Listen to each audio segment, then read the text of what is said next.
Fuck you. Oh, you didn't lose your watch streak? You're lucky, dude. Everybody's lost their streak. Everybody's streak is fucked. Cause I kept streaming randomly and then like just raiding Haga Sonata for like, and I'd stream for like 2 minutes. So I'm surprised you still have your streak. A lot of people got their streak fucked.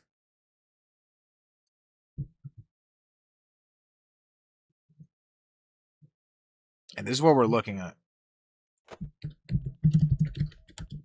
Where's this fucking... Where's this shit at?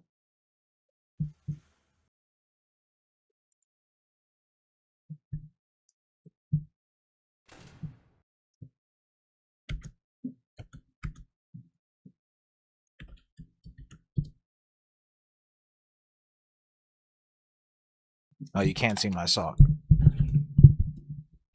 If you can't see my sock, it's a bad stream. You have to see my sock. Alright.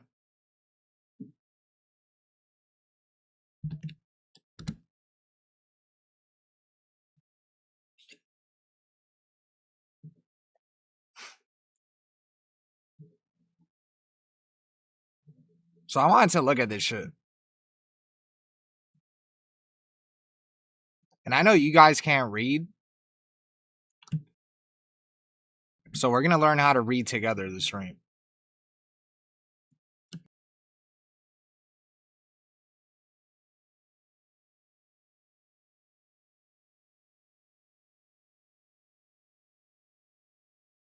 Oh yeah, let me do this shit really quick. Sensei Salam. I wanted to look at this shit. Because everybody keeps saying Tekken is gonna die, Tekken is gonna die. And they looked at the fucking the Evo Japan numbers and they were horrible. And it does feel like if season 3 is horrible or season 3 isn't like actually amazing, it's like it's gonna be the end of times, it seems like. And combined with like Harada leaving and stuff, yeah. There's a lot riding on it on season 3.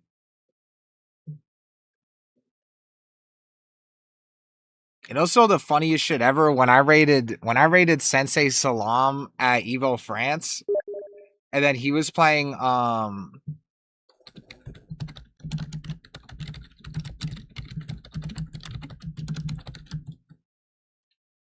wait, is my stream on? Here, let me hide my screen. Wait. There it is.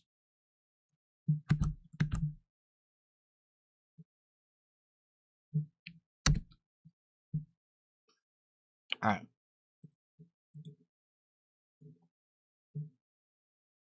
Yeah, so Sensei Salam was fighting this like jobber Fang player. And then as soon as he ended, he was like, this guy's a fucking retard. He just kept doing backswing 1,000 times. And the dude was like standing right in front of him while he was saying that shit to his stream. I was laughing my ass off because that guy could definitely hear you. Some random dumbass Fang player. And how much for a beef set between Rick and Raccoon? Yeah. Like, I don't know. I don't know how to get that shit to happen. No, I know the problem is I can't put Rick Muladrip on my stream. He's gonna say slurs. And that was on your Evo vlog.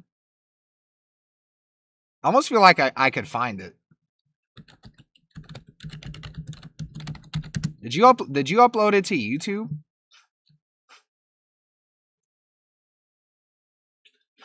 Dad, are we there yet? No.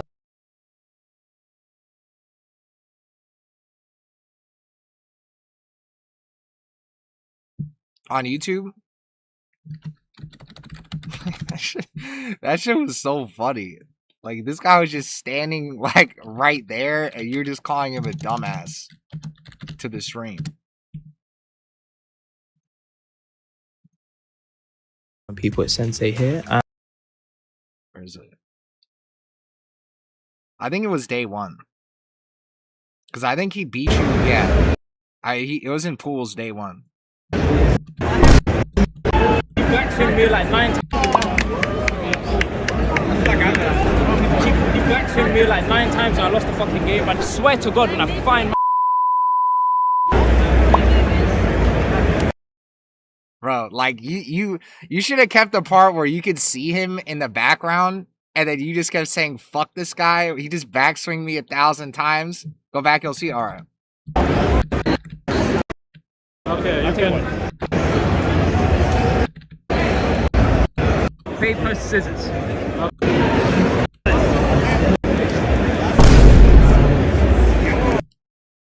Oh, the 100 backswings.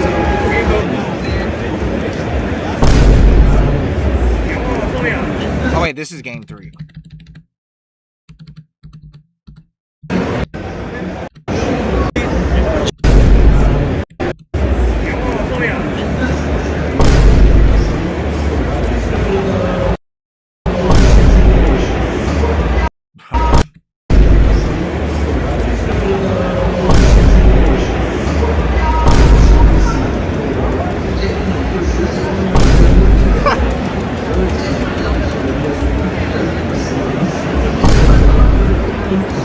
Oh, and that shit is launch. And that shit is launch punishable.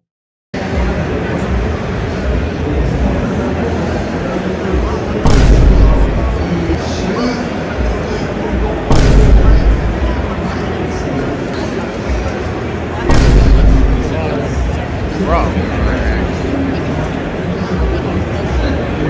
Yeah, that's the same round. That was the same round.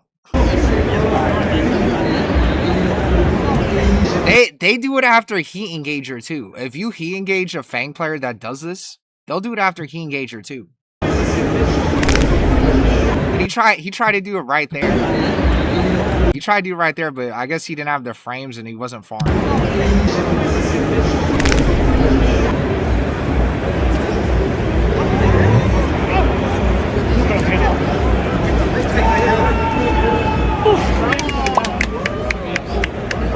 Fine.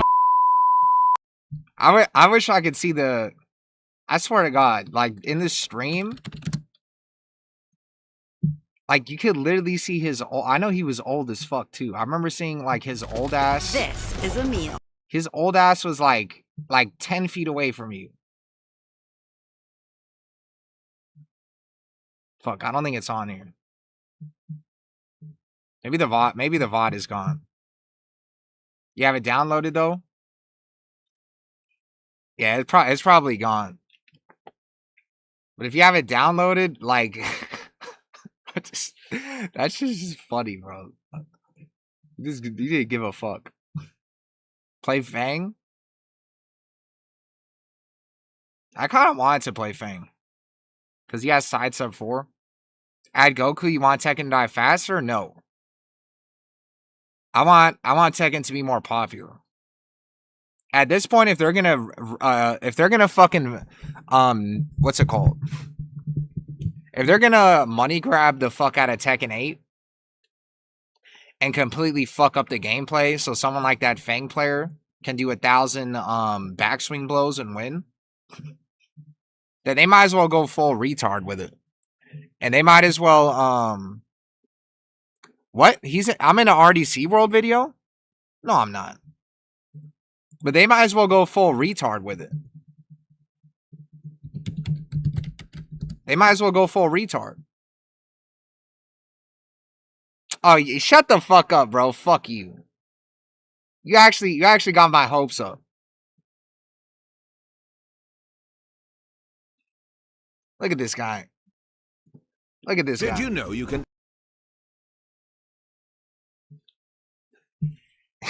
Actually, fuck you, bro. I thought it'd be like a clip or something. Like a Twitch highlight stream clip.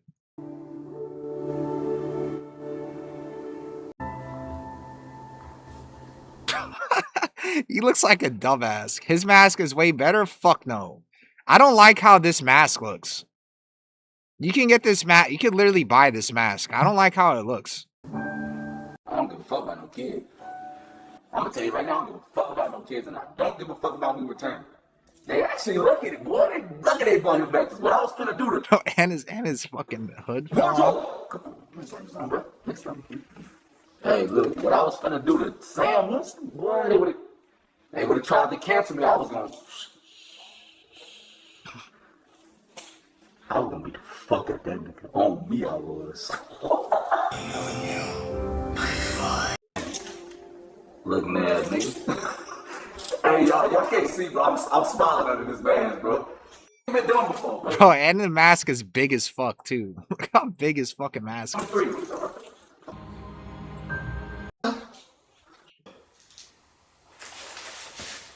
Sucker? Oh no. I don't give a fuck about no Cyclops. What you saying, bro? I heard he was crashing out at the end. Bro, that crash out shit is getting old, bro. Everybody can't be a crash out. This is how Joe Budden MK looks. Where's this shit at? The way RDC World looks, this is how Joe Budden MK looks. Or Joe Budden MR, my bad.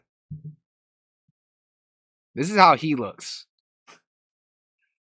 Where's the first screen?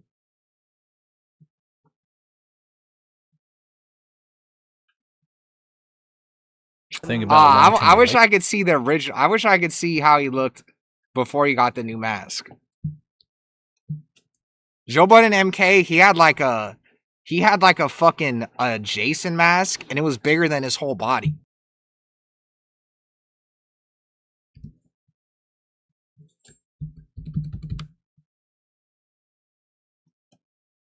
You can see this shit.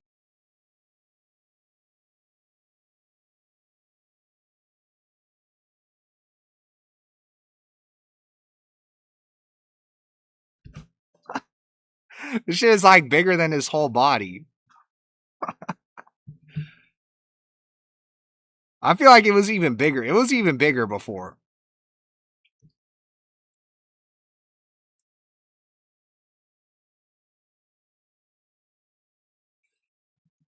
I need to find the fucking...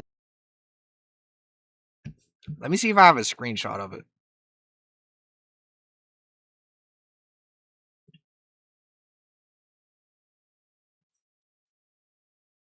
Let me see if I have the screenshot of it.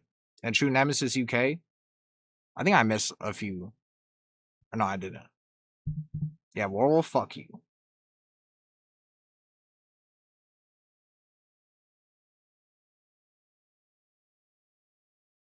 feel like I took a picture of it, but I guess not.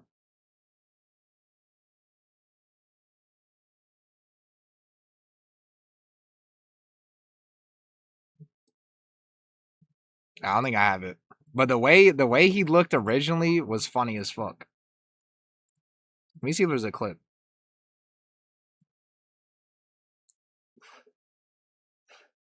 I think this is it. Yeah, look at this shit. Bro, look at how big the mask is. I wish I could zoom in. Look at how big the fucking mask is, bro. Look at how big the mask is.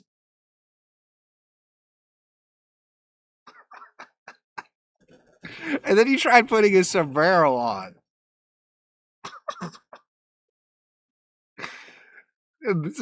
You should have kept this mask. This mask was literally bigger than your whole body. This is how fucking RDC looks. So he raised his glasses and beam shoot everywhere. So what? That would have scared me at X-Men in 1997. It's 2026. It's Doomsday. Happy Doomsday. Fuck is you saying? Hit me when the next trailer drop. I told you, fuck the X-Men, dog. And I promise if that next trailer got Jury, Ironheart, movie dropping in June. I'm expedite the date. Don't play with me. Get your last few months in with your families, nigga. Big Devon Doom 3. Fuck, 3. What it was. They better not fuck up Dr. Doom. They better not fuck him up. Alright. I know you guys get mad as fuck when I do streams like this and I talk and I'm not drunk as shit. But if you want to give me like 50 subs, I'll pound this whole bottle right fucking now. But I'm saving this bottle for when Harada finally comes back for the final time and he has a "Don't Ask Me for Shit" shirt and everyone starts crying. That's what I'm saving this shit for. But yeah.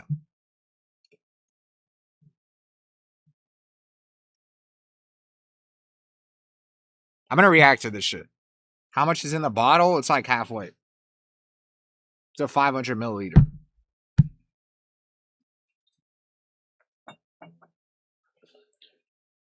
Alright. I'm not gonna read the whole thing. But this part, yeah, FDX. Do I have Dr. Doom's gauntlets? No.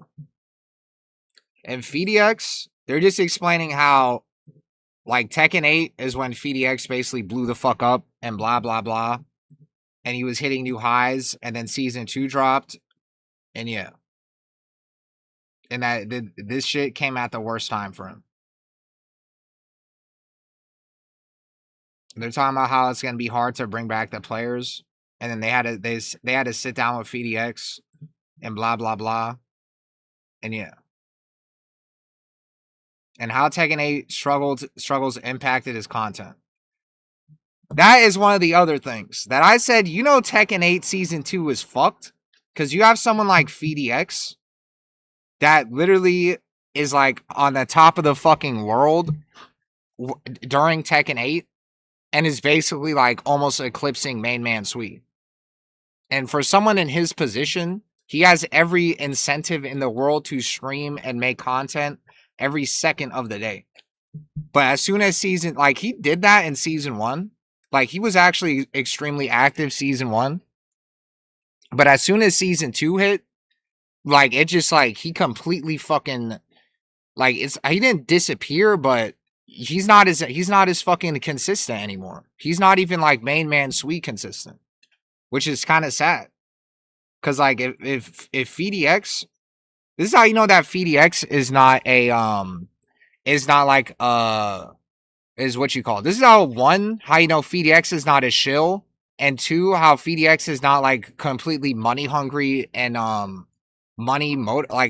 he's obviously money motivated. Anyone that's not a child is motivated by money, but he's not like completely fucking money hungry. He's not like Pokemon or some shit where he's not gonna like just continue to play the game every fucking day. Even though he wants to, like, kill himself in Minecraft and make content off of it and pretend like everything is good. Because he could have easily done that.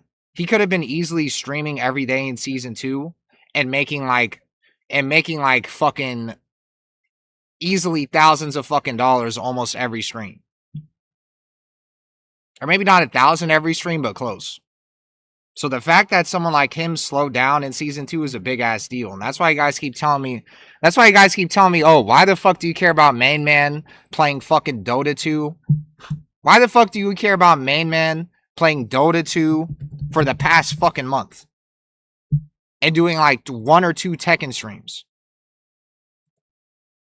Hasn't even streamed in the past week. It's almost been an entire week of no Main Man streams. And you already know he doesn't stream on the weekends. So this shit is going to be like 9 days by the time he gets back. You guys keep saying, oh, Hagusan is like, oh, you just have Main Man's dick down your throat. Why do you care about Main Man not streaming the game? Because these guys, when Main Man and FDX boot up a stream, they make almost $1,000 every fucking stream. And these guys basically live off their fucking streams. So when the fact that these guys that are living off their streams can't bring themselves to stream this fucking shitty ass game, that's how you know that it's really bad. Main Man and FDX not streaming every fucking day for 12 hours. That is like when you look at the GDP or whatever, or you look at like how much prices of fucking eggs and milk are in the grocery store to see like how good the economy is doing. Or like looking at the stock market or some shit. that like looking at Main Man and FDX and seeing how many days in a row they've streamed Tekken or how long they've streamed Tekken is the indicator. Because these guys are the two top dogs. And I don't put really Brawl Pro in that because Brawl Pro can do whatever he wants. He doesn't have to just do Tekken. When FDX and Main Man do other games, they don't have as much I feel like Brawl Pro has more freedom in doing other games. And also, I don't think Brawl Pro is as important to the Tekken community as Main Man, Sui, and FDX. Specifically because they're the pipeline for new players with their guides and shit. So that's why when both of them are either MIA or not as active, it's a big deal. Because when someone that's new to the game looks up Tekken, the first two people that are going to show up are Main Man, Sui, and FDX. Did I compare Main Man to inflation? Yeah, I did. Now, you know when this guy's not streaming the game and he's been playing Dota 2 for the past fucking month, you know it's a problem. How many seasons do you think Tekken 8 will have? I can't answer that question until I see Season 3. There's not even any point of being like, if Season 3 is good, Tekken might have 5+ seasons. If Season 3 is bad, Tekken might only have, like, it might actually be done after Season 4. Like, even if Season 3 is bad, they'll probably will have one more season. But yeah, like, we just have to wait till Season 3 gets released. Alright. And walk me through what it's like to trying to be a Tekken creator while the developers of the game are burning their goodwill with the community. What a question. That's a fire opener. Alright, I'm not gonna do that the whole time. Even though it'd be kind of funny if I acted like FDX the whole time. And HK47. If we had a Brian player that was FDX or Main Man Sui, I think they'd probably still be playing the game every day. But one FDX, if you know anything about FDX, you know that he prefers the Tekken 7 style of gameplay compared to Tekken 8 because FDX was a serial backdasher. And Main Man Sui plays Kazuya. And Kazuya is kind of rough. Even though Kazuya got really brain dead in this game, you know that Kazuya is kind of rough to play because Akari and Kisuke were debating on dropping him in tournament. So I think if we had a Brian player that was like Main Man Sui or FDX, that Tekken 8 probably wouldn't be as bad for them to not want to stream every day. So HK47, you could have became Main Man Sui. This is your time before QCB1 gets nerfed. And to speak generally, there's a lot of routes different content creators can take. And I can only speak on mine. There are people who are definitely drama farming. And I knew I didn't want to do that. We have Incog and Tone. Yeah, Tone has actually been streaming a lot recently. Tone is actually one of the only people that have actually been streaming consistently recently, which is good. And Incog always streams too, but Tone is like way bigger than Incog. If Tone could be like a Temu FDX for the time being. Although I feel like he does guides for like really Brian players, not like everybody. But I think he could do that. He could just be like do like beginner guides for like everyone. I could see him doing that. But the thing is, Tone is like really still competing and shit. So it's hard to do both. It's hard to do what FDX did or Main Man Sui does and also compete at a high level and be locked in on both at the same time. That's why FDX had to take like a step back in Tekken 8 because there was too much responsibility for him being Main Man Sui to also do the same shit or to also like compete at the same level as he was doing in Tekken 7. And he also doesn't have his character either. So that's what made it kind of hard for FDX to probably compete at a high level in the beginning of the game. Although I heard recently he's doing a lot better though. Like he's getting top 8 in TNS now. How does Chipotle fit into all this? I haven't heard about Chipotle in 1,000 years. I remember Chipotle was on everything in the beginning of the game, and I haven't heard about a Chipotle with Tekken 8. I haven't heard about a Chipotle with Tekken 8 in actually a year. Like, literally. Like, since Season 2 release, there hasn't been a single Chipotle anything I've seen. I agree with D all the way G in a video. It's a problem where we go back to playing older games to support your current game by playing it. So that's why D's playing Virtua Fighter 5 Revo. Well, I think the problem with Tekken 8 is that, or Tekken, is that there isn't an old game that everybody agrees on playing that we would all boycott to play instead of playing Tekken 8. I would think maybe Tekken 7, but still, like, not everybody agrees Tekken 7 is the best game. Like, everyone says Tag 2 or Tekken 6 or Tekken 5 DR or whatever. It's actually, like, not a majority of people that think Tekken 7 is the best game. It's only... The only reason people bring up Tekken 7 so much is because we all agree that it's better than Tekken 8. But it being the best game, no. And I only played 7 and 8. But even I know that Tekken 7 is obviously not the best game. That, like, 6, 5 DR, and Tag 2 are probably better. Even though I never played those games at a high level. Or even I never even played them online. I only played the story mode and offline. Was gonna quit because Tekken 8 was non-Tekken 8, or his Kazuya was so non-Tekken 8 style. Alright. Yeah, FDX didn't drama farm. FDX wasn't doing beef sets. Even though that shit would be funny. And I remember season 2 dropped, and yeah, people were calling him a shill. And they're like, this is your fault? Yeah, like Planet Medusa? Like the Planet Medusas of the world? The Planet Medusas of the world, they were saying like, and my bad for my voice cracking, they were saying FDX, speed kicks. Mainly like FDX and speed kicks. I guess like Tone's name was sometimes thrown around and like Landon or whatever, but mainly FDX and speed kicks and main man Swede. That's who like people like Planet Medusa were calling shills the most. And yeah, and that's why I say that like even if they were shilling, you could just tell by their actions that they're not anymore. If main man was still shilling, he wouldn't be playing Dota 2 for an entire month.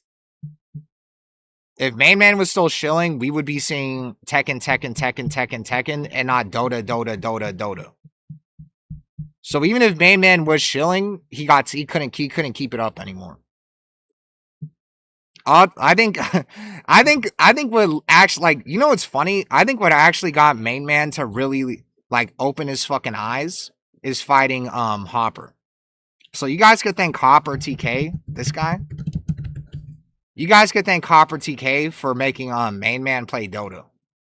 When main man got obliterated by his Victor, and like he just started ranting and being like fuck Tekken 8, I think he finally like it finally broke the camel's back of him like I guess you could say shilling for the game and realizing how bad of a state the game is in. Everyone said, and you goons are running around like the Salem witch trials on season 2 launch, and he's gonna play this shit regardless if season 3 is good or not. Yeah. Well, obviously, like, these guys aren't gonna quit the game. They're not fucking retarded. And I'm not retarded either.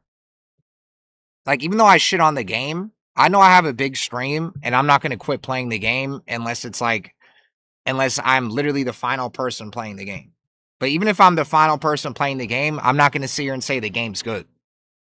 I'm still going to be calling the game dog shit and how it rewards bad players like me to be able to be Ulsan in tournament. So like I will still shit on the game even if I'm playing it. But these guys, I mean, these guys don't even defend the game like their life is dependent on it either.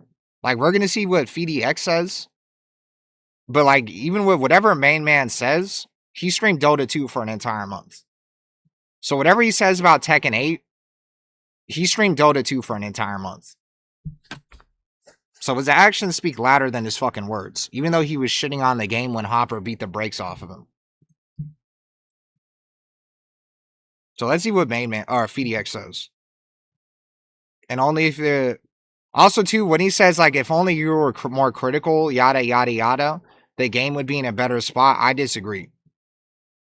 I think FDX and Main Man and Dracula, you got one game out of like 50. What's it called? FDX and Main Man, they have a lot of and you can see Fee's disappointment grow with each Tekken update. Yeah, FeedX and Main Man, they have a lot of pull, obviously, but like outside of them two, like everybody and their grandmother was telling Namco what the fuck was wrong with the game, and they clearly just ignored. They either ignored or listened and did the opposite. But I guess that's technically ignoring. That whatever was the status quo for season 2, that it was what they thought of and not what the community wanted. Because everybody in the community was telling them to do one thing, and then they did the opposite. So I don't even think you could even blame FeedX or Main Man Sweet. I think, and also this kind of brings up a whole nother can of worms with the fucking game. And I don't really have the article or the video on hand with me, so you're gonna have to just believe me that that Harada was talking about how he was pissed off with the higher ups at Namco, and they were kind of making it really hard to fucking, like, what's it called? That, long story short, and I was kind of right about this, that I guessed that Harada was just fed up with having to fight multiple battles or fight on multiple fronts, of one being blamed by the community for making the game dog shit in season 2, and another having to fight against the higher ups of Namco for forcing them to put the game in a certain direction. Because clearly making the game the way it is, where they cater to casuals a lot and say fuck the legacy players, that is like a business decision. That is not like a, oh, we're trying to make the best game ever. That is a, oh, we're trying to appease a certain crowd or demographic that doesn't fuck with this game, or probably wouldn't fuck with this game unless they made this game a certain way. And we're going to try to see if we can make more money doing that. And I think that's what Harada was going back and forth with on them. And he got to a certain point where he was just like, fuck this shit. That I'm kind of damned if I do, damned if I don't. Or I don't have like you kind of know, like, I don't want to keep fucking fumbling my words, but you know what I'm saying. That shit just got too much for Harada. And since he realized it was kind of out of his control and the game got, I guess, too big, and there was too much money involved, and there was too much hands in the fucking in the kitchen, that like he couldn't really save this shit from getting out of hand. So that's why I also think too that why you're seeing Harada have a LinkedIn and he's saying looking for work, even though he said he quit Tekken because of health issues. That we might actually see Harada like work with actually another game, or get picked up by another company or whatever. Because according to people stalking his LinkedIn, he's still active on that shit and saying like hashtag looking for work. So that's the other funny thing. And people are just mad he's still defending it. He can say it's Kazuya isn't terrible, but that's just such a low bar. Yeah. Regardless, I think Main Man, Sweet, FeedX, whatever they said is not enough. Because FeedX and Main Man have said the opposite shit. They said to patch the game. They've said to patch the game before they literally said patch the game before tournament season. And if you're not gonna do that, like, why don't we patch the game before season 3 and try to get to the point where the game is good, so we don't have to wait all the way until season 3 to start doing patches, because you already know how the patches and shit works, that you're not going to fix the game in one patch. That it's going to be a while. And Main Man Sweet and FeedX have both said that shit. They have both said, what are you guys doing waiting 50 fucking years for a season 3 to fix the game, when you guys could be patching the game now while tournament season is basically fucking over? And they didn't do that shit. And they didn't do that shit before Evo Japan of this season, when there was like a time period where Lydia came out, and then it was either Lydia or Heihachi came out. And there was like a 2 or 3 month period of nothing when they could have been patching the fucking game. And then all of a sudden they just dropped season 2 out of nowhere, or not out of nowhere, just like right before Evo Japan. And after they said that we're not trying to patch the game in the middle of tournament season, but they dropped it a week before Evo Japan. And I remember FeedX being like vehemently fucking against that shit. So no. Like, if you think that it's Main Man Sweet and FeedX's fault, it's not true. Whatever system that's deciding all these changes for Tekken, it's even bigger than fucking Harada. So to think that someone like FDX or Main Man, when it's Bandai fucking Namco, and they obviously don't give a fuck about content creators, because when have Bandai Namco ever done shit with content creators? Like, when have we ever seen Bandai Namco events with content creators? When have we seen, like, anything with Bandai Namco just not sitting on the fucking sidelines with fucking content creators? So to think that they would actually change their whole fucking tune or change the way the ship is sailing just because of Main Man and FDX is not true. Because that shit didn't even happen with fucking Harada. So yeah. So my headspace at the time was that I've generally been positive about the game just to encourage more people to try it. Well, that's the other thing. And this is going to be a lot. This is going to take forever. This is going to take forever because every time I read something, I go on an entire podcast fucking rant. So if you don't want me to be talking this much, then fuck you. Yeah, that is why Main Man, Sweet, and FDX also shill. If you want to even say that, because it is true, and this is what I'll give Shinblade when I argue with him about Tekken 8, is that when everybody's dooming too fucking hard, it does turn people away from the game. So even if FDX and Main Man Sweet secretly deep down are like, fuck this game, it has no competitive integrity, the devs are literally spitting in our fucking face, and fuck you, they're not gonna they're gonna sugarcoat that shit. They're not gonna be as blunt about it because they know if they're that too blunt, they're gonna just everyone's just gonna not play, or they're gonna push people to not play the game. So that is also why, like, you see his headspace at the time was to be generally positive, because if they fucking if they are too blunt about where the direction of the game is going and how much they hate it, it is gonna push people away. But I guess if you call that shit chilling, I guess.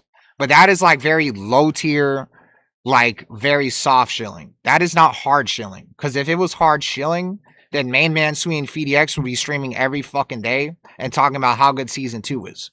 But since right now, currently, that is obviously not the case. Because look at Main Man, Sweet's channel. And look at FDX's Twitch. That it wasn't until like last month that he's even been streaming like more than like fucking 15 times in a month. Did someone trying out Shinblade? That was a while ago. If you want to look at this Shinblade shit, just watch this. I'm not going to talk about this Shinblade shit. I talked about that shit last stream. Go watch this stream. Reviewing the Shinblade allegations on Mike Hollow and him and going back and forth. Go watch that shit. But I'm not going to go into that, or else this stream's going to take too fucking long. And then you get the the Soul Calibur 6 situation. I don't really know how the Soul Calibur 6 situation happened. And Bandai's bigger sham than Disney. And it's all Namco's fault. I remember when they even said, they said TMM and FDX were on payroll.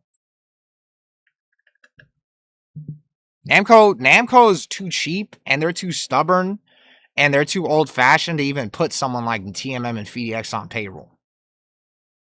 They wouldn't do that shit. They're really allergic. They are really allergic to being hands-on with the community, I noticed. And I don't even think it's a Tekken thing. I think it's just the way Bandai Namco rolls. We need a Japanese content creator level of TMM FDX, and then we could get what we want. They don't care about the West. Everyone in Japan will pay all the money anyways. Well, that's kind of what's happening with Street Fighter. Is that everybody in Street Fighter is pissed off about the game, but since Japan really likes the game, it's actually made it really successful. And it's made it's made everybody feel like the game is really good from an outside perspective. So they're getting carried by Japan. And I think it's the VTubers. I think they don't have a TMM or FDX, but I think they just have a million VTubers playing the game that are casuals, and it's boosting the fuck out of their numbers. Have you discussed the Blackheart, aka Blockheart allegations yet? Yeah, I heard that Blackheart was one and doneing like Def KO and shit. And that when someone's off stream, he one and dones them. I'll wait until I see Blackheart in my stream to ask him about that. And fuck you, Joe. Yeah, Prod Devoid, fuck you too. Tekken isn't like Street Fighter in Japan. Japanese Jezzers are outdated. They stuck in the past when consoles were released in the 80s and 90s. And Street Fighter's huge in Japan. I can see TMM having a deal. Well, they're not like... They have, obviously... If you heard about what they did in the beginning of Tekken 8, some of you guys probably weren't around when Tekken 8 was getting launched, and they had open betas, or not open betas, closed beta tests at tournaments, and then they invited, like right before Tekken 8 got released, they actually invited people to the fucking Namco studios to play the game early. That's like the last time I could think of where they've done shit like that with content creators. And I guess technically they've also had they've done that with certain people too, of letting them play DLC characters early, but still. I think that's like the bare minimum.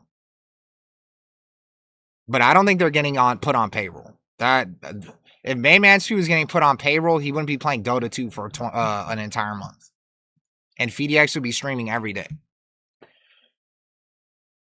And they got to put me on payroll. It's the kind of risk-taking Namco needs right now.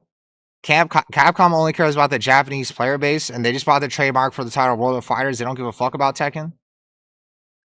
And released the Blackheart files. Do I fucking look at this shit?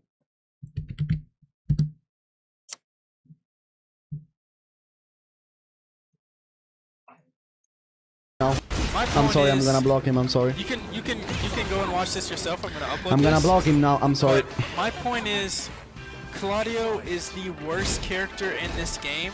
He has I'm tired of playing this, I'm tired, I'm gonna block him now. He can't do literally anything.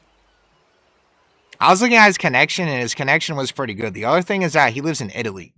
So this guy, Blackheart, his connections are really dog shit. But I saw his connection with Neon K was kind of good. Brockpro got invited too. Yeah. Brockpro, Main Man, they got invited before, but like I said, like it's still the bare minimum. Bandai could be doing a lot more things with content creators to make the game more popular and doing events and shit, but they don't. The beta isn't the final version. We don't know which version they played at that point because it does got a lot of versions going on at the same time. And am I on payroll? No. And Zadric, thanks for the prime. And where did I fucking leave off at? Alright, I don't like the idea of making a critical video and then somebody who's having fun starts to have less fun. It didn't sit well with me. Well, to be fair, he has been critical about season 2. You can say in season 1 he was kind of shilling, and yeah, Dev KO. I saw your tweet about Blackheart. I saw your tweet about him one and dunning you, and now like you had a different name, and then he one and dunned you. But I don't know if I should be going on 2 different tangents at the same time. And Bandai thinks they're the kings of creations, granted tens of thousands of IPs, but they're still trash. They handle anime games and movies horribly. Yeah, the way they handle anime games are like really dog shit. It's like they purposely make a shitty ass anime fighter every single year and then milk the fuck out of whose ever fan base it is. Like they milk the fuck out of like Black Clover, Demon Slayer, Naruto. They'll have a shitty ass arena fighter and they'll buy the servers or they'll have the servers up for like 2 years. Like milk the fuck out of who like whatever fan base that is, and then they'll move on to the next anime fighter, and then they'll die. What's it called? They'll kill the servers. That's like their whole meta. Bandai doesn't really care for either region's opinion. Does Japan even like Tekken 8 Season 2? No.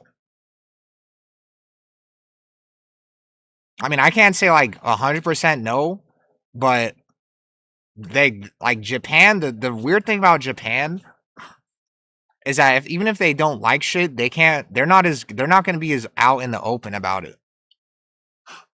So I think with Tekken 8, I think Japan, they're either neutral about Tekken 8. Well, like I think they all don't like Tekken 8, but like in the public, I think they're either neutral about it or their criticism is really soft about Tekken 8. Nobody likes Tekken 8 Season 2, Bleach Rebirth Crossway, and during his interview with Brian F, he said he talked to people running locals and they said the negative press killed their numbers, so that's why he took a break. I saw the Brian F interview. I didn't watch the full thing, but I watched like a good amount of it. And yeah, when season 2 dropped, the local numbers went really low. Japan only likes Street Fighter 6. If Tekken becomes... Well, obviously Japan doesn't like Tekken 8 because we saw the Evo Japan numbers. So that actually answers your question right there. We saw the Evo Japan numbers. And I know that shit is early. I know it's like early as fuck, but still, even if that shit is early as fuck, Street Fighter had like 6,000. How the fuck are people registering for VSAV? I don't know what the fuck a VSAV is. So regardless of whether those numbers are early, what the fuck is VSAV? So that answers your question. Or that answers what does Japan think about Tekken 8. And yeah, they're not thinking about Tekken 8. Yeah, that answers what Japan thinks about Tekken 8. Imagine a percentage of in-game purchases went to tournament prizes. That's what 2XKO is doing. I know, it's Vampire Survivor, but I just, like, I don't know. Like, until you guys told me what the fuck that is, I don't know what the fuck that is. Yeah, TNS has 300 now, but yeah, it had 100 in the beginning of Season 2. I remember that. Yeah, and like I said earlier, Street Fighter is getting carried by Japan. So he doesn't like make a critical video. That's why I lean towards more positive content, talking about the game, talking about things I like. And once the patch dropped, I knew the show's claims were kind of nonsensical. Part of me was like, do I need to be more critical? Do I need to make it known that I disagree? That was one of my first concerns. It's authentic to be critical in this situation, but the trade-off is will it affect people negatively who enjoy the game? Is that worth it? And I went towards yes. And that's what I wanted to talk about. Yeah. So that's why, like, when Season 2 dropped, FDX, if you could say he was shilling in Season 1, I think that's fair. But Season 2, he was not shill DX. And he didn't even have to say this for you to know. Like, he was very obviously not fucking with Season 2. And reading the patch notes and fucking being mad, and not even, like, I'm not going to say he was mad as fuck, but you could tell he was like, what the fuck are they doing? And at a certain point, though, it did get a little tiring. I don't enjoy making negative content. The game wasn't being patched in a way that seemed like it would improve. So I end up just uploading less, yeah. And that's why, like, even if he wasn't outright saying, like, fuck Season 2 and fuck the direction Tekken is going, you could just tell that he wasn't fucking with the game. And that why it's so important that someone like FDX not fucking with the game says a lot about the game. Because when someone like FDX is uploading less, that means he's getting less money, like, obviously. That means, like, when he is not getting as much money as he would normally get. And like I said earlier, like, unless you're a fucking retard or a child, money is obviously motivation for, like, everybody. Like, we're not retards. So, like, money, like, that's not something you could just fucking ignore. So when you have FDX knowing that he's going to be uploading less, streaming less, and that's going to affect his wallet or the bottom line, that's how you know that the game is not in a fucking good spot. When someone is literally, like their fucking wallet is being affected. His wallet is being affected, and he knows his wallet's going to be affected, and he's still not fucking uploading or not streaming as much. Because the game is just that fucked. So that's why you can't really call him Shill DX in Season 2. Those elections, yeah, unless that's also why I say too about FDX, even though I don't know him and I don't talk to FDX, that I figured FDX is like an anime character. Where even though he, like I said, like a retard or a child that's not motivated by money, obviously FDX is not that, but I still think he's like a passion kind of guy. Enjoy TK? You can go and watch this yourself. I'm going to upload this. But my point Thanks for the sub. Claudio is the worst. And it's kind of fucked up, Joy, that he has no mix-ups. If someone turtles, he can't do literally that anything. The peak of your Tekken prowess is happening in Season 2. It's kind of fucked up.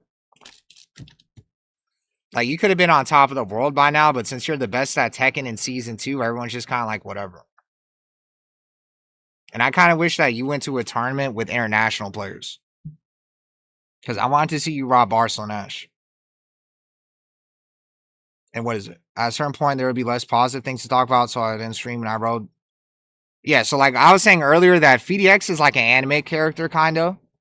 Where like I feel like he's like he really goes with his heart and shit. And goes like, if he's not passionate about something, he's not going to force himself to overdo it or to like, you know what I mean? Like, he's not going to force himself to go against like his heart and shit. And is Joe ranty right now, chat? Megaclin, you lost to Cosma 13. You lost to Cosma 13. Megaclin, you lost to Cosma 13. I'm allowed to rant. I'm allowed to rant. So fuck you. Rangshu said it's political. Japanese don't like to talk about it. Yeah. S7, yeah, and I saw the Alex trailer. And then I saw the the HNK City of the Wolves shit too. Especially doing something you love. If you stop doing it and you're paid for it, whatever it is trash. Yeah.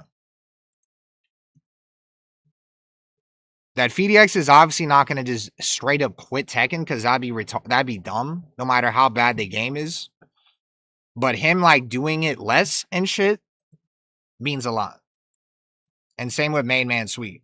The guy that has like Tekken tattoos and feeds his fucking kids off of Tekken is playing Dota 2 for an entire month. That is like not a good sign. That is a horrible sign.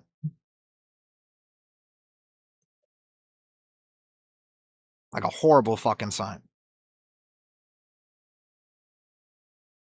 So I just streamed and didn't talk about the game. I wrote that out for a while, did some tournament coverage and the usual stuff. I'm lucky when I was commenting tournaments, I was able to find fun moments. Like there's still high level players making reads and things like that. And I found positive things. Sandia. Oh yeah, he went to Sandia Showdown. I remember that. The silent exits are kind of sad, not gonna lie. What do you mean? Like the people that just leave? And what'd you say about Mirio's stream? Mirio viewers dropped from 250 to like 40 and 50. Yeah, that's the other thing. And I didn't want to compete at all until Oni offered to sponsor me. Not everyone is motivated by money. I'm not. It's just paper. Well, Tavia Wilson, you're an anomaly. The main problem with this guy is they talked people down who instantly said Tekken 8 is shit and Namco does shit. They said the main problem with FDX and Main Man Sweet is that they said like fuck you if you were talking down about Tekken 8. I don't know about that. Maybe Main Man, but I don't think FDX really did that. City of the Wolves announced. Yeah, I saw that. Yeah, the Kenshiro shit. That's why my title is Add Goku.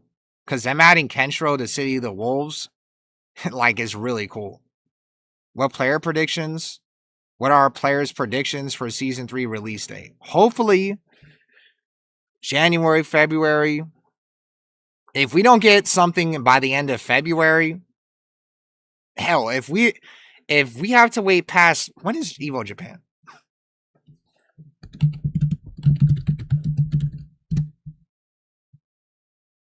March, April, May. Okay. If we don't get by the end of February or the entire month of March, they are smoking crack. They are smoking crack. If it's any later than that, they are smoking crack. I get it. I stopped playing the game too. And the game's dead, moving on. You talking about Tekken? You shouldn't say the game's dead while you're sponsored. Don't say that shit. You gotta shield the game until you're unsponsored. Murillo took a massive break, and it's kind of unfair comparison. Well, that's what I was gonna say. I forgot that these guys, that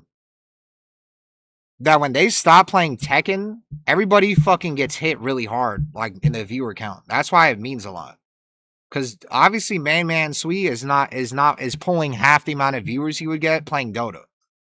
But Tekken 8 is so dog shit that he would rather get half the amount of viewers, get half the amount of money, and play a game that he likes than play a game that he obviously is not having fun with or not liking or having to suffer playing, then do that.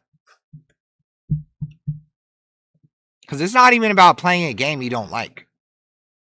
Because like I said, it's like obviously this shit is a video game. I think you could play a game you don't like and force yourself to play it and stream it every day.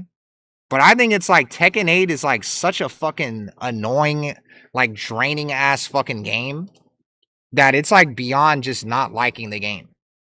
Like Tekken 8, also especially like Season 2 and even Season 1 too, is just like, bro, it feels like you're losing years off your fucking life playing the game. And I know like you could say that's a fighting game thing, but like it's too fucking that fucking what's it called? That effect, that like Tekken 8 effect, where it literally feels like you're losing years off your life, like the stress from playing it is too high. It's way too high. They need to go to. They need to. This is what I said earlier with Tekken. This is how they should fix Tekken 8 in season 3.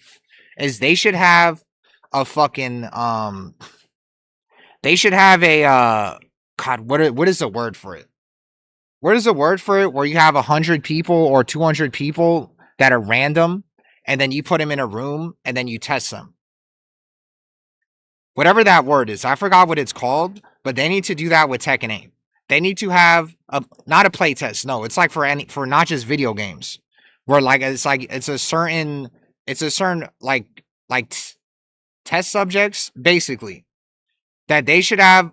They should put 100, 500, 1,000 people in a room, like in their own rooms. Put a controlled group, yeah, a controlled group of like for us having these conversations. You think they'd have these conversations at the meeting? You think they have these well, they do. That's the thing. They have these conversations at the meeting, and that's why Harada fucking left. Focus testing and yeah, like a focus group. Yeah, they said a battle royale. Yeah, like a focus group. Like, you know, like those shits where you get in the mail and then they'll pay you like $50 to go to like some random fucking warehouse or whatever, or you sit in a fucking room and they ask you questions or they tell you to taste shit and then you get money. Yeah, focus group. They need to have a focus group of 1,000 people playing Tekken 8. And they need to have heart rate monitors. They need to have fucking everything to monitor your everything. They need to put everything on you to monitor all your shits. Your fucking, how much you're sweating, how much your fucking heart rate is going. And I've already said this joke, but they need to do this movie. They need to do this movie. Super size. You know where the guy goes to McDonald's for 30 days? This is a game. No, Joy, you don't understand. They need to fucking do Super Size Me on 100, 500, 1,000 people for 30 days. Have them play rank for 30 days. Monitor them, heart rate monitor, everything. Have a fucking camera, put them in a fucking room, and have them wake up and fucking go to sleep in the same fucking room for 30 fucking days, and for 8 hours a day they play rank or they play Tekken 8. And they need to monitor their fucking vitals and shit. And they need to fucking, by the time the 30 days is up, they need to figure out like what in the fucking game is causing them to lose their fucking hairline, is causing their stress levels to go up, is causing them to sweat profusely in their fucking chair. Everything. They need to figure out everything. They need to have also like eye scans where their eyes are, and like also have the game in front of them. And as soon as their eyes start going like crazy and shit, or they close their eyes like this because they're pissed off, they need to like monitor that shit. And when they close their eyes and they're like this, every time they get tilted, like Sigmund Freud, every time they get tilted, Bros Mastered Spaffling, I'm telling you, every time this is like the easier way to do it. They brainwave scan them. Anytime their heart rate goes up, anytime you could visibly see them, like fucked, like anytime they go like this, or they drop their controller, or they exhale, that shit needs to be marked. And they need to figure out what point in the game do they get pissed off? What point in the game do they get stressed? And with all these things I'm telling you that they're monitoring, that's how they could find it. And they have to pinpoint where that shit goes like this, where their stress levels go like this. And they need to pinpoint in the fucking game what is fucking causing that shit to happen. And if every single time they see someone do a heat engager and then their stress level goes like this, then maybe they need to fucking relook at what happens in a heat engager situation. Maybe instead of +5, they need to make it +0. And maybe every time someone is at the wall against Claudio, and then they fucking get up, and then they have to deal with eating a fucking low heat smash or a safe mid, they should fucking also look at that shit too. Or maybe every single time a fucking string realigns 360 like Horang, and they get fucking cooked, and they get put in a full heat dash combo, and then their fucking their heart rate monitor goes to like 1,000, they should fucking look at that shit too. And maybe be like, out of all of our 1,000 people playing the fucking game, and they go through this scenario in the game, every single time their heart rate goes to 1,000,000. Maybe we should change that part of the game. Maybe we should change that mechanic. And that's how you fix Tekken 8. Fuck balancing, fuck competitive. They need to simply focus on what makes the game want you to fucking kill yourself. They need to focus on that. The kill yourself factor in the game, they need to focus on the fucking, what is causing you to want to fucking die. That is what their focus should be on the game. Fuck everything. Fuck casual, fuck competitive, fuck everything. Just whatever is making you play this game and your hairline goes from here to fucking here, they need to figure what that is. And they need to make that shit not as fucked anymore. Or they need to make that shit not as strong. That is what their focus should be. And I'm just hooting and hollering? No, because you play fucking Anna. So when you play this fucking game, you don't have any of that shit. Your hairline was already fucked before you played this game. You played Anna, I bet your hairline fucking grew back playing fucking Anna in Tekken 8. Your hairline probably fucking grew back playing Anna in Tekken 8. So I already know you're saying I'm hooting and hollering, blah, blah, blah. You don't understand the fucking stress we have to go through fighting a Joy fucking TK in Season 2. Like, I'm already dying. You see I'm already dying? Because I had to fight Joy TK in Season 2. I had to fight Joy TK in fucking Season 2 at a fucking tournament. I wonder why you're saying I'm hooting and hollering. Because I'm going to go to fucking Wavewank. I'm going to go to Wavewank and you have 50,000 fucking accounts at top 10. Where's Anna at? Joy. Whatever. You used to have like 50. Yeah, you used to have like 5 million accounts in top 10 with Anna. So you turn on the game and you just win 24/7. So you don't understand. You probably think Season 1 is better.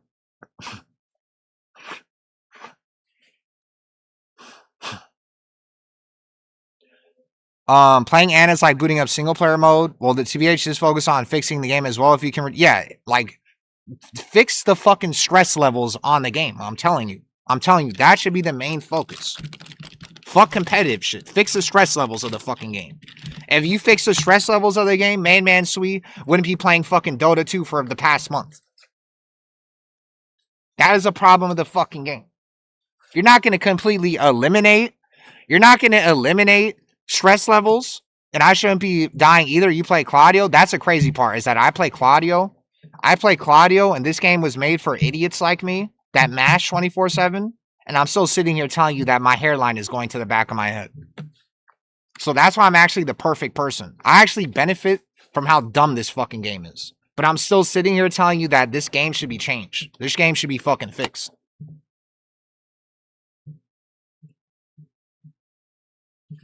Who's that panda guy? That guy was cheating. This game's so tiring, so quick. You're stuck. Yeah, I'm also, I do play Claudio. And I do play this game for an outrageous amount of fucking time. But I'm one of the only people that can do it. I think you're just saying this because you suck. Well, I'm the only person that could play this game for 12 hours straight without fucking blowing their brains out.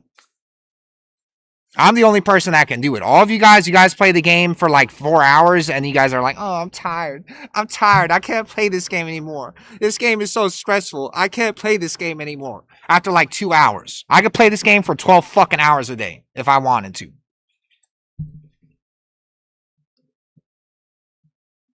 But that's also because I'm a retard.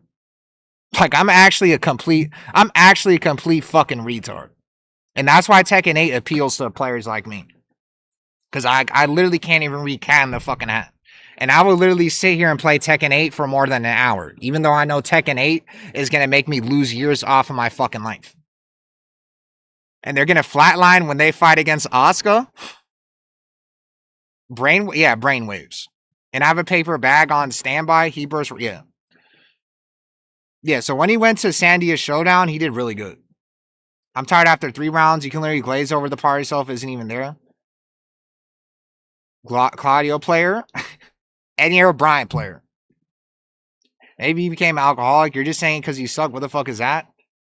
Jumanji, he's trolling. I've seen you do it multiple times. What? And I'm just waiting on the Nintendo Switch Tekken 8 port. Yes, I play Pokken. This community was never this dog shit. It pisses me off. I wanted to bathe with a toaster in GTA 6. And all I know is that in Tekken 7, you guys could fucking play this shit for thousands of hours straight. You guys could play Tekken for fucking like 12 hours straight, especially in EU, and you guys wouldn't get tired. But now in this game, none of you guys do that shit. Now in this game, I hold the world record for playing Tekken 8 for however many hours straight, outside of like Warning I Spam, because Warning I Spam fucking does drugs. So I actually hold the record for most hours playing Tekken 8 consecutively without doing drugs. Because all you guys that still play this game for 12 plus hours do drugs. Like Warning I Spam. The quality of skill level is just down the drain. I feel like it feels like playing bad players most of the time.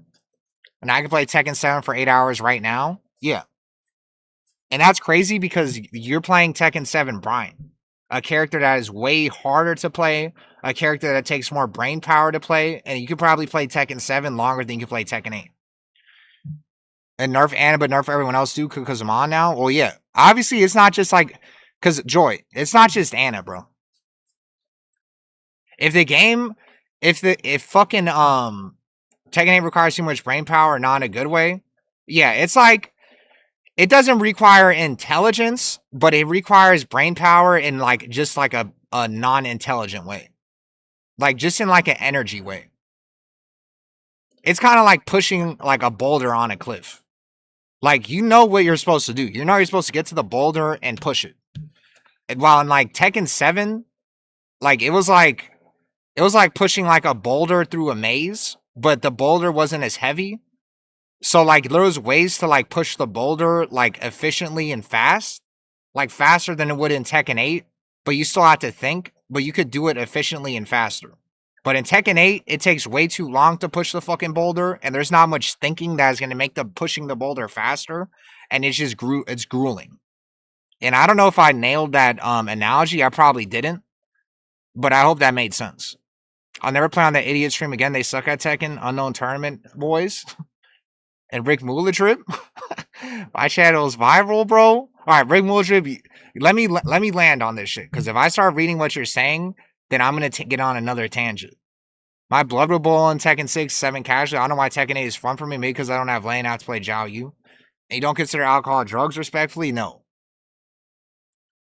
And to be honest, when I did do my long ass streams, I wasn't drunk. It actually, like, when I'm drunk, I think I actually play less. We need direction change, even though the game still took a lot of brain power at certain levels in 7.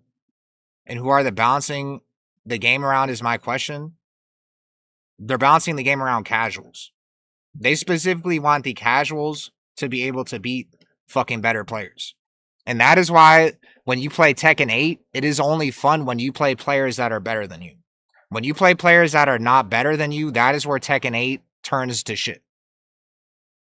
And the only reason it's fun when you play Tekken players that are better than you, because you actually have a chance to beat them, and you're still having to like work kind of hard, and when you lose, you don't really feel like you want to kill yourself in Minecraft.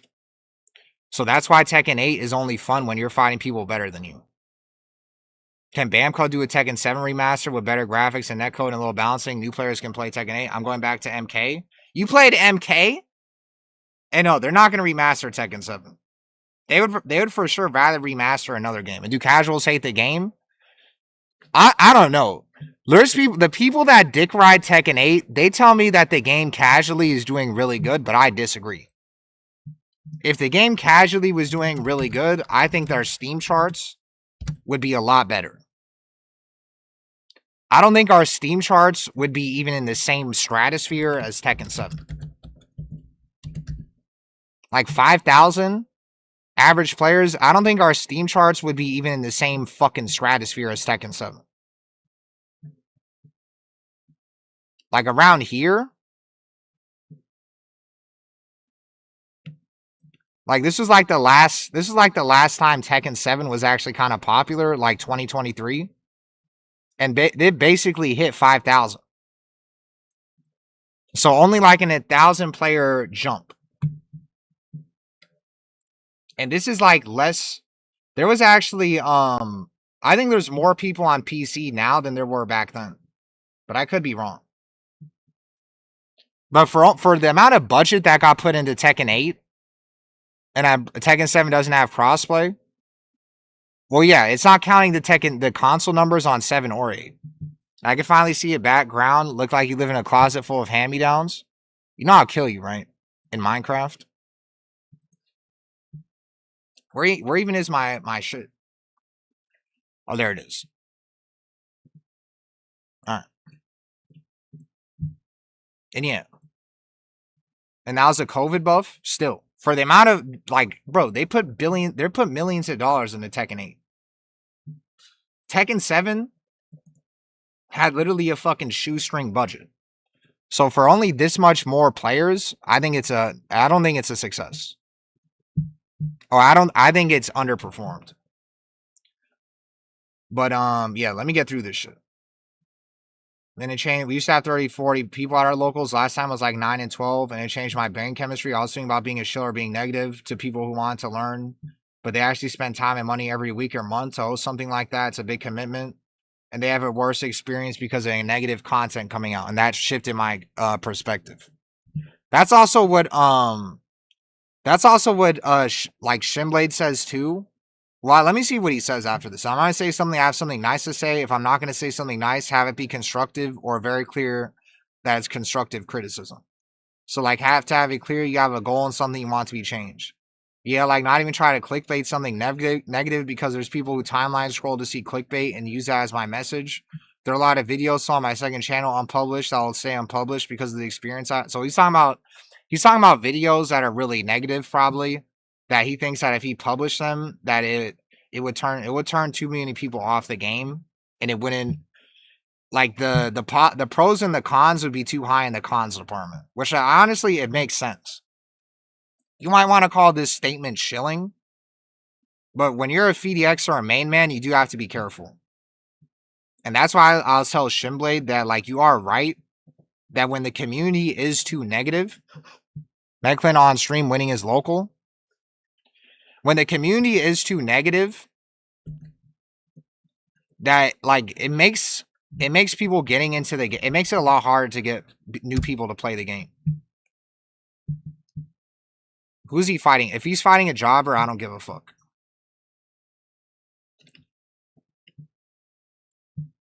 So that's why main man Sweet, they can't just be completely blunt and fucking like transparent every single time they have something to say about the game. I could be completely blunt and transparent because I'm a dumbass, and 2, because my influence is not to their levels. So I could be completely blunt and transparent about the game, but these guys, they can't just be like an open book about how they feel about the game. And whether or not you want to call that shilling is one thing, but I think what they're doing is better, because we already know that Namco is not going to completely change their tune or change how, like, what's going to happen based on what they're going to say. So that's why I'm not really mad at FDX or Main Man Sweet for outright saying, like, fuck Tekken 8. Even though you could tell Dingus, bro, who the fuck? Nobody gives a flying fuck who Dingus is. Megaclin's going to win. So that's why I'm not like playing Medusa, or I'm like, fuck Main Man Sweet and FDX. Because I think just doing this is good enough. Playing Dota 2 for an entire month tells me all I need to know of how you feel about Tekken 8. And FDX already saying, like, oh, I cut down on the streaming and the content. No matter what he says, tells me all I need to know about the fucking game. This whole people not being able to speak their opinion on bullshit and all this is your rank opinion means nothing. And people want Tekken to be accessible but not easy. Yeah, the problem is that they made the game accessible with while removing depth from the game too. That's what makes the game, like, less fun to play for longer periods of time, because it feels like you're doing the same shit over and over again. That they could have kept the depth, specifically with, like, legacy characters, but also made it so at lower rank, it was still, like, a lot easier to play. I think that was their problem. That they didn't have to make the game so accessible and easy all the way to high level. And that's why I like bringing up Elisa and Tekken 7, because I played that character in 7 when I wanted to just rob people and to beat my friends because they were fucking me. And that I was able to be a completely dog shit player and beat, like, people that were way better than me at lower rank and even, like, mid rank. Even though I don't think you would consider purple rank like mid rank. But I got all the way to purple rank, and I was using fucking assist and snake edge and just being a dumbass and analog stick. But once I got to purple rank, that's when I couldn't just be an idiot that didn't know how to play the game and win. And that's how they should have done Tekken 8. They should have made it so if you were wanted to be a dickhead and you didn't want to learn the game and no frames or anything, that you could do that and play the game and be successful and just mash to a certain point.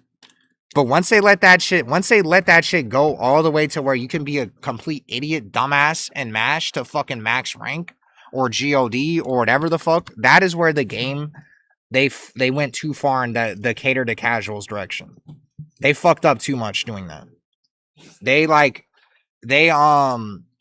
the legacy characters, specifically the really hard ones like Brian and shit, that those ones got too compromised with the Tekken 8 system. That we shouldn't be having Wi-Fi Brian players spamming QCB1 on Wi-Fi I've already said Wi-Fi, but at max rank. These guys should not be allowed to be max rank with Brian. They did not have to dumb down the legacy characters to that point, because now we have legacy players refusing to play the game because they've completely fucked certain characters. Like Steve, like Brian, almost every Mishima. Like, these characters are not fun for legacy players to play because they want to put all their eggs in the casual basket and make it so that anyone that's a dumbass can play them almost to fucking max rank without having like any legacy skill, without having any skill, just period, without putting any effort into the game. It's like one thing rewarding legacy skill, but it's another thing just rewarding effort.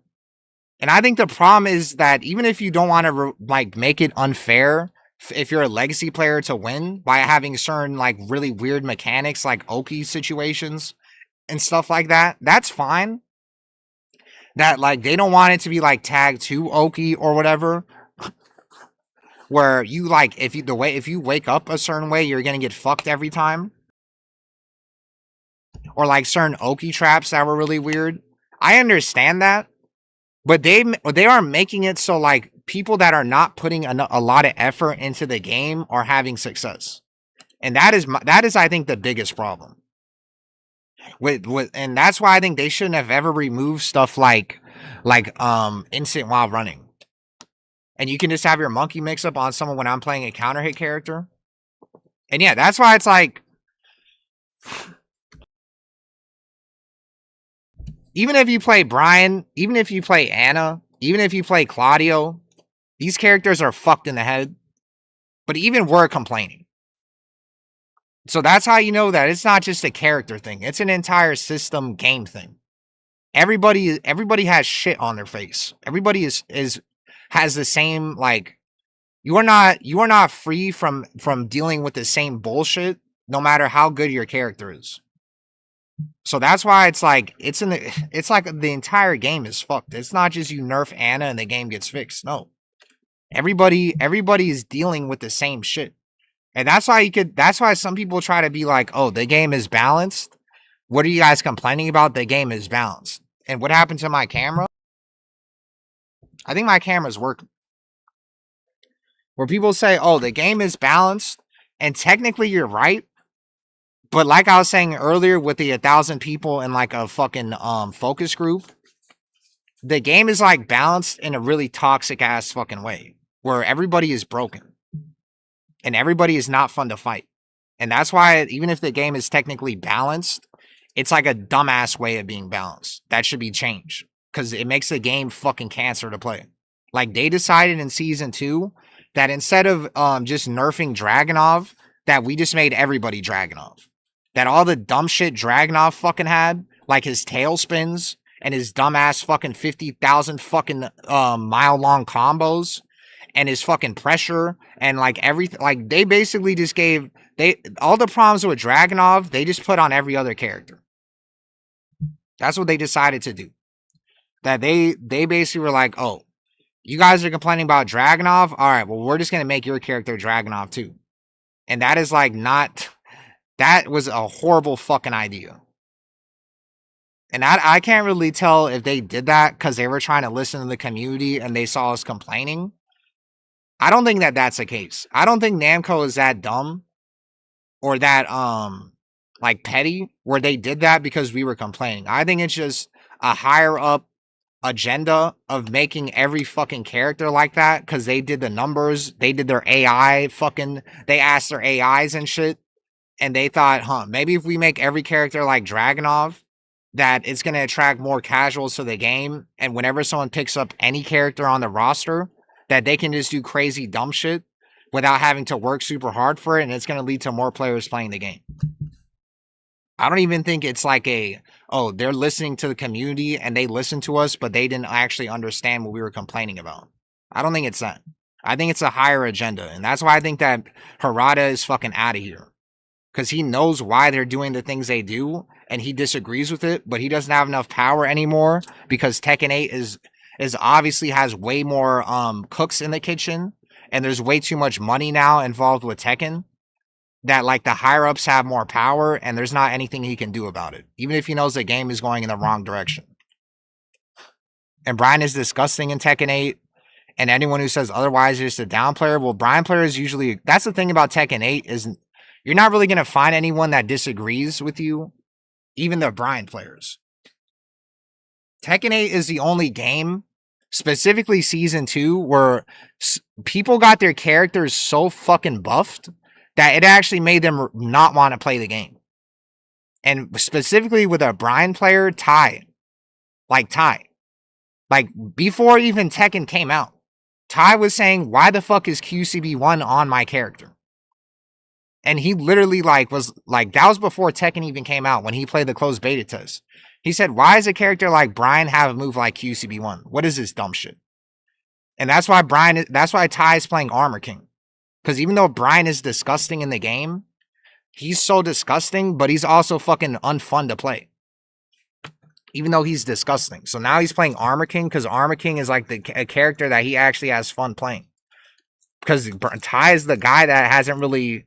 He's been kind of like MIA in this game. Even though he plays Brian, and he was the best Brian in NA. Outside of like Jimmy J. But Brian, this is like I said, this is the only game where I've seen people where their character gets buffed to the fucking moon and it makes them not want to play the game. I've never seen that shit before. Like somehow they invented like people complaining about their character being too broken and brain dead and strong. That you even had like people like Speed Kicks, Ty, like when Season 2 dropped, they're literally like, fuck this game. Because fucking Horang had that dumbass down 3+4 without it getting its frames nerfed. And even with its frames nerfed, it's still dumb. And then you had people like A.O. Richie being like, what is this fucking... why do I have this like homing extension from K&K and it's unsteppable? Like, what the fuck am I doing? This shit is not fun to play.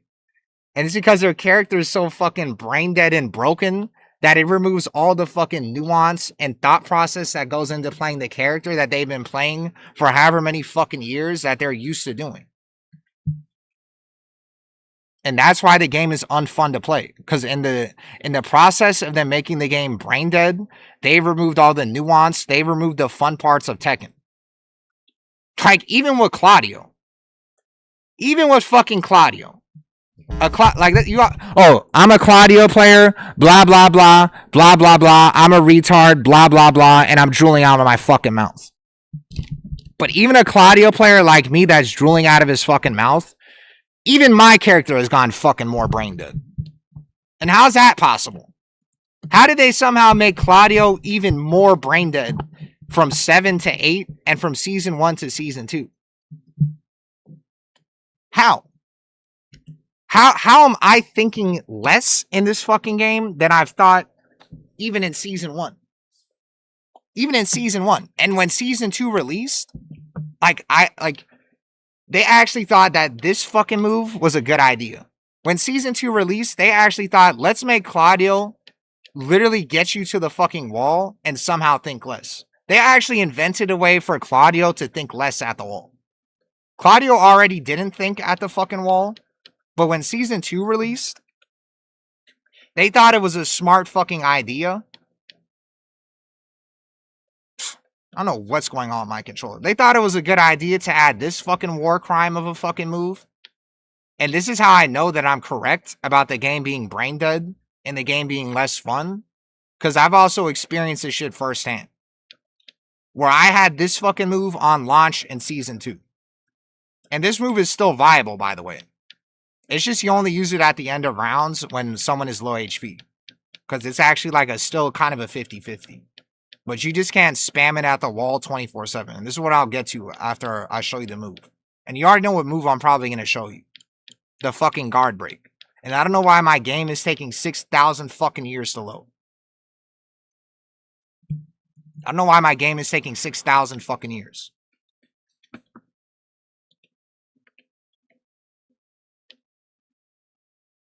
Bro.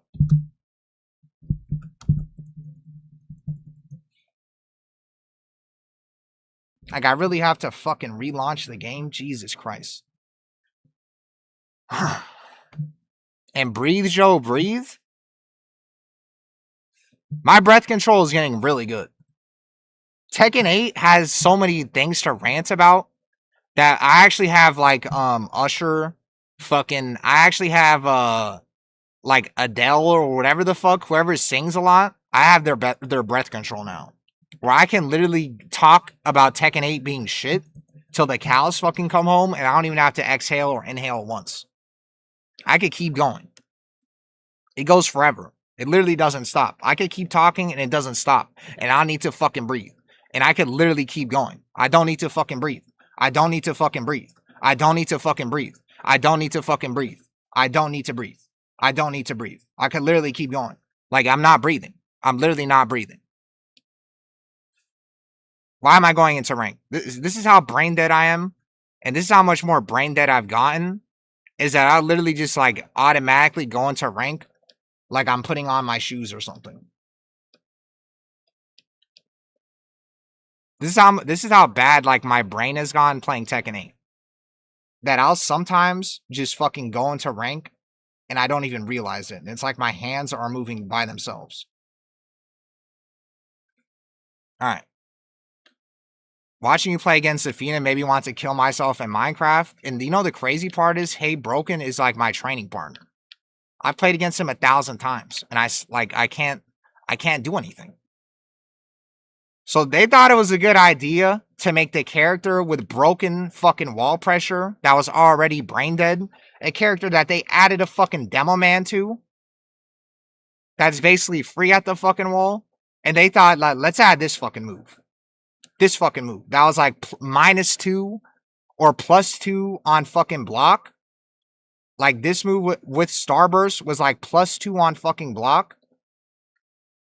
And literally every time you got to a wall, this is what they wanted you to do with Claudio. Every time you got to a wall, they didn't want you to do sidestep 4. They didn't want you to do down 3. Jesus fucking Christ. They didn't want you to do down. Bro. They didn't want you to do down 3-4 hit confirms. They didn't want you to do down 3-4 hit confirms. They didn't even want you to do sidestep back 1. And they didn't even want you to do this dumbass fucking retarded move. Sidestep up forward 2. Or just up forward 2. This dumbass idiot fucking move. They just want you to go to the wall and just do this every time. And are you going to press or are you going to sit there and get fucking wall splat? For 1,000 damage. That's what they wanted you to do with Claudio. And when they fucking nerfed that move, the game actually became twice as fun for me. When they nerfed that move, I actually immediately started having way more fun playing the game. Because when I actually started to use like 1% of my brain again, it actually like made the game 10 times more fun. Even though when I was using that move, I was robbing the fuck out of people. And that is like that is why what they're doing with the game is making it like, it's not a good idea. It's not a good idea. Because the whole point with Tekken is like, this game is not like just a fucking party game. This game is not just a party game. There's like the more I think about it, it's like the more stupid it is. The more dumb it is for why they're going in this direction. Because this game is not a party game. There are party games that are way better than Tekken. Tekken is not going to out-party Mario Party. Or not, Jesus Christ, I'm an idiot. Tekken is not going to out-party Smash Bros. When you ask a fucking random person on the street in a fucking video game online anywhere you find a random person, where you just find like a random person and you have no clue who the fuck they are, and you ask them what is Tekken, you know there's like an 80% chance they're gonna have no clue what the fuck you're talking about. They're gonna have no clue what the fuck you're talking about. So that's what I don't understand about Tekken 8, where they want to make this shit a party game, when they're one, not adding Goku to the fucking game and adding a niche fucking Final Fantasy character, and they're not doing anything marketing wise to get a lot of people to play the game. So that's what like makes zero sense to me. It makes zero sense to me because I understand like what they're trying to do with Tekken 8, and it would make sense if it fucking worked, but it's not working. It's not working. And Megaclin, like, you're in grand finals. Who the fuck did you fight? I don't even like. I'm just gonna wait until you tell me you're fighting someone really good. And you like Megaclin, I saw your stupid ass name in my fucking chat, and now I lost my fucking train of thought. So Megaclin, fuck you. Now, yeah, I don't know why they're making this shit a party game. And if the game was successful and like Fortnite and everybody was playing it, it would be a lot easier to swallow the pill of Tekken 8 being a party game, but it's not. It still feels like it's the same people playing the fucking game. And it still feels like nobody knows what the fuck Tekken is. So they need to stop doing this party shit. If they want to make this shit a party game, add every anime character in the fucking book to the game. If you're not going to do that, then stop making this a fucking party game.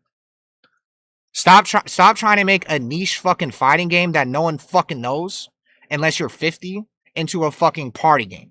Because nobody knows this fucking game. And Street Fighter is not a party game. And Street Fighter is shits on your fucking game. Street Fighter has 5 million fucking people playing the fucking game.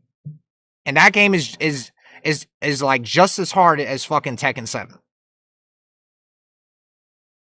I don't know if it's harder than, I don't know if it's like way, maybe it's, I don't know, maybe Tekken 7 is harder, but regardless, I think Street Fighter is harder than Tekken 8. Even though I played it for like 10 seconds, Street Fighter has to be harder than Tekken 8.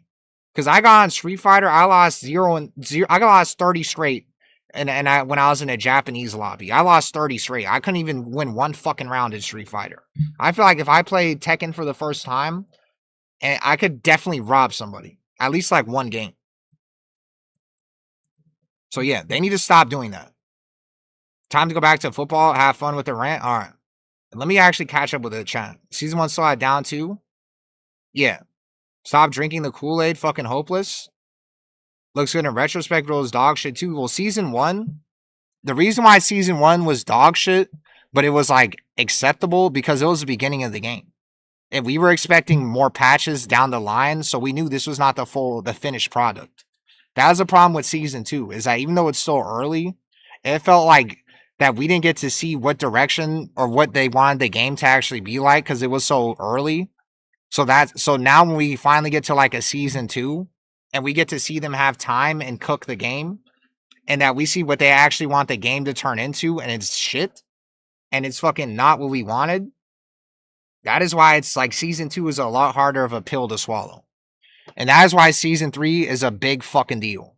And if they fuck up with Season 3, and we finally see like what they're trying to do with the game when they have time to actually change shit, because they've had 8 months of doing Season 3, then yeah, that pill is going to be even harder to swallow. And that's why that pill, the Season 3 pill is basically do or die for the fucking game. And we're going to still finish this fucking article. And they have just done the Season 1 nerfs, so it wouldn't be as bad as we are now. And you're going to eat shit if it tastes like candy, stop drinking. I mean, I'm not drinking this stream. And what's worse, Tekken 8 or Street Fighter 6? Well, people say Street Fighter 6 is just as bad as Tekken 8. All I know is that even if it's just Japan carrying Street Fighter 6, at least they have somebody carrying that game. Nobody wants to carry Tekken 8. The only people that carry Tekken 8, I guess, are the Pakistanis. But even then, you still have people like Shinblade blaming Arslan Ash for saying fuck Tekken 8. I want to go to Ultimate Warrior or whatever, Ultimate Fighter Warrior, and go outside and take pictures on the beach. And then you have Arslan Ash saying that I wish the game was fun again. So it's not even Pakistan. Robbing doesn't feel fun in this game. Yeah, winning doesn't feel as rewarding in this game to like a super high fucking level. Winning is not as rewarding compared to 7 or probably any other game. So that's why, that's the other thing. Thanks for actually saying that. That's why, the reason why that is also a problem too, and it all just comes back to the way the game is designed, that when you have a game that feels like unrewarding to win in, you have people that are supposed to be like the new blood, or the people that are supposed to replace the legacy players. I guess specifically in tournament, like a fucking an XO or like a Dapper or even like a me that are supposed to replace these legacy players that are new, is that you have people like us dropping off the fucking the face of the earth. You have people that are starting in Tekken 8 or this is their first serious game and they're quitting. Like, how the fuck do we have a guy like EXO, arguably like one of our best players in the entire country, and he's taking month-long breaks from playing the game, and he's disappearing off the face of the fucking earth? And you have like that one guy that was a Reina player that played Fortnite that came out of nowhere, fucking Fury X or whatever, and he was getting coached by speed kicks and shit, and then he disappears off the face of the earth. Like, you have people that are doing crazy things in tournaments and competitively and winning against people that have been playing 20,000 times as long as them, and they're literally still quitting the game. And that's probably because winning doesn't feel as deserved. So it's not keeping them in the game. Because like in their heart of hearts, they know that like like what they're doing is probably not like as deserved as obviously it should be. I guess I kind of fumbled that. But you already know what I'm saying. I kind of said the same thing twice, but you know what I mean. That I think if you really had to work super hard for getting to that level, that it would be a lot harder to quit. But you have people, it's kind of like there's probably like a saying for this, but like when you're like the king's son or whatever, or I guess being spoiled, I think it's just people just being spoiled as fuck. That when you're spoiled as fuck and you're handed everything, that it's going to be a lot easier to quit or to like fuck up or to be like, fuck this shit and leave. But when you have to actually work from the ground up, like to get to the level you're at, it's going to be a lot harder to just sit up, like get up and just fucking leave. Or get up and just do dumb shit. Or get up and play Valorant for 6 months. So that's why there's people that are doing really well in this game that are not sticking around. Even if they started doing really well in a really short period of time. If everyone is top tier, it makes the game fun, trust me. Smash Bros is way better. You think they should add Sydney Sweeney to Tekken? If they added Sydney Sweeney to Tekken, yeah. Adding Sydney Sweeney and Tifa is like the same shit. Like, you're just gonna have 1,000 people buy the game, jerk off to the bikini custom, but they'll probably uninstall after. So I think adding Sydney Sweeney, adding Tifa, adding Kim Kardashian to the game, it might do good the first week, but yeah, it's not like a permanent solution. They want a party game for different players market, but the Namco should have made a separate franchise for a party game as Smash. Smash Ken? This sounds fucking stupid. I guess they had Pokken, but I don't think that's Namco though. You know, I saw morons tell me, why don't you play Yoshi's Broken or Strong, but the game is not Tekken, and I play Tekken for Tekken. Well, yeah, I said that shit to you in the beginning, but you were kind of, like, you had that, like, car accident or whatever in the beginning, and your wrists were fucked. So that's also why you didn't play in the beginning of the game. And yeah, like, it doesn't matter if your character is broken or strong. Like, even though I was joking about Joy playing Anna, and I was joking about HK playing Brian, even though I'm not, like, fully joking, I'm, like, half joking. But, like, no matter what character you play, you're still getting fucked by Tekken 8. You're still going to lose your hairline regardless. And yeah, Street Fighter's harder than Tekken. There's your problem. It's the Japanese lobby. I don't know, bro. I hop on a Street Fighter right now, in Street Fighter 6, I'm getting fucked. They need to add Joe Blunt in Tekken 8. They need to add Joe. You guys are idiots. Street Fighter's a tighter execution, but game plan's way simpler. You can learn a matchup in 10 minutes. And you can't cheat. Yeah, you can. They have throw loops, and they also have because I remember Sonic Soul was showing me this, that they had like how broken drive impact is and how you could cancel it and shit, and you could win in like 2 seconds. So yeah, what pain do Claudio players experience? I'm confused. Well, I just showed you. Well, I guess I didn't just show you. But yeah, Sevi Black, fuck you. You're not even the real Sevi Black. Said he is in the game to make people not move. And season 3 is a disaster. I'm done for good. I'll just do music again if season 3 blows. Europeans carry. We should all migrate and play Rust. You know, I did his stream last stream. I did. Where's everyone gonna go if Tekken dies? So if you're interested in that stream, I did that. Shade to Richie. It's time to come to City of the Wolves. And Street Fighter 6 has the edge where it's less stuff to learn than in Tekken 8. And with modern controls, it's easier. And I think Bandai wants to make a 2D fighter instead of a 3D. Wouldn't be surprised if Tekken is that, or at least a spin-off with supers. Huh.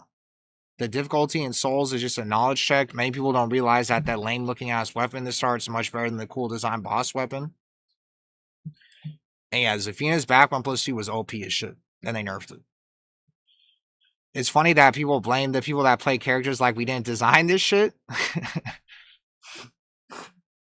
Which is the only people that really defend the new brain dead Tekken 8 characters are people that probably started in Tekken 8. That's why you have someone like Ty saying, why the fuck does my character have QCB1? And then you probably have someone like Nah Doomy that like will probably think like this shit is balanced.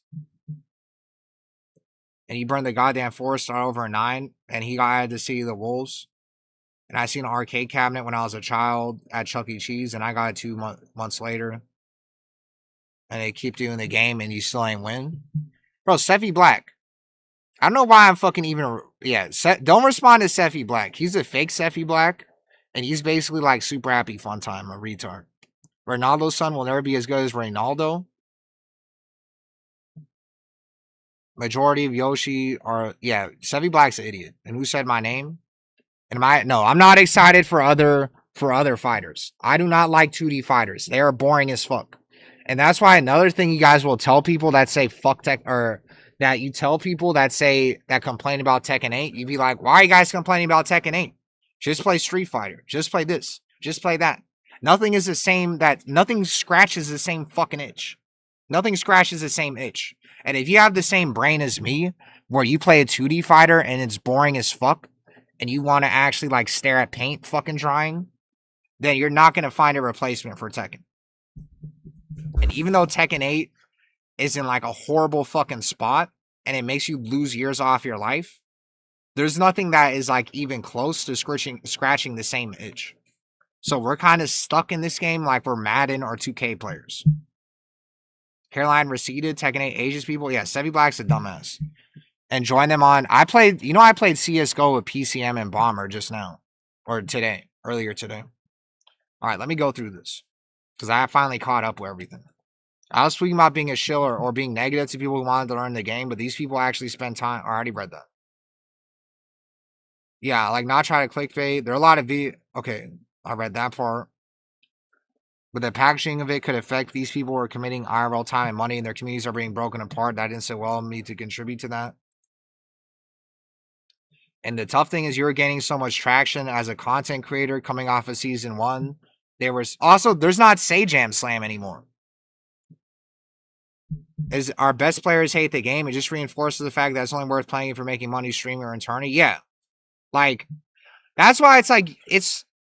A lot of people will... And why I think about new Virtua Fighter? Fuck Virtua Fighter. Yeah, fuck Virtua Fighter. That they should have been coming out with that game way sooner. They're making us wait too long for that game. And I still think it's not going to be enough. But I will try it. But I doubt it will be enough. I doubt it would be enough to kill Tekken 8. If that's what you're asking. And yeah, what you just said with the best players in the game hating the game. That, yeah. And that is like a thing where it's easy to just blame the players and like be Shinblade and blame Arslan Ash and blame Knee and all that. But you have to look at the cause of it. You have to look at the cause of it. And that's why I think you shouldn't be like FDX and Main Man, if they are just honest about the game, that to be honest, I don't think they should be. They should feel like they have the fucking even though it's impossible to make them not feel like this, that if they start shitting on the game, that the game is fucked and that it's all up to them and they have the entire community on their back and they are forced to fucking be completely positive. Because I think you have to look at the source of why they would be saying that. And Arslan Ash, Knee, Main Man, FDX, if they are saying fuck this game, that you shouldn't be looking at them and being like, oh, they said that this game sucks and it's their fault and I'm not going to play the game because of them. You have to look at why they are saying that. Why is someone like me or Arslan that have made their fucking entire career off of this game shitting on the game? Because we are not incentivized to shit on the game. Me or not, I'm not even going to put myself in this conversation because I'm not sitting here buying houses and shit off of Tekken. Someone like FDX or fucking Knee or Arslan Ash or fucking Main Man Sui, like those guys are like really, like their livelihoods are really affected by this game. And they are still talking negatively about the fucking game. I'm not even going to bring up like Ulsan or any of the other Korean players. I want to just specifically talk about and Sephi Black. You're lucky that I'm not soft. Because I'm just going to let your dumbass worm around in my fucking chat knowing that everything you type, that people are just going to fucking ignore because you're a retard. So keep typing dumbass shit. And make sure when you guys read his shit that you don't get baited. Because if you start arguing with Sephi Black, it's going to be like arguing with a brick wall. Or arguing with like an AI trying to catfish you. That, yeah. That like, we, like, alright, not we, but you know what I'm fucking saying. Main Man, Arslan, Knee, these guys live off the fucking game. They live off the fucking game. They are not incentivized to shit on this game. They don't want the game to fucking die. If the game dies, they're fucked. But the fact that they're still shitting on the game, knowing if the game dies, they're fucked, tells you a lot. It tells you a fucking lot. The fact that someone like Main Man Sweet, and I've said it 1,000 fucking times, but until I see an entire stream of you playing Tekken, I'm going to continue to bring it the fuck up. And he didn't even play Tekken. Like, he said chill Tekken and Dota. He didn't play Tekken this entire fucking stream. This is a lie. He didn't play Tekken this entire stream. He just had that shit in his title. And you know he didn't play Tekken the entire stream because it would say chapters. And it would say Tekken. But regardless. These guys are buying houses and shit off of Tekken. And he's playing Dota 2 for an entire month. He's playing Dota 2 for an entire fucking month. So yeah, it's crazy.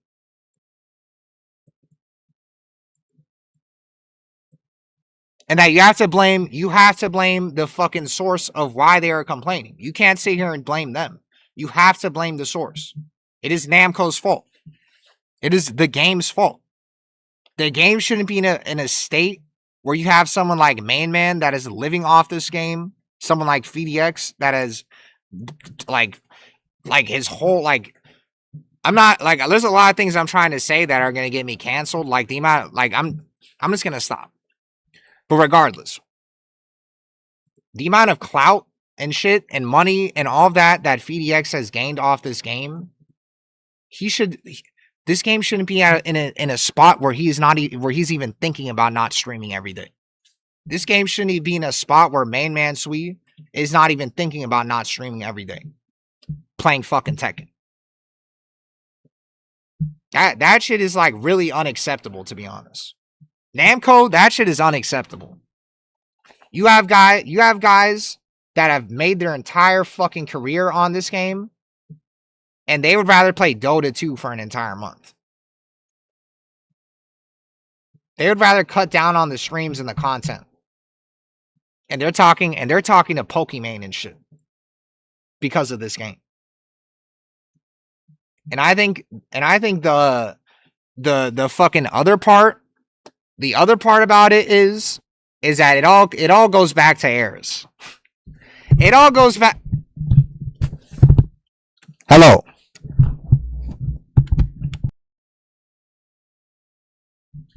Hello. I can't even fucking hear shit.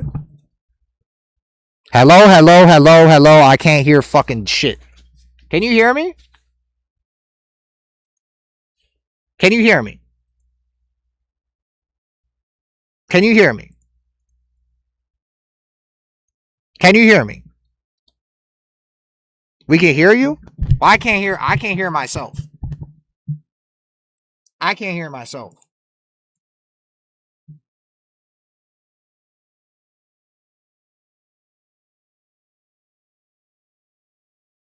Hello? Oh, I can hear that. Hello? We can hear you? Alright. Alright, wait. Hello? Alright. My bad. I was saying hello to myself.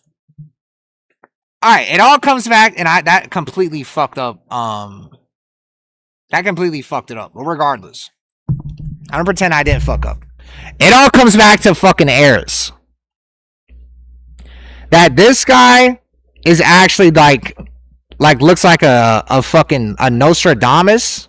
That this guy looks like he has a crystal ball because he's actually right. That at the end of the day, I'm not saying that it's Namco's, like, I'm not sitting here being a fucking Karen and being like, Namco, you guys, do you know how many children Main Man has to feed because of Tekken? And you guys ruined the game? Shame on you. No, that's not what I'm doing. Because at the end of the day, Eris is fucking right. That if you're going to dedicate your entire fucking life and your livelihood and your family's fucking well-being and your children's fucking mouths to fucking Tekken, that when this shit actually hits the fan and the Titanic fucking sinks, at the end of the day, it is kind of your fault. That you chose to dedicate your shit on a fucking video game made by idiots. Specifically Bandai fucking Namco. So at the end of the day, that is not the point I'm saying. That, yeah. Like, you guys, like, I'm not sitting here blaming Namco and being like, when Main Man's children are starving, that shit is on you. Like, fuck you. Like, how could you let Main Man's children starve?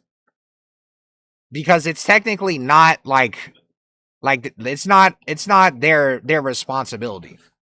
All I'm saying is that it is their responsibility, or it is like their fault if the game does fucking die. It's not Ayo Richie's fault for playing Rematch. It's not Main Man Sui's fault for playing Dota 2.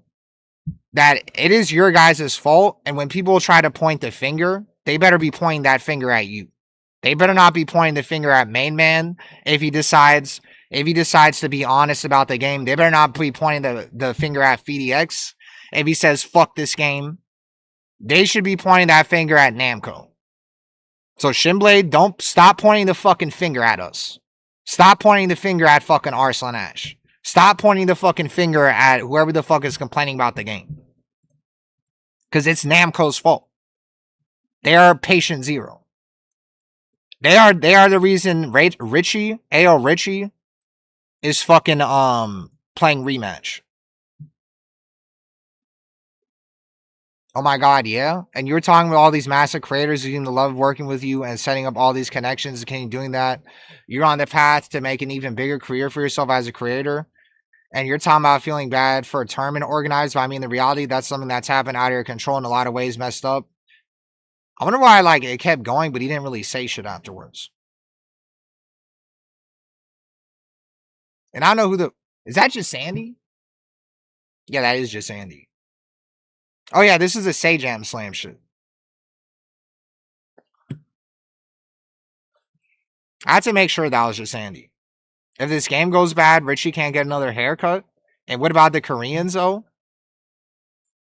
What do you mean about the Koreans? Oh, that they live off this game too? Yeah, they do. And are you saying that or do they complain about the game? They do complain about the game. It's only the Japanese players that don't. You're talking about feeling bad for tournament organizers, but that's something that's out of control in a lot of ways. messed up the career path you're probably blueprinting for yourself, you know? In a lot of ways, messed up the career. This is actually kind of a deep-ass conversation. You guys might not think anything of this, but I'm actually surprised this interviewer even asked this. That he's basically saying, FDX, you know, like your trajectory was probably going to be to surpass Main Man and be literally like probably even bigger than Eris and be literally like the guy. Even though he probably technically is still on that trajectory, but like you do realize that like Tekken 8, that they fucked that shit up a little bit.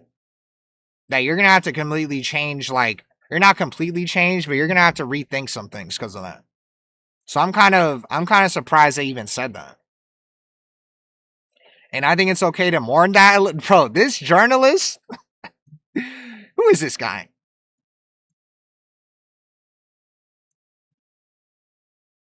Carver Fisher?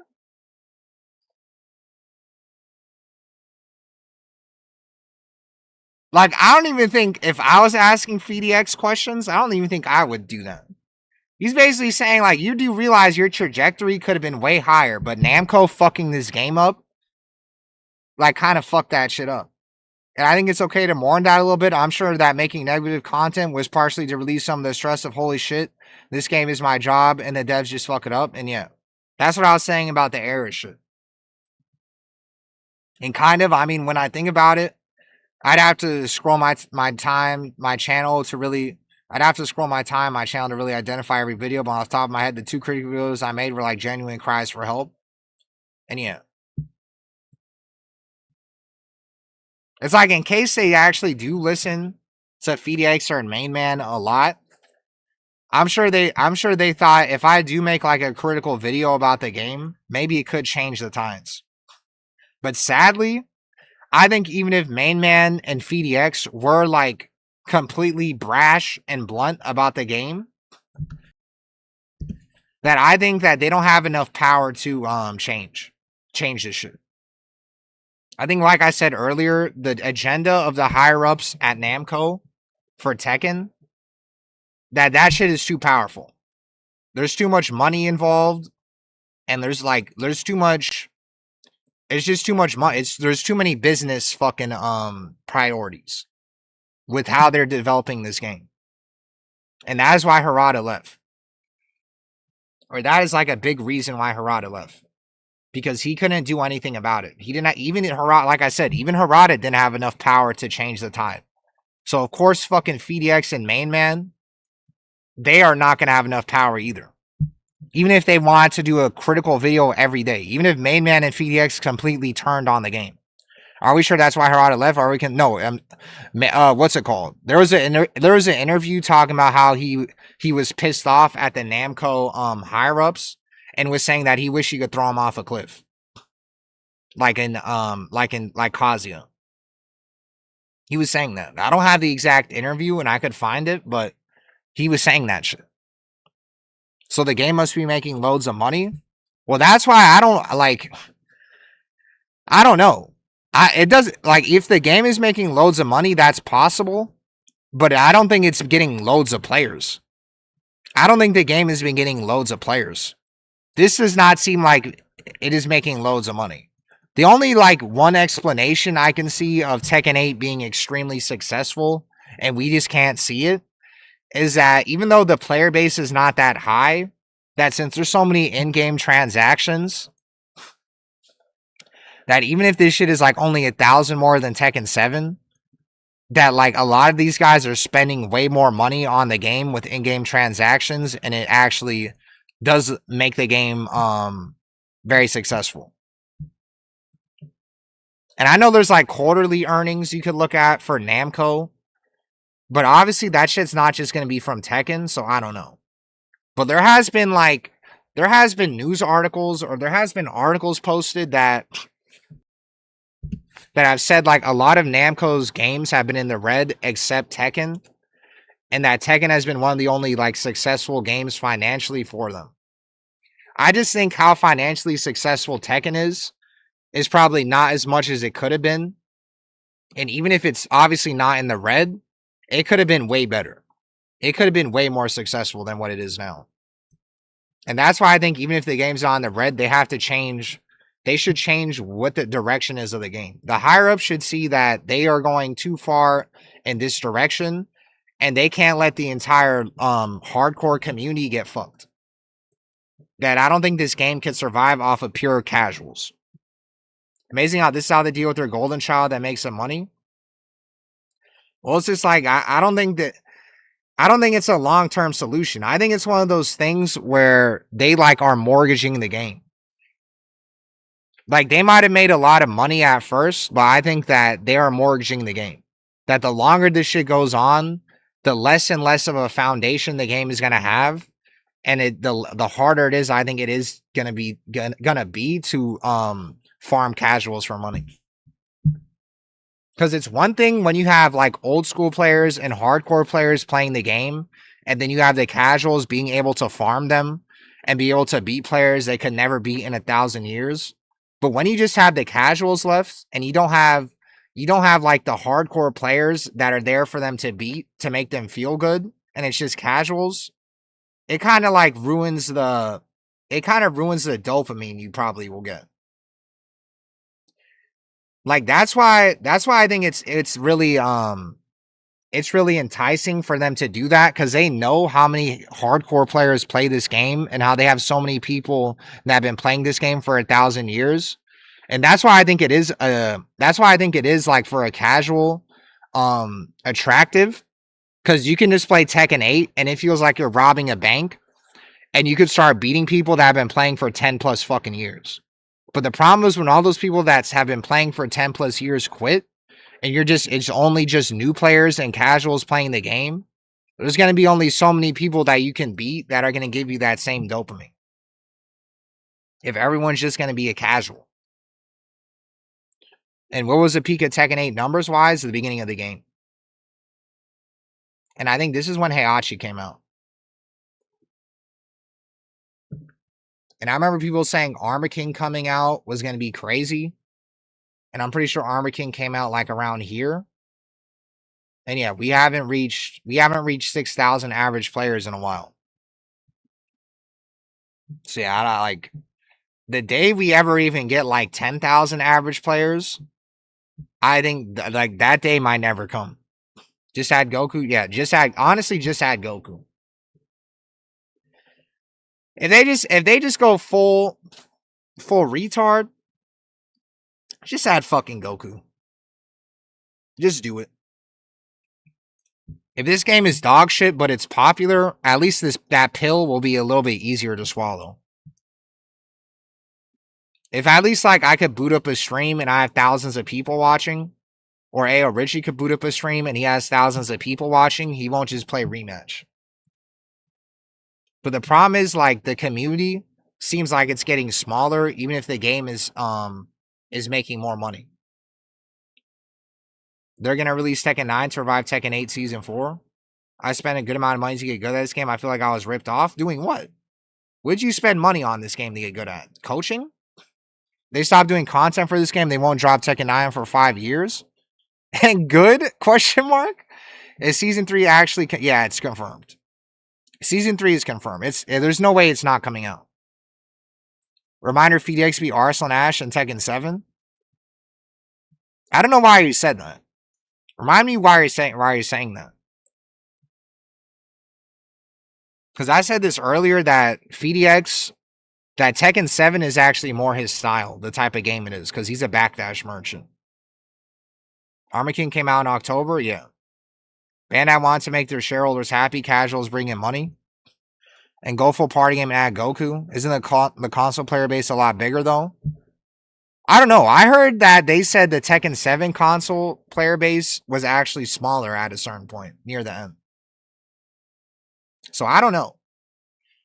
But regardless, I still don't like, even if you just look at just pure PC players, I don't see how this is, regardless of what the console player numbers are, I don't see how this is enough of a jump. I don't see how this is enough of a jump. 4,900, 5,000. And then our shit is like 5,000 right now. I don't see how this is enough of a jump. to justify it. It used to be so fun watching Koreans on the weekend in 7. That kind of hurt too. That hurt. The Koreans not being on Twitch hurt the Tekken community a lot, I think, too. That made it like, that really boosted the fuck out of the Twitch numbers. And it made people watch Tekken 24/7 that weren't in Korea. That you could boot up a low high stream like right now, and you'd have a lot of people watching that shit. And literally only Koreans use Naver or whatever that shit's called. Guts from Berserk can actually save the game, and where is Season 3 confirmed? It's actually not confirmed. I'm actually lying. I don't think I've actually seen a thing that said it is confirmed. That's actually like, that's a really dark ass statement. That's actually funny as fuck, because there actually isn't a Season 3 confirmed. Everyone just assumes it's going to come out, but imagine they say Season 3 is actually not happening. Finn said just go full Clown World. It's just like, bro, if you're going to sell out with the fucking game, can it just be at least popular? Like, why does it have to sell out in a way where the game is not as popular, but it's somehow making money, but it's not popular? That's like the worst way to sell out, I think. They need to sell out. If they're going to sell out with Tekken 8, can I at least like see like at least 8,000 people playing the game? Because if this is supposed to be attractive to casuals, where are the fucking casuals? Where are the fucking casuals? I really find it hard to believe that it is such a smash fucking success what they're doing with the game. Unless there's just like whales like buying everything on the shop. Like, I really find it hard to believe this is like a complete utter success. And that this doesn't make them rethink what they're doing with the game. It's like really hard for me to believe that. This game is the game people with zero experience can be good players in. Oh. Yeah, Super Happy Fun Time is an idiot. He's kind of like Seffi Blank. The fake Seffi Blank. Season 3 is going to make her... Yeah, it is. As an OGs, or are you just a casual player now and don't give a shit? Do I consider my... Yeah, it's funny because even though I'm not a legacy player, I consider myself in the same boat as the OGs. Because for the brief time I did play Tekken 7, like seriously, I got to see like what the Tekken 8 effect was in real time. And like experience it personally. Like experience being a scrub. And then actually like being able to be good players all of a sudden. And then seeing people that are scrubs with me all of a sudden be able to be good players all of a sudden. Goku, Ichigo, and Luffy to save this game. And Season 3 is one big hope. I'd rather see Tekken 9. It'd be funny as fuck if they don't. Yeah. The radio silence is like...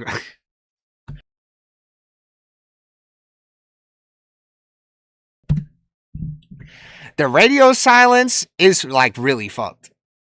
Like Namco, like bro, like Harada just left. Can you at least be like, yeah, Harada just left, and right now we're working on a really big patch for Season 3. That Season 3, we're working on a lot of big updates, so make sure you guys tune in. Like, can you at least do something like that? Cause like their radio silent, and then someone said, did they confirm Season 3? And I'm like, are we not going to have a Season 3? Are they just going to be like, fuck you? Because if the game is successful, I don't fucking know. All I know is that, like, the more I think about it, I'm like, bro, are they really going to do Season 3 and release it in like a year or something? Are we going to have another TWT with Season 2? Imagine that. That would be fucked in the head.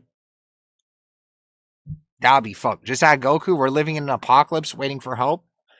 And it makes me worried if Harada left because of higher management. I'm not surprised. They've been getting extra greedy with their games. And Namco has dark triads running the company and ruining beloved IPs. And like Tony Soprano, Fee came in at the end of the good old days. Came in at the end of the golden days. Which fighting game is doing better than Tekken besides Street Fighter 6? None of them. This is the golden age of fighting games, and every fighting game is ass. The very first trailer we saw was Jin fighting Kazuya. Make Tekken 9 like that, please. Remember how hype was so hype about season 2? They gave us a teaser mad early. Now look what happened. Yeah. Yeah. 6-7, 6-7, 6-7, 6-7, 6-7. And people will be hunting them down in the parking lot. Yeah, they just said, thanks for playing. Can I save Tekken, Joseph? If they want to save Tekken, add Goku to the game and completely overhaul Heat and shit. That'll fix Tekken. Your Forger from Spy Family will save us. Where the fuck is everyone? And AO Richie 6.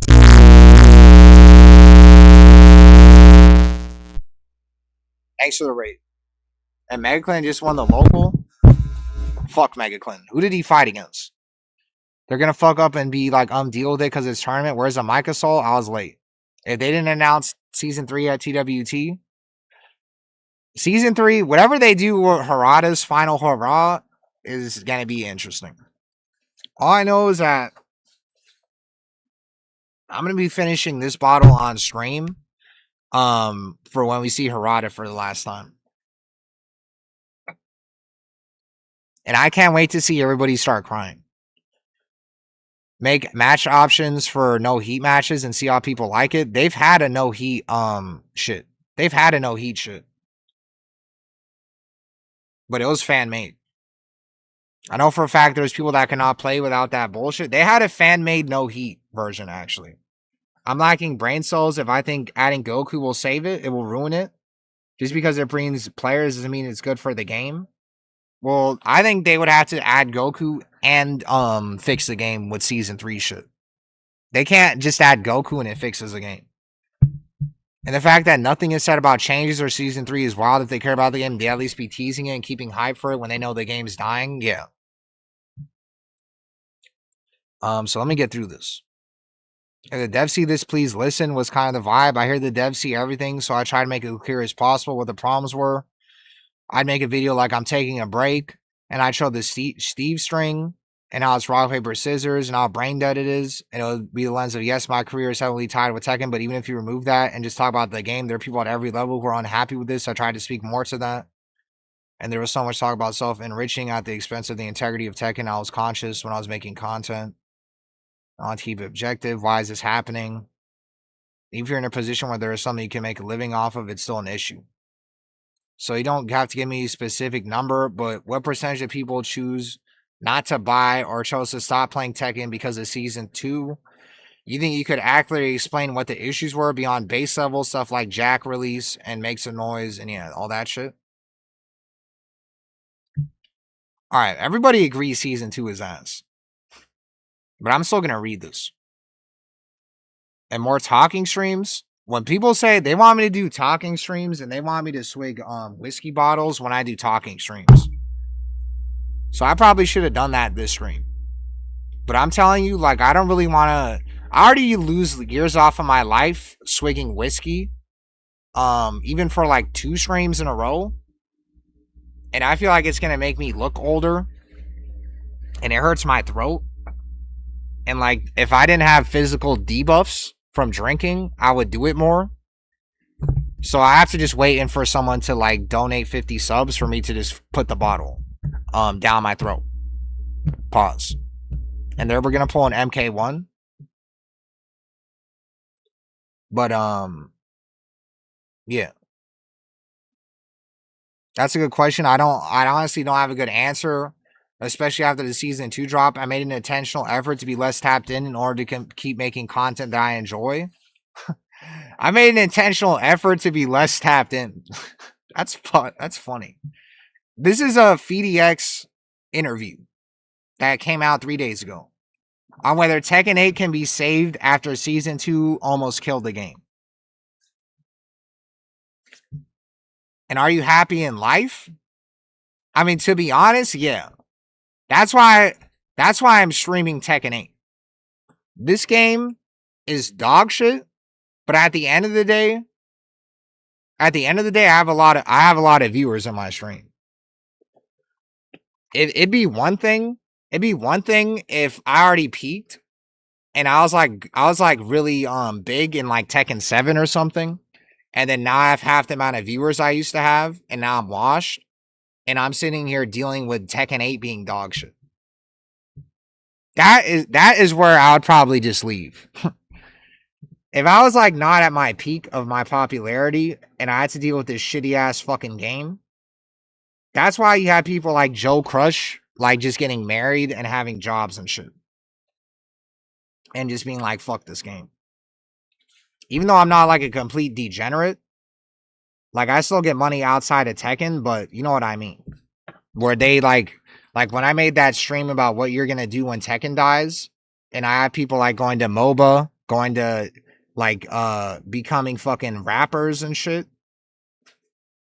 That if I was washed and I had to sit here and deal with this shitty ass game and I was playing for fun, yeah, it'd be over. But I also think it's kind of funny that this game is ass, because I could just farm this game for being ass. I could just farm this game for being ass and rage. That's the only good thing about this game being ass. Fuck. And do I have a SoundCloud? Yeah, I'm gonna have a SoundCloud pretty soon. When season 3 comes out, I'm gonna make a new SoundCloud and I'm gonna start rapping. And I'm gonna be an MF Doom clone.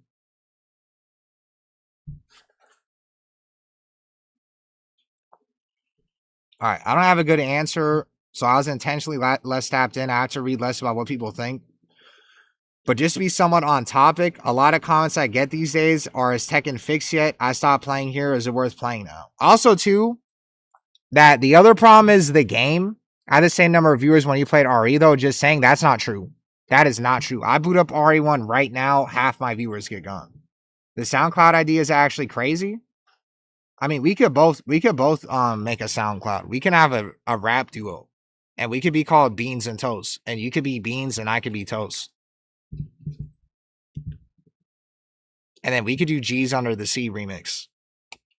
If you can rap, I'll send you some beats. I might come back to you soon. I might come back to you soon. Bloods and Biscuits and Gravy? That sounds like a trio. We're gonna have to have Hagu Sonata then. We're gonna have to have Hagu Sonata or Cloud T7 if that's gonna be the name. That's definitely like a trio. And oh yeah, what I was gonna say is that it's common knowledge for people that do know about Tekken. It's common knowledge that that everybody is complaining about the fucking game. Yeah, it could be Dev KO too, and we'll spiffle and spaffle on the mic. That it's common knowledge that the community is complaining about the game. Because I remember playing Silent Hill on stream, and I asked somebody if they know what Tekken is, and I said that's what I stream, and they said, yeah, I do. Isn't that the game where the community is mad as fuck at the developers? And yeah, so that shit is common knowledge. First album is 10 Pancakes for Breakfast, and the Dead Rising off the grid or off the record playthrough. And King J will never live that down. Can I become bread and you become cheese and meat? And what up, done? Or I'll make some dope ass boom bap. All right. It seems like people were turned off, just stopped playing and went to play something else. And even if, and also too, like, bro,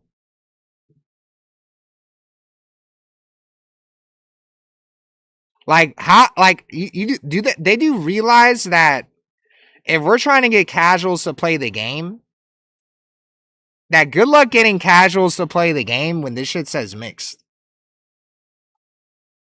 Good luck trying to get casuals to play the game when you pissed off the hardcore crowd so fucking much that they review bomb the fuck out of your game. That is why you can't just completely cater to casuals. Because this is like what I explain,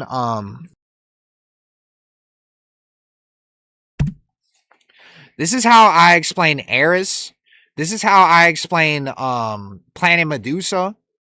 This is how I explain everybody that used to love Tekken and are now shitting on the game. Is that if you love something and that shit, you start not liking that shit, like that same passion you had for loving it turns into hatred. So now you will have an Aris that vehemently fucking shits on Tekken until he dies. Like, until Aris dies. And I remember asking someone that knows Aris in real life.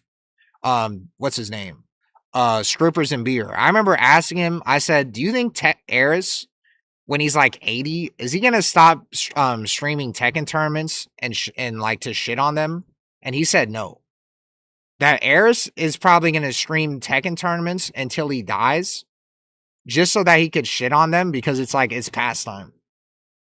Because he used to love Tekken so much that when it turned to shit, that instead of like redirecting that energy. You can go and watch this. Thanks for the subs. Or thanks for the sub, yeah. But my point is, Claudio is the worst character in this game. He has no mix-ups. If someone turtles, he can't do literally anything. Now that energy of him loving the game has basically just turned into energy of him loving to hate the game. And that's the same with Planet Medusa.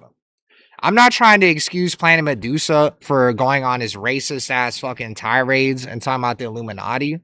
And sadly, I guess it's kind of like fucked up for me to say sadly. But I'm not going to say good riddance either, because like I've said before on the stream, I used to be actually a fan of Planet Medusa and Big Nose. I used to watch their streams a lot in 7. I would watch A.O. Richie, Big Nose, Planet Medusa. Those were like the funnest streams I watched in Tekken 7.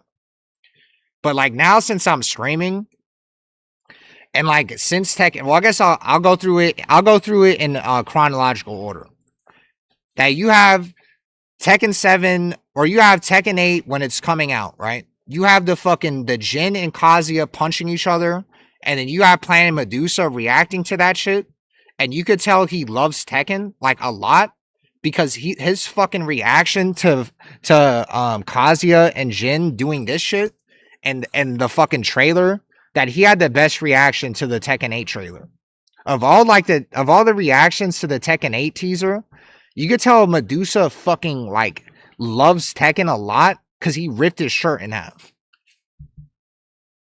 Like, I almost want to show it. Like, he loves Tekken so much. When he saw the Tekken 8 trailer, I literally put Kazuya Tekken 8 trailer. Like, I was actually trying to type Planet Medusa, but I actually typed in Kazuya instead. Then I'm just going to show this really quick. Let me see. It's not that. Yeah, it's this. That he fucking ripped his shirt in half.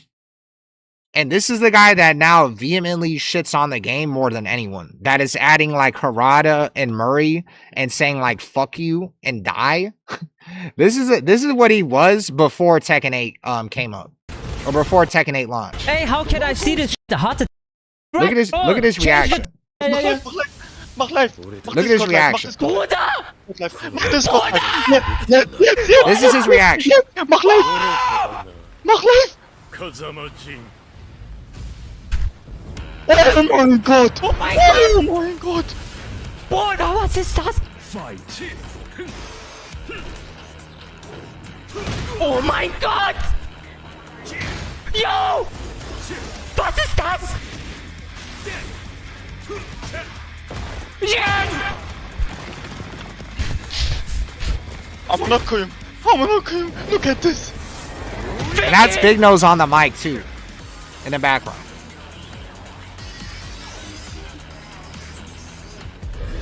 Oh shit!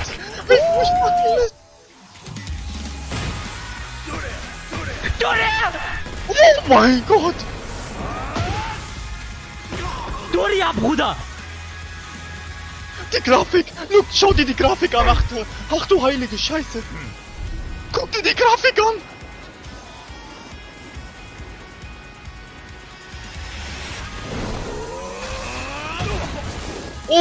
Oh mein Gott! Oh shit! Oh mein Gott! Devil Jin und Jin ist zusammen! Devil Jin und Jin ist zusammen, Bruder! In einem Charakter! Tag 2 dann! Amena Godum. Oh mein Gott. Oh, PS5, only PS5. Was? Only PS5. Nein, halt's Maul. Das ist das ist Nein, Sony nein, nein, Reveal, Mann. Das ist nicht only PS5. But yeah, like that was his reaction to the fucking trailer. And not gonna lie, watching that trailer again, like actually makes me sad. Cause I'm remembering how I felt too when I watched the trailer. Like that, like goddamn, bro. Now I'm sitting here 2 years later, 3 years later, talking about how FDX is like streaming less and making less content. Talking about how Main Man Sui has been playing Dota for a fucking month. Like, come on, bro. What timeline are we in? But regardless, my original point is that when you fucking love something like obviously Medusa does with Tekken, and then now it turns to shit, like you're obviously like that same love is gonna turn to fucking hatred. Cameras off. That same love is gonna turn to pure hatred. So I'm not excusing him for the racist shit, but you could tell when Tekken 8 started becoming dog shit that he basically was just like fuck this. I'm gonna just go completely like I don't give a fuck about my channel anymore. I'm gonna get banned from everything. And I'm gonna go on Illuminati and fucking Israel fucking rants. Because this game is horrible. Fuck this game. Fuck Murray, fuck Harada. And I don't give a fuck if my channel dies because I don't give a fuck about this game. And this is how he reacted to the fucking trailer. And now every time Planet Medusa talks about Tekken, it's like he's just completely ripping the game apart every time. And it's not just Planet Medusa, it's everyone. Well, not everyone turned racist. Not everyone like became like mask off and started doing cancelable shit, but I'm just saying like the people that used to really love this game that now hate this game, that's kind of like the arc you go through. Because a lot of people are really passionate about this game. That yeah, it really does have you contemplate life. If you are like addicted and shit to Tekken and you've grown up playing this game, or you maybe didn't grow up playing it and you just like picked up the game and then all of a sudden you're playing that shit every day and stuff. That yeah, this game dying is gonna be a big ass deal. And it's not as easy as just play another game. Because like I said earlier, not everyone likes 2D fighters. And currently we don't have any 3D fighters.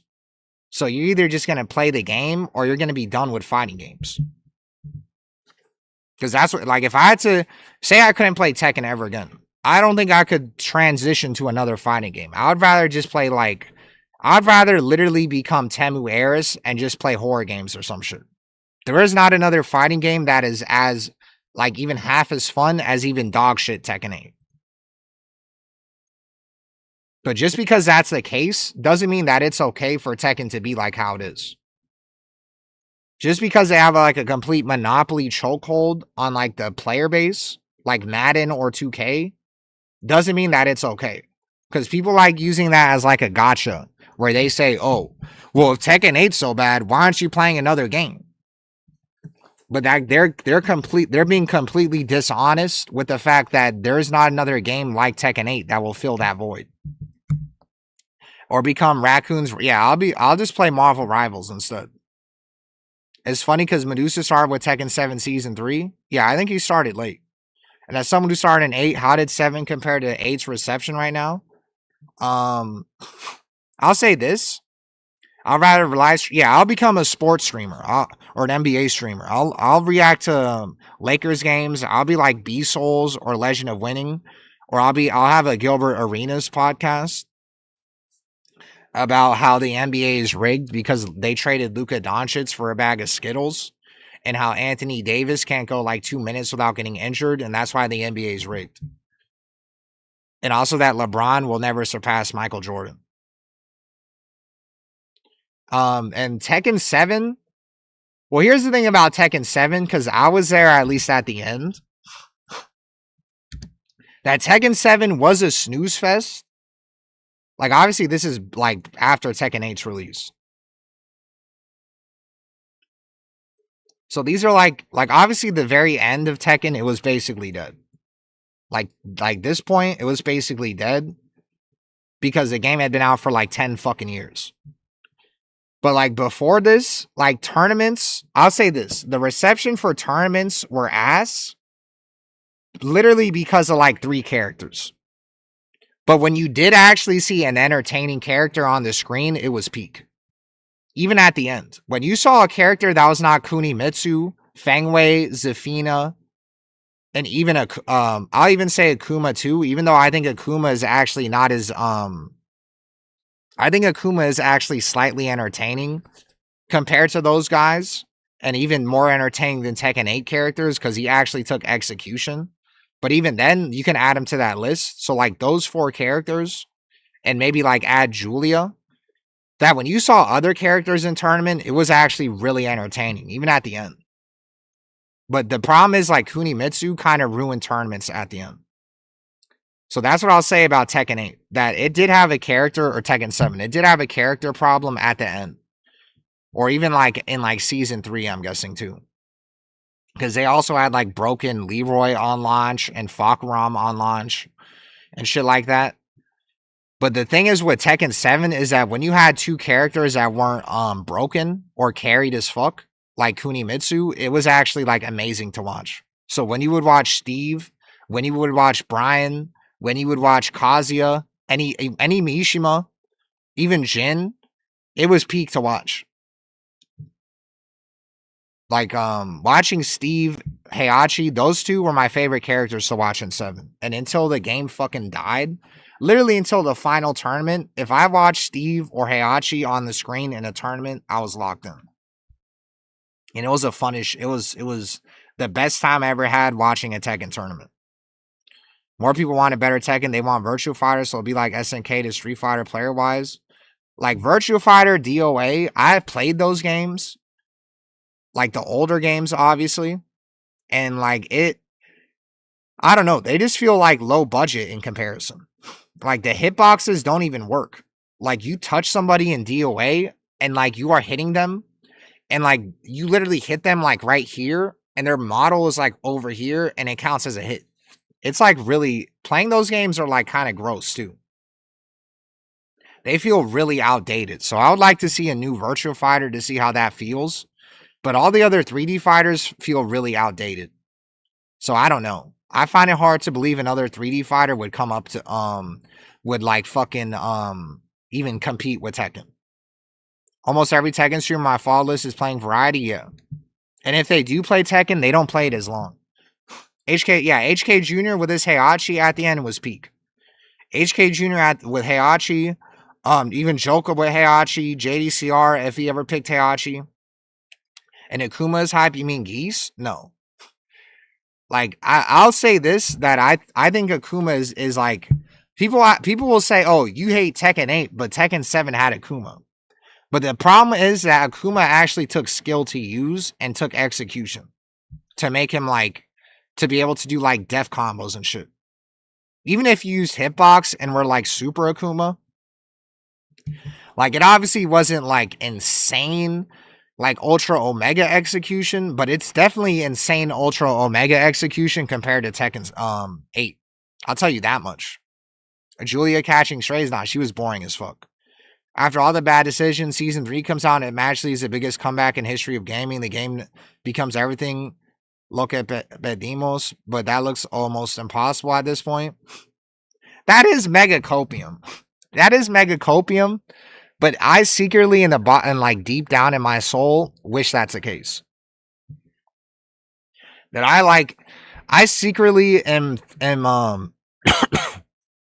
thinking like that Harada left because he knows Season 3 is good and that he doesn't need to be around anymore. Or some shit. Like, he knows Season 3 is going to be good, and that's why he left early, and that's why he left at a time that feels like a horrible time to leave, because he knows what's going to happen in Season 3, and the reason why they're quiet and shit, and the reason why they're not doing small updates until Season 3 happens, because they would rather put all of that shit when Season 3 launches to get, like, the maximum amount of people playing the game at once.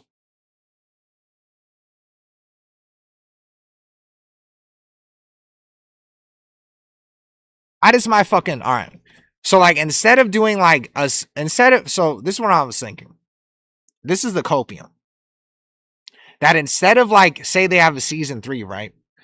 Instead of like cutting season 3 into like 4 pieces and then updating that shit in season 2 at the end and putting each of those pieces like before season 3 comes out, that they just put all of that shit in season 3 on launch. The problem is like that shit's obviously gonna have bugs and not gonna be tested, and that's why I think they're dumbasses still for doing this. But that's the only explanation that I have for the copium of that shit to work.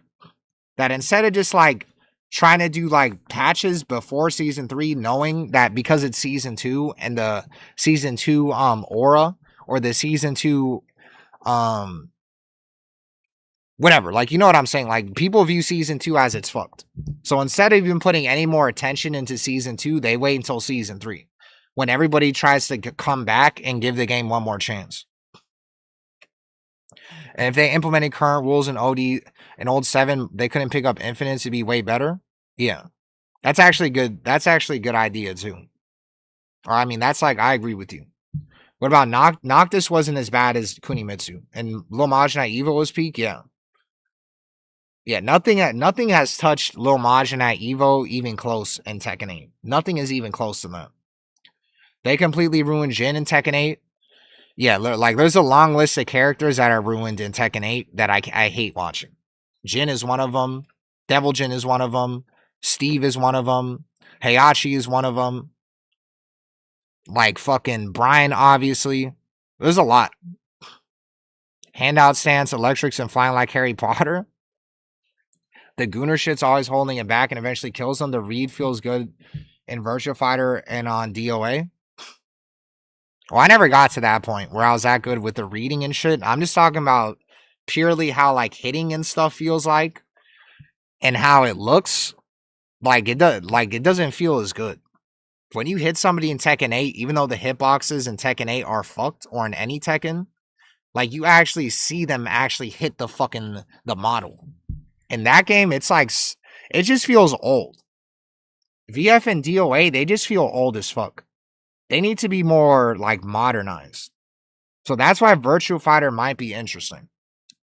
But currently, old DOA, Soul Calibur, Virtua Fighter, they just feel old as shit. They feel too ancient when I play. And it feels like you're moving through mud. Well, that's not true. That you move really fast in DOA. Soul Calibur is underrated. It's going to be what it's always been. Better looking, so nobody's playing that. And Jimmy J. Yeah, Jimmy J too. Jimmy J was peak too back then. I really hope deep down you wish the game is fixed so I can laugh at you harder when season 3 comes out. I just said that. That deep down I do wish the game is fixed. Like everybody does. Like, bro. That's why when I'm shitting on the game to this extent, like it's kind of dumb of me to do, but like I'm not going to sit here and lie to you and be like, Tekken 8 is really good. Even though it would actually be better for me to do that. Because like I said, like I'm a popular streamer now, I guess.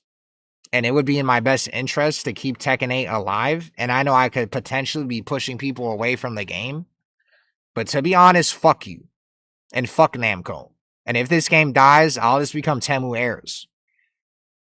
But everybody else, like you guys are kind of fucked. Like if you just stream Tekken and you only like Tekken and that's the only game you liked and this game dies, then like I said in my last stream, you're probably just going to become a female VTuber and stream Street Fighter 6.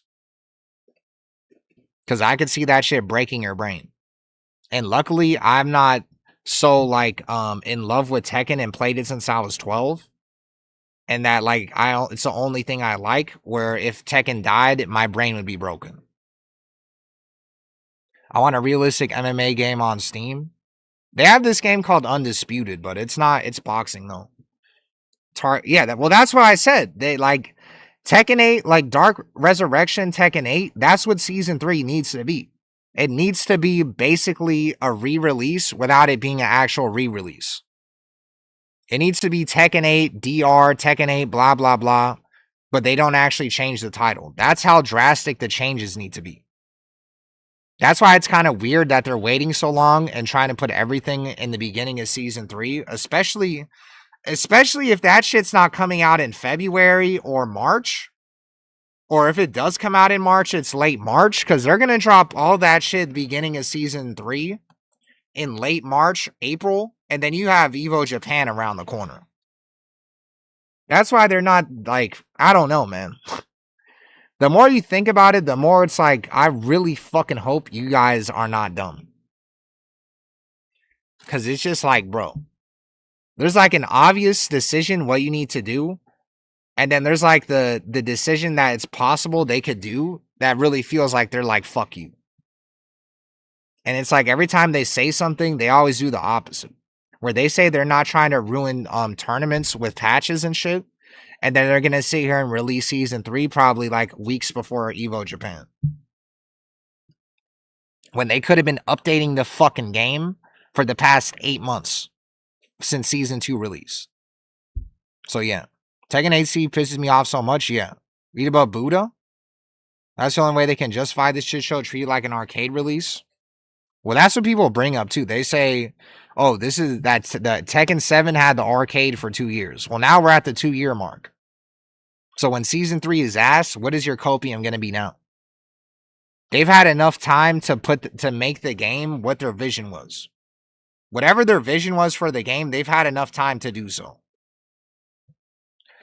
And it's clear that what their vision is ass. So I don't want to hear this is the arcade era anymore. It's clear what their vision is.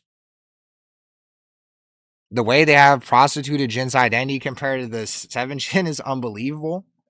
Yeah, I played. It could work, but I don't see them doing this. I played Jin. That was my first character I played in 7. And I was literally stuck at fucking 3rd Dan and Vindicator. That's how hard he was to play. Even though I sucked at the game. And I was on assist and analog. DOA is actually leagues above current Tekken system, but it's being slept on because it's a boot. That's not true. DOA does not feel as good as Tekken. With what I said earlier, when you hit people, your fucking model's 50 feet away from them. It feels like it's old-fashioned as fuck. If there was like a newer version of DOA, maybe. These streams are therapeutic. And add Gogeta. And what is he reading? I'm reading this. Look at the pin post. Look at the pin post. It's on FDX interview. And it happened 3 days ago. The season 3 is fixed. Everyone will get GOD 8. No, it's actually the opposite. Everyone's going to get demoted. I only like Tekken and stream Tekken, so I'm cooked. Yeah. You're going to have to become a Call of Duty player. You're going to end up as a Sandre Latino VTuber. Stop acting like one-player games alone is going to get you money. I'm just gonna start clout chasing. If Tekken dies, I'm just gonna start talking about politics and do the Asmongold. And I'm gonna rage bait. And I'm gonna say crazy shit. That's what I'm gonna do, actually. I'm just gonna become Asmongold or Hassan. And I'm gonna literally rage bait the fuck out of you. You cook on the UFC games. And when did season 2 come out? Like in April. Because that's why they called it an April Fool's patch. You just see more DLC characters no one wants and more season passes. Remember in the beta, people had 2. Yeah, I remember that shit. It was crazy. Budokai 2 training paid off. And those AR OD, bro, they called it, yeah, I know. They called it a defensive patch. That's why it's like, bro, they really like just pissing us the fuck off. They really get off on pissing off the legacy players and the hardcore players. They're famous for liking to be fucked for years. And they're not even calling season 3 anything. That's why, bro, season 3 is not going to happen. It's actually fake. Season 3 is actually the ghost of Christmas past. All this yapping and spiffling and spaffling, and there's no season 3. That would be the funniest shit ever. Except that would be crying and drinking on stream. I'm a Sparking Zero. That game's horrible. I remember seeing there was an argument between Fighter Z and Sparking Zero. Sparking Zero is fucking Kakarot level gameplay. That game fucking blows. I'd rather play Xenoverse than play Sparking Zero. It just looks good. If Season 3 is ass, time to abandon shit. Well, yeah, I think that you have to wait for Season 3. If you are debating whether or not to just like put Tekken in the trash and never play this shit ever again, you have to wait till Season 3. You never know. Even though it's copium, you never know. They could actually like I'll give you some things on why it's good to, or why it's possible they could fix the game. Because whoever they fucking, the team they had for Season 2, and I guess on late 7, that team got completely canned. They fired everyone in that team. And they have a new team that's supposedly of the older players, or the older developers for the older games. So that's like one of the copiums, is that it's actually possible they could do that because they have a completely new team now, even though it's actually an old team, but it's like a different team from the Season 2 team. Those guys all got fucked. And supposedly it was people in like Malaysia or some shit. And there's a vision for Tekken, but everyone has 20/20 eyesight. Well, yeah, the vision is ass. They need some heat in the next DOA. Will you judge me for playing on analog? Yeah, I played on analog when I started the fucking game. And then I switched when I was purple rank. And you're still on that shit. You're a fucking retard. And Moonsault Slayer, you're a retard too. I don't know why you're still on analog stick. I thought that you wouldn't go back, but I guess it doesn't matter. I guess you're not trying to be Arsenal Nash, so I guess it's fine. Tekken 8 dies and becomes a drama IRL channel is a way to go right now.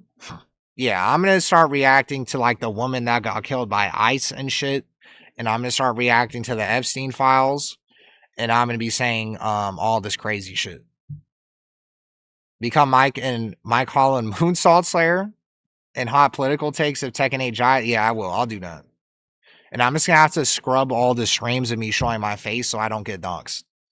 And stream sniping IRL streamers and throwing toilet paper at them. I actually could do that because I live in LA. So I could do that. Stamina bar, and when you backdash, it will drain. Bro, do not say that. Do not fucking say that. You add a stamina bar, and when you backdash, it will drain? Big boss, why did you even put that in my head? Whoa. Whoa. That is really fucked up. That is like, oh my god, that is fucked. A detox from Tekken in case Season 3 is asshole. Nah, fuck that. I don't need it. I already did detox. I didn't stream for like 6 days in December. Or 7 days. I already did detox. I fucked up my streaming streak. I think the series is ending at Tekken 8. The team can change the lead. It's funny how Harada said, "Oh, I'll be retiring in Tekken 9." And now we're here. But the lead is the same, so the vision is the same. Well, that's a problem. That the higher ups are obviously the same, and Harada fucking left. So even if it's an old team, they're only gonna have so much We're gonna see how much leeway or how much power they even have. You can't just fire a whole team and rehire the old team. It's not gonna be 100%. It's still cope. Sparking Zero needs a fighter Z-style patch and fix the old roster. Yeah, I thought Sparking Zero was gonna be a real fighting game, but it's not. It's just this shitty ass arena fighter. Someone said it was gonna be like Budokai Tenkaichi, but I forgot that one of those is like a shitty arena fighter, and the other one is actually like a real fighting game. And I forgot that the one that it was supposed to be like is the arena fighter, not the real fighting game one. When I feel like winning, I'm on D-pad. You're on D-pad now? Good. Mike Hollow me out. Moonsault Slayer 2025. Did we go in for the oil? I'm emailing Banco right now. Fuck you all. And do wave dashes take stamina? Bro, don't say that, man. This game already needs more movement buffs. I've already said this, that even though Dragunov was broken in the beginning, I like how he plays.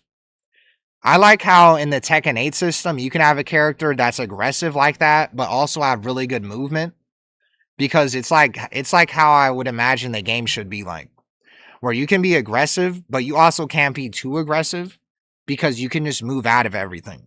But at the end of the day, it's still aggressive first, but your movement is still good enough to where if you're brain dead aggressively, you're going to get fucked. That's where I think that's how the game should be. Had a KBD limiter so you can really, I didn't know that. 5 sidestep per game, like pro. You guys need to stop saying that shit. I thought you generally got banned. What? From what? And it costs Tekken Souls, it costs stamina? Jesus Christ. You guys need to stop saying that. And let me get to the beginning. Let me get to the end of this shit.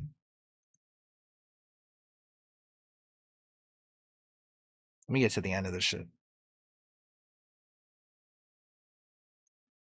Maybe I'm being optimistic. Okay. I know a lot of haters, but they clearly stuck around to play. I think season 2 where people just straight up left. So the percentage of people who can actually explain it, maybe medium or high. Maybe I'm being optimistic, but I'll say their opinions are probably tailored to launch season 2.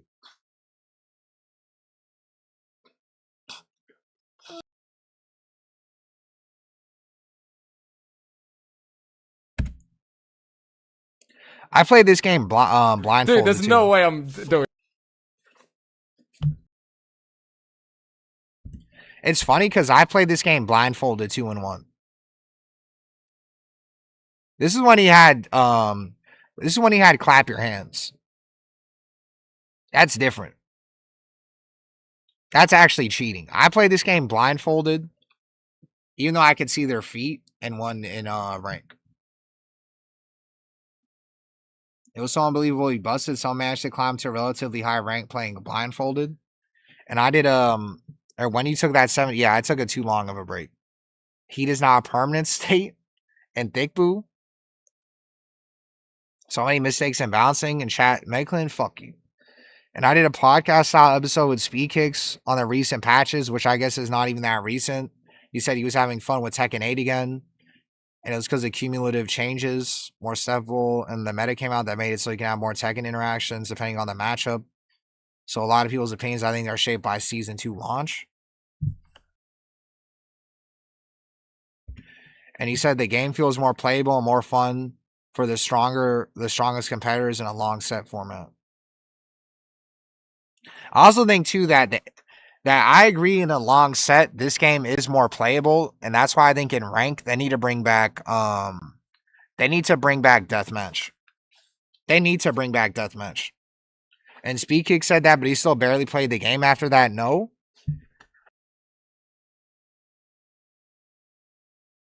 Yeah, he still does barely play the game. That's true. They already had balancing in 7, or problems in 7 balancing, but then they had a heat mode. That's a new layer of fuck-ups for them to fix, which killed the devs. Yeah. That's true. And I don't think they're going to remove heat. There's no way they're removing heat. Someone said remove heat, you fix the game. They're not doing that. Yeah, they need to bring back deathmatch and the beats. I'm reacting to this fucking FeedEx article it's pinned. But yeah, they need to add deathmatch back. They should have if they didn't want to balance the game or do anything, they should have had a patch putting deathmatch back. That would single-handedly at least get a lot of the old school and hardcore players off of the devs, at least like for a little bit. And that would make like the narrative of the game being brain dead. That would help the narrative of it being brain dead and get it less, like make it look less brain dead. Can you send me that on Discord? Yeah. That would make the narrative of it look less brain dead because you would have a lot of idiots at our high rank. You'd have a lot of idiots at our high rank. You'd have a lot of idiots that are high rank not be high rank. Even though the game is brain dead, because they would get farmed in a deathmatch. Where the fuck is the beat sign? Because even though Tekken 8 is brain dead in a deathmatch, it still rewards the better player. It's just in a first of 2, this game is really cancer. Like extremely cancer. So that's why I think they should add deathmatch to rank. That would like actually make the game less stressful to play too. That's why I think that's actually a big reason why I think people say they it's like really stressful to play this game and people are afraid to play rank, because actually a first to 2 is way more stressful than deathmatch. Like deathmatch, you have a lot of time to figure somebody out, even if you're getting smoked in the beginning. And I don't like the argument of, oh, if you had deathmatch, people are gonna boost. The ranks are already fucked. We already have idiot Brian players at max rank on Wi-Fi. So I don't want to hear that, oh, if you got deathmatch, people are gonna boost. That's a bad excuse. And if they do boost, they're gonna be free points. So that's not even like a good enough excuse to not add it. And for the people that do boost, that's like 5% of the people. They shouldn't, and someone already said this shit to me, and I agree, that they shouldn't be changing an entire system to cater against like 5% of the players when the other 95% of the players want it a certain way. So even if people are boosting, one, it already feels like people are boosting because you have idiots at high rank, one and dunning, cherry picking. You fucking fight somebody in rank, you get off the queue, wait for them to match up again, and then you queue again. There's a lot of ways, and you could block people too. There's a lot of ways of boosting and like getting to a high rank that is easier to do without deathmatch being involved than it actually if it is involved. Because there's ways that you can kind of get to a certain rank easierly, even though that's not a fucking word. Even though you're not really boosting.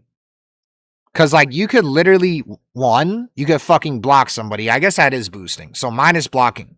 But if you fight somebody in rank, right, and it's first to 2, you know how you could fight someone in a first to 2, and then you queue up again, and you will fucking run into them, and you play fucking Nina. So stop talking to me about fucking easierly. You know how you run into somebody in a first to 2? And then you could queue up again, and you're probably going to run into them. All you got to do if you want to boost, even though it's not considered boosting, it's just being a pussy, is you could literally match up with them, get your ass smoked, and then go to the bathroom, or you could not even just go to the bathroom. You can literally just like go like this, me, and wait fucking like 1 minute, and then they're going to queue up again, and then you're going to fight somebody else.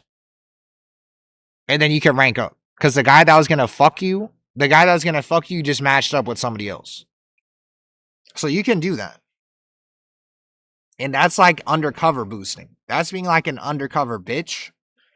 And like semi-boosting, but it's not going to show up in the logs or anything.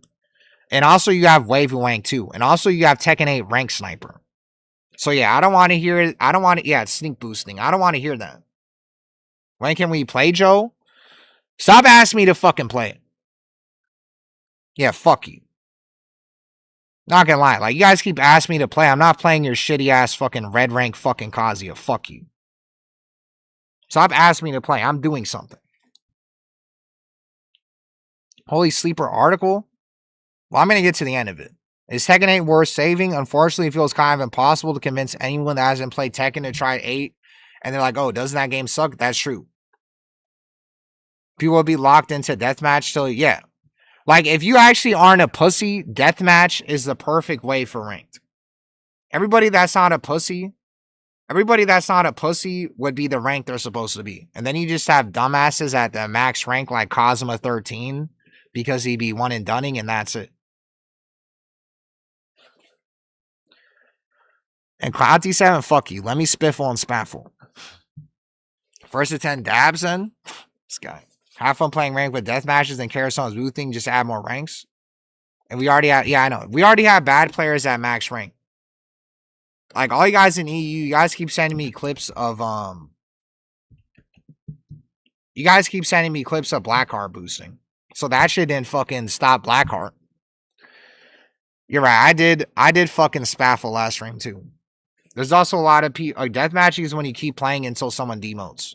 There's a lot of people gatekeeping that don't even have their main to play to God playing toxic characters. Well, that too. But If there's people gatekeeping like Shadow Slayer, because that's what he did at blue rank. That he would have like side characters at blue rank and fucking like play me. Like I'd run into him every day. He'd be on a blue rank side character every day. And I'd fucking one and done him because I was trash at the game. And that was in Tekken 7 when I was literally a complete scrub. But now I never do that shit. But that's how much of a scrub I used to be. That I actually did one and done. And I actually did plug like a really long time ago when I was playing Elisa and I was a purple rank. And yeah. And also too, the crazy part is they had save scumming with your rank in 7. And it still felt like ranks meant more in 7 than they do in this game. And you could literally lose, save your fucking file, or save your file before you lose, and then fucking replace your file, and it would be like nothing happened. And it still feels like there's worse players at high rank in this game than 7. Blackheart block players that beat him in Season 1 when he was getting everyone to GOD. Well, someone sent me a clip of him blocking Neon K. All you guys have to do is just fucking follow Blackheart. And if it says that you can't follow him, it means you blocked. You can't be defending save scumming. I didn't defend save scumming.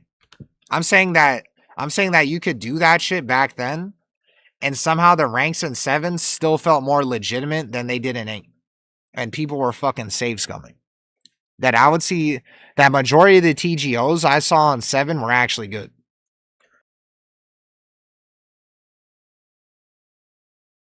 They asked about Tekken 8, and it's like, yeah, I know. Everyone outside of Tekken thinks this game's ass.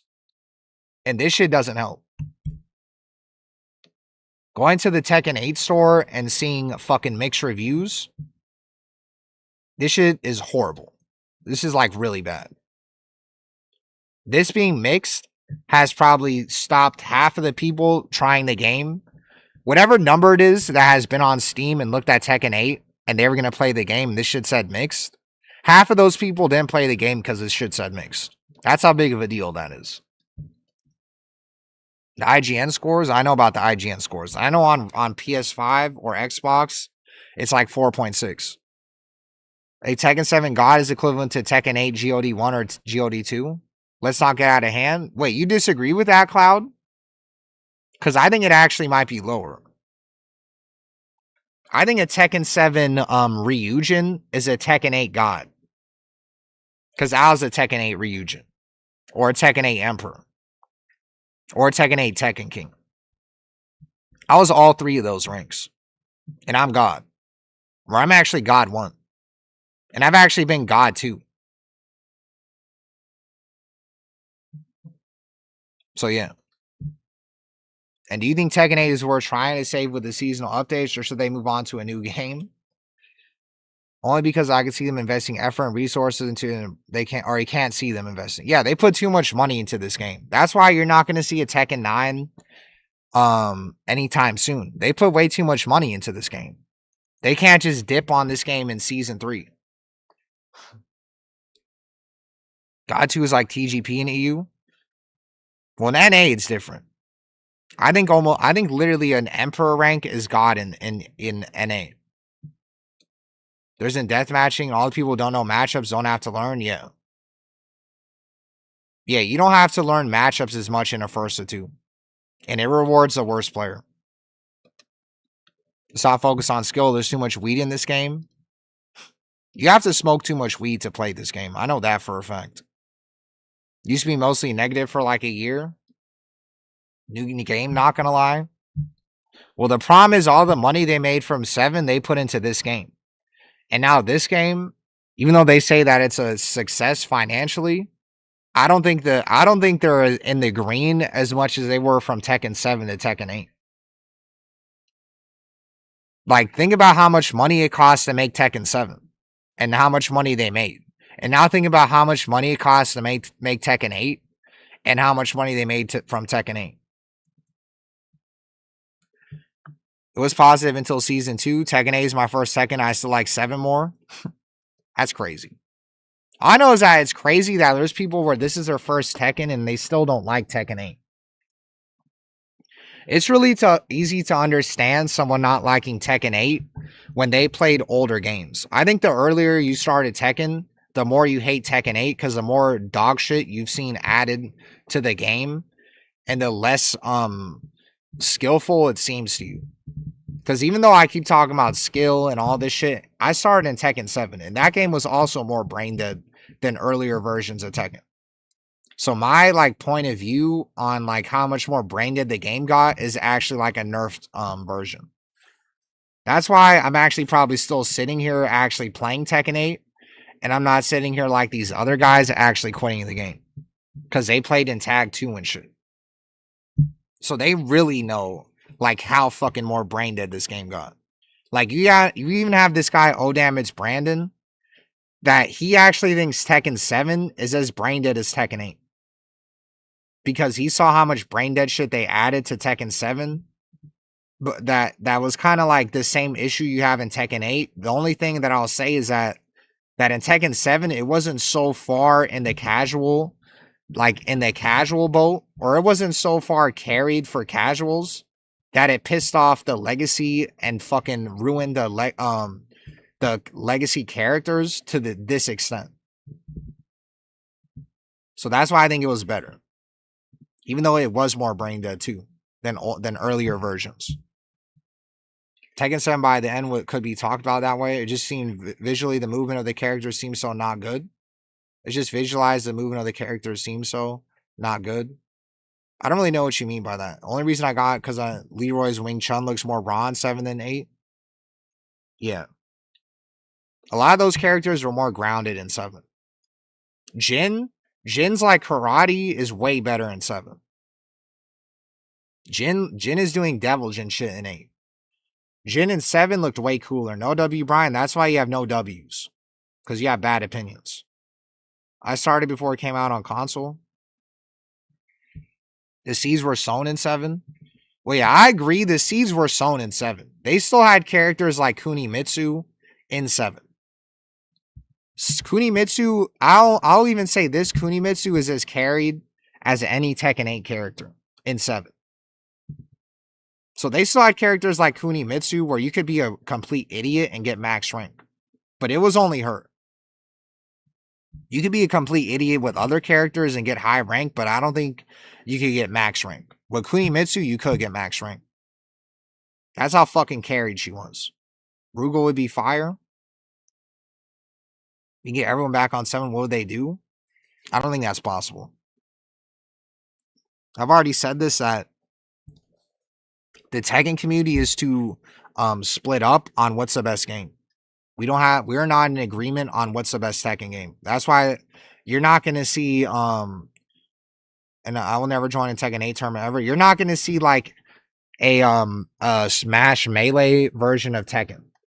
You're not going to see like everyone agreeing to get on Tekken 5 or DR or 7 instead of Tekken 8. You're not going to see Smash Melee for Tekken. Everyone has too many mixed opinions on what's the best Tekken game.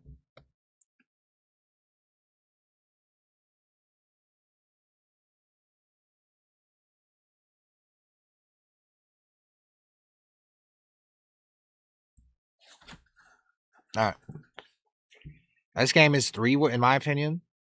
Tag 1 is the most played still, I think. Was the most played old Tekken? I don't know that. I don't know which one. I would guess Tag 2. That seems like the game that's brought up the most. But it's probably because it's the most polarizing game. That the passing interest is much lower. That's the roughest part. Yeah, that's why I think Season 3 is the most important. Season 3 is going to be the biggest amount of players coming back and probably the biggest amount of new players possibly trying the game one last time. That is why Season 3 is so important. Is it worth trying to, or I guess I already said that. I think it's worth trying to say the visual appeal is there, the character designs are there, there's a lot of things people take for granted, development of a new game. I think they cook from, yeah, I agree with that. Everything about Tekken outside of the gameplay is done really well. I actually agree with that. Obviously, like some of the monetization stuff, they kind of fucked up at first with the not advertising it in the beginning and dropping it randomly, or some of the stage stuff. And I guess maybe Tekken Ball, even because I've never played that once still. It feels like a damn funeral. Pop a bottle. I can't pop this unless I get 50 subs. I'm not popping this bottle. This bottle is for Harada when he leaves. This bottle's for Harada when he leaves. How much is that bottle? Like $50 or $40. This shit is like just this shit is just like normal ass whiskey.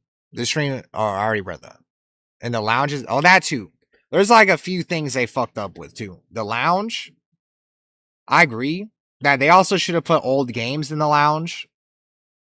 I think one thing that could save the Tekken 8 player base is if they put old games in the lounge, or maybe put it on rotation of Tekken 6, Tag 2, whatever, every month or every season of the game, where you could play older games in the lounge with other people. That's how they should remaster the old games, is they should put it in Tekken 8. And then the player base of Tekken 8 would get really big. At least on paper. Even if they wouldn't be playing Tekken 8. Order Don Julio. My point is, thanks for the sub, Heroes for days. You can go and watch this yourself. I'm going to upload this. But my point is, and also tournament mode too. Is the worst I know they said the numbers for tournament mode suck. If someone turtles, he can't. They said the number for tournament mode sucks. That's why I didn't add it back. But I think just because of the fucking main man starts sipping for one sub, that's like one sip. That's like one tiny ass sip. But yeah, they said the numbers were bad for tournament mode. But I think literally just because of main man's stream, they should have put tournament mode on. Because that shit makes it really good. Or that shit is like actually cool.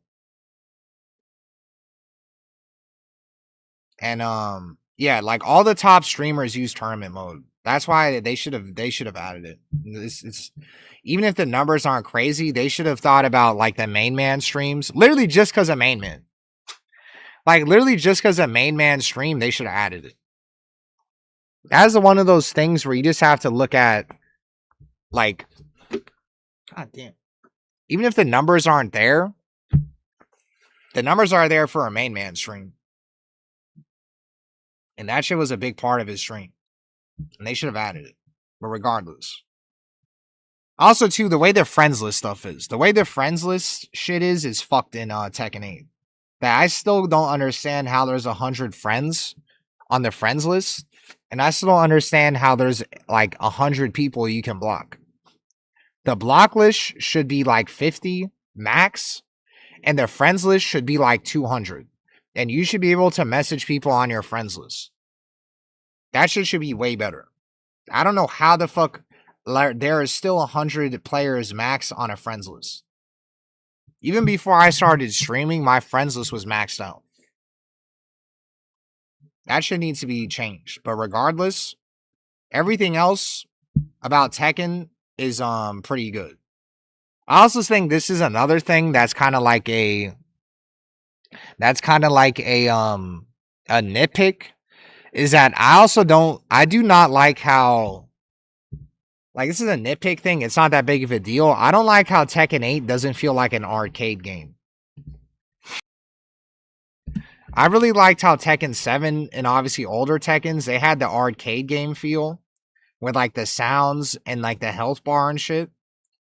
And that since Tekken 8 was not on the arcade, they removed that feeling. They should have kept that feeling. Like, feeling like you were playing an arcade game, like, added a lot of, like, nostalgia and allure to the game. Especially since the game is so old. They should have kept that in. They should not have removed that, that aesthetic to the game. Because it's completely removed. Kunimitsu gang? Yeah, fuck you. You played Kunimitsu? Fuck you. If you played Kunimitsu, you're not allowed to talk about Tekken 8 being bad. They'll drop one more guest character paid royalties for, and then it's over.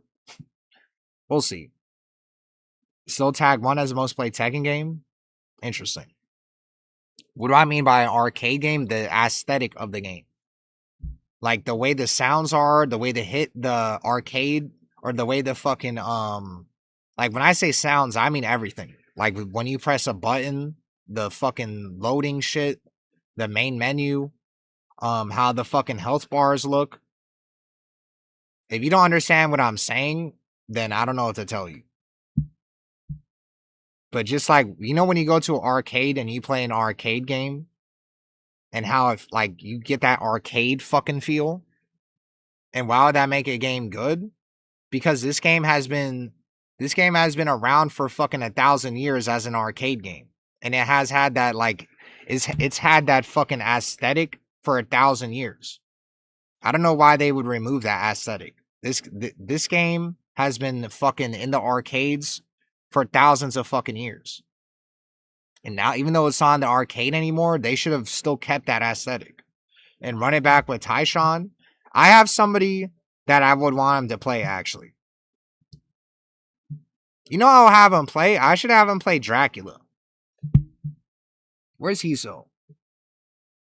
I'll either have him play Dracula or Hiso. Yo, Hiso, are you still there? Is Hiso there? Let me see. Wait, speak. He's AFK. He's AFK? Alright, message me when Hiso gets on. I have somebody for Tyshawn to play. If Hiso isn't there, I'm gonna have him play Dracula. Moonlight, Wilderness, and Tekken 8 graphics. All they need to do is just actually care. I know he doesn't cheat anymore. That's why I want to have him fight a scrub. Alright. I think they cook from... Yeah, alright. Make it compelling modern fighting game. Also, I think the story could even...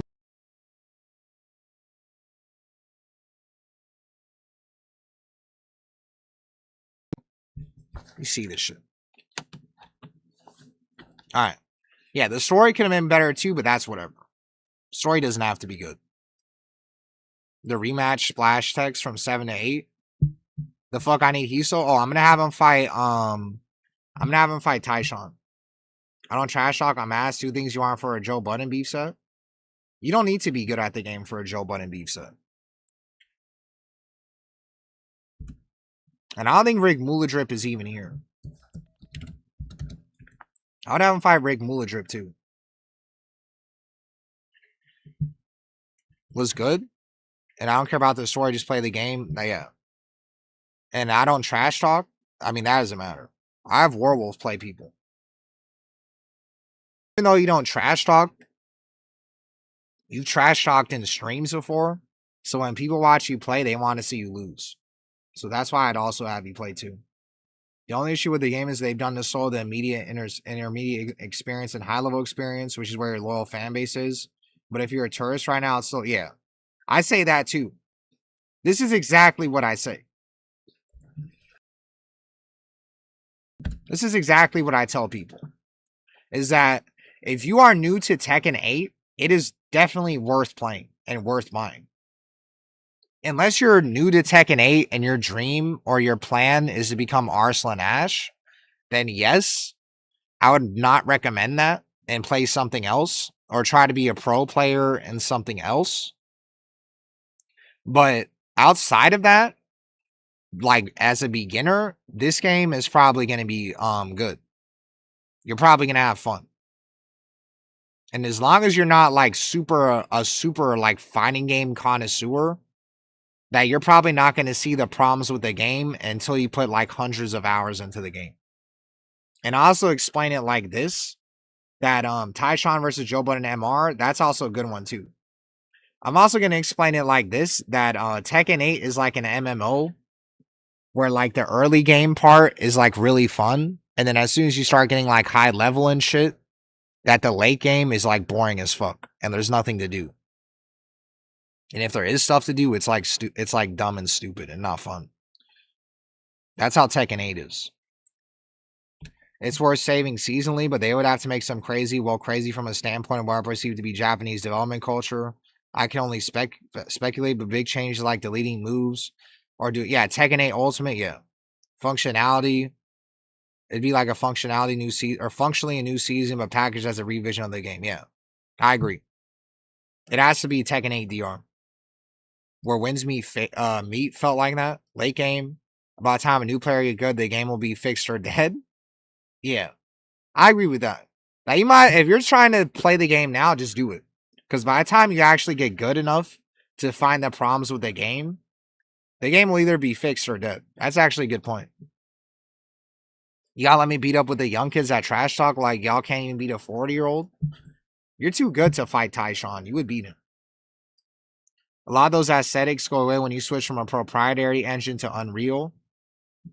I still think there's a way to encapsulate or whatever the fuck those aesthetics, even though you're not on like an arcade engine.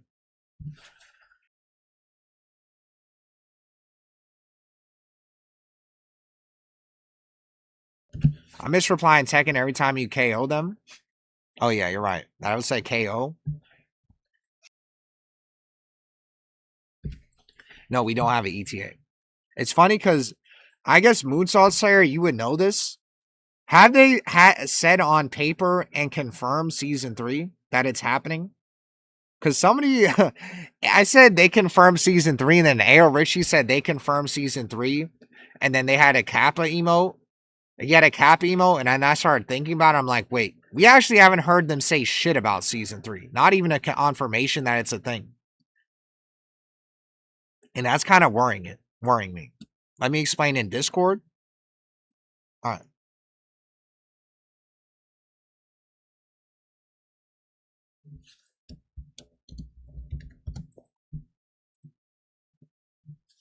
All right, can you hear me? Oh, wait, no. I gotta turn you up. Hello? Yeah, I can hear you. Hold on, is my mic messed up? I can hear you. Hold on. And you're not oh, I can hear you. My bad. I not push the talk on. Oh, okay. All right, so it's too much to type. So basically, they haven't said anything definitively, but I basically say yes. When Harada retired, they said on their Twitter that more stuff is coming, that they're still supporting the game. And they're not going to say that if they're not making a season 3. If Harada retires and leaves, they're not going to say, we're still supporting the game, guys. More stuff's coming. So basically season 3. There was something else that they said too. The other thing. It's not what they said, it's what they did. The other thing too is that they switched out the development team. Harada, moved everyone around. And if they weren't making a season 3, if they weren't making a new patch, they wouldn't switch the development teams. So that kind of, that kind of confirms it for me at least. But that was pretty much it. Also, too, I have one more question. That it is true that Harada was on an interview saying like he wanted to throw the Bandai Namco higher ups off of fucking off of Volcano. And that there was like a fight between Harada and the higher ups with how he wanted Tekken to be. That's true, right? Because I've said that, but I don't have like the exact interview to cite for that. Yeah, I can send it to you real quick. But basically, when Tekken 8 came out, after they revealed Jun Kazama, Harada did an interview with IGN, and IGN was just making a joke about Tekken. You know how they always throw characters off the cliff, and they asked him, what character will you throw off the cliff this time? And he was like, well, I thought about throwing some CEOs off the cliff because all they care about is milking the game and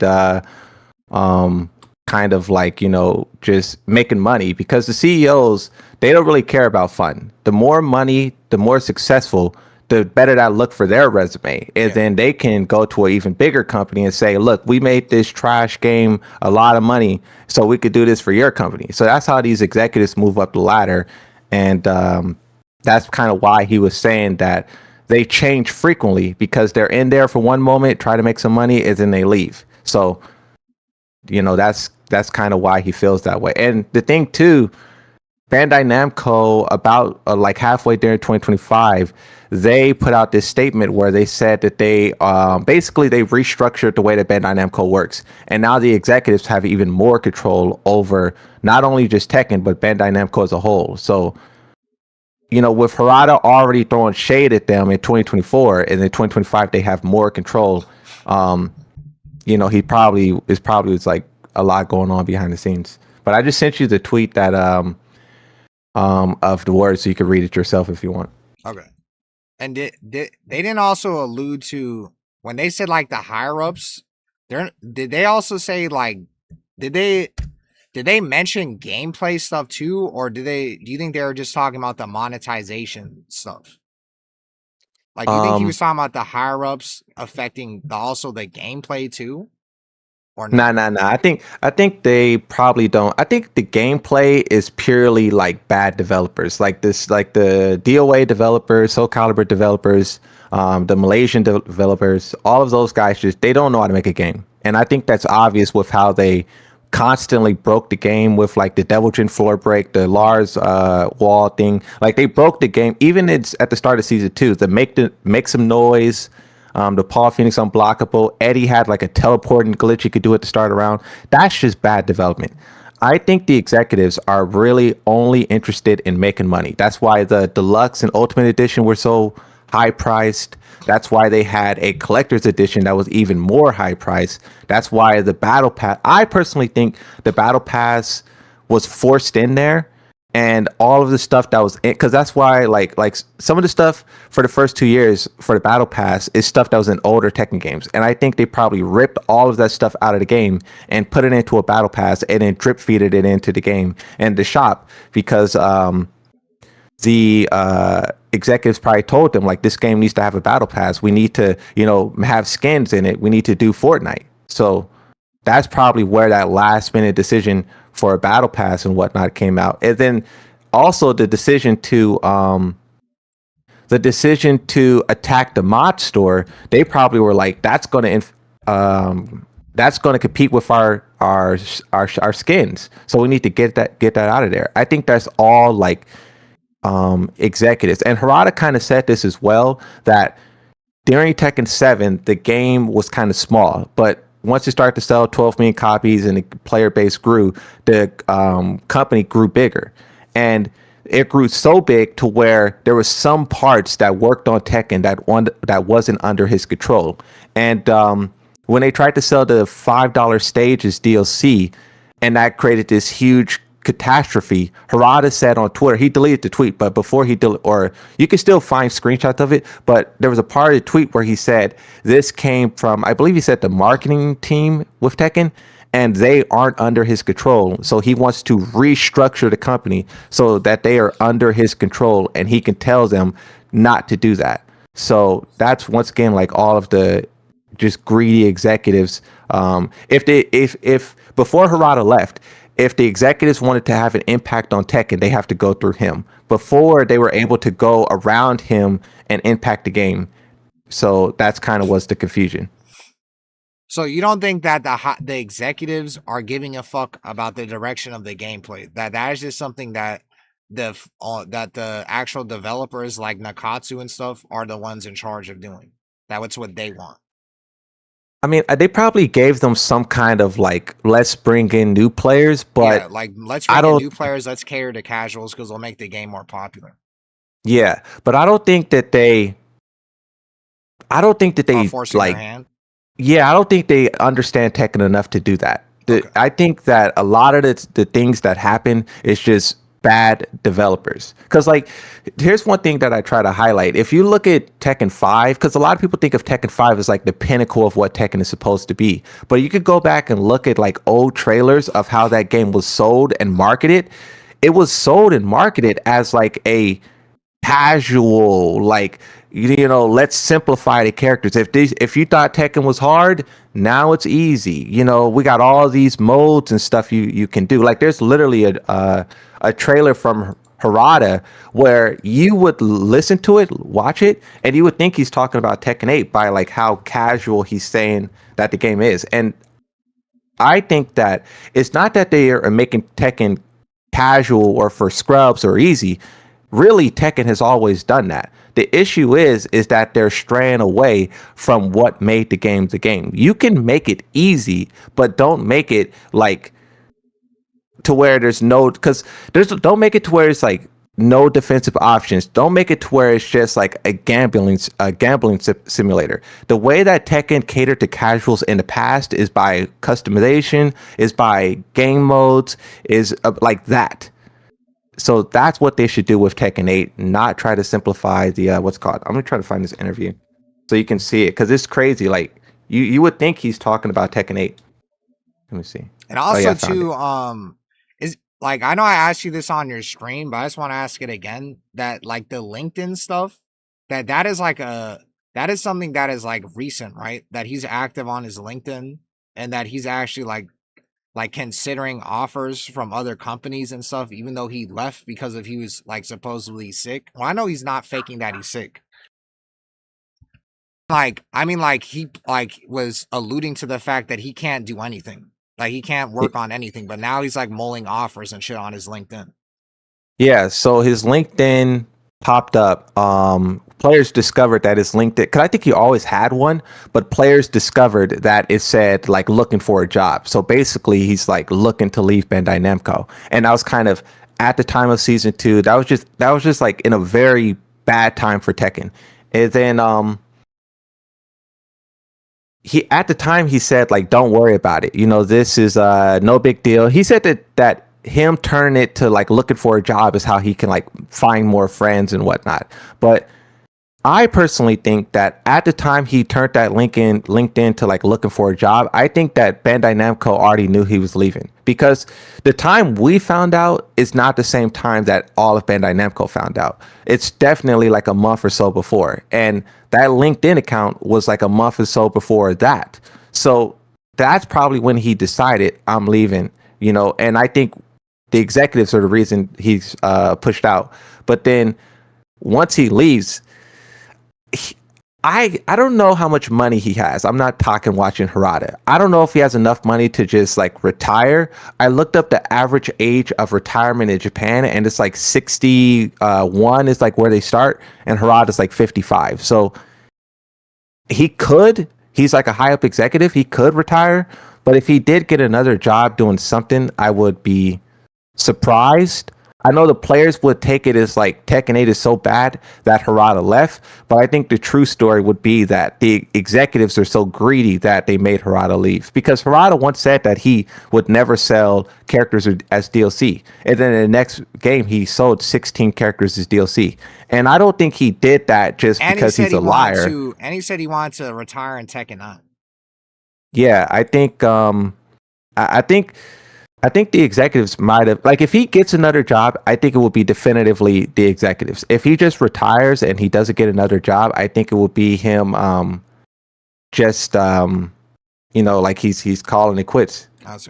I'm gonna send you this trailer so you can see like the way that they marketed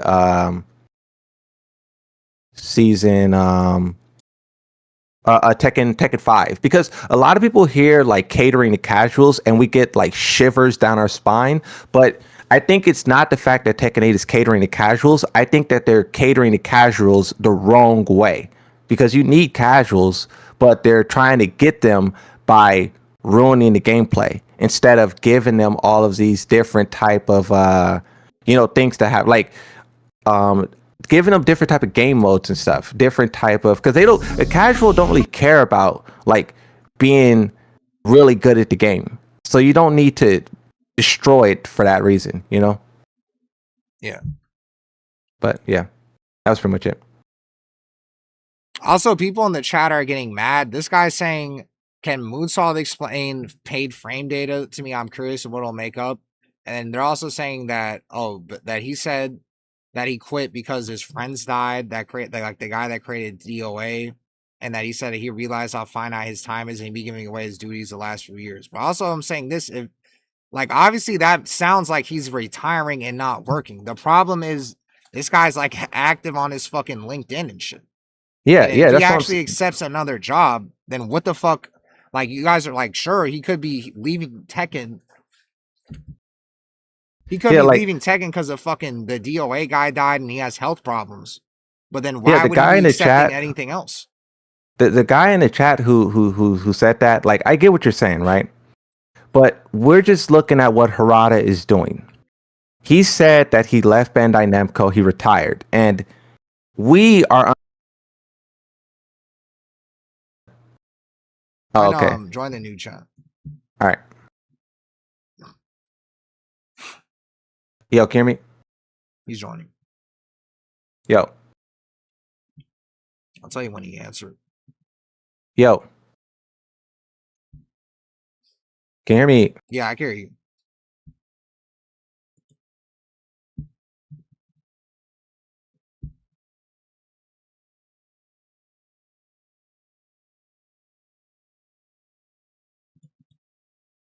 No, the beats. I'm fucking calling you. Yo. He can't hear you. I guess just go to your keep going on your. Oh, there he is. There he is. Oh, okay. All right, we're good. The beats.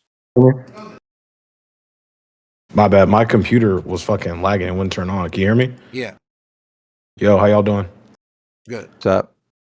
But no, bro. So what?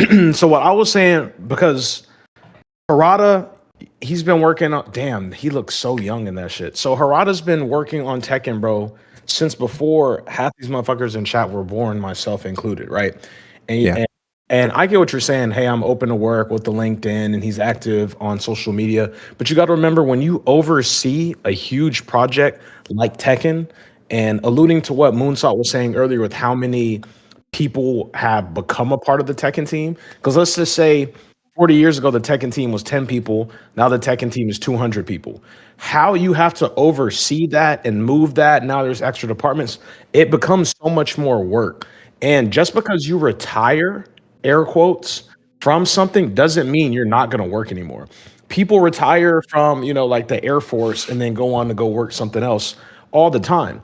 But you got to think, what I think a part of it was, one, not only I forget what his name is, but the guy from DOA, but there's been a few people that Harada's known since he first started working on game dev and production and such that have passed away just in the last 2 years. And because of that, once again, like I said in the chat, he at least mentioned, hey, I realize time is finite. I've lost these people that I thought I'd be competing with for, the very much the foreseeable future. And I think he just wanted to step back his duties and maybe work on another project and just have to do less. You know what I'm saying? Because with overseeing Tekken, let's say he does 90% of the work, just for the sake of this example. And let's just say now he goes and helps compile move lists on another title, and he's doing 20% of that work. He's still working. He still gets to do what he loves, but he's saving so much more time and there's so much less energy. Because you got to think, there's been so many instances where people have said, yo, Harada, change this. Yo, Harada, buy Bloody Roar. Yo, Harada, reboot this game. And he's like, bro, I can't control that. Someone's complaining about this. Hey, I don't even oversee that. There is always, when it came to Harada, it was always what he couldn't do, not what he could do. And I'm sure that's not really to any fault of his own to a degree, but I just think he wanted a little bit more autonomy with what he could do as far as his job. No, yeah, I would agree. I think that's a very fair statement. It's right. I would agree. I mean, just going off what he says on, Twitter and, wherever else he posts, I think that makes a lot of logical sense. And when you're, I forgot who said that nigga just fixed Kazuya. When it comes to jobs and careers, a lot of it, bro, just comes down to time. I've seen people make millions of dollars and they're like, to be honest, I would take your job just so I could have a lot more of my free time back. And I'm like, damn. And they're like, yeah, but now I got kids and a house, so it's not that easy. But you can never get back your time. And that's one big thing that I've been noticing. So you think that it has nothing to do, the state of the game has nothing to do why he would jump ship? Oh, no. I if I was a betting man, I would damn near put my life savings on the state of the game not being in any way, shape, or form relevant to his departure. Because one, he said that he's been giving away his duties for a long time. And I think, once again, that's part of the reason why when people say, do this, do that, he had no autonomy or authority over that, because he had given his duties away. Because remember, bro, Nakatsu, that dude's been there for Tekken 8 since day one. Literally, they were in the development of T8, and he said, hey, we want to introduce y'all to somebody new. Where did Nakatsu come from? Soul Calibur. Same shit. I'm sure that dude didn't want to stop working on Soul Calibur. I don't really know the full authority of what he was doing over there. But once again, bro, it kind of comes down to what's going to pay me and where is my time going to be more value and what's going to be more efficient, right? And so Nakatsu's been a part of the equation 2, 3, maybe even 4 years ago. I was there in the Netherlands when Harada introduced him as one of the new combat developers, whatever the case may be. But I think that was like the first big instance, an example of, oh shit, he gave his duties away. Because why would you need to introduce this new dude for something that you do if you haven't given away your duties? So if he's been consistently giving away his duties, let's just say with T8, we don't know what duties he gave away in Tekken 7, especially near the end of Tekken 7. It's gotten to a degree where I think because Harada, we know him at least as the creator of Tekken. I think it's gotten to a point where he's the face of Tekken, and without him as the face of Tekken, Tekken is going to, do potentially worse. But I know with 100% certainty that I don't know, obviously, but like if I was a betting man, it would not be because of the state of Tekken. Because if that was the case, he would have let Tekken improve and get better before he left. Why would he leave? Well, that's what I was saying. It's like, why? It doesn't Why would it doesn't make sense for him to leave. But like, why wouldn't he fucking wait until season 3? Like, doesn't he understand that like right now is like a horrible time to leave because of optics? Even though if he's not leaving because of the game, like, doesn't he understand that him leaving now optically looks like he's jumping ship? And he doesn't have faith in season 3, like optically, even if that's not the case, why wouldn't he think about that and be like, even if I'm not even going to show up to the fucking Bandai Namco offices for like 2 or 3 months until season 3 gets released, why wouldn't I just wait and then fucking publicly announce I've been gone? That's a good question. That's a good question, bro. And obviously, and sorry, Moonsaw, just one more thought, and then please interject. But one thing first and foremost, all three of us on this call know, regardless of what's said and what's done, people are going to make up their own narrative and believe whatever they want to believe, good, bad, anything in the middle. So it really doesn't matter. But what I've noticed, so like, because Joe, I work in the investing world. So one thing I've noticed is time is finite in the degree of, hey, I'm going to be gone by this day. People don't put in 2 weeks, month-long notices. Bro, one of our lead portfolio managers put in a 2-year notice. He said, hey, just so y'all know, Mr. and Mrs. CEO, I am leaving the firm in 2 years.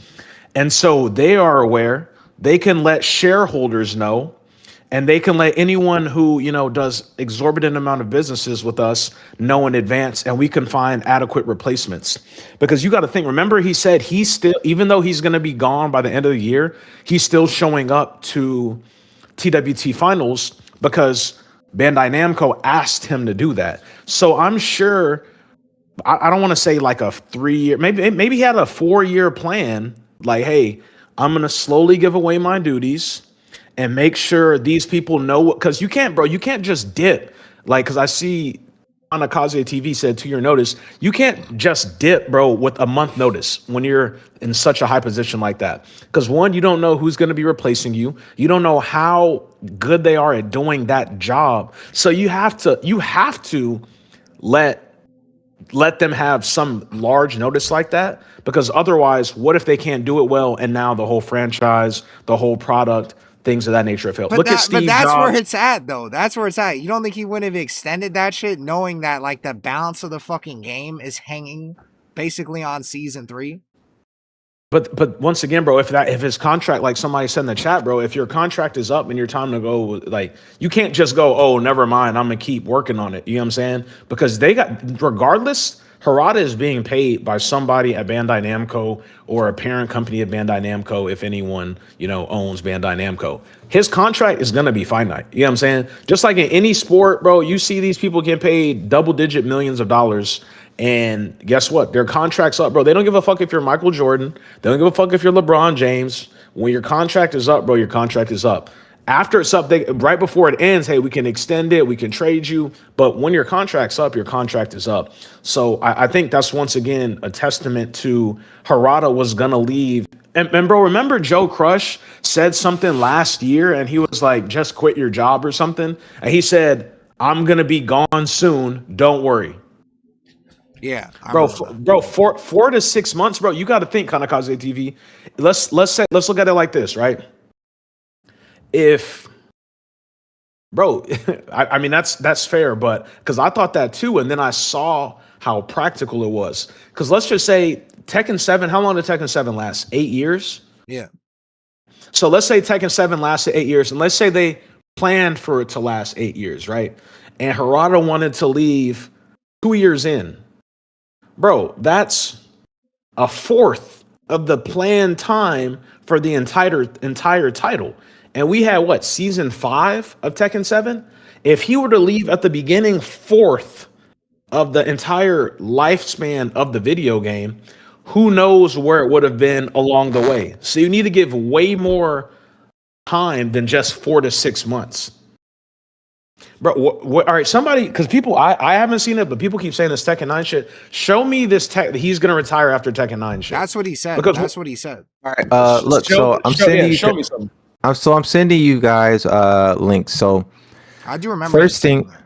First thing that I'll say is so the first game that Nakatsu started working on, well, as it pertains to like fighting games, was Soul Calibur.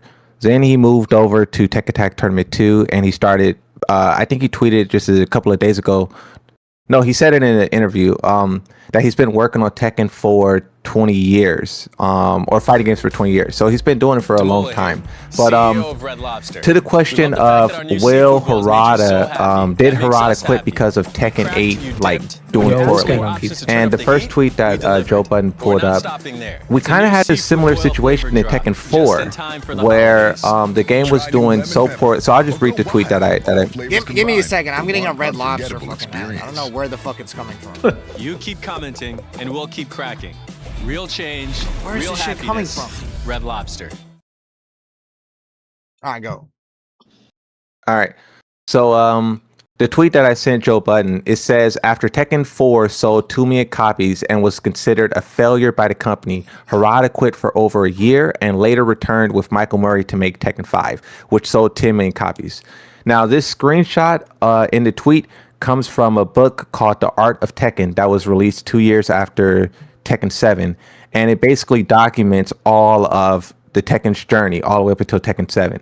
And for this page here with Tekken 4, it talks about how that game was so bad and it was hated so much by players, and it performed so terribly. And there was a lot of background commotion at Bandai Namco at the time. Once again, Harada button heads with his higher ups, and he left. And then he came back a couple of years later with Michael Murray, because Michael Murray also worked on Tekken 4 at a lower role. But those two guys came back, and then they made Tekken 5. So we could see something similar happening here, where Harada is butting heads with executives over either monetization, either the performance of the game, and then he leaves. Right? It happened once before with 4. It can happen again with Tekken 8. So that's just like, we really don't know the reason he left. If he gets another job, it would be he left because of Tekken 8 performing either bad monetization wise, clashing with the executives, or simply the game being received poorly. If he stays retired, then I would more so believe that he's just retiring from game development, and he's he's kind of just, his career's over, right? Now, that post that I sent right there is kind of speaking to the guy in the chat who has said like 2 years, notice is kind of wild. This is a post from Reddit that kind of shows like all of the little tweets that Harada made. I don't know which one's the oldest, but these are all the tweets that Harada made where he was talking about like retiring and leaving. And you can see that this isn't just some sudden thing, that he's been talking about this a lot. And really, these tweets kind of escalated when Season 2 was perceived terribly. A lot of the tweets that he was responding to, someone could ask him some random question about like Christine or something like that, and he would just put in this subtle little message about him leaving, quitting, so randomly. And at the time when I was seeing these tweets happen, I was like, he is talking about quitting a lot. Now, also the LinkedIn post popped up, and then now we see like, I don't know. I really don't know what to make of it. It just seems like this was something that was happening in the background for quite some time. And I would assume that Harada just finally did it. Instead of just waiting around and letting the years pass by, he probably just said, I'm done. And it could be because he wants to just do like a smaller job and not have the weight of the world on his shoulders, or it could be something else.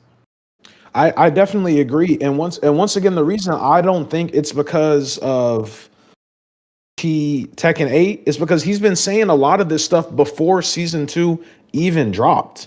And most importantly, because I know you brought up Tekken 4, bro, that was 23 years ago. People were using dial-up internet, like life was so different in 2002. Like, what was that? PlayStation 2, bro, gaming was a tenth of how big it is today. Like, I don't think it is a very fair comparison to compare, what was going on with Tekken 4 with what's going on today. Like, because if that was 2002, bro, I was 6 years old. Like, to put that in perspective, I'm 29. Like, that things were very different back then, like in every aspect. Like, every industry was different.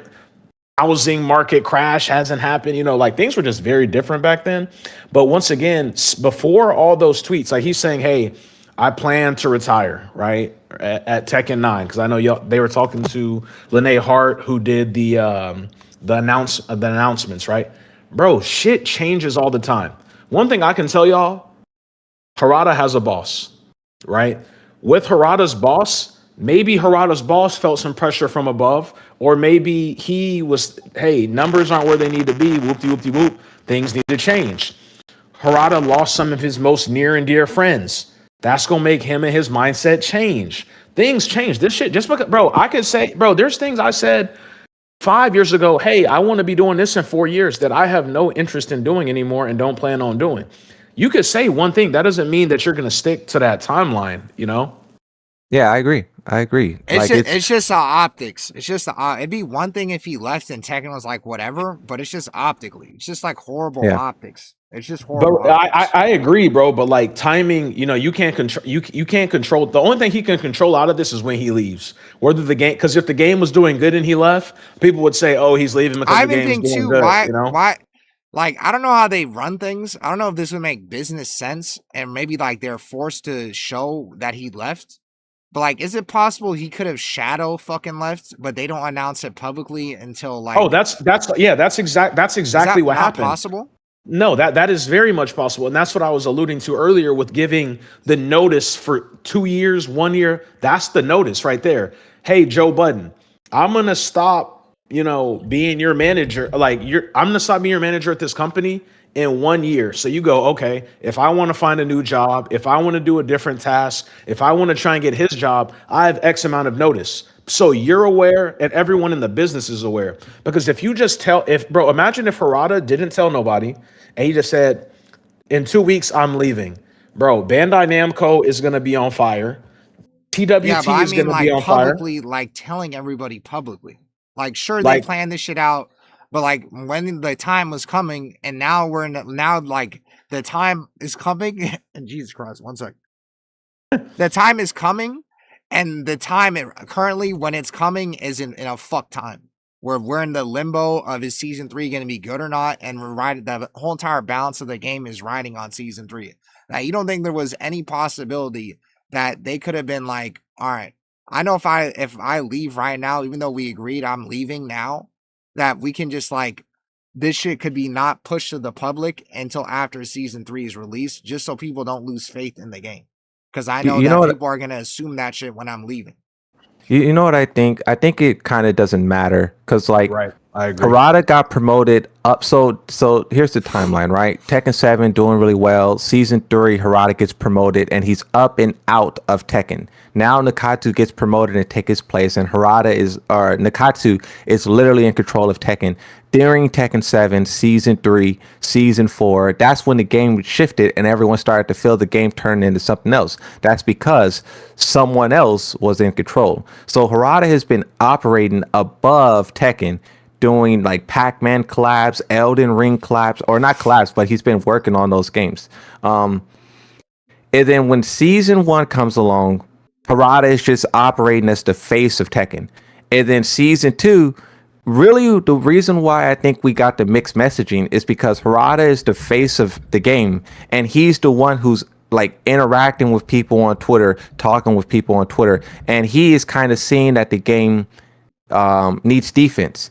But then Nakatsu, the guy who's just like silently in the background working on the patch, he's doing his own thing. He's making his own game. So really, it's kind of like a miscommunication on their part where Harada is telling players one thing, but the guy who's really in charge is just making his own game. So when that all comes out, you end up with the lie that was season 2 and the chaos that was season 2. And I think that if Harada sticks around for season 3, it's not going to change anything because eventually he's going to leave. And if Nakatsu can't make the game on his own, whether the game dies in season 3, season 4, season 5, if Nakatsu can't do it, he can't do it. So it's better that Harada just says like, all right, I've been working with you for 20 years. Here's the keys. If you crash when I get out the car, you are always going to crash. It's no longer like if we drive a couple of more red lights and then I still get out the car, you crash it. That's actually good. That's a good analogy. Yeah, it's like you were going to crash all along. So why would I just sit here and just, you might crash when I'm in the car. So that's kind of like what I think is happening. It's like it really doesn't matter whether or not Harada is here. If Nakatsu can't do it, he can't do it. And remember, after season 2 dropped and was received very negatively, they, air quotes, I don't know who they is, but they got rid of whoever was helping with battle development. And Harada said, we brought back the old team. So yeah, if you notice, it wasn't like he said the old team and he said we brought them back, but he has very much been alluding to the fact that either he hasn't been doing shit or that he wasn't going to be doing anything very soon. Whether it was his response to Joe Crush, whether it was his comment about not being able to see someone after Evo France, whether it was his stress and losing weight because of the job, whether it was the gentleman from DOA passing away, he's very much been saying, hey, I'm already not here, or I'm not going to be here very soon. And two, to answer your question about like trying to stay and like trying to basically deceive the public, you got to remember, bro, like I'm pretty sure Bandai Namco is a publicly traded company in Tokyo. So one, they have to pay Harada his severance, right? You left, hey, we owe you X amount of money. And now you fucking with money. Exactly. So now they're fucking with money with, okay, well, if you stay and we say this, you're using the likeness of my name, so you got to continue to pay me. Now we got to get lawyers involved. More money's on the table. And now for this company being publicly traded, people know because Bandai Namco is so much more than Tekken. But if you follow the FGC part of it, you know Harada is affiliated with Tekken. You might not want to own Bandai Namco stock anymore because Harada is not affiliated. Yeah. So you sell your stock, but then you find out that he left long ago. Now the shareholders can sue you for not giving public information. Him being gone, but it's not publicly disclosed. Probably would be they get in trouble for that probably.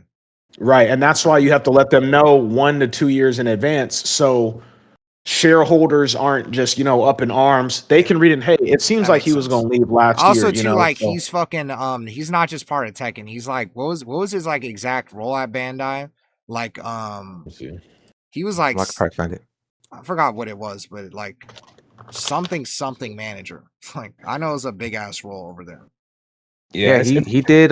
He was working on Elden Ring. The last game that he is credited to work on was some Pac-Man game. So it's like people. I think Tekken players think of Harada as just Tekken, and that really messes up they don't understand the scope of the situation because they're thinking so small-minded. He really was not in control at all. And him sticking around is just sticking around as the face of a game that he is not affiliated with. He was like a exactly. Yeah. So it says by 2019, Harada had been promoted to lead the fighting game esports division of Bandai Namco, as well as to being a general manager at the company overall. And this is what I was saying with it's way more than just Tekken. He's accredited with working on Tales of Arise as a general producer, 2021, the Tekken anime, Shadow Labyrinth as an executive producer as well. So it's like he can't just, let me stay a little longer, let me leave. It's hey, we really need to know. But yeah, that's what you're talking about, Moonsalt, because they said it's part of the Pac-Man series. Yeah, Scarlet Next. This is everything that he's done after Tekken 7. Pokken Tournament DX, Code Vein, Scarlet Nexus, Tales of Arise, Tekken Bloodline, Tekken 8, and Shadow Labyrinth. He's done Right. all of those games in like 6 years. So I have even more than that, serving in different capacities. So Pokken, Yeah. he was a producer, Lost Reavers executive producer, Tekken 7 FR director, Summer Lesson chief producer, Project X Zone 2 supervisor and global marketing general manager, Dark Souls 3 global marketing general manager, Pokken DX producer, Katamari Damacy general producer, Soul Calibur 6 executive advisor. So apparently he was collabing with Nakatsu in some way, shape, or form, which I'm sure is how he got him over to Tekken. Because isn't Soul Calibur distributed by Bandai Namco as well? yeah, Harada oversaw both of those at one point in Yeah. time. Yeah, Shinobi Striker, My Hero 1 Justice, God Eater 3, Dark Souls Remastered. Like he's worked on Code Vein, Ace Combat. So it's just way more than just, this dude oversees Tekken. Like I said, he's been giving away his duties for so long, probably to work with that other shit. Yeah. That makes sense. Yeah, that was pretty much it for me though, Joe Button. Watch All right. that video. Just watch a little bit of it. All right, I'll watch that shit. Always All right, appreciate the convo, boys. Yeah, no problem. Yes, sir. All right, peace out, everyone. Yeah, peace, Joe. Peace, Moonsault. Later.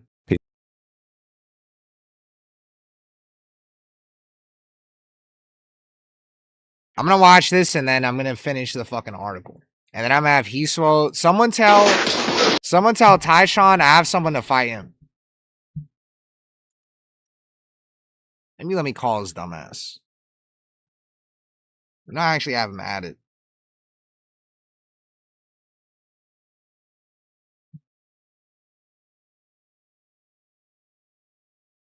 Where's he at?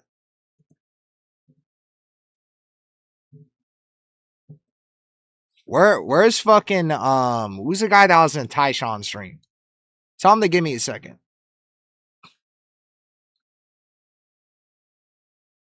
Doesn't Bandai also own Digimon? I think so. They also own every single anime arena fighter they own. Someone go to Tyshawn's stream and tell him to wait for me. Tekken 5 will make its debut in the arcades, followed by a PS2 version for home play that will include everything, and I mean everything, found in the Supposedly he was like a localizer or something. arcade version. We are very confident we can perfectly port the arcade version to the PS2, and it will look and play just like the arcade version. This idea of an exact port, along with many of Tekken 5's other improvements, came directly from the fans. Namco, the game's developer, prides itself on listening to its players and incorporating their suggestions. His English is mad good? Nah, bro, they translated him. Tekken has many fans that have played the console version. I hope you were joking. I hope you were joking, Dr. Lovebucks. So they are, of course, used to the PlayStation 2 That's a controller. white man. So one strong request from the fans was that if they could play the arcade version using the PS2 Actually, console maybe it's not a controller, white they man, but would really feel comfortable that's definitely not Harada. and therefore enjoy the game even more. He used to So the speak arcade perfect machines will English. now have input jacks where players can plug in their controllers from home. In addition, with many characters to choose from, beginners How the Mighty Have Fallen? Yeah, I think he was probably early 30s, I'm guessing. When is it? 16 years ago? 2005? may And be he's at a like loss as 53? Yeah, he was early 30s. to which character to play, but have no Tekken fear. 8 ruined his English? There are some characters that are easy for beginners to the series to pick up and play with, while the other type has a more complex set of moves that are geared towards advanced players. They're quite easy to control, and with the new characters, your opponent won't know what to expect. Go easy on me. 100 subs? Sure. And if you're new or just need to brush up on your Tekken history, There's no way he's getting GOD 1. Well, actually, no. Season 4? That's a long time. If you said Season 3, maybe. they're also developing a website to lay out the whole backstory so you can get up to speed on the Tekken saga.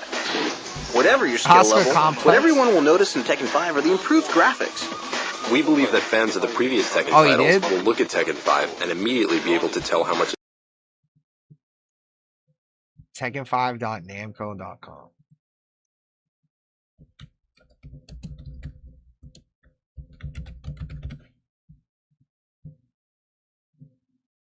What the fuck?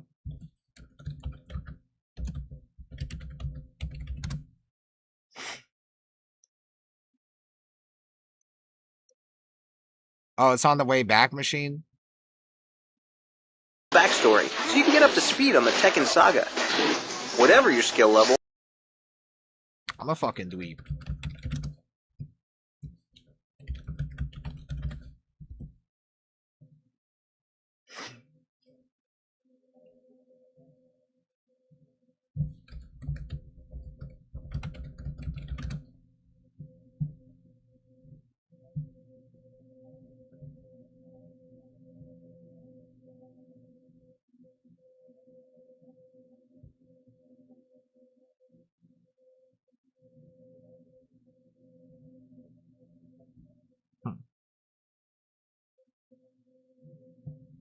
What everyone will notice in Tekken 5 are the improved graphics. We believe that fans of This the is a Steam browser. previous Tekken titles will look at Tekken 5 and immediately be able to tell how much has gone into improving the game's graphics. First up, the characters look great, and their movements have significantly advanced, but the real jaw-dropper is the improved environments. Tekken 5 is really something to look at. The glare effects have been greatly improved. Also, the actual atmosphere of the game has been improved by adding the soft focus feature, which will create a blur effect depending on the lighting as it hits the character. And actually, we have some stages with a great deal of fire, like an inferno, and there's actually a visual heat effect from the fire that you can see. And characters interact with these They don't even have a single stage with fire on the ground. advanced environments to a significant degree. 112 into Slamming your 112, opponent what a into the ground will psycho? result in destroying a section of it, and debris will fly into the air. We believe the action and graphics of Tekken 5 are much more extreme and over the top. Another area in which Namco listened to the players was Also, what he says in the video is the opposite of how Namco developed Tekken 8. in selecting which characters would graduate to Tekken 5. Oh yeah, you're right, the Clive stage, I forgot. We tried to focus a lot on the fans' needs. We picked many characters that were popular among players. We also chose some characters that were not wildly popular, but had a small base of vocal fans. The snow stage in 7 was horrible. Also new to Tekken 5 is the ability to customize certain characters, making them your own. Yeah, I guess the 7 volcano stage was. Fight money can be gained by defeating opponents, and with this money, you can change the color of the costume of your character, or the hairstyle, or, for example, add glasses, or a backpack, or other items to make your I would love a mall map. own original-looking character. And as an added bonus, only available on the PlayStation 2, there are the movies, mini-games, and the bonus game. The bonus game is on such a different scale from previous Tekken bonuses that it doesn't do it justice to even call it that. It's going to be an action-adventure game, and it's something we can only do with the console version. Also included are the complete ports of the arcade version of some of the previous Tekken titles. We know that Still the holds fans are up going today. to love it.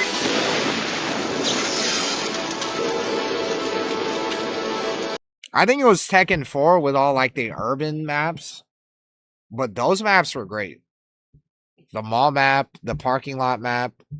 You're on top of like the one with the fucking the globe on it. Yeah, airport. They need something like that in Tekken 8. All the things that are listing there are for the new players. Yeah, the rooftop map. Yeah. That's why I think a Waffle House map would have actually been cool. It's kind of a shame they didn't do it.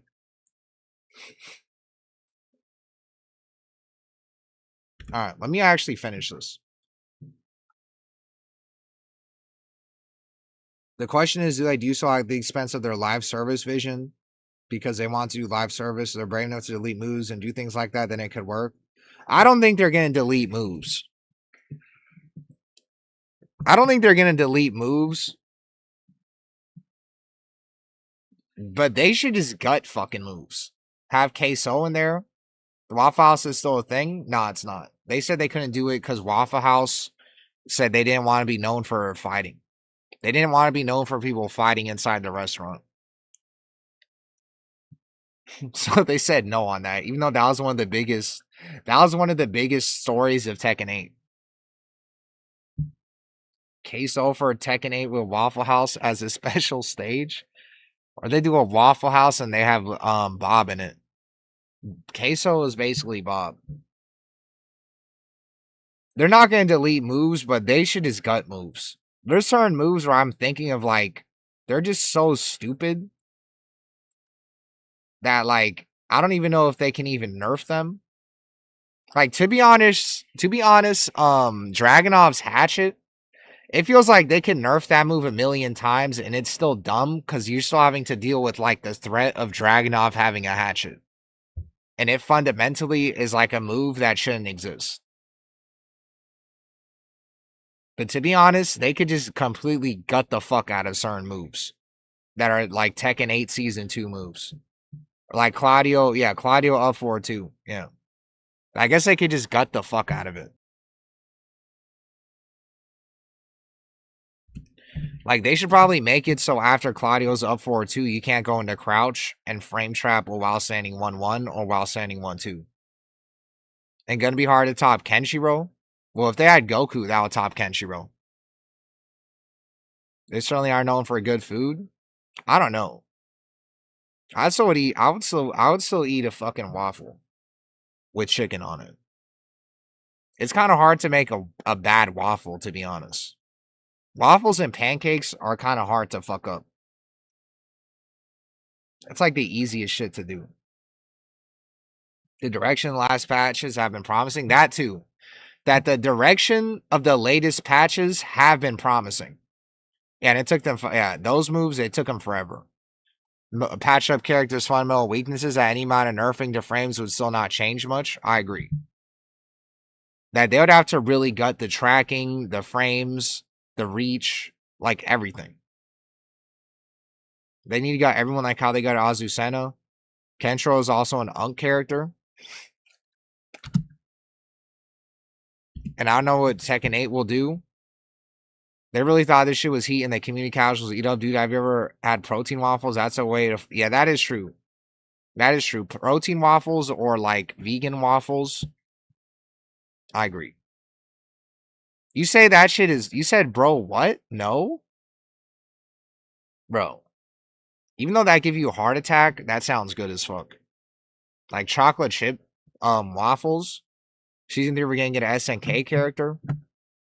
I don't know, dude. I would like to get Rugal. I just don't think Rugal is gonna be, oh my god, like everyone's gonna be on a chokehold. Somehow, Fist of the North, like fucking Kenshiro seemingly has almost everybody in a chokehold. At least in like the fighting game community. I don't think Rugal would do that. But I think it like literally fucking, I swear to God, just add Goku. Just add Goku to the game. I don't give a fuck. I don't care if he doesn't fit art style wise. Just add a Goku or fucking like Naruto or some shit. I don't know what to tell you. I don't know who else they could add that would have everybody in a chokehold and get like millions of people to try the game. Only look at shonen anime. Well, what is the most popular character they could add to the game? What is the most popular character they could add to the game? I personally, outside of anime, I would say a Marvel character. But they've already said they didn't want to add a Marvel character to the game. They'd rather add a Final Fantasy character. So that's what I don't get. Like Dio, personally, I'd rather have Dio than Goku. I was almost gonna make my stream title just add Dio to the game. That would outdo adding Kenshiro. If they added Dio to the game, that would outdo Kenshiro. And even Luffy too. Luffy looks like an idiot. I hate how fucking Luffy looks. Like he literally looks like a dumbass. Just like everybody on fucking One Piece. But yeah, add Luffy. Vecna? Add Vecna? I like how you guys both said Vecna back to back in YouTube. And Moonsault, the reason why people say an anime character wouldn't work is not because of like they don't have anime shit in Tekken. They're talking about the art style. That's the only thing that they have, that the anti-animators that they have on not adding an anime character, is the art style is hard to convert to how Tekken looks because of how realistic it looks. Fatal Fury had Shunin Ken, and yeah, I know, like these guys have so many guest characters. Like, if you just put on the table, all the guest characters everybody has, and then you sit here and look at Tekken, and all we have is this fucking motherfucker. All we have is this motherfucker. My point is, you can go and watch this yourself. I'm gonna upload this, but my point is, Korean Tekken player is doing a scrim right now. Really? Character in this game. He Link has me it. no mix-ups. Stranger If someone Things fell turtles, off? he can't do literally anything. And Aizen would hit hard as well. Yeah, Aizen is up there as my favorite too. Aizen is one of my favorites too. I also think that I would love to see Ichigo too. Of all the main characters, I would love to see Ichigo too. And they have Saitama. Well, they have every anime IP. But I guess they do have they also own One Punch because of Bandai Namco Pictures Studio too. Steel Ball Run and release a JoJo character would go hard. I was thinking of that too. And Deal the World, thanks for so. They're Tylenol babies. The Tifa propaganda is the biggest BS I've ever heard. She would not sell shit. Add Rize. There's the new school animes like Chainsaw Man and Jujutsu Kaisen that I think are possible to add. I'm just like a little bit worried about their staying power.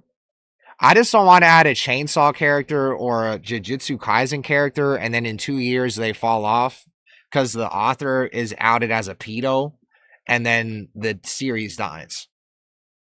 I'd rather be safer and add a Naruto, One Piece, Bleach, or one of those like super like household name series, but like I wouldn't mind a Jujutsu Kaisen or Chainsaw Man either, to be honest. And Sephiroth, in my opinion, would be the coolest Final Fantasy character to have. And I also think I'm done with Final Fantasy. If you still want a Final Fantasy character in Tekken, like, please stop. Like, please stop. Like, we are not going to sit here with Tekken and everyone has Kenshiro for Fist of the North Star. Every single fucking classic Street Fighter character has been added back in Street Fighter. Alex just got added back. They have C Viper. Everybody gets added back. And then all we've had is fucking Heihachi, which should have been in the game regardless. Fucking Lydia, Eddie, whoever the fuck else. And then we had our only guest character is this fuck. I'm tired, boss. I'm literally tired, boss. I've like every single guest character that has been added to all these fucking other games has made me want to play their game. There's not a single guest character that's been added to Tekken that I feel like I would want to play Tekken if I was an outsider. Like, come on, bro. Who has made people want to play Tekken that because of like who has looked at Clive and has said I'm gonna play Tekken because of Clive? You guys already tried Tekken when they added Noctis. I'm tired of the fucking Final Fantasy and Tekken. You guys already tried Tekken. Stop with the Final Fantasy. Stop. No more. That fucking well is dry as fuck. No more fucking Final Fantasy. I'm done. No more. Stop. I don't even give a fuck if it's Tifa. If they were gonna add Tifa, they should have added Tifa Season 1. Or whatever the fuck Clive came out. No more Final Fantasy. They won't throw them away in Tekken? They add an arena fighter for every anime. Why would that shit matter if it was in Tekken? Like, that would be throwing them away.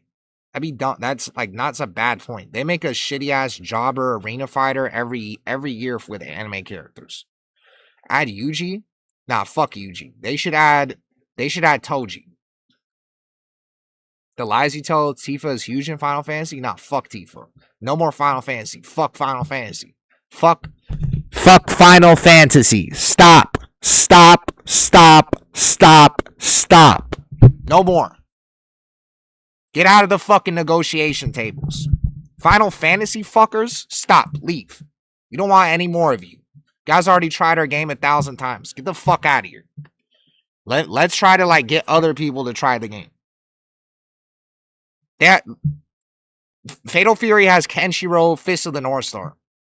I'm not sitting here with 2 Final Fantasy guest characters. Fuck you.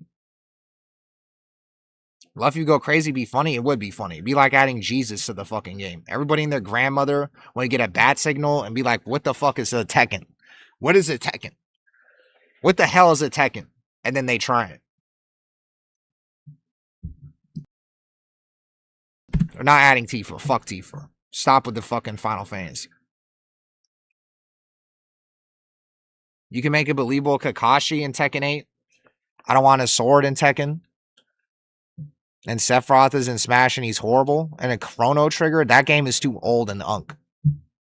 Even though Fist of the North Star is old and unk, Chrono Trigger is like, bro, you guys are 50 if you know that fucking game.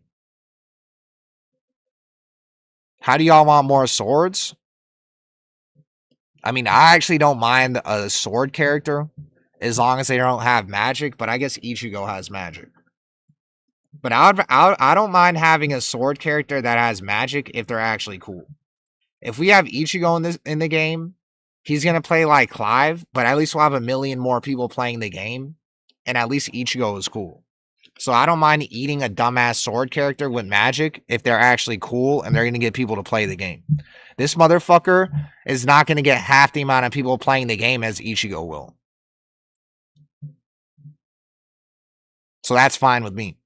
Vanessa Lewis from Virtua Fighter. I don't want to add we're going to do the guest character fucking shit again, bro. I'm tired of this guest character argument. Every time I do the guest character argument, I'm saying the same shit.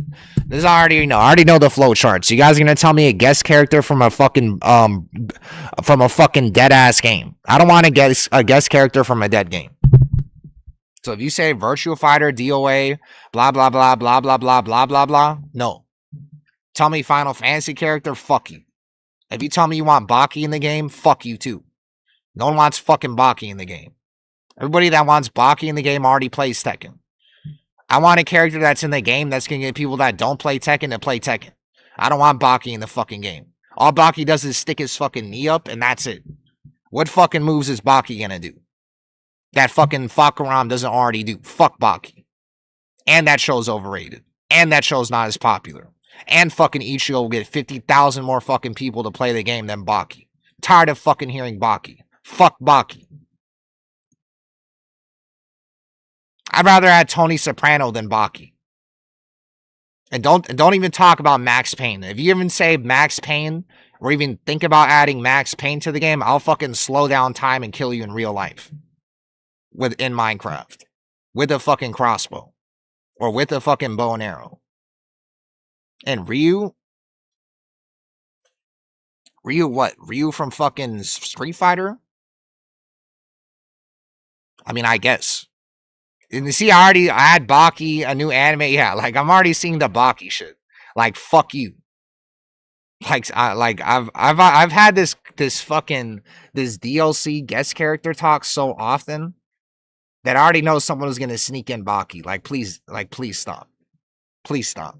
They added Fist of the North Star. And your answer, they added Fist of the North Star. They added this guy. They added this guy to the game. And our response is we're going to add Baki. A fucking show that's like half as popular and the main character is half as cool. They need to be popular in the pan and add to... Well, I'm talking about anime characters. And Virgil, yeah, Virgil, 1,000 times cooler than Baki. Love to add Virgil, even though he has a sword. At least he'd have a sword and wouldn't be doing that much magic. Tekken is a dead game. You don't even know how to spell dead. Akuma, add Avatar Korra, add Super Mario. Yeah, like I'm looking at add this, add that, add Roger from it. You guys are taking the piss out of it, man. You guys are taking the piss out of it. Trevor Phillips, Denji, Tony Hawk, Gundam, Rugal, Pokemon, Walter White, Ganryu. I think Bob is coming back. Kiryu, Yoruichi. Yeah, if they had Yoruichi, I'd be jerking off for like 2 weeks. Hatsune Miku. All right, now I'm done. None of you guys said anything better than Goku. Honestly, I don't give a fuck if I mispronounce her name. None of you guys said anything better than Goku. And when I say better, I mean not cool. I mean as in bringing 1,000 people and their grandmother to play the game. Call me when you put a guest character that's going to get more people than Goku to play the game. So far, the only answer I have is, oh yeah, Bison, Evil Ryu, Kenshiro, Itachi, Inuyasha, Rock Lee, Darth Maul, Negan. I like Negan, but he's not going to come back, obviously, even though it'd be funny. And yeah, Toji.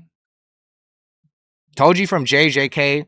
If they had anybody from JJK, Toji, please. Please. Jon Snow, Asmongold, Trump. They wanted to add Trump, actually. And add Nardwar and the solo leveling dude. They actually wanted to add Trump to the game. Someone asked Harada, he said they thought about it.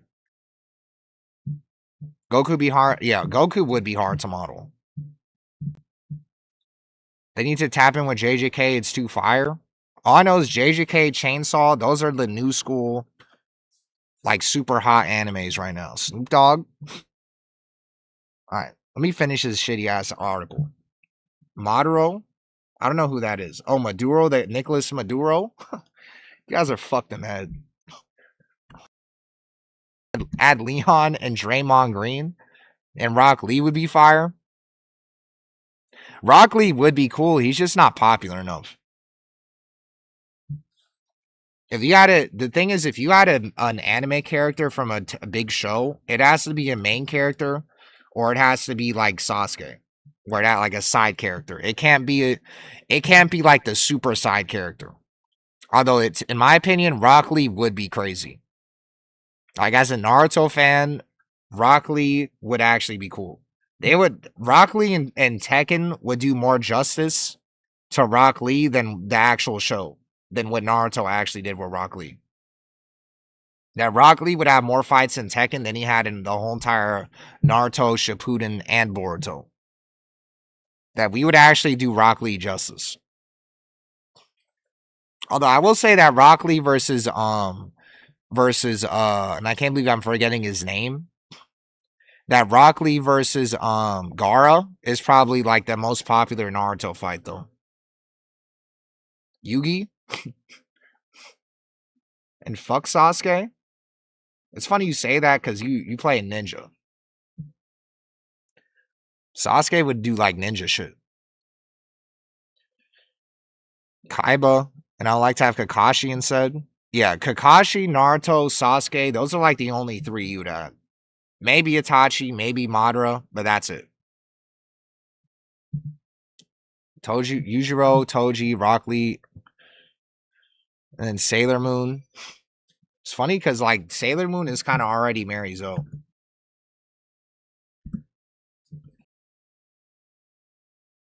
Yeah, Rock Lee.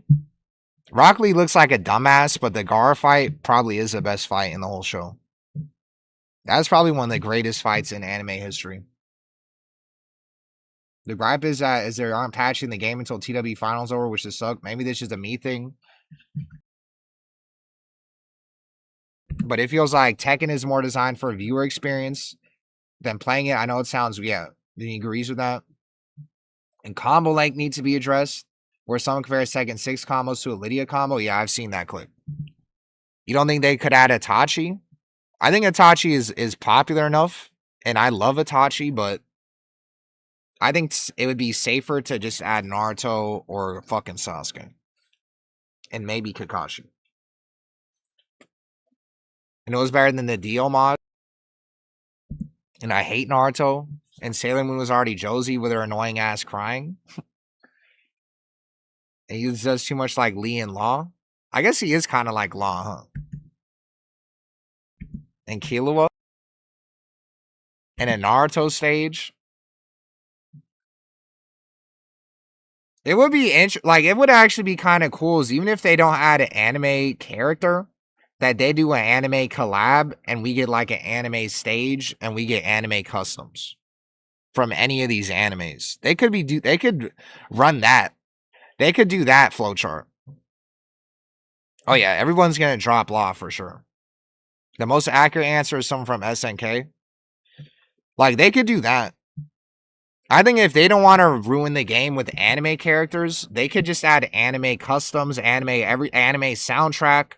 They can do all that shit. And I heard even when not just anime, they could do that with Elden Ring too. I heard Majin Obama say this and I agree. That like adding an Elden Ring character would be dumb as fuck because they're like 1,000 feet tall. But they should just add an Elden Ring stage, Elden Ring soundtrack, Elden Ring customs, and no Elden Ring character, but everything else Elden Ring. And that would be great. That would get a lot of people talking about the game, and it would be like adding an Elden Ring character without fucking up the game. And adding a dumbass fucking idiot that's like 10,000 feet tall with a fucking sword or whatever that can hit you from across the screen. The Japan Pro Wrestling stuff, like the Bullet Clubs. Yeah. And Jake Paul, this guy's a comedian. A hoodie with a PNG of a anime character, yeah. That's the best we're gonna get. We're gonna get the NY stage, and it's gonna have Naruto going like this or some shit. And then it's gonna be on the NY stage, and it's gonna be on a screen, and that's it. Or it's gonna be like a JJK like movie, like trailer or something on the screen, and it's gonna say coming soon. And it's gonna be like one of the movies or whatever, or the Chainsaw Man Rize movie, and that's it. I completely agree it's an issue at the intermediate level when you're newer seeing the neutral interactions. And that's like a valuable experience. It generally gets in the way of development. You're just seeing it, yeah. I think the problem also with Tekken 8 is there's too much pausing. There's way too much pausing. And I don't know why it's so low quality. But yeah, this is one Lydia combo. And they've done like 4 like Tekken 5 combos.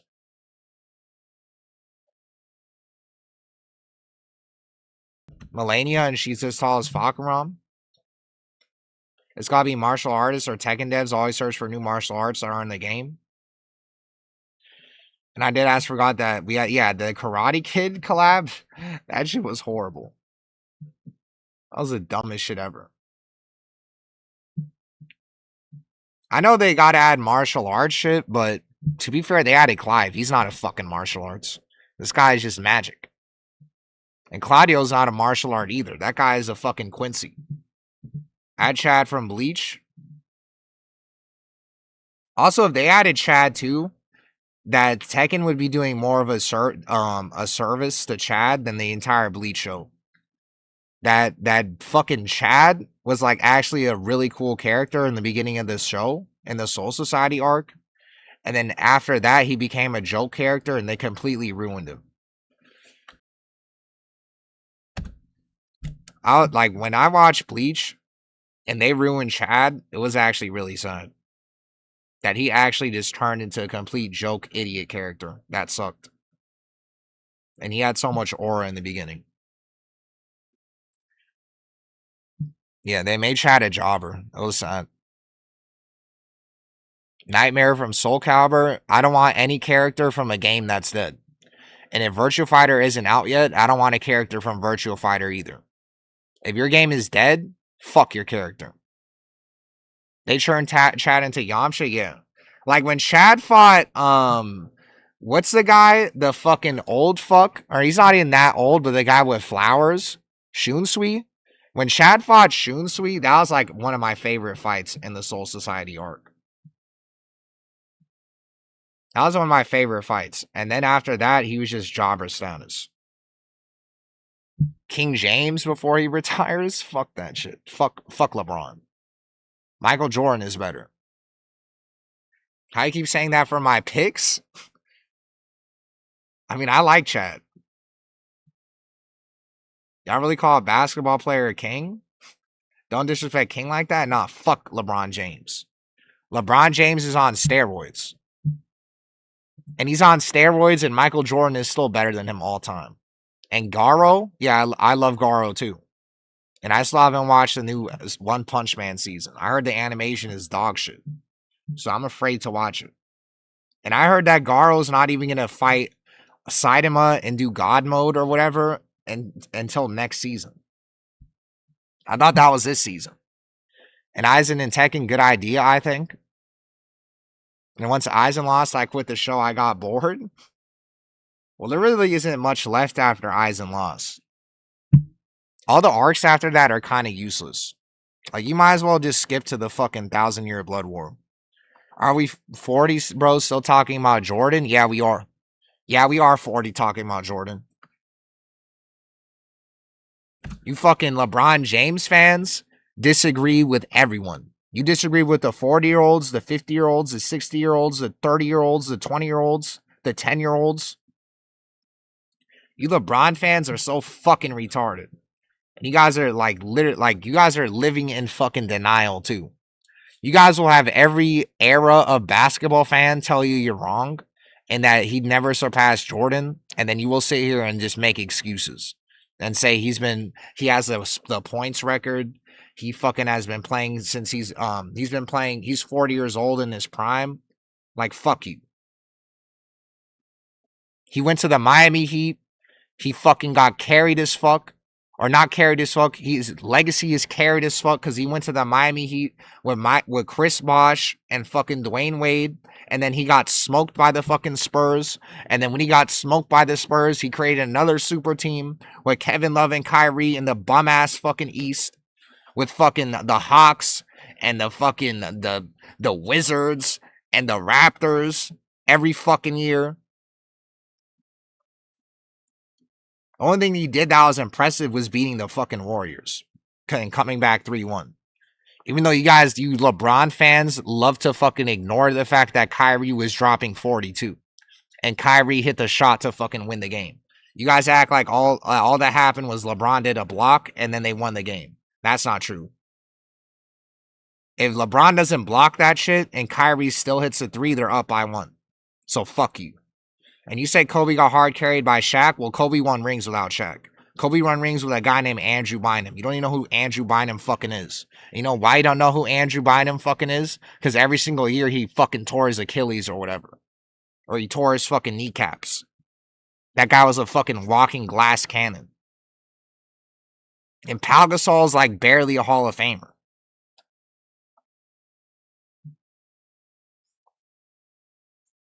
And the only time Kobe had a super team, he got fucking injured. And that was like barely even a super team because Steve Nash was like 50.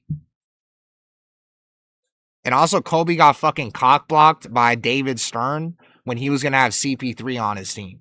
And David Stern said, fuck that. That I don't want Kobe to have another ring because then LeBron James is going to get cucked. It was a PowerPoint animation. And yeah, the Soul Society arc is the best arc. It's the best arc in the show. And Kenny the Jet Smith making it to the league in 2026. All right, we need to stop this shit. I'm done with the basketball argument.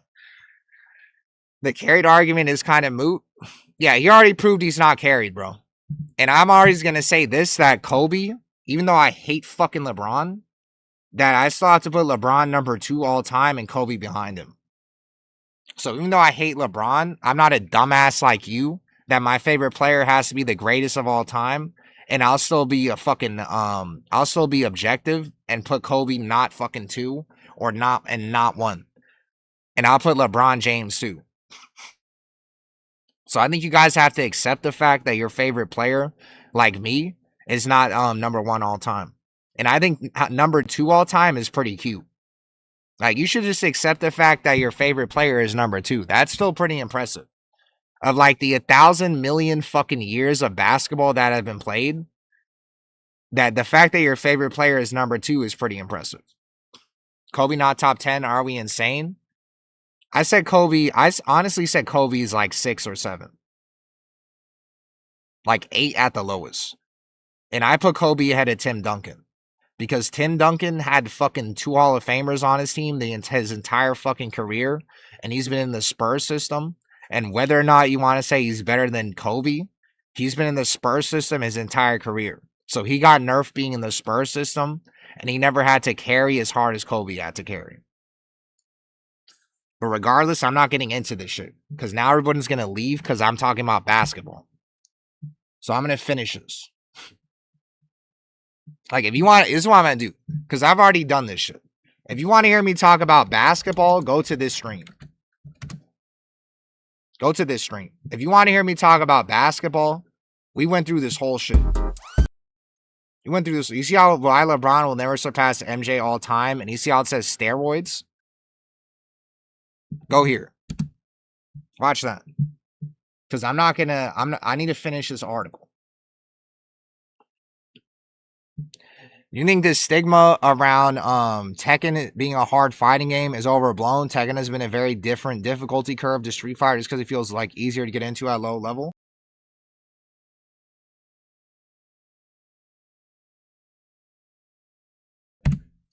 I was rewatching my episode with Sage and Slam this ass. I think I watched that. And that's what he said too. He said Tekken might have the best entry point at a total beginner level, and I completely agree with that. And yeah, that's why if you're a new player, getting into Tekken is actually a good idea. But if you're trying to actually be Arslan Ash, don't do it. And I guess on YouTube, you guys are on YouTube. I got love. But regardless, if you want to hear me talk about basketball, go there. Because every single dumbass fucking take you guys have, I fucking completely analyzed the fuck out of that and picked it apart. Brian playing Prime Steph. Who the fuck is Jordan playing? Get real? Longboard neck, I'm not gonna do this, bro. I'm not gonna do this. I can't get sidetracked. I can't get sidetracked. Like, sure. Like LeBron had to play against Kevin Durant and the 73-9 Warriors. Sure. But who did LeBron have to play in the fucking East? Absolute jobbers. He had to play against absolute fucking jobbers in the East. He had to play against DeMar DeRozan as the best player in the East. He had to play against a number 1 seed Hawks team. The Celtics were jobbers. Well, the only time he beat the Celtics was when he was on the Heat. When he was on the Heat and they were fucking already past their primes and shit. He did not have to fight 2008, 2009 fucking Celtics. You know who did? You know who did have to fight the 2008, 2009 Celtics and won? Oh, I know. The fucking Lakers with Kobe. He fought a Celtics team where their best player was Rajon Rondo and won. Their best player was Rajon Rondo when they played him. Rajon Rondo was putting up 40. LeBron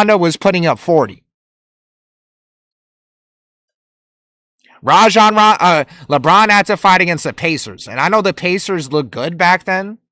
But now that we know in hindsight Paul George is a pussy, that their best player was Paul George. And he was like 23. And then he had to play against the fucking Bulls, which were, I guess, really good. But he only got to play Derrick Rose in his prime 1 series. He only played Derrick Rose in his prime 1 series. And then after that, this motherfucker tore his shit. He tore his fucking knee open. And then he never had to play them ever again. And that was before Jimmy Butler was Jimmy Butler too. If Derrick Rose never busted his fucking kneecap open, I guarantee you they would have lost. After that. Or after that series. I guarantee you with a better Jimmy Butler, that team would have beat him. Even with the fucking Heat. Because they almost pushed it to 7 games that series too, I'm pretty sure. And do we forget that they played a Celtics team with fucking Isaiah Thomas and they got pushed to 7 games and Isaiah Thomas was injured? That's all I'm going to say. Well, maybe that was the Cavaliers, actually. I'm an idiot. That was the Cavaliers. All right. Let me stop talking about basketball. It's intuitive to hold back, and I think it's intuitive to hold down to block low. It's not that jumping makes it kind of easier. Okay, this is a grounded game that makes the rolls around. Yeah, like also, I think 2D is kind of hard with the jumping and shit. That is true. intermediate level where you decide to sit down and learn stuff, or where it gets insanely hard, I don't think the part is over. I also think with Tekken, it's just learning matchups and shit. Learning matchups is just like not even so much hard. It's just so much fucking effort and time. They're gonna. That is true. Tom Thibodeau is like he always chokes every time. And like, to be honest, the way he does his rotations, someone's always bound to get hurt because he'll play like all of his starters for 50 minutes. And his comeback was to the greatest team ever. Kobe could never. You're a fucking dick rider. I'm not even talking about Kobe. You don't have to. Why are you worrying about Kobe? You should be worrying about fucking Michael Jordan. You should be worrying about Michael Jordan. He's already surpassed Kobe. Why do you keep talking about Kobe? LeBron hasn't surpassed Jordan. Worry about him. What did LeBron do that Jordan couldn't do? Penny is being also on her first to 5 right now. You guys send me the link. If I block something in the air, it's on my turn anymore. That was, I already read that. It won't let it affect. I don't think that part is overblown. I don't think it won't affect most people just starting. The shame of Tekken 8 Season 1, Season 2 is that they made intermediate experience worse by changing much of frame data. And I gave that analogy that for the people who study the game, it's like you do. Yeah, that's true. That there's like a lot of legacy frames and moves. That's the other thing with Season 2, why it's so dumb. Is that they like purposely changed legacy moves and frames and made them faster and made them less minus. And it's just like so dumb. Like it's so stupid why they did that. It's like they are purposely being like, yeah, if you already know the game, fuck you. If you already labbed the game or you've been playing since Tekken 2, like fuck you.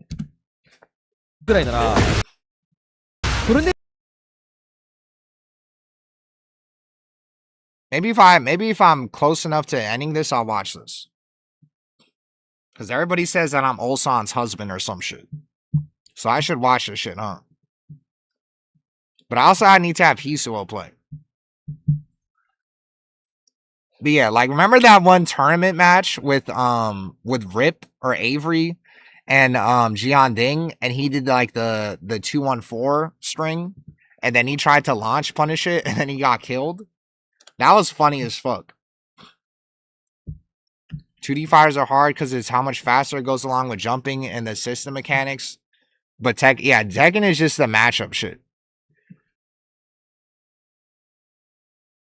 And changing the legacy move, it was dumb. And yeah, they gave Law mid from Junkyard. Do I like the Pelicans? Why the fuck would I like the Pelicans? Do you think I'm retarded? And LeBron has not even surpassed Kobe. I wish I had an argument that I could beat LeBron fans with on why he hasn't surpassed Kobe, but I think it's impossible. So I've given up. I gave up on that one. If you could somehow like create an argument that would work, and I would do it, and I would love to do it, but I can't. 5-4. I wish I could do that, but I'm not going to be that dumb and just bring up rings, and that's why he's better. It's crazy how a TV could program someone's reality. The only reason you do that with Michael Jordan is because he has more rings and he has more personal achievements too. Or just as many personal achievements. That's why you can bring it up with Jordan, but you can't bring it up with LeBron. That Kobe got robbed of too many MVPs.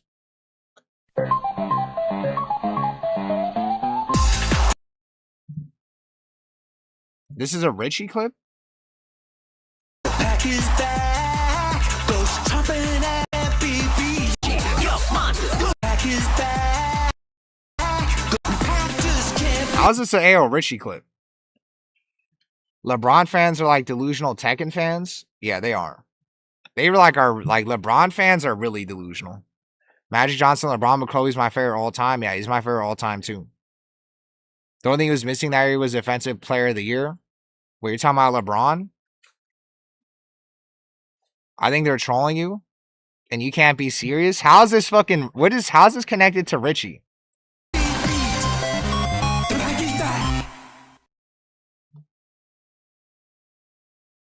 I actually have no clue like what this is. Richie used to be a VA for Pac-Man. Watch the whole thing, you'll get it.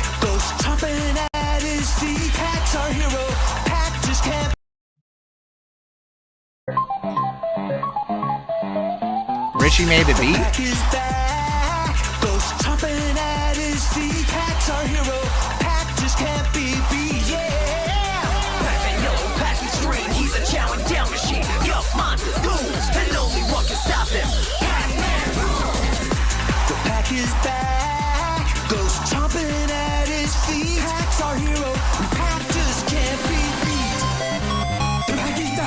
Bro, how's this AO Richie coded? What? AO Richie, why do I have to watch it again? I streamed 15 hours and I played 0 hours of Tekken? Fuck you. Yes? Why is AO Richie chomping at his feet? Pac-Man LeBron?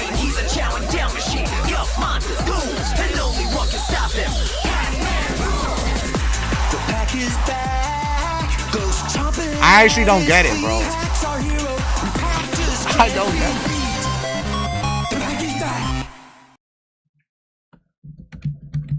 If I play Rick Roll, I'm gonna get copyright strike, tongue.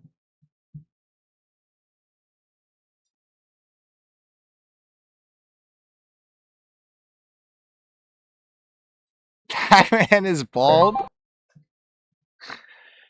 Alright, let me get to this fucking shitty ass article. Kobe or LeBron first pick? I also say this, that Kobe would beat LeBron in the finals. LeBron would have choked. He's saying Richie looks like Pac-Man? Is that Joe Rogan? Oh, this is a good question. This is a really good question. I get it, yeah. It's like you deleted their save in a JRPG and made them start over. Yeah, I agree. But I feel like Namco, this is a great question. Paul Pierce and KG were on the Nets? Yeah. It saved me 5 years to go through one article? Well, this is a long article. And do I feel like Bandai Namco is ignoring the... This is going to be a hell of... Like, I'm going to upload this on YouTube, and this shit is going to be cancer to fucking... To edit. Do I feel like Bandai Namco is ignoring the content creator side of Tekken 8 has significantly contributed to declining interest? FeedX. I know FeedX is not trying to get on the Bandai Namco shit list.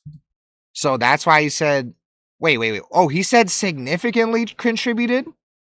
Whoa! I thought he said slightly contributed. Whoa! Whoa! FeedX said significantly contributed? And you guys call him ShieldEX? I want to say no. I think the significant issue was the Season 2 update, but it is a lost opportunity. If Season 2 had been a neutral patch where some things got better, some things got worse, and things ended up being about the same frustration, maybe be different, or if things got extremely better, marginally, but maybe even a little worse. What are you talking about?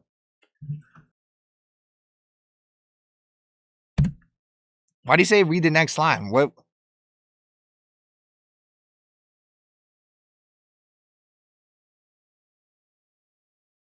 Wait. Am I reading this wrong?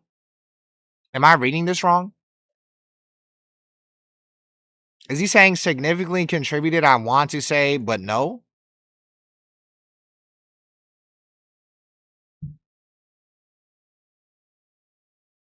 So he's saying that he's saying it is not significant. Okay. Come on, FeedX. Come on, bro. Say fuck Namco. Say that shit. You're gonna look like a super anti-shill right there.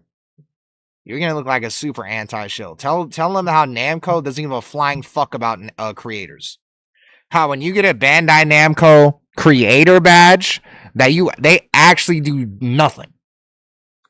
The only thing they ever did was I think I heard Fine and GM say they invited him to like back they invited him to like They invited him to like behind the scenes like mixer parties and stuff. But I don't even think that's because of him being on Bandai Namco shit. I think it actually is. But all I know is that the other guys, bro, stop sending me Pac-Man shit. Bro, Ulsan came back. That if you're a low-level Bandai Namco creator, they don't do shit. And to be honest, from the outside looking in, it seems like they don't ever do shit. And I've also heard main man Sui say that I've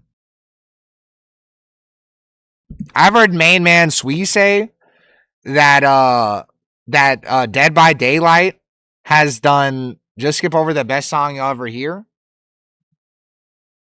You know my shit's gonna get fucking copyright striked. Fuck you. I've heard main man Sui say that Dead by Daylight has done more to him or more for him than Namco has ever done. As in like send him shit, give him shit, blah blah blah. That they send him like new like Dead by Daylight codes and shit like that every week.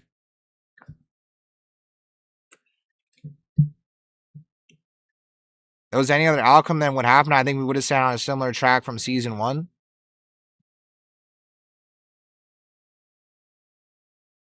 I disagree because Tekken captured a large casual audience for a while, especially season 1 and 7, even towards the end of. And support with sports, you good on him. There'll still be enough interest for the natural community events that come up. Sejam probably, yeah, that's the thing too. I forgot if I already talked about it. And I thought VDX was gonna play 2XKO, but that shit, yeah, that shit died.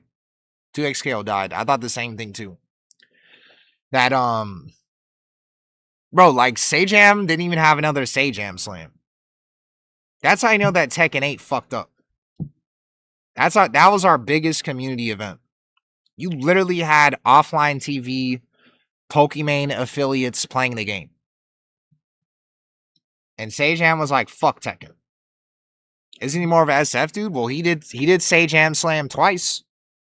I'm pretty sure they had 2 Sejam Slams for Tekken. And they thought, nah, let's not add another one.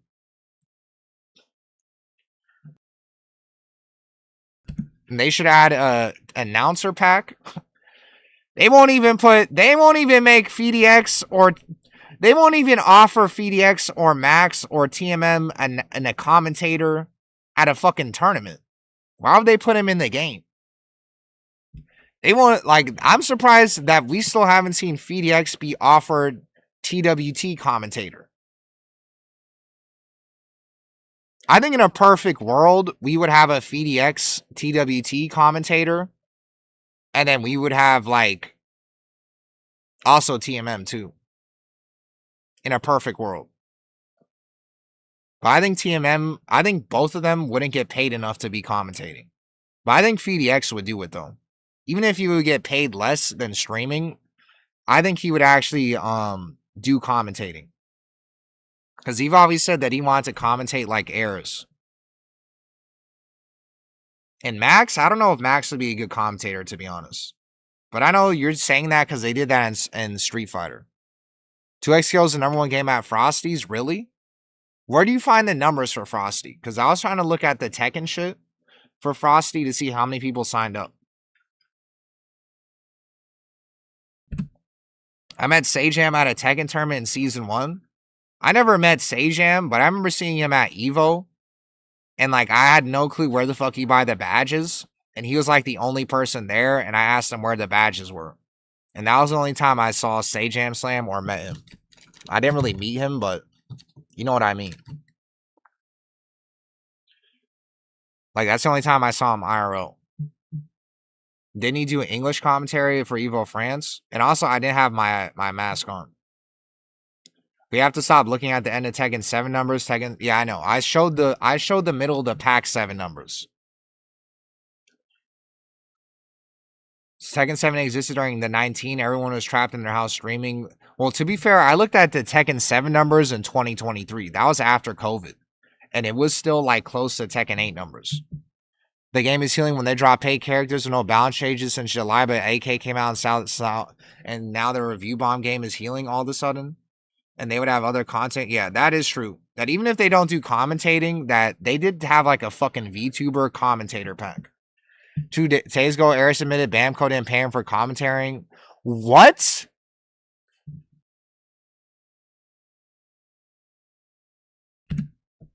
They didn't pay Eris for commentating or cover his travel expenses? Seriously? No wonder he fucking hates Namco. Are you kidding me?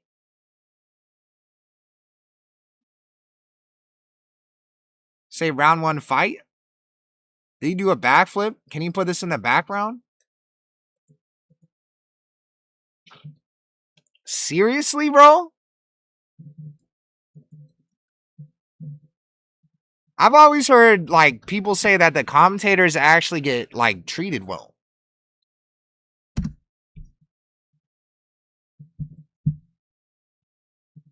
All right, I'll do this. I got you.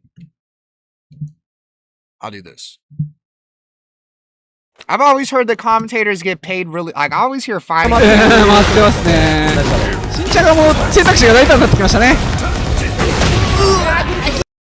I always hear like fighting GM say, "Oh yeah, the commentators, they get paid super fucking well. That they make way more than the players and shit."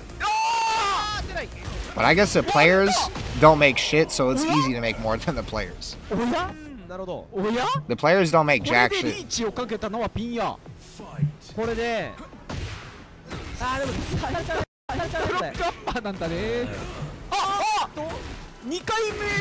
What the fuck? Why is the fucking chat fucking... Alright.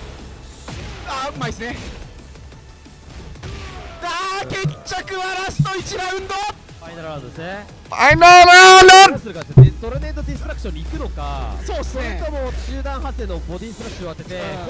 This guy was down like 3-0. Also, this article's never gonna be finished.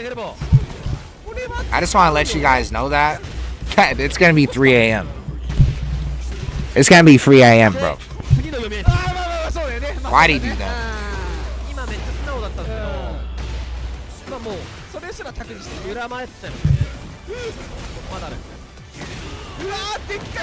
Jonah? This is the guy that plays Anna.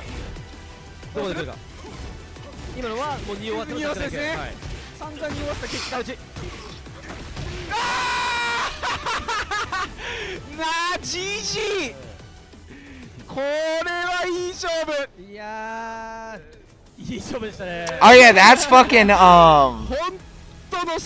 this is Fighter.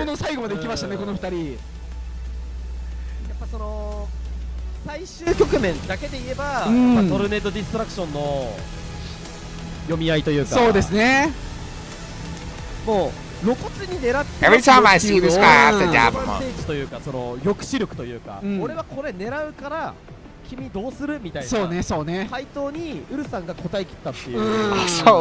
Also, this guy never takes his mask off under any circumstance. Even when he's drinking soda, well, I guess when he's drinking soda, he has a mouth part.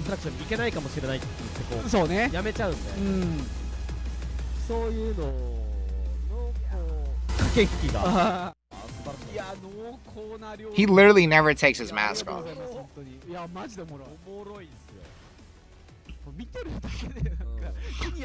Alright.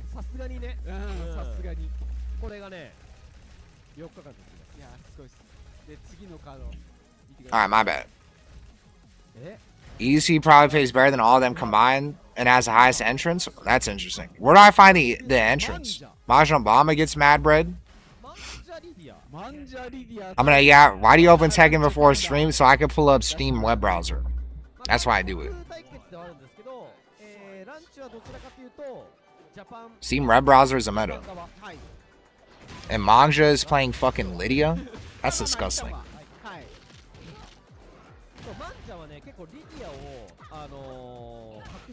Alright. You can see this shit? Okay. Oh, the registrants are up? Alright, I'll look at that afterwards. So there's still be enough interest for Stage Jam Slam, and it would have still garnered interest. But what we have is a situation where there's a Dark Cloud and mostly negative reviews as actively killing interest. Hey, you're talking a little bit. Did my mic go down?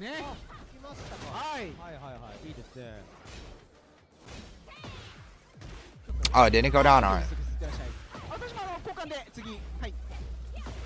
It'll take long. I give it a few months after its release. What are you talking about? Oh, you're talking about 2XKO. Alright. You're talking a little bit about Bamco would have to do some crazy stuff to save Season 3, Tekken 8 Season 3. What's on the top of your list that would absolutely be needed to change for them to order win players back or to try to get new ones? This guy's gonna say Tifa, bro. Is this guy gonna say Tifa and Kenneth or Lenneth? My bad. Yeah, Lenneth. I lack a lot of I think zoomed out experience in fighting game life cycles to have a good opinion on this. And I remember as soon as Season 2 dropped, he said his interest will only come back with a good guest character. Again, I've said, and I thought, is that Ninja Killer or not? Do you think it's possible that's Ninja Killer? Because that seemed like a white man. That seemed like a white man haircut. I don't think that was Ninja Killer. Because I did see King Ray Jr. and Jian Ding like reply to it. Like they knew who the fuck it was. I swear to God. If Ninja Killer...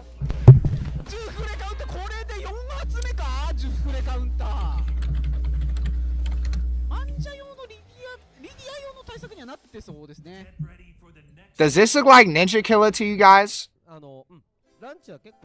I know it's kind of hard to tell. And I've seen Ninja Killer in real life. But I was trying to zoom in to like the back of the hair and it didn't seem like it was like a fro. It seemed like it was white person hair.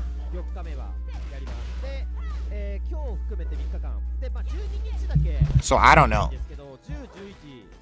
All I know is that King Ray and Jian Ding acted like they knew who the fuck this guy was. Like, it seems like the hair is too straight to be a fro. Like, it seems kind of like a... I don't think you could say like a Jew fro.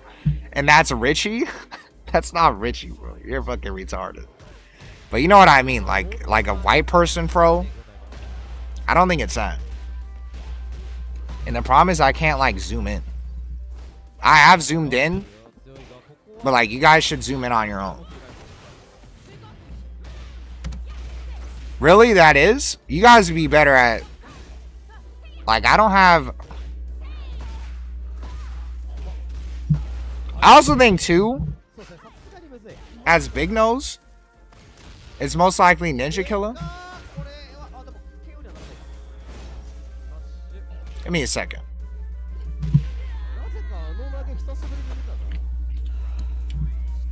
I don't know why my fucking mic is doing that.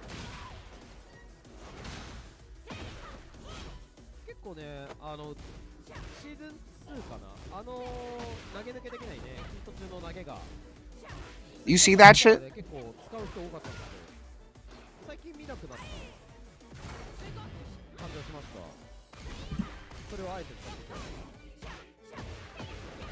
You really think that's him?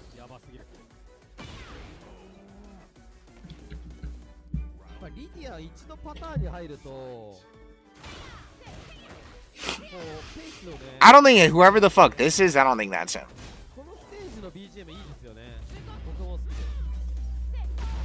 I don't know. If that is Ninja Killer, that is almost as good as news. That is like, if that is actually Ninja Killer, it's definitely not him. Yeah, I don't think it's him either. It's Tyshawn. It's Jack Harlow. I don't know. You think it's Tone? I'm not gonna lie, I don't think Like, they're making this shit like something is coming. It has to be someone like really known. Like, I think it has to be a Ninja Killer or somebody from another game. I don't think they're making a something is coming to like a Tekken player outside of Ninja Killer. Yeah, I know. That's why I say it could be anyone from an esport. And yeah, all the current players have to hype it up. Yeah, that's true. Taishan needs to hook you up. It's me. Yeah, it's probably for League or CS. I think people think more content would fix the game when actually fixing the game would work.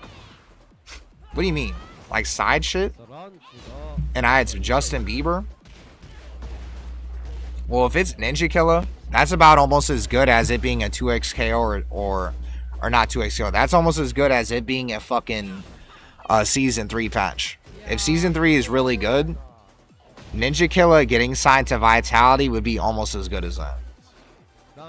That Tekken being finally good at or NA being finally good at Tekken is almost as good as them fixing the game.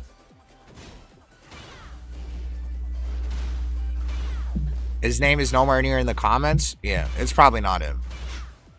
Tekken's gonna be the dumps if the game actually does get better. The general, I've said this 1,000.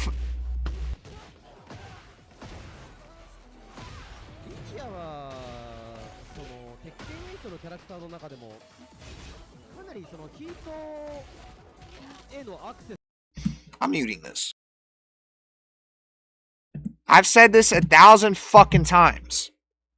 And don't tell me this is another filler stream. Fuck you.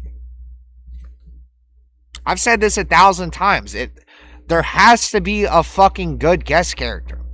You can't just fix the game and expect 1,000 people to play the game. It's not gonna happen. He's gonna get signed to Crown. Crown is dead. Their owner was a scammer and had fake Lamborghinis. And that's what character would Justin Bieber play? And that's Justin Bieber. Justin Bieber would play Claudio. And does Tekken matter? Yeah, he does still play Tekken. And yeah. This is why I think Max is so pro Tifa outside of already enjoying FF7.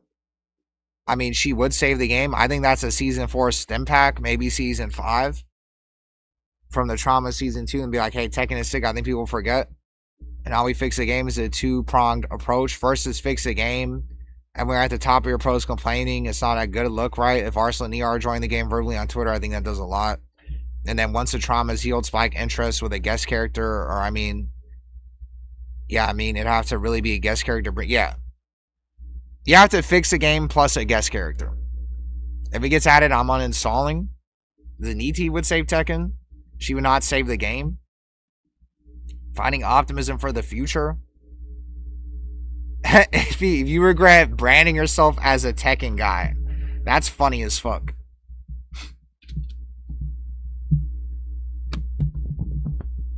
There's you said about Tekken being the game you're most passionate about, you can make videos about forever. It could have been League or Smash. Mainly speaking, my favorite content creators are the one game experts.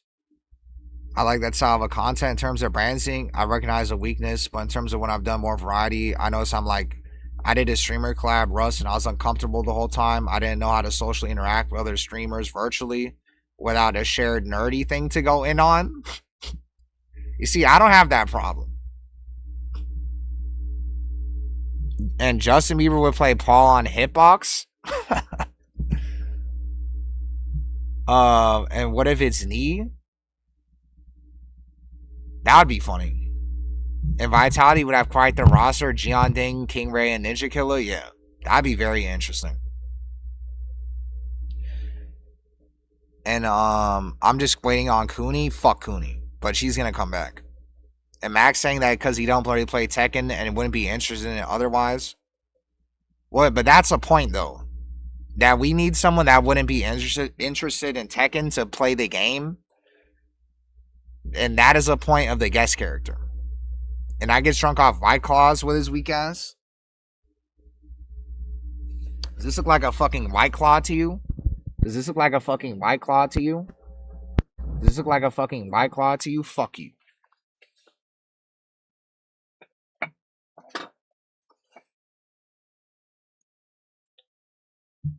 With Tifa or bringing another FCC with some like Soul Bad Guy, those are only the two real options, and yeah, it is.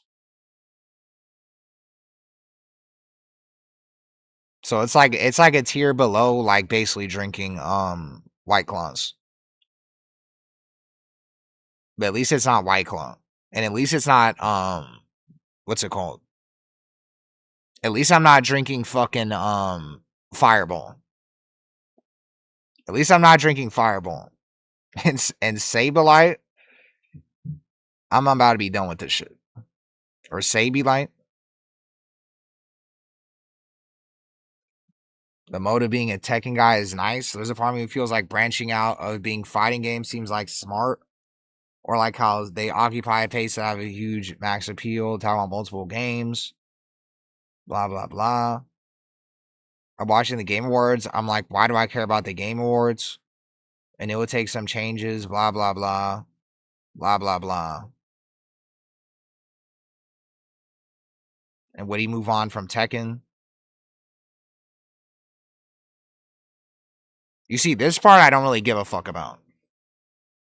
Like, FDX, you do whatever the fuck you want. Even though I don't know, you're just gonna be Temu Heirs and eventually just play Dark Souls and play Resident Evil 1 and play Metal Gear Solid every stream. I already know that that's the FDX retirement plan.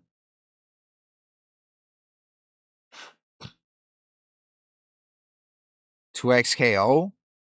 You see, at this point, I don't give a fuck. 2XKO, 2XKO, life routine, and burnout.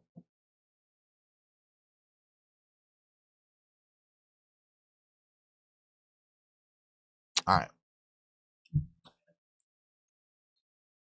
Alright, is this guy fucking still streaming the game?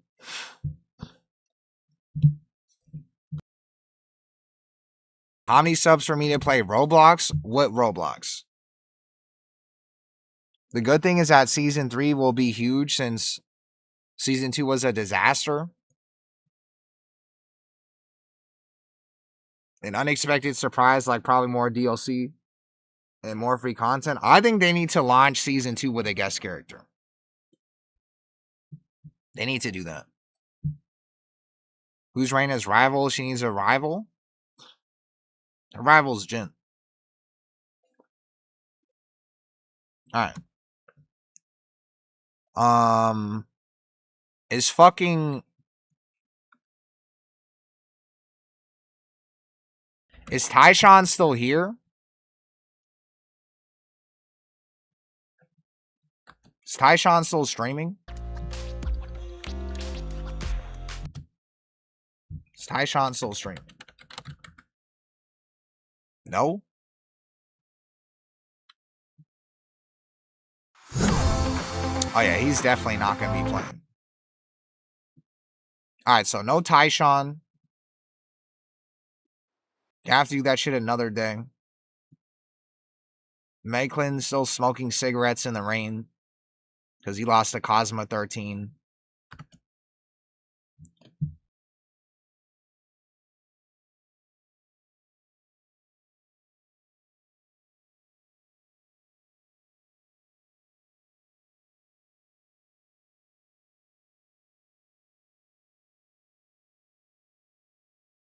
Yeah, at least Megaklin 1 is local.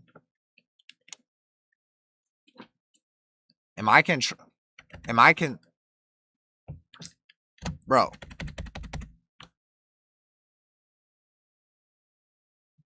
Bro. What the fuck? My controller is like really bad. My controller is going to unplug 24/7, I think. Sure.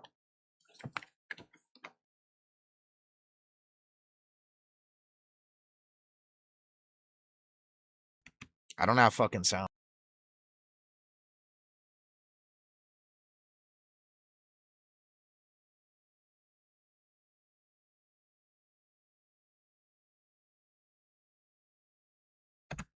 Oh my goodness, man. I hate this game for real. Has Tekken 8 lost most of its original player base percentage wise compared to 7? When you say original player base, what do you mean?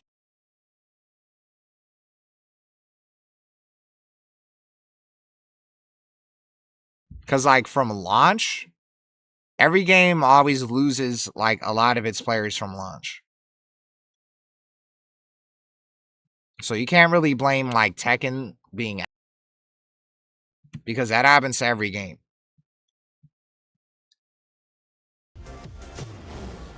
But, you can look at the Tekken 8 Steam charts. Is the cope done yet?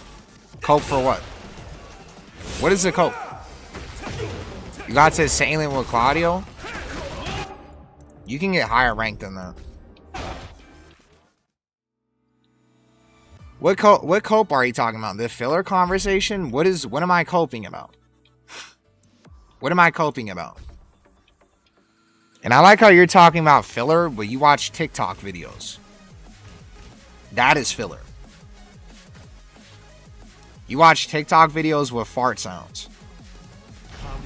And someone doing like an electric, and then it goes like, it does like the fucking Looney Tunes shit. I do this rant every other stream. Get ready for the next battle. Yeah, and you watch fucking TikToks every stream.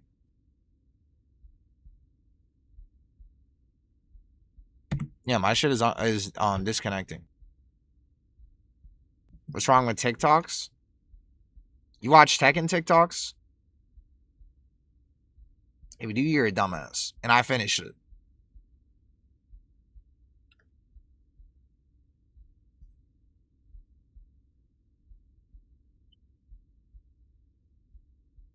Bro, my game is like fucked. My game is fucked.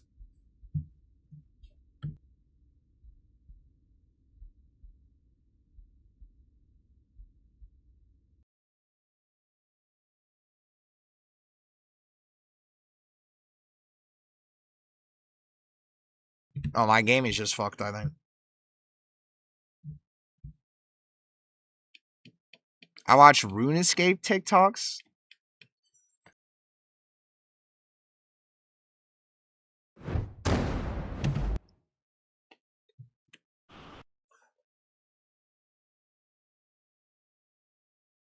There's also like no beef sets.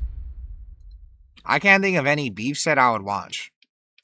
We could have had Hiso versus Taishan, and I want to read FedEx's life story. I skipped the life story part. I just wanted to hear what he said about season 2.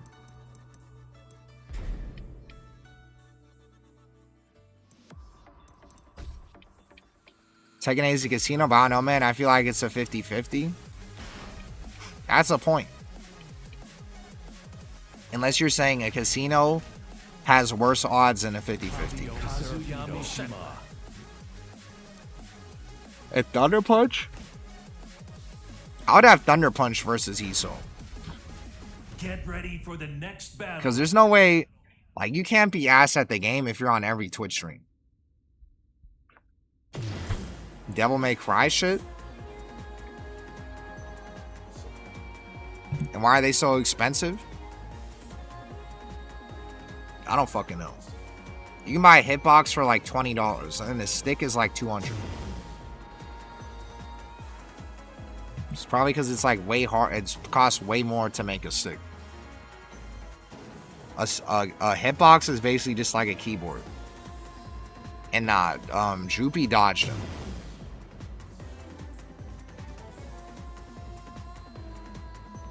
They never got a fight. Droopy dodged him.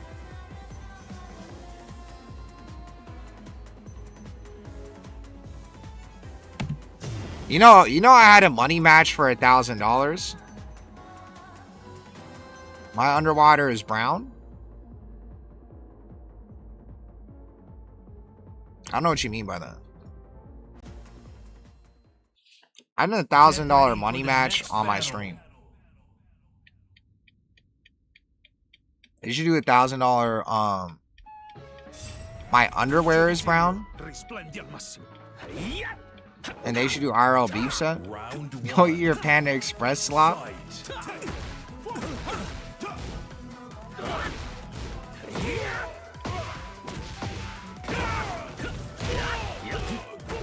Well, like, it was crowdfunded. Like, they only had to put their own 100 in the game. And if I lose to this guy, I'm gonna quit Tekken. Because this guy one and dones.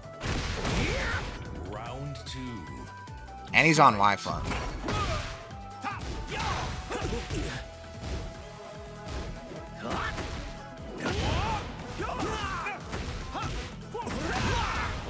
Are there any characters I super hate? Not really.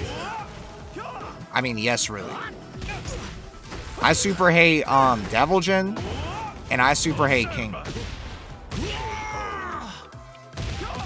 And I super hate bad Brian players.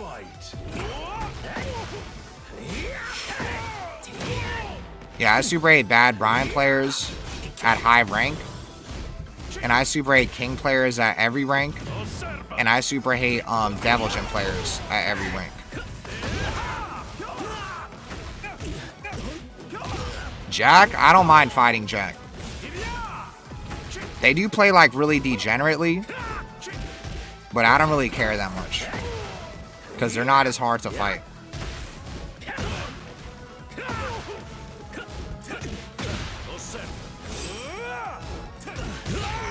This guy actually threw.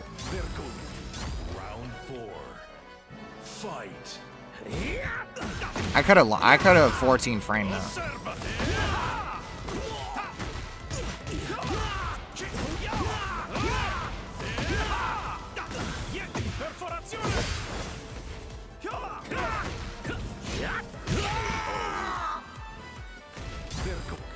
Why do you hate Devil Jin? Because every time I fucking fight a Devil Jin, it literally feels like they're doing the dumbest shit of all time. Like, the way they play is like really fucking retarded. And it doesn't feel like they're playing with skill. And this whoring is PMO. Your whoring is better for sure. Also, I'm surprised he's not one and done. This guy usually always one and done.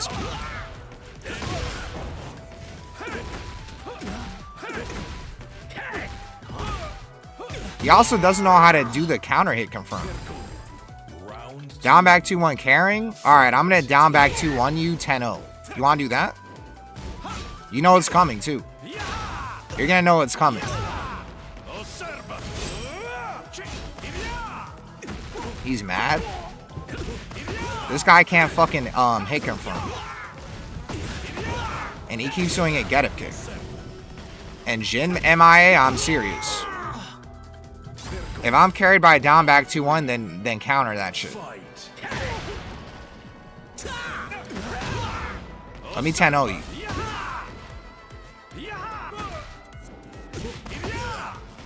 Like, he keeps doing a get up kick.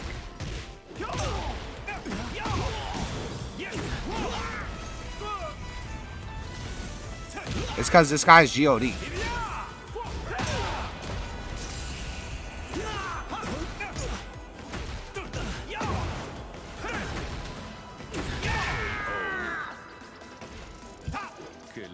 I couldn't key charge.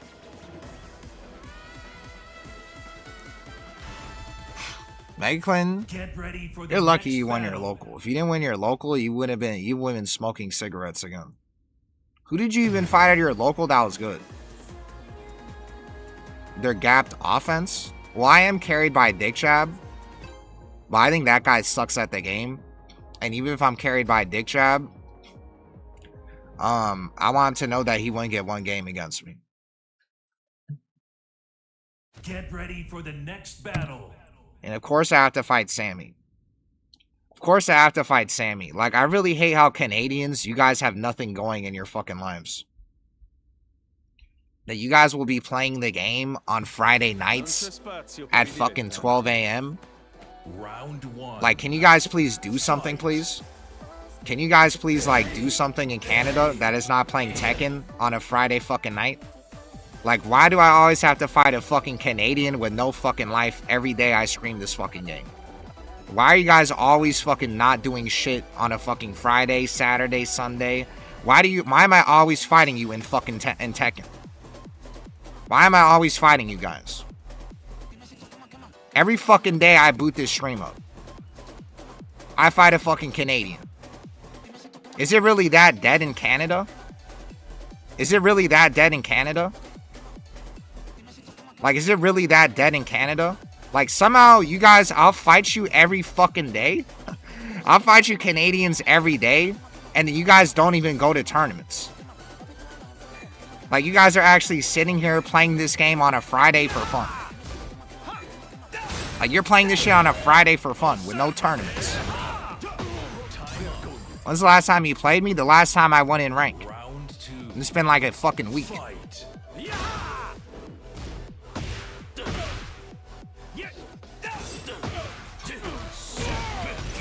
You guys don't even stream either. Like, it'd be one thing if you guys were streaming. But you guys are just sitting here, no stream, no tournaments, playing this game on a fucking Friday night.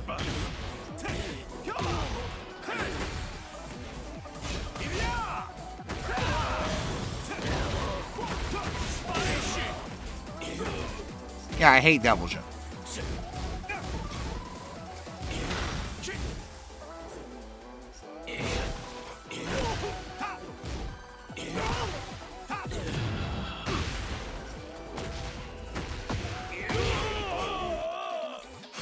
I didn't see the part where he allegedly said they didn't pay his travel fees. I don't know if Big Boss is here. Big Boss is the one that said that. Big Boss, are you still here? That would probably be a Moonsault Slayer video, huh? Tommy Kara? Yeah, I know. Although, to be honest, I don't really see him play the game. Maybe he, like, blocked me or some shit. I remember I told, like, I was playing him, and he kept one-and-dunning me.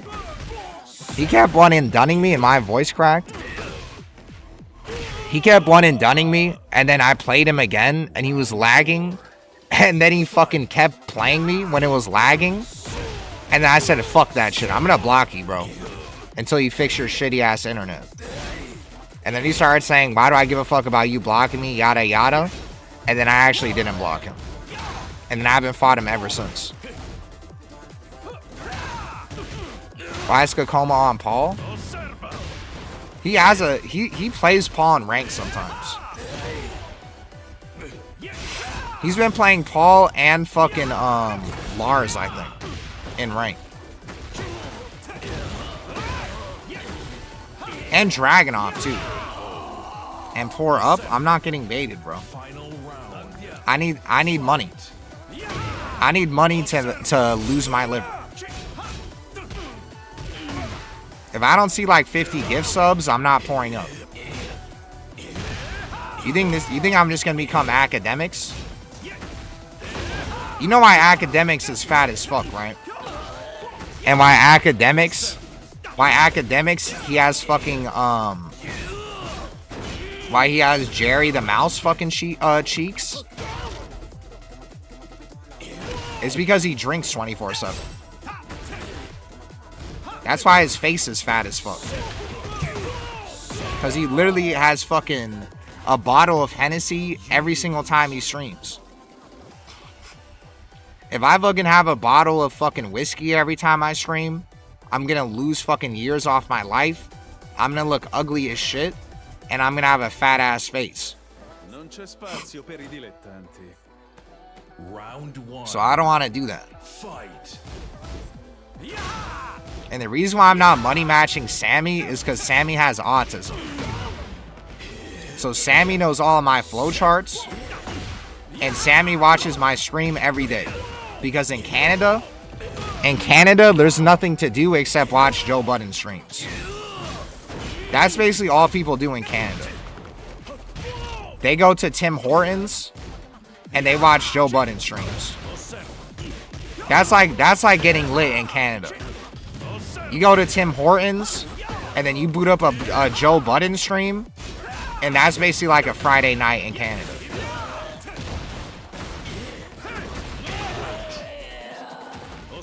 What about Craft Diner? And I was watching your stream at the local like a bum? Yeah, you are a bum. You lost to Cosma 13.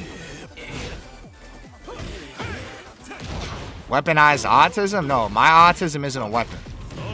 Or else I'll be better at Tekken. My autism is like unweaponed. He lost to Cosma 13 at TNS too. First to 10 Zatch. I tried to add Zatch. They wouldn't say shit to me. I tried messaging Zatch on Discord. And they unadded me. I used to have them added on Steam too, and they unadded me. And now you're streaming my AirPods? Yeah, that shit is. The fact that you even had to ask me that and that Lily's a fraud? What Lily? What Lily are you talking about? Wait, what Lily's a fraud? I'm gonna bear hug you? Oh, Cosma 13's Lily? He was playing... I feel like he was playing Lars, I think.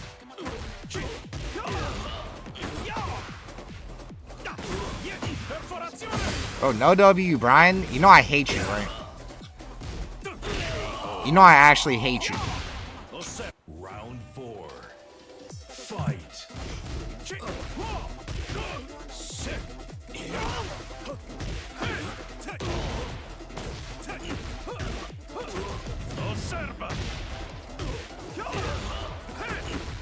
Yeah, Augustinata, you know you asking that question means that you're actually thinking about me getting your dick sucked. You kind of self-reported that shit. Yeah, I would. I would do that. And you tell him, Joe? I know that was a while ago, Misty.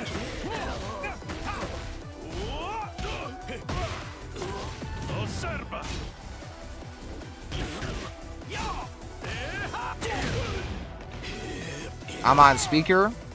Why are you putting my stream on speaker? You know I could do this shit at... You know I could do this shit at any time, right? Why'd you put me on speaker?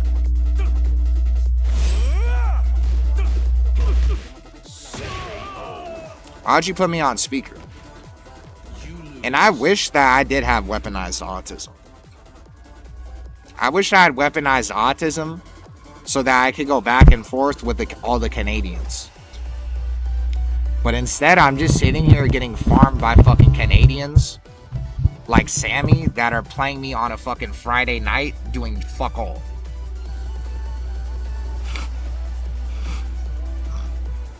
Like, I really wish I had that type of autism where I was good at Tekken.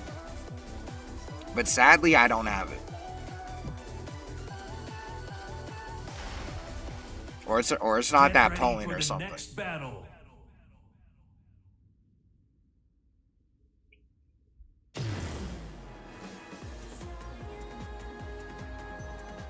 What I want to know is when Tekken dies.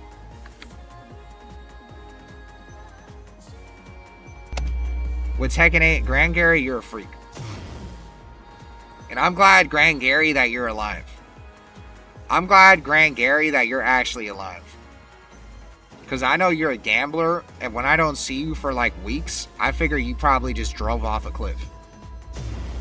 Am I to take all this slander in the chat? What do you want me to do, bro? Like, my autism isn't strong enough to just completely download Sammy. Like, I don't have good enough autism for that.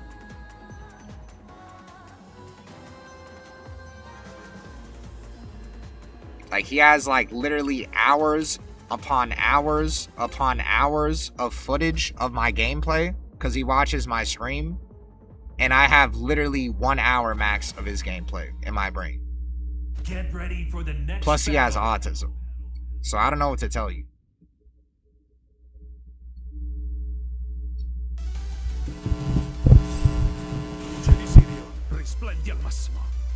Round one. Fight. Kanye taught me that God is good. Bro. Excuse me? Bro, come on, bro.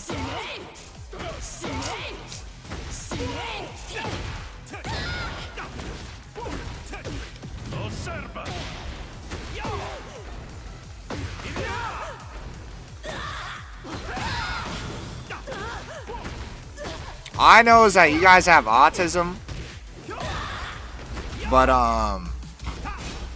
you guys also don't have Ulsan 2.0. So at the end of the day, get fucked.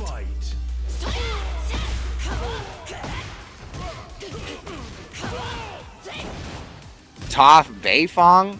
Oh, this is Toph from. I've actually never seen a Toph custom. This is the first Toph custom I've ever seen. It's actually surprising that I've never seen this shit. Do I play people with certain costumes different? No.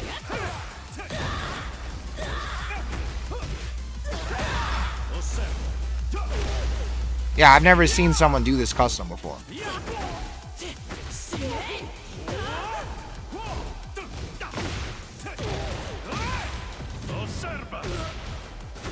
Who plays Reina and has fun? I mean, to be fair, Reina seems like she's just as fun to play as Horing.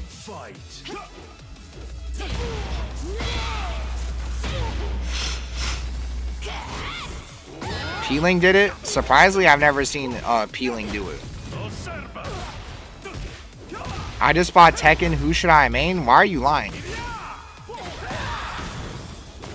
The Roach Patriarch?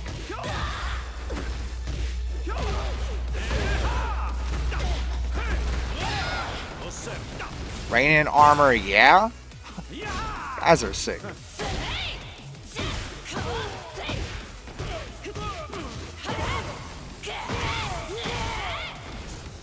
Do I hate playing Lily matches? Yeah, I actually do. I forgot to read them. I actually do hate fighting Lily.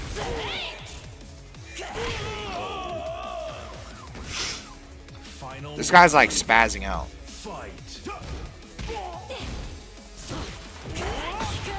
Yeah, I know Hagu Sonata. You don't even have to tell me.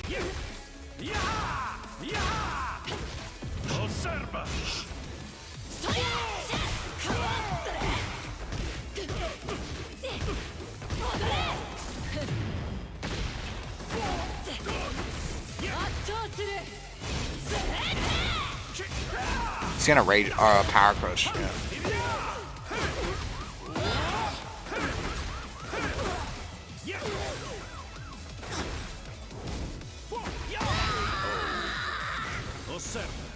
You like little girls, Indra? Tekken 8 is ruining this community. Yeah, he does play Horing. And Reina's not a little girl. Reina's not a little girl. Round one. Fight. He fights like he's painting pictures. She's 16? No way.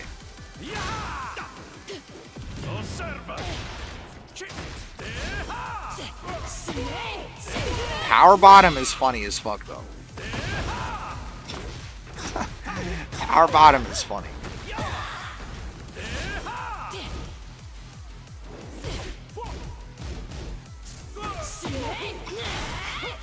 Oh, why? What's wrong with fucking Kazuya?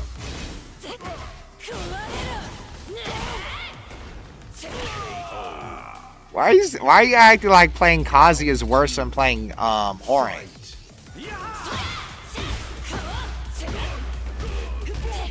And limited nut glitch? So you like the bearded version?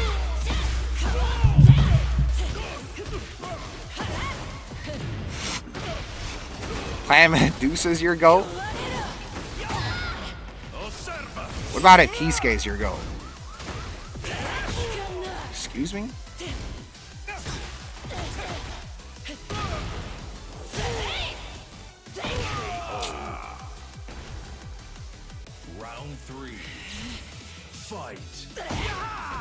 Stream title alone got me here. I'm telling you, bro. I'm telling you. I see Fatal Fury at HNK, Kenshiro. Just fucking add Goku. Just unleash the floodgates. Just unleash the fucking anime character floodgates. And this Reina player is playing me like it's Evo. This is why I suck at the game currently. Because I actually have to like try really hard against this Reina player. And I still lose to jobbers in my stream.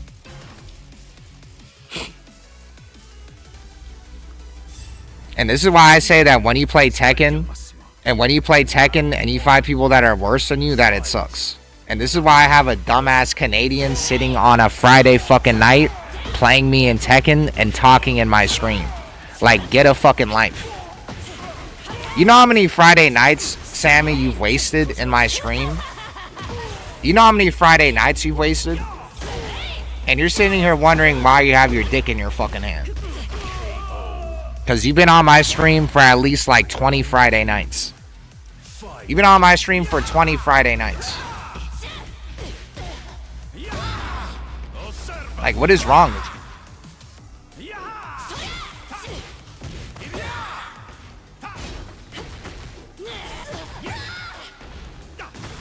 Like, at the end of the day, you live in Canada, and you have no Ulsan in your Star GG, so you literally can't tell me shit. Like, you're getting Canada diffed, and you're getting Ulsan diffed. And you're getting, on a Friday night, playing Tekken against me. Diffed.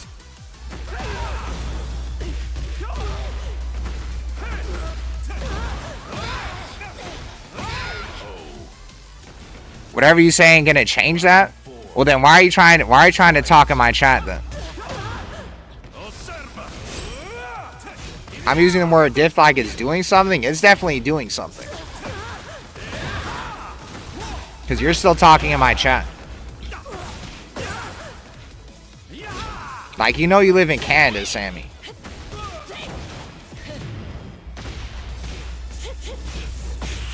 But you still insist on talking in my chat like you're Mamoru Uchiha.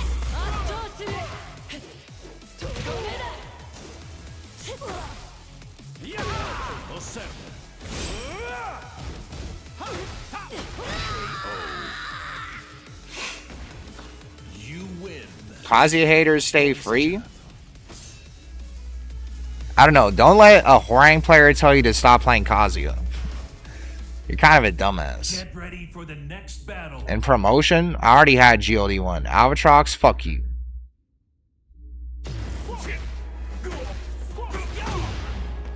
And I like how Kyuda, you were in the YouTube chat at first.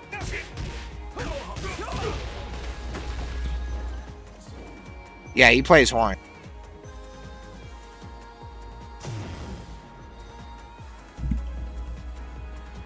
Also, the sad part is, it would be funny if you guys played Kyuda. But Kyuda plays Hwoarang and he's kind of carried, so you're probably going to lose.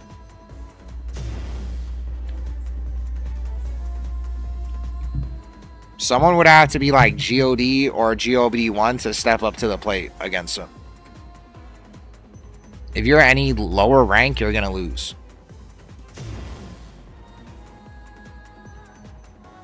You cook them in the mirror too? What rank is your Kazuya? Because that might make it interesting. Because you're going to beat them with Hwoarang, but what rank is your Kazuya? Get ready for the next battle. Branderoni Burns? This is Pandaroni. God? Alright, what Kazuya that's GOD wants to step up to the plate? Round one. Fight. GOD or like TGS?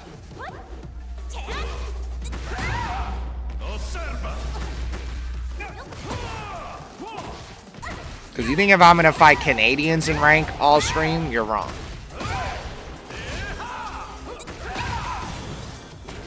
I'm smoking anyone with cause.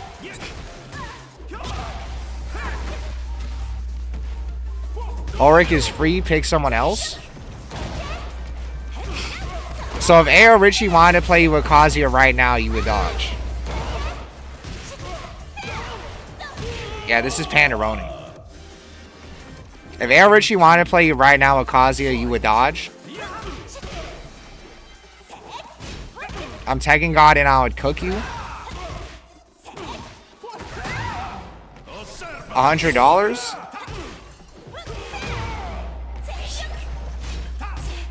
That's actually a good response, $100. That's a good response. Yeah, this is Matt. This is Panarone.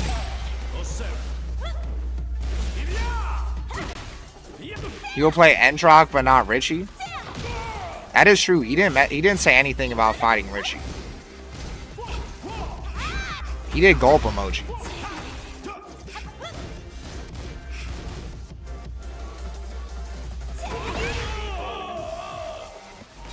A 7-foot-tall poster? Is it crazy? Since you guys are jobbers, do it for 50. Do it for 50. Do it for 50 instead.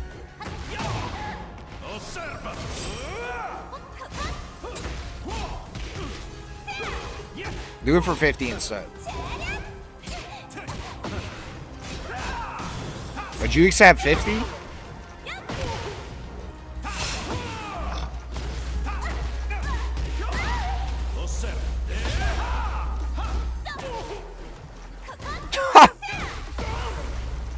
Would you accept 50 or no? Are you gonna do 50? Alright. Alright, set it up. No, 50. 50. Kayuda, you're doing the Moonsault Slayer shit. You're doing the Moonsault Slayer shit. You don't want to play him. You don't want to play him. You don't want to play him. You don't want to play him. You don't want to play him. You're doing the Moonsault Slayer shit.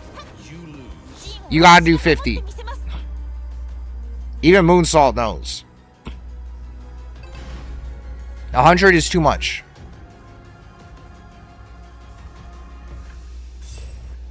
Round 1. 50. And I'm gonna you guys in VC too. I'm gonna you guys in VC too.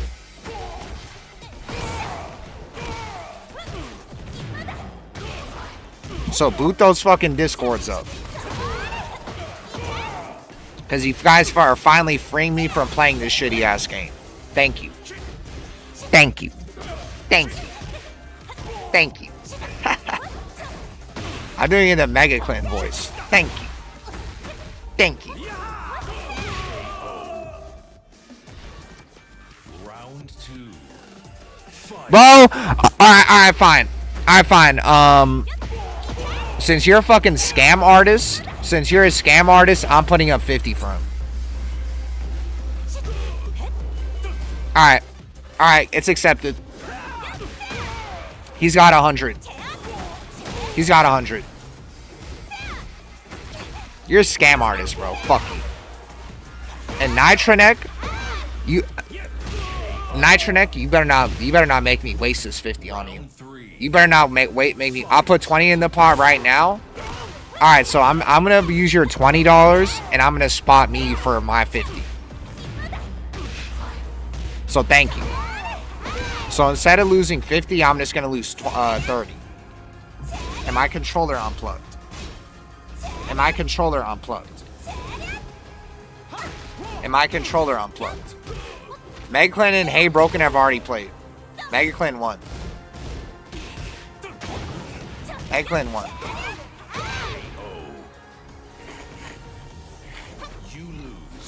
Alright. Yeah, free me from this shitty ass game. Get ready for the next battle. This is why I'm not competing in Season 2, by the way. If you guys haven't noticed, I'm not competing in Season 2. Even though you guys are saying this is my season. Because I'm looking for every excuse not to play this game.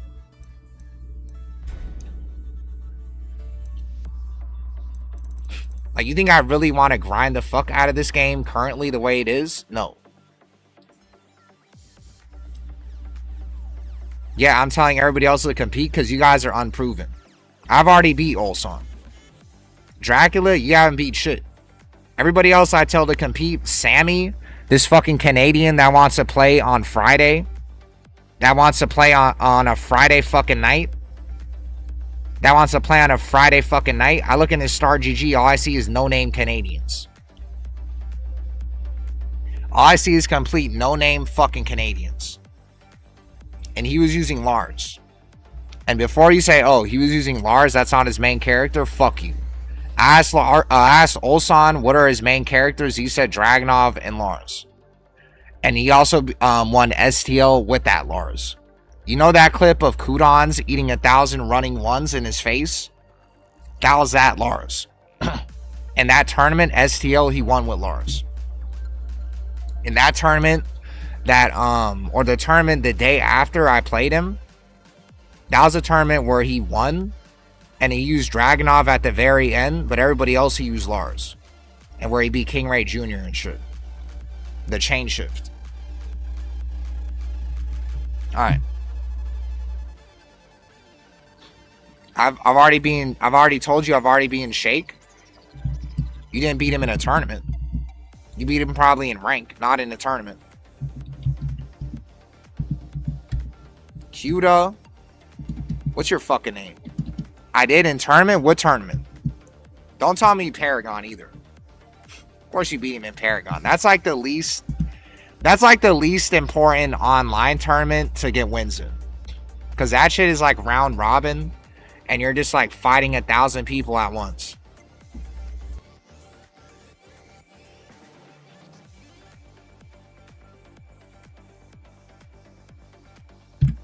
Regardless, though, my shit was offline. So that shit still doesn't count.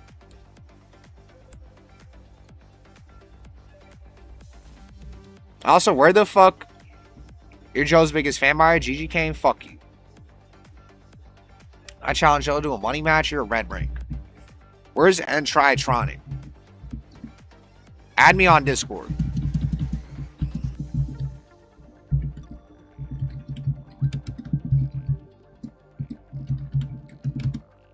Yeah, you have to beat someone offline for it to count. It's true. It's true. I sound like Heavenly.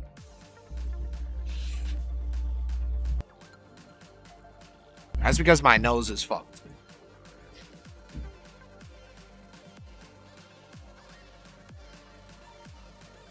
You point predictions?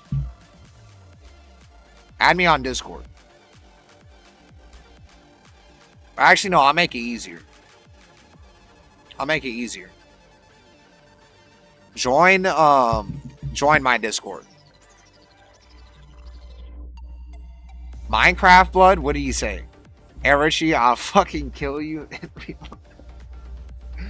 That doesn't mean I'll fucking kill you in real life, by the way. That means that I will... My point is, you can go and watch this yourself. I'm going to upload Back this. when Bobby, thanks for the sub. But my point is, Claudio is the You're not the worst guy that lives in character Oceania, this game. right? He has no mix-ups. If someone turtles, That's not you, he right? can't do literally Yeah, I fucking anything. know you in real life. That's what it means. It means I fucking will knit your indigo sweater in real life.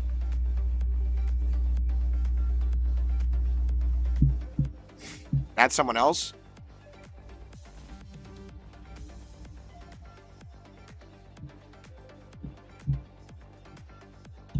Minecraft blood. You know I'm gonna get banned one of these days. I can't find the room.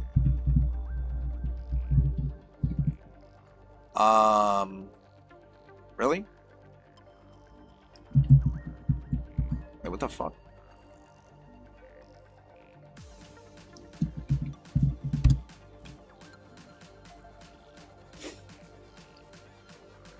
You gotta do any. Did I get raided?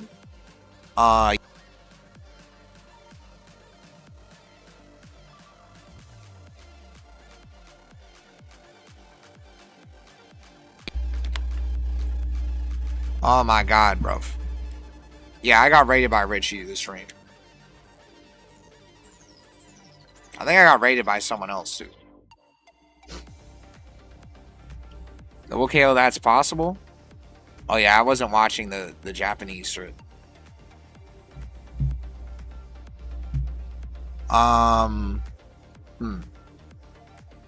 Nitronic, are you on? What are you on? Steam or PlayStation? What are you on?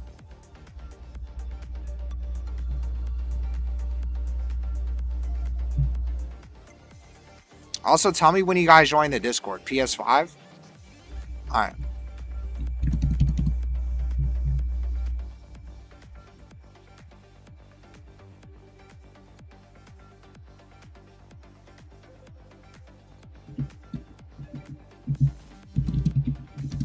Alright.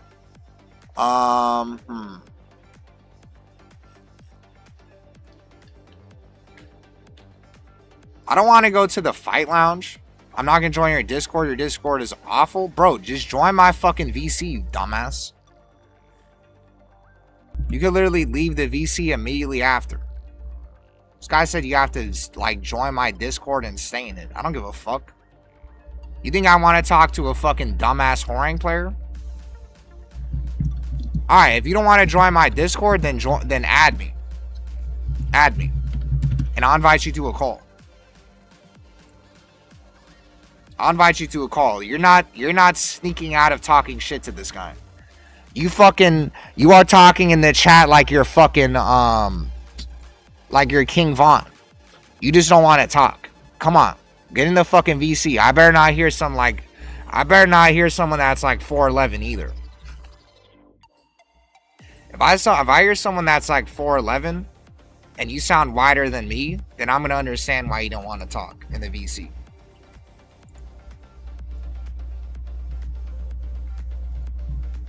You're probably trying to hide some shit, huh? You better get in the VC. You talking hot shit in the fucking... What's my Discord? Good. Joe Buttons. You can hear their hide through their voice? Yeah. If they talk like this, it means they're 7 feet tall.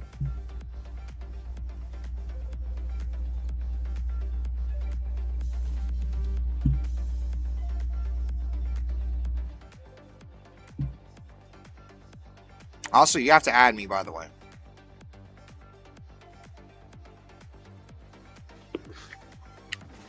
Alright, good. Now let me get this guy. Alright, give me a second. It's gonna be a new group chat.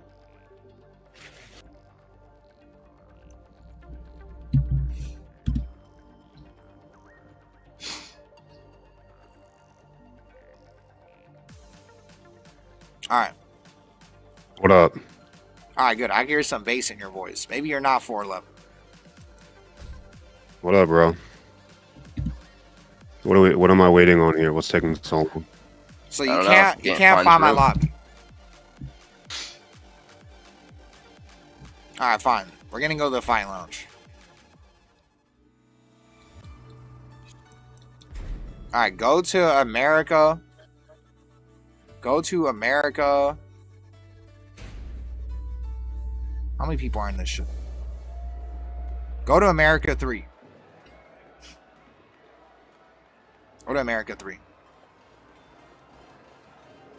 In America 3. Yeah, and the guy that actually has like bass in his voice, kind of, even though he sounds tired, is Kayudo. It's because I was in bed watching your stream. I was like browsing YouTube. Your shit shut up. Switched to Twitch because YouTube chat is fucking god awful. And then forgot how fucking god awful Twitch chat is. There's like 4 Kazuya players in there. Yeah, at least we don't suck dick like all the whoring mains. At least we don't suck dick like all the whoring mains. It's the same shit. You play whoring, that doesn't make your character any less retarded. You can talk shit about whoring all you want, and you're right. I don't give a fuck. Your character is still made for retards. It's made for retards, but requires some of the best execution to be played at a high level. Everyone and their damn mom can do an electric, bro. And I know you can't perfect electric. And if you can, you probably weigh twice as much as I do, nigga. Shut the fuck up and play the game. I will. Trust me, I will. Alright, where are you at in here? I'm in America 3. Next to Joe Budden. America 3 first one. Over here, over here. Is that you? No. Probably. Who the fuck is Fireball Jr.? America 1-3, not America 3. America 1-3. Ah, shit. Also, I lied. My Kazuya is Tekken King, not God. Oh yeah, you're getting cooked. You're getting cooked, buddy. I just wanted to fight a God Kazuya. You're getting cooked. Trust me. On everyone's soul. Chat, on everyone's souls in the chat. Can they hear me? Yeah. Well, I'm sad you have to hear my voice, but on everyone's souls in the chat right now. You're Jimmy, right? No, I'm here. I joined the wrong thing. Wait, alright, don't accept. I've never used this shit before. Where the fuck am I going here?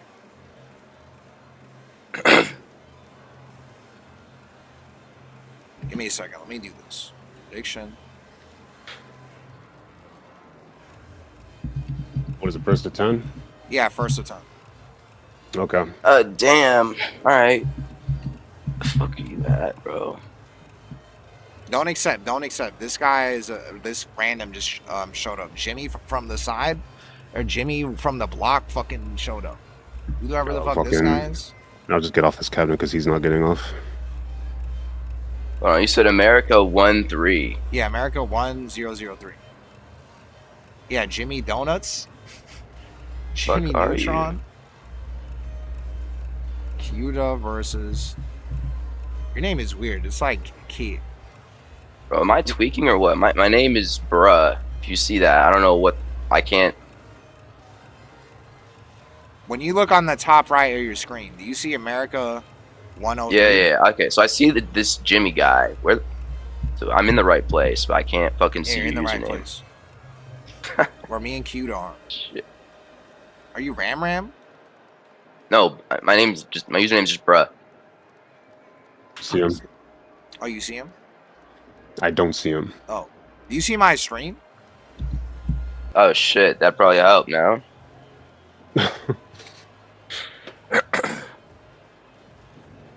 Alright, hold on.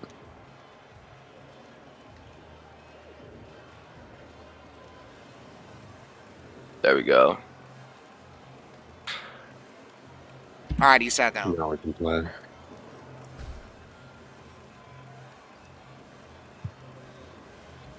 Just loitering. Alright. And this is for $100. So is he also losing $100, or am I giving him 50 and you 30? Is that what's happening here? Bro, if I win, you can keep the 50, bro. I don't need your money. Trust me. I'm chilling. All right, that's good. Actually, that's not good. Nah, I'll still give the money if I lose, but I'm not taking his money. Get ready for You should just take the 100 because he was talking That's crazy okay. to you. Maybe. Let's see. See how badly he gets destroyed here? Round 1. Fight. Maybe. Let's see. See how badly he gets destroyed here? You laughing about, buddy? You're playing the damn video game. No.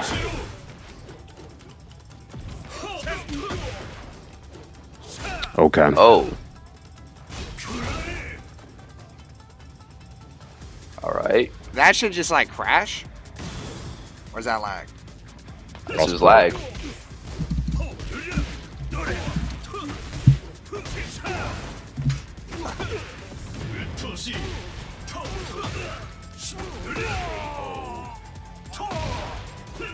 Round 2. Fight.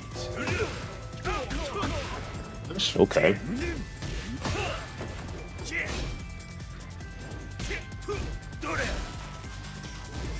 Alright.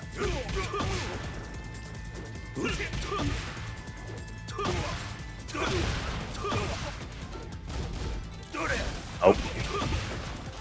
No. I was gonna start saying you're Nope. not launching that, but I can't coach. It's alright. It's alright. Round 3. He got Horang, it's an automatic L. Well, he's playing Kazu. I know, I'm done tapping out.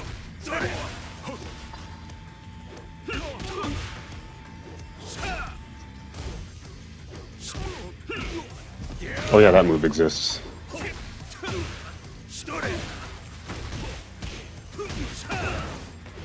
Oh yeah, my Twitch shit is washed. Axel is my Twitch shit. Yeah, it's really washed right now because I haven't been streaming for a while. Yeah. Round 4. Fight.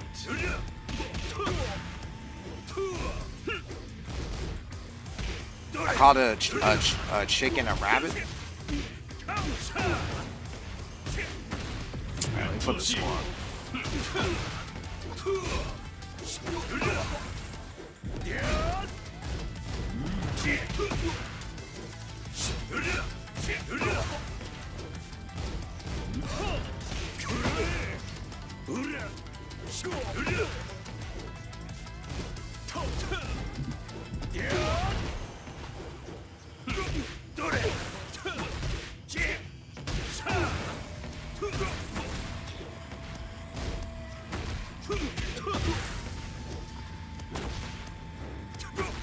All right. Damn, how'd you lose that? Fight. Oh. Okay. Home of the mid beef sets? Bro, Majestic 7, you watch TikTok Tekken videos. You're not allowed to speak. You watch Tekken videos with fucking, with farts. Guess wrong, that's sounds. okay. You got it, bro. I do got it, trust. Trust. Oh my god, I gotta. The White Kazuya is playing good. You know, Kisuke is fighting JDCR. Fight.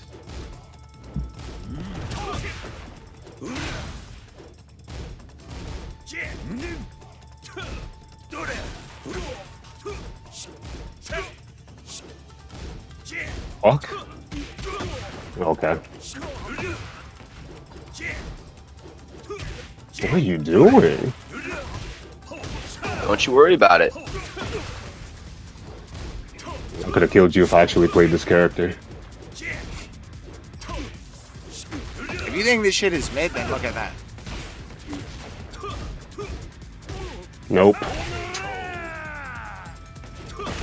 I'm just playing Tekken. I'm not even really playing Kazuya, and I'm still winning. You're gonna have to start knowledge checking me or some shit, bro. Nope. MBR there in the chat. Nope.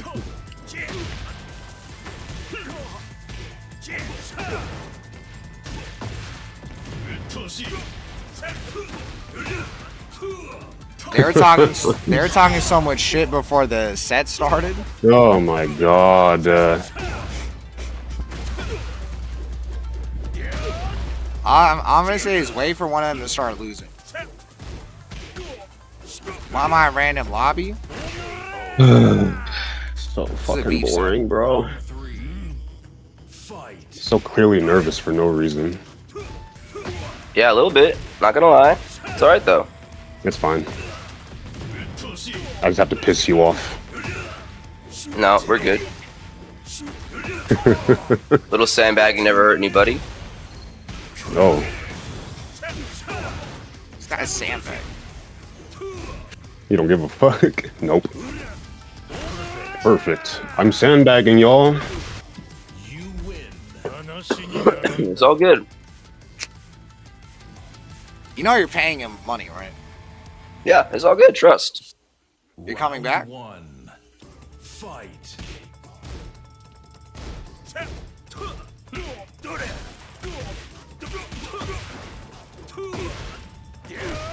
You guys wonder why I keep unbanning Rick Mulladrip. And you guys wonder why I keep unbanning Rick Mulladrip. You guys wonder why I keep unbanning Rick Mulladrip.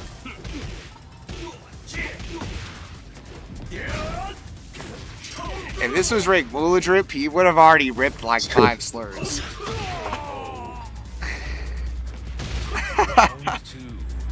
Are you like throwing for content? Is that what's happening? Oh my god, bro. Oh, double electric? Oh, he's not sandbagging anymore.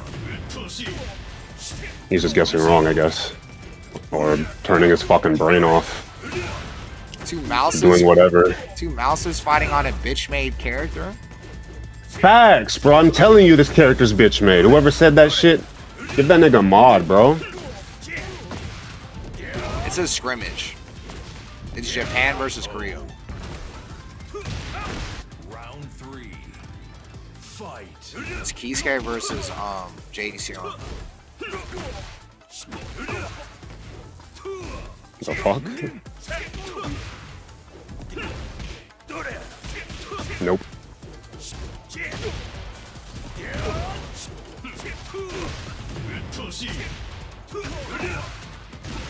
His rage meter stock 24/7.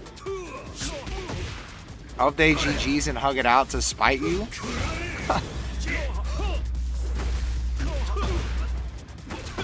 Oh. He has to win this one.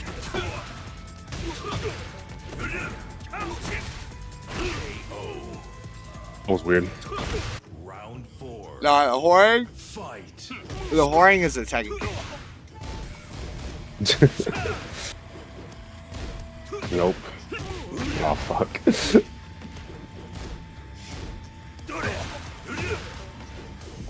Oh, what was that called? 5-0 incoming. If it's 5-0, it's over.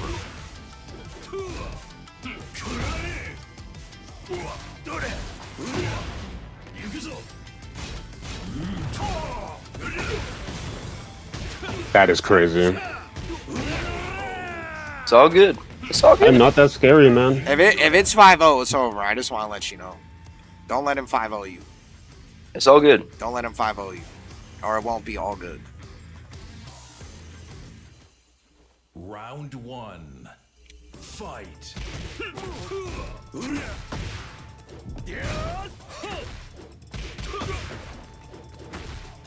My beef sets are the best. Your beef sets suck. Warwolf. You know how when you're playing Warwolf, when you're playing, this is how we feel watching you play. So you're watching yourself from third person right now. You're watching yourself from third person. I should have had A.O. Richie fight this guy. 200 MS, bro. I don't want to fight that nigga. Oh, so that's why you were scared. I'll fight him on his layo. You're not winning that shit. I don't give a fuck about winning. That shit would be so educational. Look at this guy, educational. I ain't like y'all. Well, actually, that's not true. I'm no better. Rick Woodrip's younger brother should be unbanned, and Anthony Pickens Jr. I'm about to make this guy fucking guess into an 0-5 minus $100. Oh my god. We don't know if New Year Rick Woodrip would ult. What's going on? Kyuda This thinks character's fun to y'all? Kyuda thinks Literally doing fucking nothing. Yeah, Kazi is the most brain-dead character in the game. How is this character fun to y'all? I'm not doing shit, bro. I'm not reading or downloading any data. I'm just doing shit. And I'm beating somebody who plays this character, bro. No, nigga. No. There you go. Because it was, hey, bro, that's why. Stop pretending like this character's high skill. Just fucking start making me guess, nigga. You're one game away from being 0-5. Because I understand this character and you don't. It's alright, bro. It's alright. Turn up the casino, bro. That's the only way you're winning this. He's a Justin Herbert fan. Doesn't know his own frame data.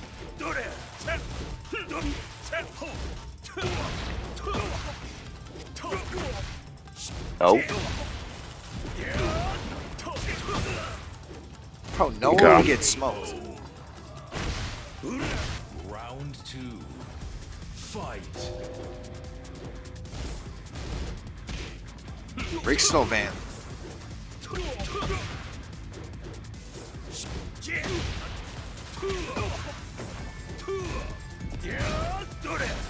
Yeah, this is over. My point is, And Kage Grave, you can, I appreciate it. you can go and watch this yourself. I'm going to upload this. But my point is, Claudio is the worst character in this game. He has no mix-ups. If someone turtles, he can't do literally anything. Not on this string.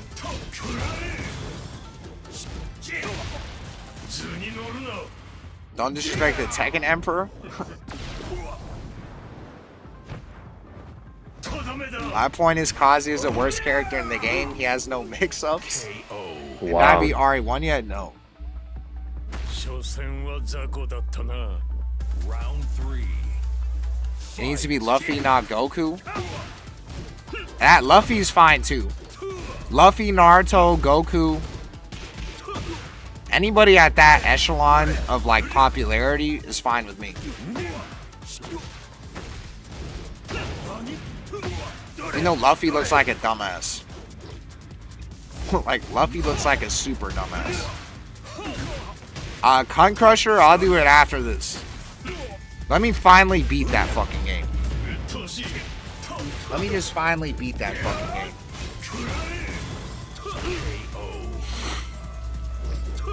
Looks like he has life. Looks like he's not gonna get 5-0. I'm also hoping somebody watches Kyuta's Kazuya, and then they want to put up money to play him after watching this. There's gotta be somebody in here that thinks they would beat him. And you can't be like a GOD1 Kazuya. Because Kyuta would obviously lose. I got it. What rank is your Kazuya? Yeah, now we're gonna be here for a fucking million years playing this ugly ass character. Yeah, you should have won. Fuck, bro. You should have won that. My bad.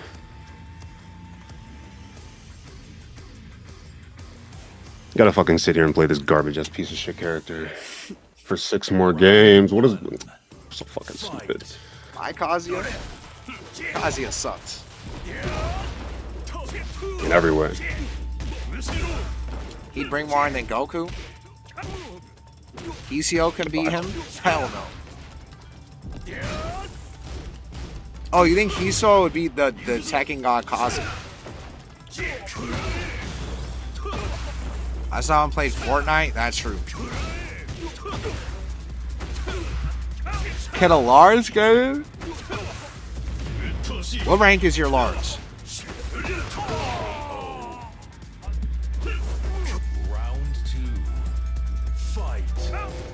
You want to fight this guy, or you're gonna have to fucking put money on? Destruction 1? I don't think Kyuta is money matching you. Money match you on my main. You have EC?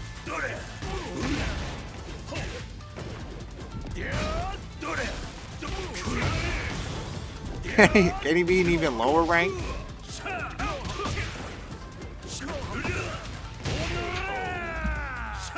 You have EC running wild? I feel like a Lars player probably is like not a pussy on the VC.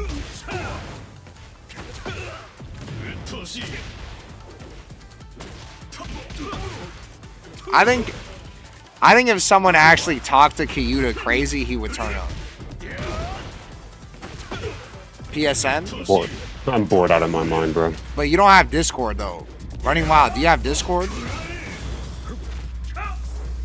Like on your phone?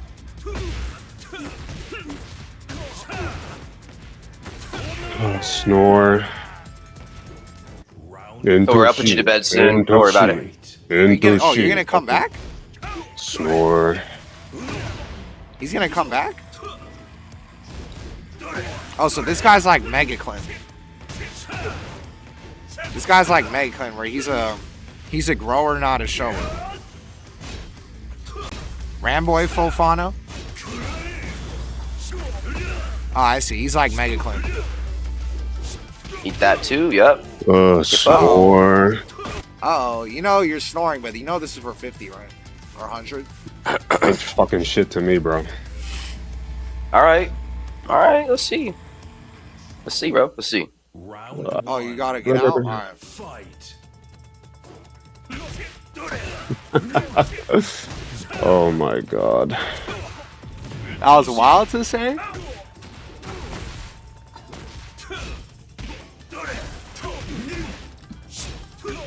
Freeze? Freeze Yeah, up? okay. 1 second freeze? You think I'm just gonna freeze the stream?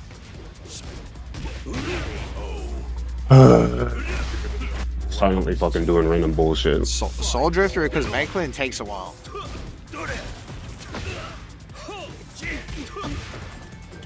No. I'm gonna drop him. Oh. Taking King Kazuya will win.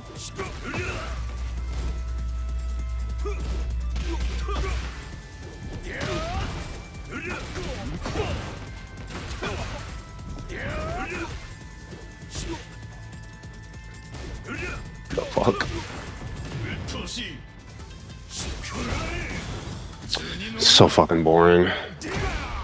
He says as he rage arts. That's the character, bro. That's why you're losing.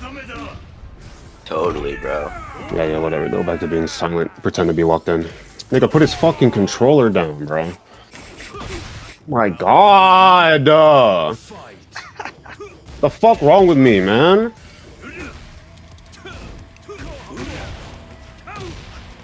Boring ass fucking combo you all do. Run up fist. The same ass string. Fucking down 4-2 on fucking reaction. It's the same 7 moves over and over and over. I'll become a mod. I don't like having mods. Boring. Like, I would demod Haga Sonata right now. The 4-4 and a fucking down 4. That's the mix with low on health. Ain't nothing else interesting going on. My god, bro. You niggas are special, bro. I don't know how else you can enjoy this shit. Nice one. Down 4-1 mix up. Oh, nice electric, bro. Shut up. Stop pretending to play this game, bro. Doriel, shut the fuck up, bro. You do not play this shit, nigga. You just sit here and press the same 6 moves over and over and pretend that you actually know how to play Tekken. You know this game has like hundreds of moves in the move list, right? That's what makes it fun and cool. That's why people like this shit. Then you retards pick Kazuya and do the same 7 shit over and over and over again and pretend that you are the most legitimate player base in the world. Fuck out of here, nigga. What is wrong with all of you? Is it because Mayman Swee made you like this? You all grew up watching that nigga go Moscow over and over and over again? You watch that nigga in Tekken 7? What is wrong with you people? Look at that. Demon Punisher, right? I got you. I like how Horing players act like Horing in real life, too. That's definitely something Horing would say. At least Sparring has an interesting personality. Then you have then you have Kazuya doing the same shit in the story mode. I can't, bro. Is this I'm the evil man gonna kill all of you. Ha ha! My fucking You god. like Horing's personality more than Kazuya's? To be fair, it at least has something that isn't no, never mind, I can't say shit about Horing's personality. I'm gonna shut the fuck up. You like Horing because he's zesty, huh? I like Horing because he's zesty, yeah.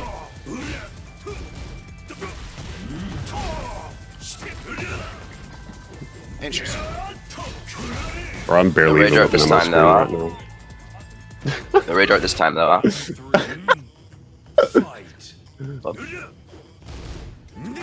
Luffy would be Dollism? That's actually funny. It's a Cuda guy. He's a Horing player. He's trash talking Kazuya. Look at that. Whiff Punisher Electric. Gonna call my whip punish with an electric. That's the extent of the dopamine I get from playing this fucking character. That's what you people sound like to me, and it's very fucking sad. Make a full Horing gameplay or Kazuya gameplay is more fun to watch? Alright. And you mash after that for some reason? I'm getting literal fucking choice paralysis, bro. Every time I make a decision on this character, I go, man, ain't none of these work. I'm gonna just do some random bullshit. I can't, for the life of me, take this shit serious. It's a Kazuya mirror. Oh wow, that was a really interesting interaction. Kazuya. Blah, guess wrong. I vote Kazuya too. Oh, rip. Yeah, you guessed wrong. That's crazy. That was a very interesting round there. A lot of strategy going on. Oh my god. What dopamine are you getting beforehand, bro? That's what they said. Winning.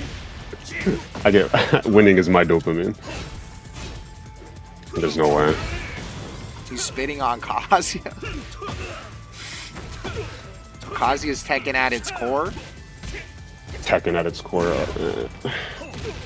Only in Tekken 8 just because he has no stances. No.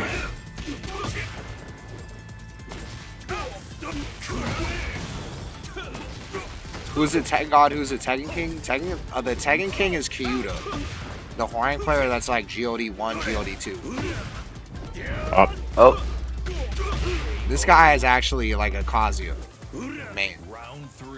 I have the names in the title. Neokinik? I don't know how to say his name.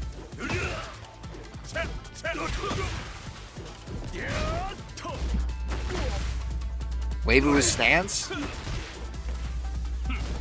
Wow. What's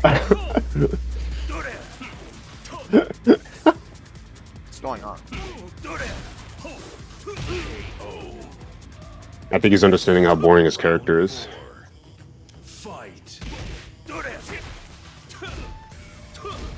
Just Frame Skyrock is a perfect electric input only. Electric lets you pick. What's there to debate?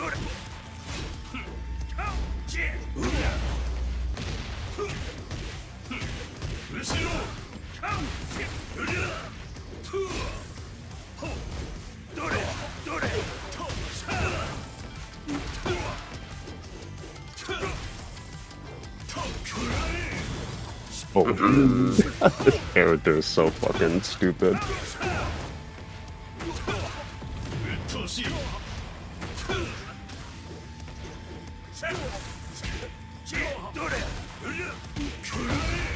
Oh. Oh, snore. I know it's past your bedtime, ain't it, buddy? Oh, it's definitely past my bedtime. Oh, snore. Honk shoe. Claudio's better than Hwoarang. Ah, me. No way he's losing now. Oh. Mod Haku and get me. To be honest, I'd rather mod you because Haku's a dumbass. I guess wrong. That's interesting gameplay. Haku's nerfed without Rick Moolah drip.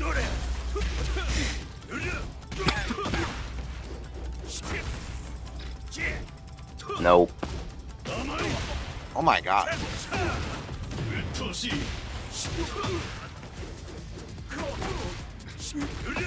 That was actually clean.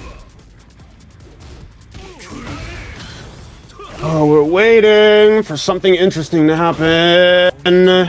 Something fun or something cool. is interesting that's happening. You're actually getting downloaded. That is pretty interesting. That's the thing with characters where you have only 5 moves, is that when you get downloaded, it happens like really quickly. And I would know because I play Claudio.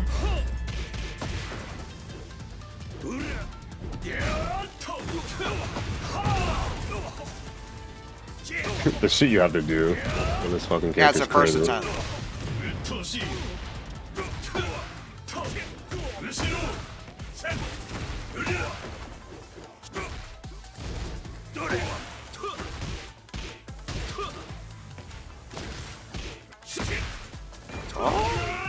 Fucking snore, man. Oh, I'm so fucking tired and bored.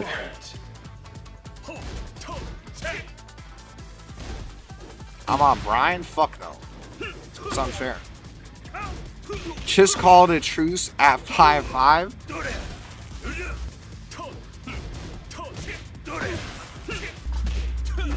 He has clean combos.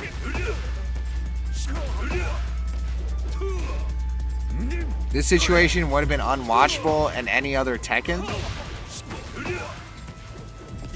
So you think Kazuya is more fun to watch in Tekken 8 than any other Tekken? Yeah, I don't agree with that. I don't speak for him. That's what Shinblade Alright, bro, said. down for a 2-round start. And then we do that. That was Those bad. are That was also bad. What?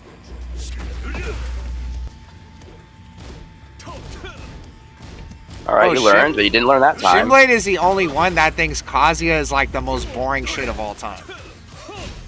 Oh yeah, and I guess Kyudo. They actually think Kazuya is like one of the most boring characters to watch in the game. Alright, fair enough. I tried to get cheeky. That's right. That's all this was.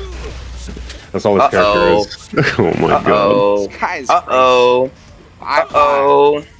Try not to get hell swept 5 times in a row. And then get 5 swept. That's Kazuya, bro. That's Kazuya. This shit is peak to y'all. And Hwaring isn't. Hwaring isn't. Hold on a second. Let me show you something. Uh-oh. Oh man, we ass. Guess wrong. Sorry, bro. All I know is I've never been bored watching Kisuke in tournament. That's all I say. He's the exception. But I said that in chat already. Bro, Warwolf, I'm not doing that. That's unfair. I don't even know a single Brian combo.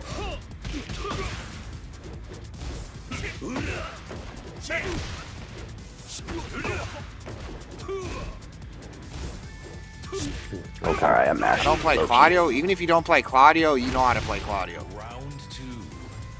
I remember putting a House of Sleep with double Kazuya in 7. I loved it. Seems like chat knows ball about this fucking character. If Shinblade is your one guy on your side and it's about Tekken 8, you know you're in the wrong.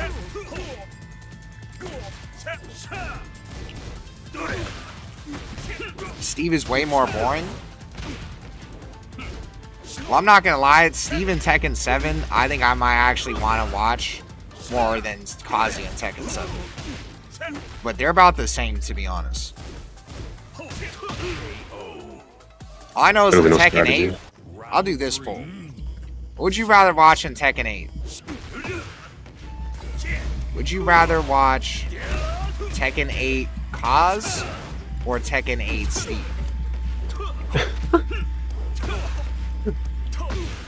My god. And I already know Shinblade is gonna vote Steve.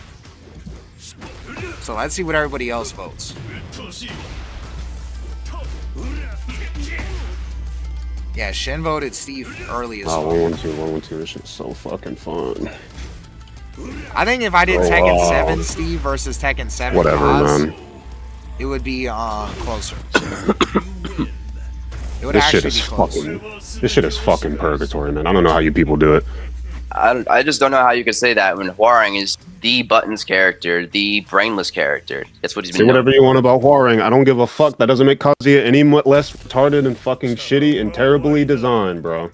Doesn't matter how many other terrible retards they add to this game. Kazuya is still the fucking most boring piece of shit character in the game.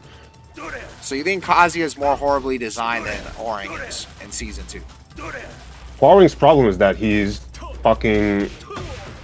It's a lot of conceptual issues in the fact that you have to guess against down back 4. It's balancing stuff. Kazuya is horribly designed because he's boring.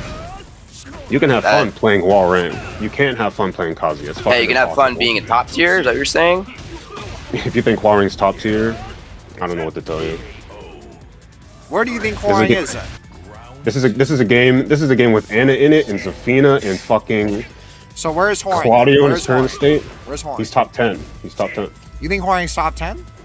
Yeah, he's hella good. He's just not top. Oh, I thought when you say he's not top tier, it sounds like you're saying he's not top 10.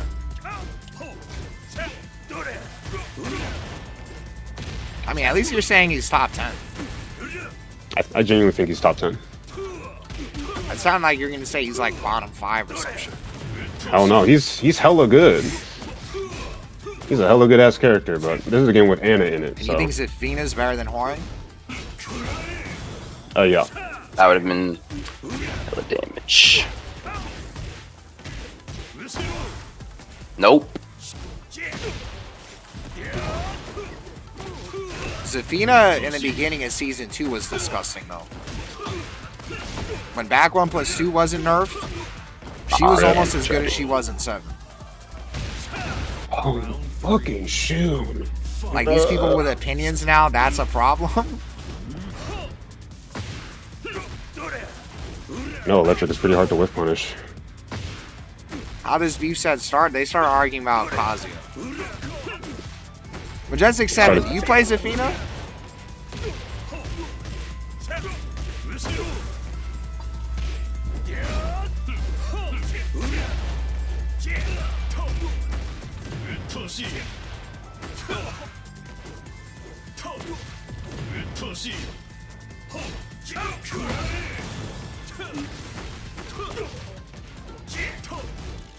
Tragic. God. Yeah, they were arguing about Kazuya, so they needed a mirror. But I get hard for beef sets? Not this one.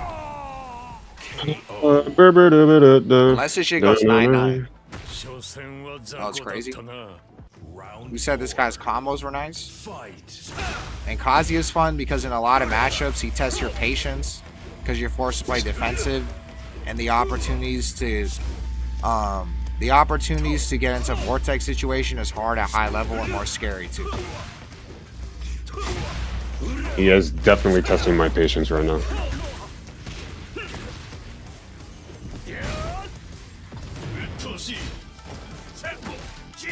There's two Gutses. There's Guts 420 and Guts Mishima. Guts 420 is a guy, I guess Guts Mishima probably has a Guts profile picture too. But I know Guts 420 has like Guts smoking weed as his profile. Alright, he's coming back. Is it 5-7? 7-5. Yeah. Alright. Oh man.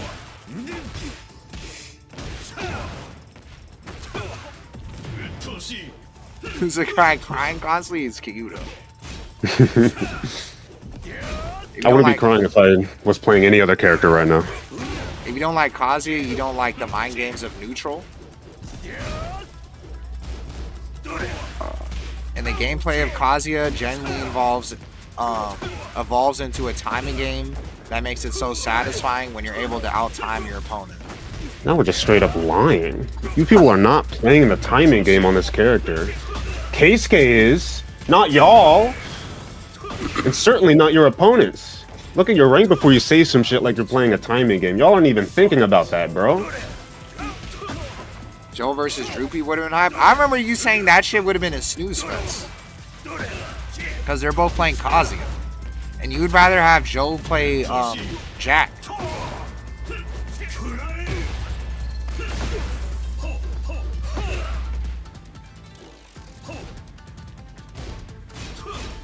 I wish that shit happened though.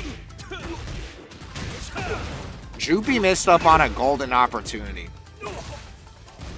That beef set would have been talked about for a while. That would have been one of the most memorable beef sets of Tekken 8. That was like, if I was Droopy's PR manager, I would have like retired. I would have retired. Like, you clearly are a dumbass. Like, you don't realize like how good that would have been for your career.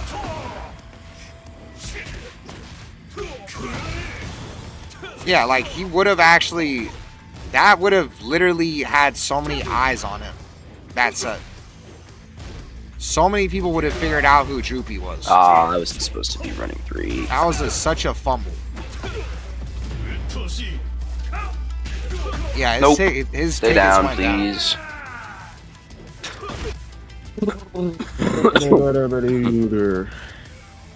Bro, I'm kind of embarrassed that it got this close, bro. It's kind of ridiculous.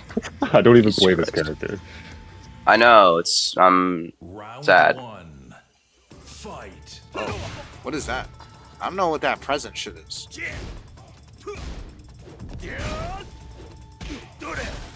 It's bad publicity. Oh, 6-7? I just realized the score is 6-7. Okay, so the score is 6-7. I'm gonna do this.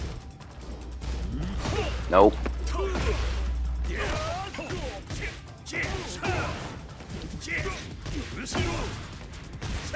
Yeah, I was waiting. I wanted Hey Broken to screenshot that.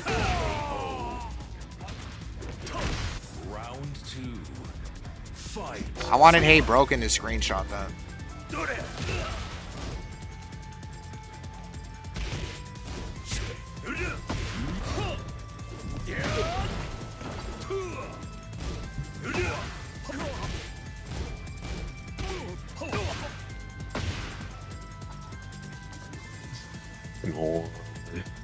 Put Quake on the screen? You're fucking old. Tell him I can't coach. I guess since they both play Kazuya, it's not coaching. But full crouch down for 3-4, whatever the fuck that does. But this move, the move ass. Not anywhere near as good as it was in the last game. I see Planet Medusa use that a lot. Planet Medusa's retarded, so should we really follow him? Would you beat him? In a Kazuya mirror? Yeah, in a Cosmere. In a first to 10, no. In a first to 20, yes. A first to 20 Cosmere, you'd win. Yeah.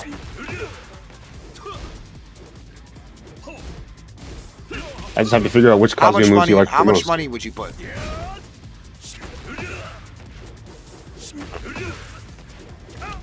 How much you can afford to lose, I guess. Just put a number. Put a number. I don't know, 50, 75. 50? 75? Mm-hmm. Existed? Hagu Sonata? I can't put Medusa on my stream. But you can put Medusa on your stream. So take the grenade. Take the grenade.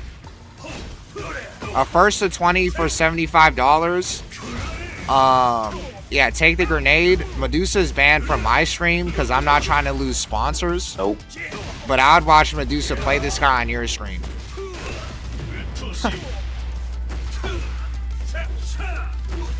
Medusa won't play his Connection Elitist. Haku Shanana. Connection Elitist. I don't know. I think Planet Medusa would see this guy's Kazuya and be like, even if it's on 5 million MS, I'm still winning.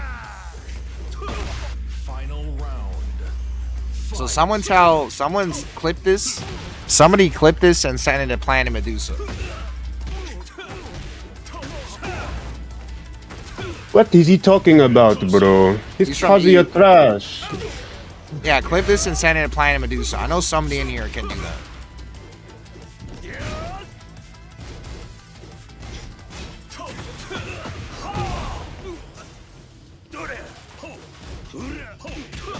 I'm instigating Kinfolk. Of course I'm instigating. Oh yeah, and tell him that I can't put it on my stream because I'm not trying to get blackballed from TWT. But I'm gonna put it on the alt stream. And I guess you could stream that shit too. Well, I want to hear you guys in the Discord.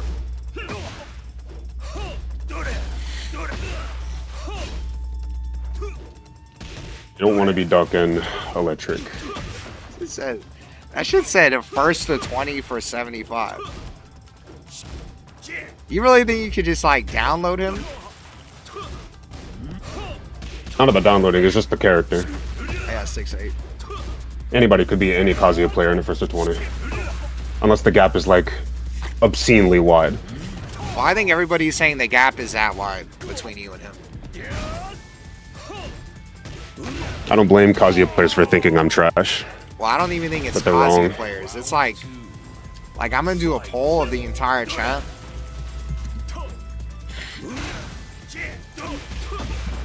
I'm gonna do a poll of the entire chat. Is the gap really like that wide? Is the gap that wide? You can't even sidewalk electric. That's crazy. Is the gap that wide? Joe Grush gap is wide. Pause. Yeah, it's gaping, huh? That shit is gaping. This guy actually has a down back one. I gotta actually do a real dig jab. First to 20 Medusa challenge. Be honest, would you do 100 or is that too much? I'll do 100 with my main. Not in the mirror. All right, 75. All right, 75 is a max. You would pull Aston with their Kazuya, it could be Kyudo. The gap is Bonnie blue wide. Damn. I'm not gonna lie, the gap is wide as fuck. Like, it's like gaping. Like, it's like a whoring main's ass wide, the gap. I shouldn't say ass, I should say asshole. And La Virgo Bonita, thanks for the raid. Fuck.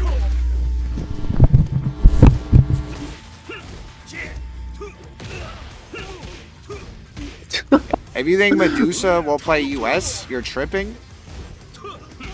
I don't know. I think Medusa would play US if he was playing against this guy's Kazuya. And he saw he was putting up 75 US in a first of 20. I think he would. I think Medusa would. I think if they're playing on Mars, he would do it.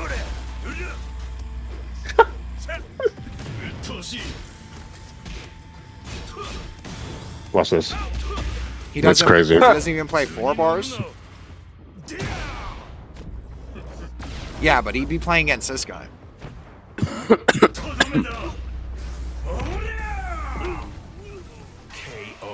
It's not like he'd be playing like against a good Kazi. He'd be playing against this guy. It's crazy. Am I streaming from a Actually crazy. Chromebook? It's because I alt tab. Round 1. Fight. It's a new high? That's not true. When I had Noah, that shit at 300. $100 will never play something in the US while in Europe. I just think that he would do it because he would watch this guy's Kazuya and he think that'd be free money. And this guy put fucking JavaScript in my chat.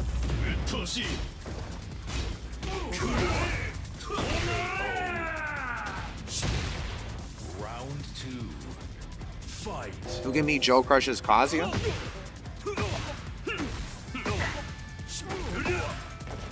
You know how EU connections are? What about Joe Crush? He do it? I don't think Kyuda thinks he could beat Joe Crush in a mirror. The Kazuya mirror, no. Yeah. You think Joe Crush's Kazuya is better than Medusa? I think Joe Crush could beat Medusa with any character. Let alone Kazuya mirror. It doesn't matter what character he picks. It doesn't matter. Oh. I don't even think Joe Crush would agree with you on that. Bro, he would not beat Medusa. And Skylar XO has more Kaz personality than this TG. Would you beat Skylar XO in a mirror? In a Kazuya mirror? Yes. The fuck? Yes? Yes. Alright, clip it and ship it. Clip it and ship it. Round 4. Fight. Clip it and ship it. How much money? Max. If you think you'd be Medusa for 75, you have to at least put 100 minimum. I think Skylar's better than Medusa.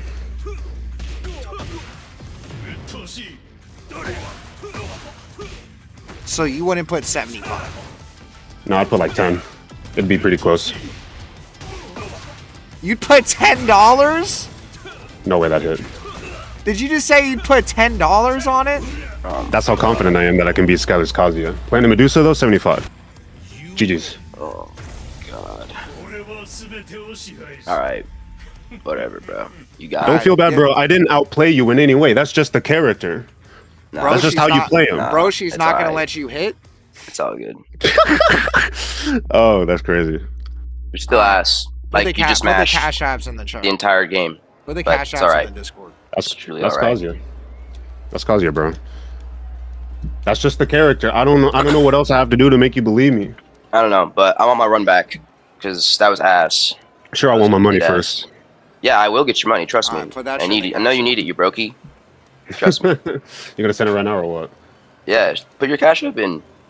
I'll take PayPal, not Cash App. All right, put Actually, PayPal. no. I'm not giving you my PayPal, buddy.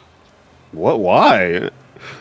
Got my All real right, name on it. Give me the PayPal. Oh, and okay. I'll give you the money. The money will be sent to you. Put your cash up in someone. Okay, let me try to remember when my Cash App is. I'll drop it in chat. Buddy, Oh, okay. I'll send you Buddy? PayPal. I'm dropping my Cash App. I keep forgetting that I have Cash App. I just prefer PayPal. Yes, send me. Yeah, his your real name's PayPal. on there, so. I'll send. Okay. Because I owe you. All right. Last words. Last words. I'm getting my run back because I was at my 100, and you're mashing, and you're bad. You got lucky. When you inevitably do your homework on what lost you the match, you'll find yourself jabbing against, like, mashing against my jab, and that's in me, like, catching on to that way more before you did. But it doesn't matter because that was not a skill-based matchup. I was literally just making you guess all day, and you lost. It's not a skill-based thing. I did not outplay you in any way. That's just You Kazuya. literally did. You literally just said you used your frames, buddy. It's all good though. It's all You good. did not lose because you were mashing jab. You lost because you didn't duck every hell sweep. You lost because you didn't duck every mid. You just guessed wrong all day and died. You That's can tell literally yourself how it's a Tekken skill works, issue. buddy. He just played better than me. It's not. It's you Kazuya players pretending to be good at the game.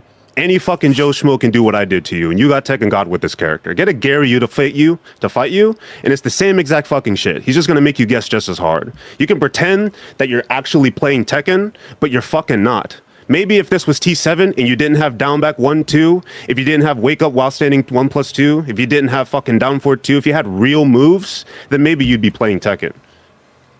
But you He's don't. had twin pistons since what? Tekken 6, Tekken 5. Actually, he's had his tag. Did one. I say the What are you message talking wrong? I said one while standing 1+2, not while standing 1-2. What does Hwaring If I said it wrong, Okay. my bad. It's a Warren does not play real It's a Tekken. -9 on block mid. Warren does not play real Tekken. The only character in this game that plays real Tekken. Don't say Heihachi. Don't say Heihachi. Well, I'm not saying that fucking character. Everything I hate about Kazuya is exacerbated with Heihachi. He's just Tekken 8 Kazuya. All right. Well, fuck. This is a bad I don't- showing from me. Not gonna lie, but I mean, I lost, so it's all good. All right, who am I Despite sending being some money the- to? Oh, the you're sending? cash All app. right, bet. Alright. Who's the other Kazuya in chat that was fucking arguing with me? It was like Indra or some shit, right? Nigga, fuck you, Indra. You're garbage too. You're retarded, ugly, fat, and gay. Kill yourself. That's crazy. In Minecraft. In Minecraft.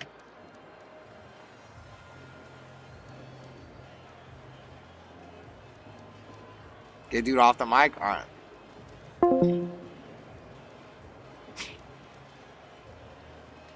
And that's Kyuda, folks. That is Kyuda, and that is not me.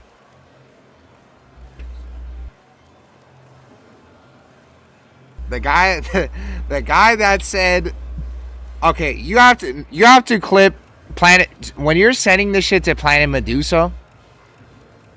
Make sure you clip him also saying Skylar XO is better than him. That will for sure make him play it. Medusa will for sure play this guy if you send him that.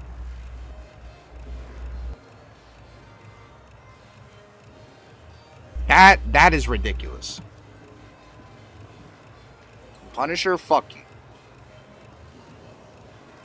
He's ready to face Medusa. The mics are going to be crazy. Medusa will be furious. You will not play with your dog shit, bro.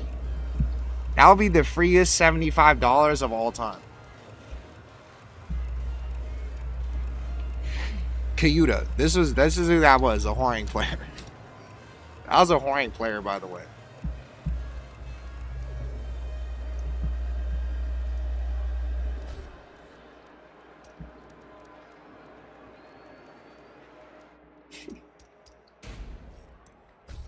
Yeah, he actually acts like whoring in real life. Come on, man. Give me a week? Alright. And white? Yeah, he actually acts like whoring in real life.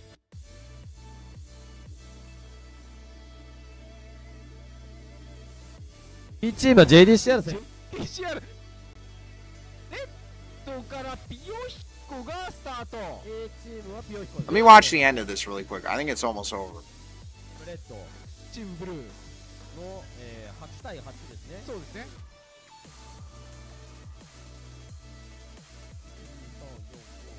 7人ですね、レッドは。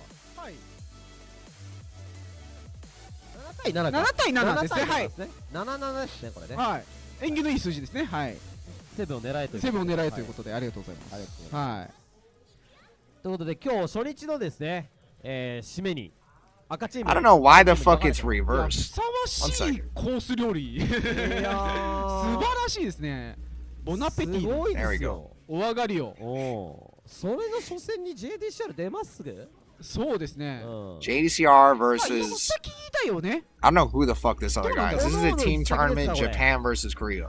ジョナ君、一先っすか？はい。一先、プレイヤーは一先ずつで、先に or exhibition or チームが whatever. 勝ちと。はい、一先はすごいぞ。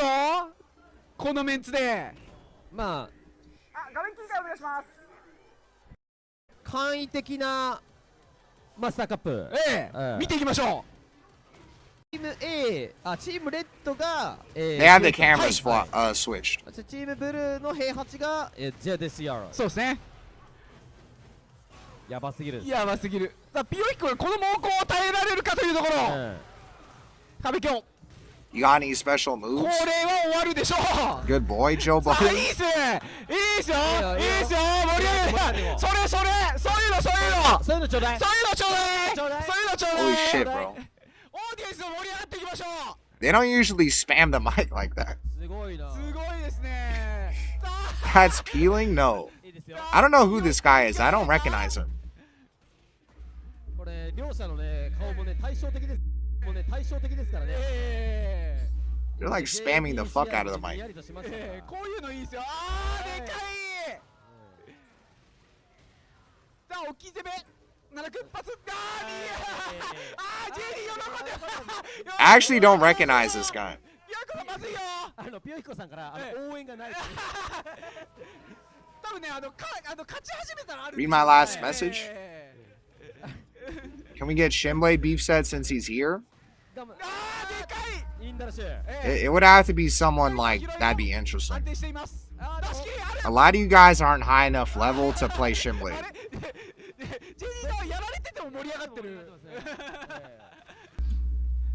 Mega Clinton, that's not gonna be beef set.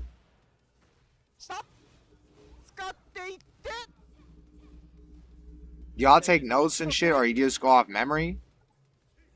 I go off memory, but I should be taking notes.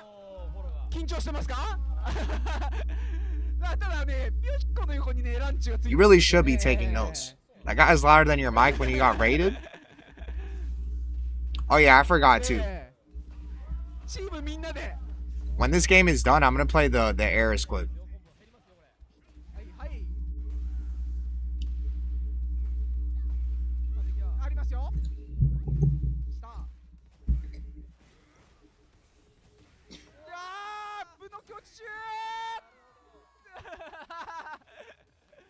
Let me play this. Also, somebody tell me who the fuck this is. Somebody like AI this guy.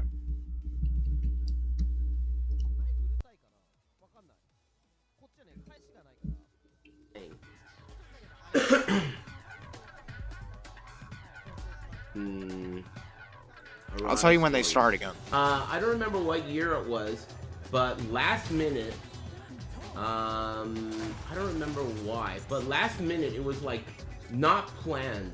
They did a big tournament in Japan, right? And it was like they wanted me to go to this big tournament in Japan to do commentary. I don't remember what tournament it was. And I was like, okay, yeah, I mean, I'll go. They want me to go. The Namcops. Oh, that's like, Kagamaru. okay, you know, this is my rate. This is how much it's going to cost you if you want me to go and do commentary at your tournament. And the reason why I had this attitude was I had, at this point, done commentary for Namco so many times for free without getting paid, and had people around me say, oh, you I'm watching my father for this. But I didn't get paid because I didn't ask. You know, I just was doing it for free because I like Tekken, right? So I had done this many, many times. And at this point, I was like, you know what? That's it. I'm not doing this shit for free anymore. You know, I should give myself some value. I have value. So I was like, I'm not doing it for free anymore. And I said, okay, this is my rate. And the Namcops came back to me and they were like, we're not going to pay you. We can't pay you. It's not in the budget. But we'll pay for your flight. Like, that's nothing, right? That's not even close to enough. But I did it anyway. I was like, you know what? I love Tekken. I'll do it anyway. Even though you're not paying me, even though I got a chip on my shoulder for doing shit for free for you for the last 10 years, I still will do it for free. I went over to Japan, and it was right before they did like a rehearsal. The Japanese tournaments kind of are more like professional in the sense that they do a rehearsal beforehand. So they were doing the rehearsal and they were practicing and everything, and you know, the order of things so that they're on time. And during that rehearsal, Harada came up to me, and at this time I didn't really know him that well, and I still don't know him that well, but I've been around him many times since then. But at that time I didn't know him very well, you know. Harada came up to me and he had a handful of $100 bills. I don't know how much. And he said, I'm sorry we couldn't pay you, but I want to pay you. And I said, I'm not going to take your money, but I appreciate the gesture. And in my mind, the thing is that that's like way beyond Japanese. Story gets a Harada. No, that's not very Japanese, is what I'm saying. That's not very Japanese, and that's what makes it such a Go back to the VOD. You know? The fact that he did that, it's shocking that he would do that. And it was a kind of like a symbol that, you know, I'm sorry there's all this bureaucracy and shit, but I appreciate you on a personal level. I didn't take his money, but the gesture was worth more than the money, you know? So that was like a really cool memory, a cool Harada memory I had. Anyway, that's my Harada story. That would be cool if that's the clip for the tribute video. Anyway, thanks Harada, just in case. See ya. He said see ya. Maybe. No Pants can send it. You never know. Might be too long for like a clip video. Damn.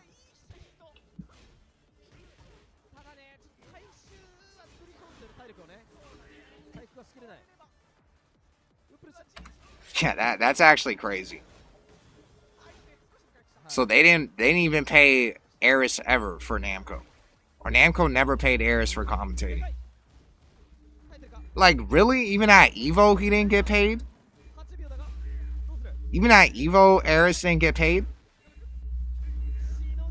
Because he said EVO Japan or whatever that was.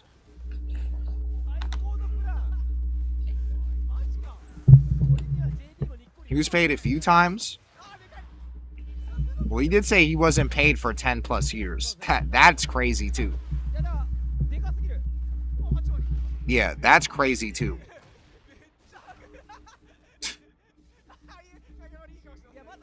I fought Kagamaru offline like at least 3 times. He's cancer to fight offline. hate fighting him offline. I'd rather fight Shadow than him.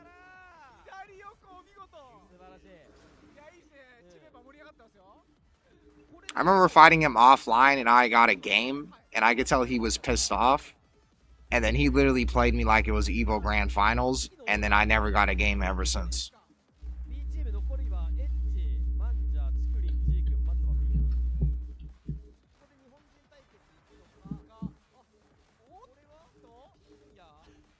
I guess they have lives. They have lives.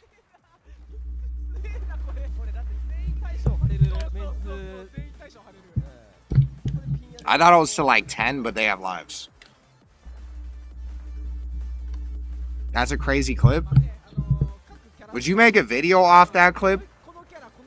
That Eris never got paid for commentating for 10 years? He's hella making a video? You don't really make any clips about Eris, so that probably would be a good video to make. Because there's not really a lot of times you can make clips about Eris with Tekken. But that's actually an interesting clip.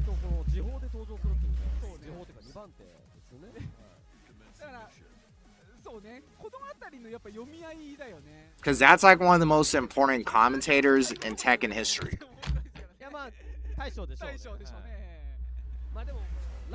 I was gonna put it on Twitter. Yeah, that's a good Twitter post at least.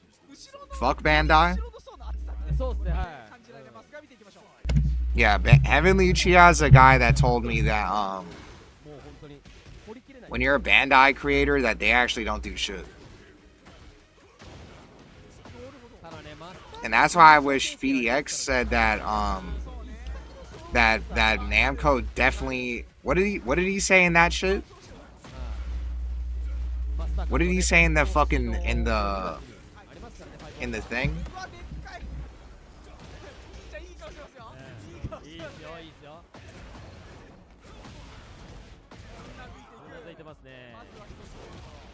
I fucking game crash. But he said like, oh, does Namco? Let me find the exact shit.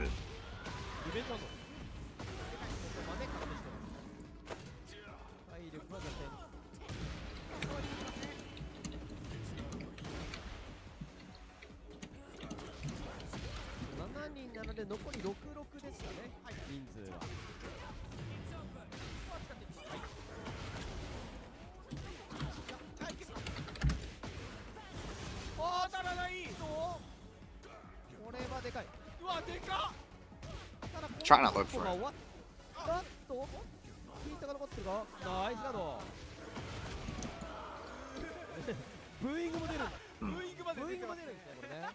I can't find it, but it was like something about talking to this Bandai Namco. Like, do you think that they could be doing more and shit with creators, and that would have helped Tekken not be in such a bad spot? And then he said like definitely yes, and then he said no or something.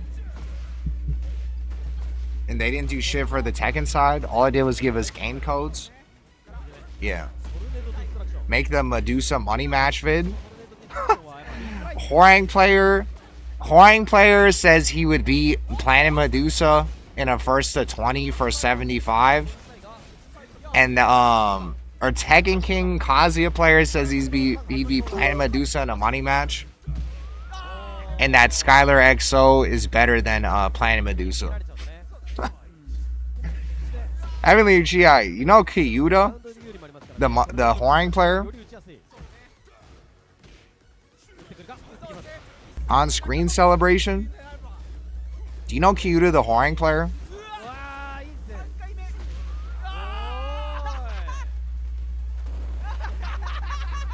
Wait, why is it Japanese versus Japanese?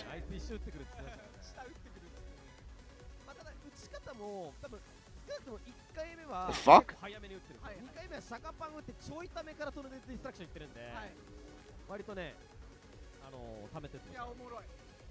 Whatever, I'll just finish it. Whatever.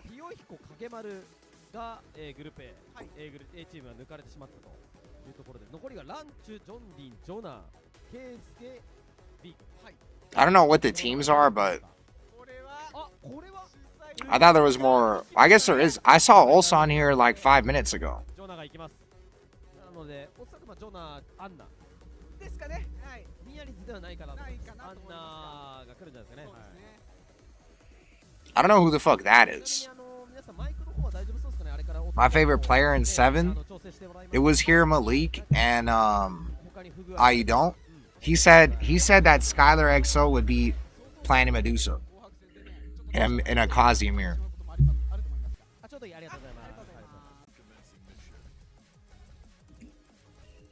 It was here Malik and Lohan. Those are my 2 favorite players to watch. Watching their Steves. And the heart shit. The fuck? I didn't even know you could do reacts like that. いやでも本当繰り返しになっちゃうんですけど、初日からあまりにも豪華すぎると。そうだ。はい。まさかねこんなカードもね見られると思わなかった。 It's just a team of JDs. These guys are racist. The YouTube chat is racist as fuck. That's hilarious on so many levels. They're saying that he was trying to smash. Yeah, I could see it. And Hero versus Knee in 7 where he beat Knee's ass so hard, that was peak, yeah. I remember when Shinblade was in here, we were arguing about Steve. And I was in like the Shinblade cult Discord where they all like Tekken 8 and think Tekken 8 Steve is better. And that's when I broke my headphones. We were watching here Malik versus Knee. Like we were rewatching that shit.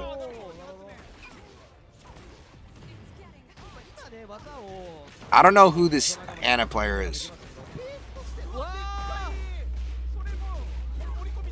I know it's not Lee R. Lee. I don't recognize this guy either.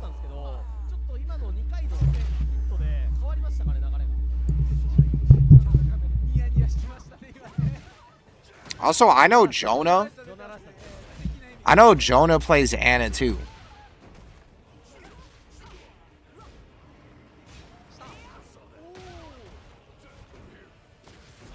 Maybe, I don't know if it's him though.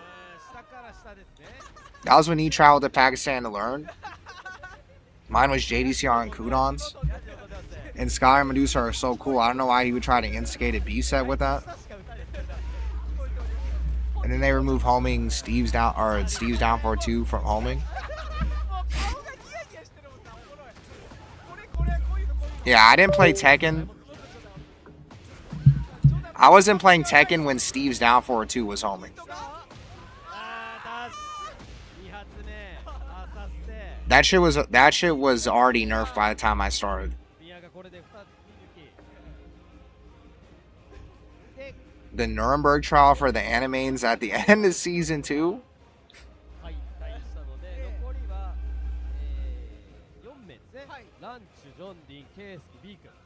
John Ding.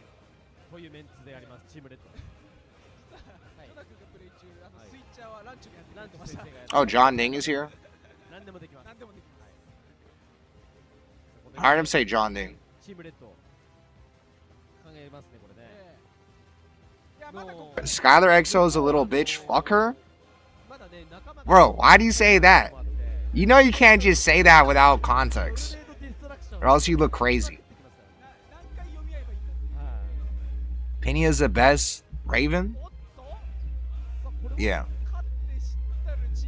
There's just not a lot of Ravens either. This guy doesn't even have competition. All the Raven players either switch or don't play Raven. Jonathan Dingle and John Long Ding? Guys are crazy. Alright, rank shoot. Hayes is maybe better.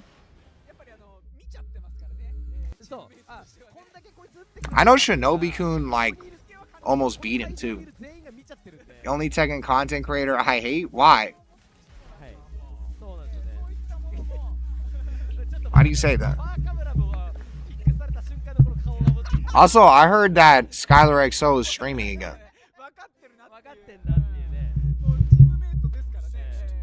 Wait, Rangshu is really like a Fakaran main now?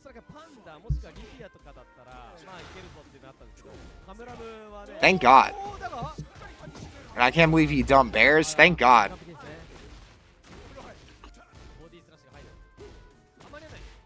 I'd rather see Fakram over bear any day of the week.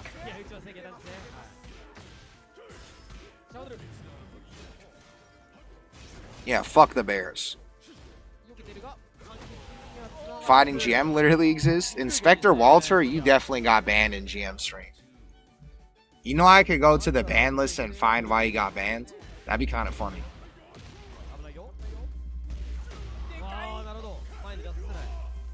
He chooses based on opponent and his character. I don't know. He's been playing Fakram like on a lot of people, I noticed. Like the past few tournaments I've watched him play, he's been on Fakram.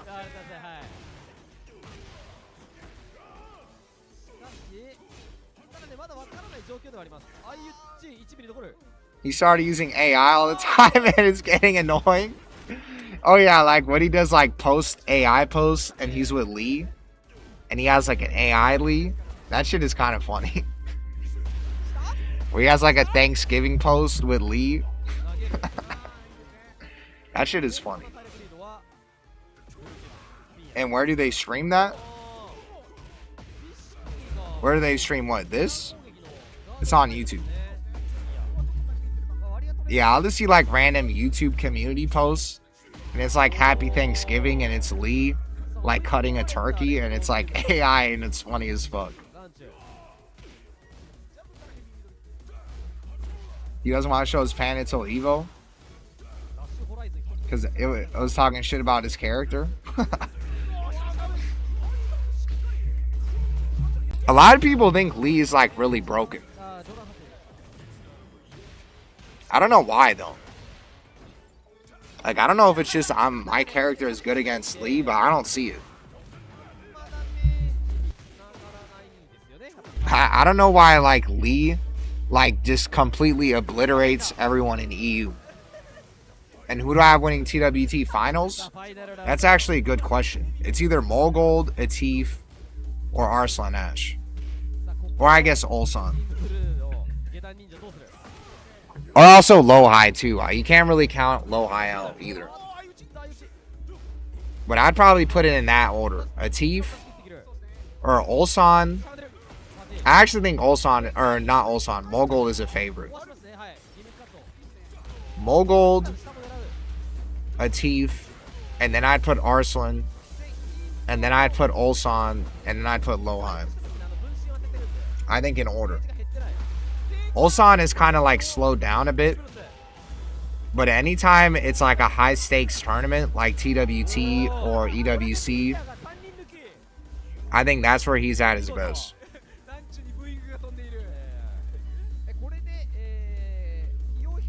And then with Molgold, he's just like every time I see him he's winning.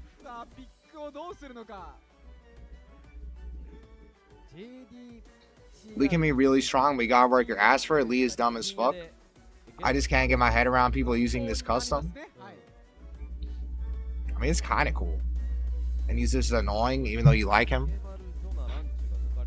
Okay, that is Bikun. He plays Victor. And yeah, I see Zaka like farming the fuck out of everyone. Like AO Richie gets mad as fuck. And supposedly he gets farmed by all the lead players. I think maybe it's just the lead players in NA are not good. That's why I don't see it. There's like with this one lead player I fought in Japan that was giving me cancer. But it still didn't make me feel like he was broken. Like I feel like he's too steppable to be broken.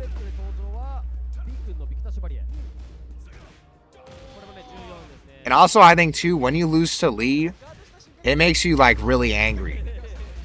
Like Lee is like extremely like tilting to lose to. Even though he obviously takes skill, I think like just the way his character is like made, that he's like really tilt inducing. So that's, I think, another part of it too. What's this on? It's on YouTube. I don't think it's on Twitch. It could be on Twitch, but I'm streaming it from YouTube. 7 stream streak. Am I gonna say thank you? Your stream streak probably got fucked up, huh? Because I feel like you've been in my stream even in like my stream at least like 20 or 30 times of me having to see you say dumb shit. If Tekken 8 didn't change towards offense, Low High would have been number 1. He showed people he could react to Hell Sweep.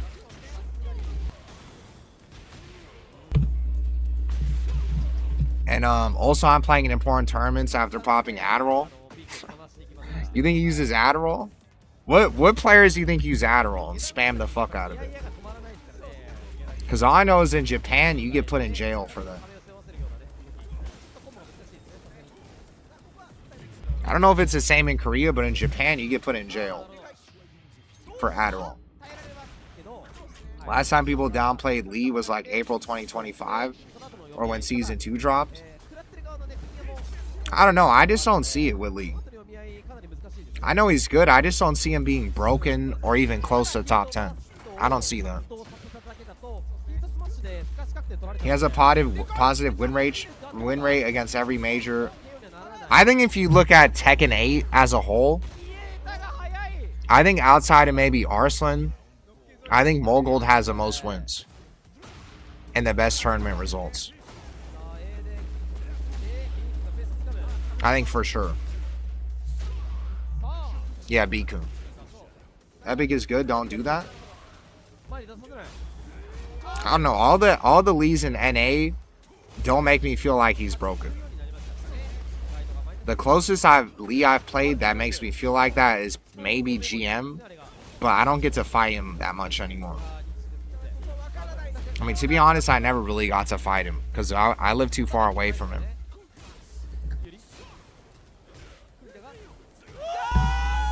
Like, if Lee was broken, I would never be able to have an 80% win rate against Lee at one point. Before I left NA, I had an 80% win rate against Lee at one point. That could never happen if he was broken. Cool combos aren't consistent. You gotta do the brain dead universal string. And I'm hungry right now. I want to eat something.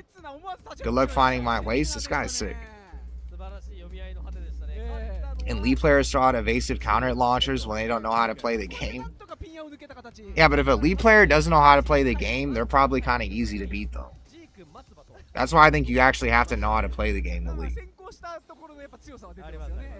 I think there's way more brain dead Brian players than there are Lee players at max rank.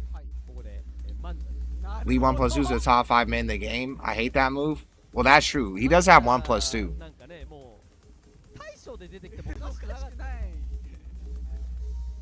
Also, Bikun has been playing pretty good recently. Whose team am I trying to clock? And I've been here for a month and a half. Yeah, I know. I fucked up everyone's streak. Do they drug test during TWT? Nah, it's a teeth. Legit sidestep left duck and you win.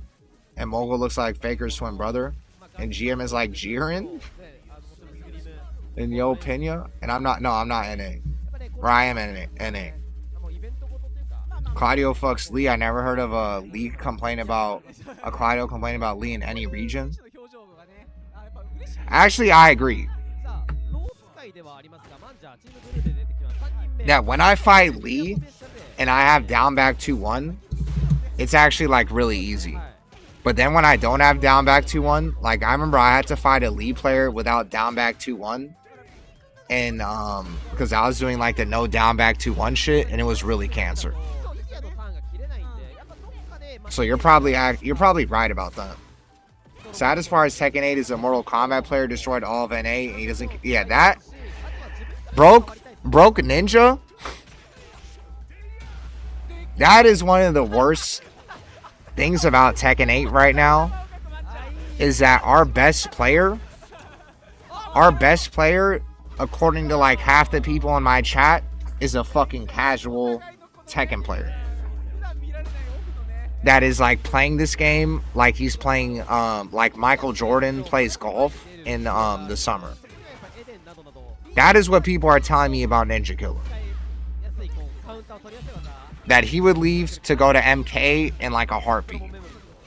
And that he's just like playing Tekken like just like randomly for fun. Even though he's this good at the game. Which makes zero sense to me. I can't see how someone is that good at the game and they actually aren't trying to like win TWT and get sponsored and shit. Doesn't make sense. Like, he's not Jesus. Like, he's not Jesus Christ. You can't just casually be that good at the game. I don't believe it. I don't buy it. I think he's trying to get sponsored for Tekken.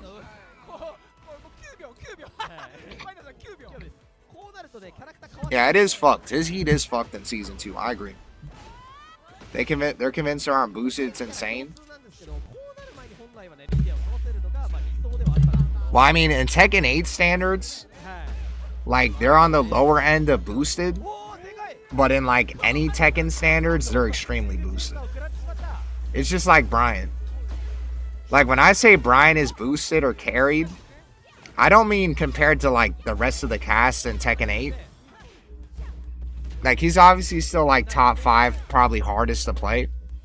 But if you compare him to any other Tekken, then yeah. And that's the same with Lee.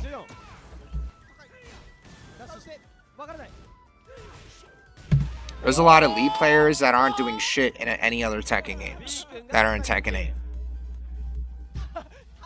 They're OD, the LGBT ones. I played them on 7 in Tekken 8 Season 1. And Stats of Left Duck does nothing against Hitman 1+2 and Heat down 3+4. The only saving grace about 1+2 is that it has a slow startup. So if you know it's coming, even if you eat a poke on hit, you can usually interrupt it. Like, I do this flowchart a lot where I get hit with 1+2 on hit, and if they try to do 1+2 again, I just hop kick. Like, I always disrespect Lee's frames when he pokes me. And it usually works. Especially if they try to do 1+2 as a follow-up. And why'd I go to Japan? I went to Evo Japan. And you think I could beat your Lee? Yeah, I could. Even though you watch all my games, I could do that. That's how confident I am against Lee, is that even though you watch all my games, I still think I'd beat you. And best in NA, Shadow, King-Ray, or Ninja? Results-wise, King-Ray and Shadow are the best. But in my opinion, Ninja is the best. Because he also smoked King-Ray too. Oh yeah, and that's I can't believe I forgot his name too.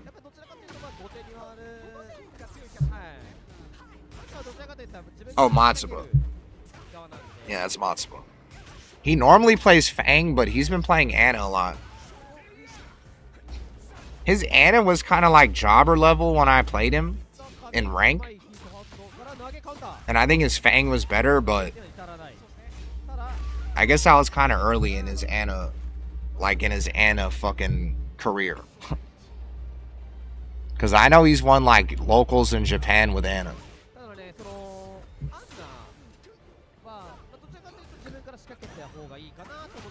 And I think I remember asking him, like, is Ana a serious character for him? And he said that he uses Ana late in tournaments. And I'm doing too much? GGK, you're doing too much. He's a Black Bart Simpson, aka Jesus, on a skateboard? That guy is always chewing bubblegum. He's a freak. He is trying to get sponsored. He made a Twitter post about it, but people are like, oh, that he's putting Mortal Kombat shit, so he's trying to get sponsored for Mortal Kombat too. But I think it's for Tekken. I think it has to be for Tekken. And what's funny is I'm pretty sure Ninja Killer did better than every other Tekken player during Evo. No, he didn't do better than Joe Crush. Joe Crush plays better than him. But like everybody else, yeah, like he basically plays the same. And then that tournament that King Ray was in, he smoked the fuck out of him. And then he smoked Jake Man. And then he smoked Anakin. Like DreamHack Atlanta, he smoked a lot of people. And Shimley too.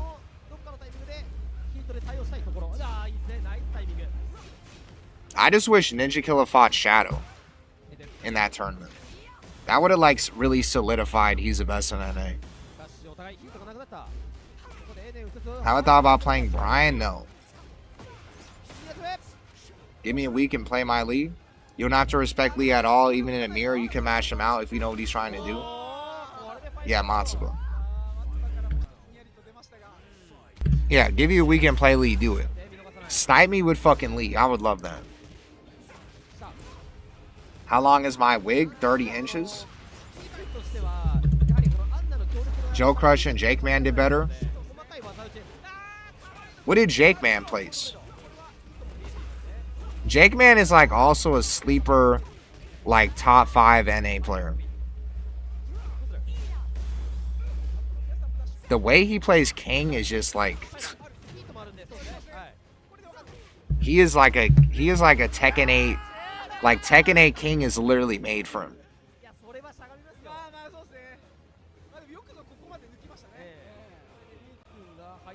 He is like a down 4-2 fucking connoisseur. I've never seen like the way he uses down 4-2. It's like the move was like made for him. No other King player uses down 4-2 like he does. That makes it like basically unsteppable, and it makes me feel like I can't press a single fucking button. It's cancer. Alright, Gus Mishima later.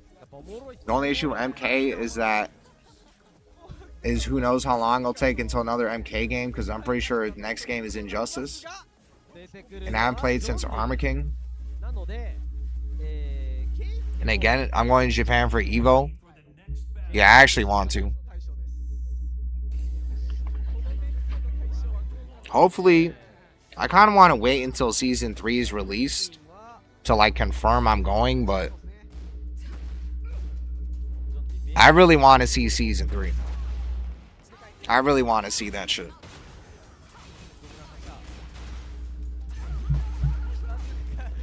I think that's also part of the reason why people aren't registering for Evo Japan is they want to see Season 3 before they register. I think there's like literally, I legit, like, even though this is a reason why people aren't registering, this is also a reason why the game is in trouble. Because people are actually waiting for Season 3 because that shit is make or break. I think depending on how Season 3 is gonna decide whether or not a lot of people quit the game. Especially competitive players. And hardcore players. He uses down 4-2 like Kazuya's down 4-2. The timing is, yeah, it's like when I play him with fucking King, I swear to God, I'd rather fight Arslan Ash. It is so cancerous. It is so cancerous. And especially with Claudio, it's like it's impossible to win. Because it's like a really bad matchup in Inkill. I forgot to go to Seiji Bob's stream. I forgot to go to his stream. Murray's gonna save Tekken. I already know you're a fucking I already know you're an Eris fan. And that you're joking.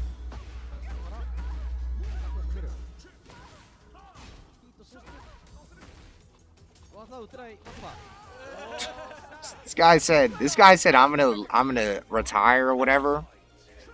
I'm gonna retire or whatever, and then we're gonna let Michael Murray be the boss. Also, these guys are smiling a lot. It kind of makes me want to turn this shit off. Like, are they all smoking weed? Why are they smiling so much? I've never seen people lose and smile this much while playing Tekken.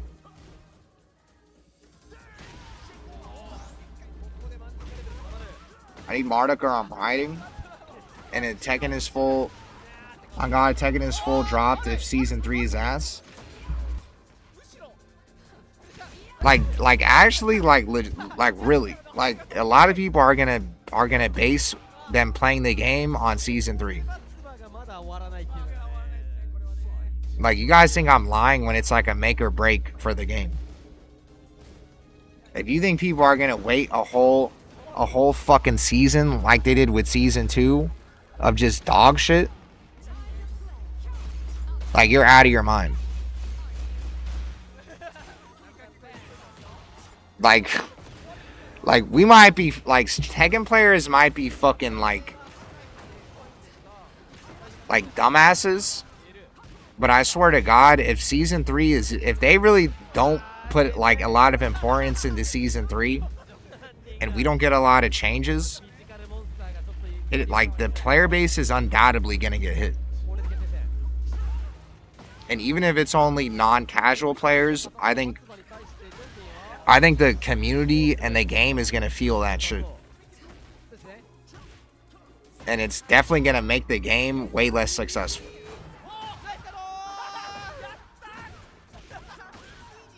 Because if it's hard for casuals to play the game now, if Season 3 is ass, yeah, good luck. Good luck getting casuals to play the game. Like, you're not gonna have anybody making content, anybody making guides. You're gonna have main man Sweet playing Dota 2. That's why I say that you can't just full on focus on the casuals. You can't, like, the Tekken community can't just purely survive off of casuals. It's impossible. You're not gonna have anybody that's deeply passionate about the game making content and doing shit for the casuals to say. And no one's gonna give a flying fuck about the tournaments. They're like, they can't just completely say fuck you to the hardcore players. They lay like too much groundwork for the casuals to chew on.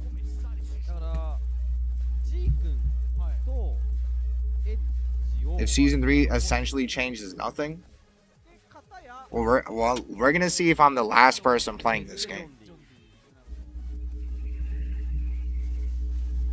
We're gonna see if I just start playing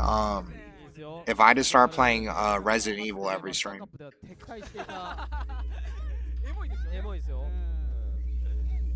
It's not supposed to be happy. They're not even taking this shit seriously.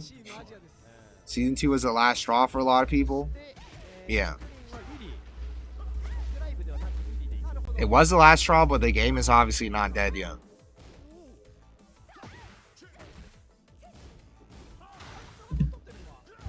And yeah, like, everybody assumes they're gonna have big changes because they waited so long with nothing changed. So that's like the assumption. Hope the game dies, community's too cringe. And if they have everyone wait till April for a trash ass patch, it better not be in April. It better be in March at the latest. In Bambooism, there's no alternative to Tekken. BF is way more aggressive.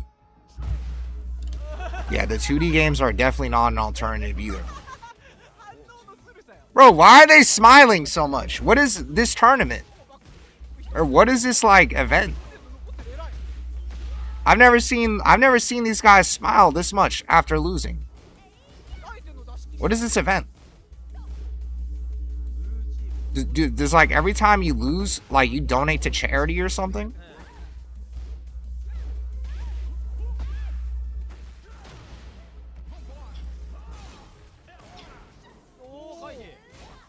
What is this event?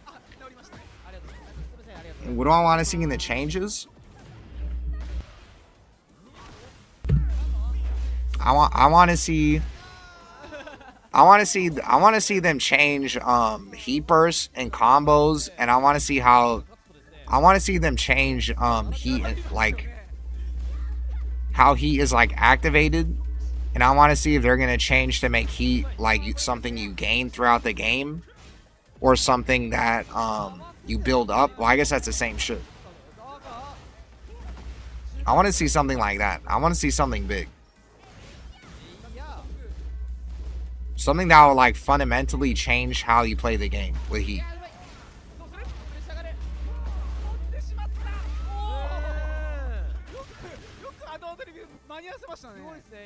They must be donating to charity.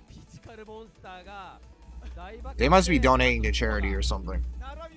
The hardcore players will eventually leave. I think no matter how Tekken 8 turned out, some group of people will hate it. Not true. Matt Damon? Like, why are you trying to talk to me seriously? You know I think you're a dumbass, right?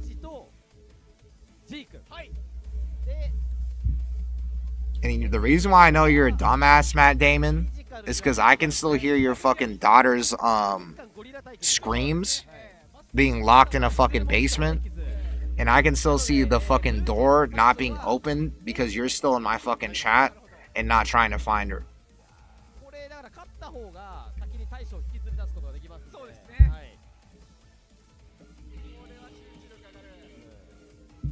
How's everyone going tonight? I'm just watching the end of this. I regret watching this. Every time they lose, they start laughing. I also have no clue who the fuck this is. If season 3's ass content, well, that's like, bro, we have already like I saw the FDX shit. This guy said, I'm fucking not streaming as much. I'm not making content as much. We have Main Man Sweet not fucking playing the game for an entire month. What do you guys think is going to happen if the game sucks? If season 3 is somehow worse? What do you guys think is going to happen? What are the casuals going to fucking watch? What are the casuals going to watch? They're going to watch Dota 2 streams? Like, Namco, you guys are fucking dumb. Like, how the fuck are you going to try to make a game that caters to casuals and all of our fucking content creators that cater to casuals have quit the game and don't stream? Like, what is wrong with you guys? Like, did you guys not think this shit through? I just made a video, I'm uploaded in 6 hours. I'm telling you, I think that'd actually be a good video. Because when I look at your channel, I don't think I've seen like an Eris video in like almost years. And you know how the Tekken community is. They have an obsession with Eris. Eris is like their father that never came back in the Tekken community. Dead Island 2 stream. If season 3 is bad, the opposites are going to be too crazy. 3 of the biggest casual Tekken streamers are slowly becoming variety too. Yeah, like everybody's variety. When I watched Main Man in 7, I never saw him stream. Is your stream? Why do you keep asking me that? Stop asking if my stream's pre-recorded. You know my shit is not pre-recorded. And why are you afraid to ask that shit in the Twitch? You don't want everybody in the Twitch to think you're a dumbass? And yeah, like I've never seen Main Man not stream Tekken or do variety streams as much as he's done in Tekken 8. And charity, like I swear to God, I don't know what this tournament is. Or what this like scrimmage or whatever it is. Maybe it looks like you're having fun. Or he couldn't even save his own hair from his barber. How the fuck is he gonna save Tekken? And they told him to look animated. And it looks stoned and dope. Remove Rage Art, remove Heat. Let me stop, it's a new year. Hey, you better stop. Longer whiff recovery and less tracking mids, that too. They're smiling because they know this shit's ass. He should be earned upon punishing correctly. They should remove manual heapers. If you had to get heat by like whiff punishing with your heat engager, they should balance the game around that instead of manual heapers. And then that shit will be removed from a combo. I smile too when I mash with Eddie and it works. Make like a 2D fighter key meter. You build a meter for each punish, problem solved. It's pro scrim. I don't give a fuck. I don't give a fuck what it is. Even though this is a pro scrim practice, I don't give a flying fuck. You guys laugh this hard when you lose in practice? Yeah, Matt Damon. Wants everyone to get angry when they lose, just like how he does himself. A Kusage route, how they can make the game crazier but a lot more fun. And are they supposed to be Doctor Doom or MF Doom? I'm supposed to be both. Why I stopped streaming? What, the stream is ended? I just realized my shit's not even in the frame. I didn't stop streaming. Season 3 is doomed. And ain't no way the changes are gonna make people stop bitching when they get their ass beat. You're implying that people are getting their ass beat because they're like unskilled.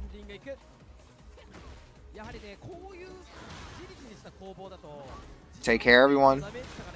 And I'm trying to come up with a fire title. This is what I got. BNE refused to pay Eris to commentate tournaments. Harad tried to give him money from his own pocket.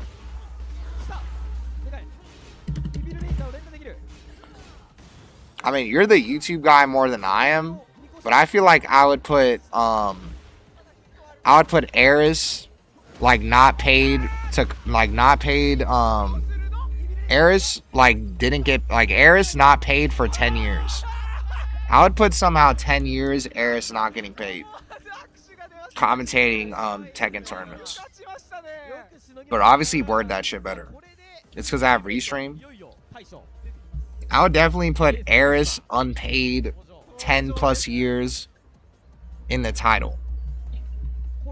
And word that shit somehow in a good way. Here comes the smiles. The YouTube chatter's an idiot. The stream is pre-recorded, it's obvious. This comment was left at 10:30. Do you want to meet Main Man? I was tempted on that. I was tempted to want to go to Sweden, their LCQ, to meet Main Man and to see Harada for the last time. I was tempted. But I'm so dog shit at the game currently.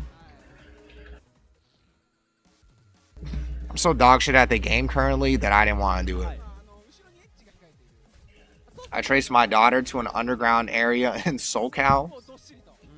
Well, I can still hear her. So you better trace harder, because it's been like 4 months. At least obvious pre-recorded stream. Eris is somewhat weird though. You know I'm a mod in Eris' stream. I'll ban you right now. Do you give a walking fuck? And if you build up heat meter, people will just mash the same moves to build it up fast. I think that you should just get heat off a heat engager. That's it. Yeah, I changed the C position.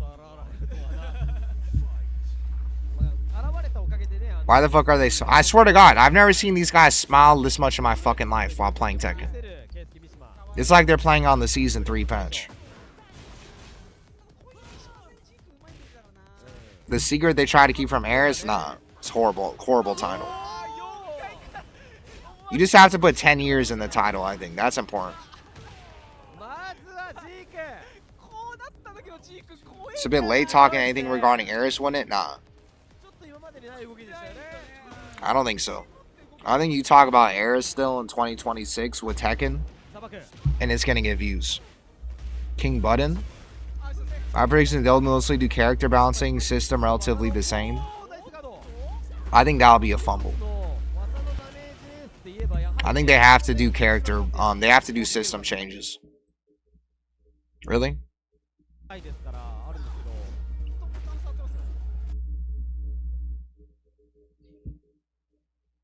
And Leo George, and you should do a Harada signature about the skyrocket. Yeah, that is true. Any cool sets today? Not really. Every single time these guys play, they start laughing. So none of these sets have been cool. And there was like a shitty ass Kazuya mirror match earlier with Kyuda, and he said that he would be. He said he would be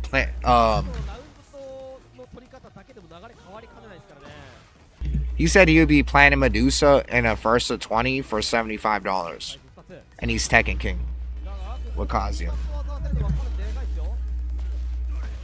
They're playing Tekken on X, and that's the event. I YouTubed it.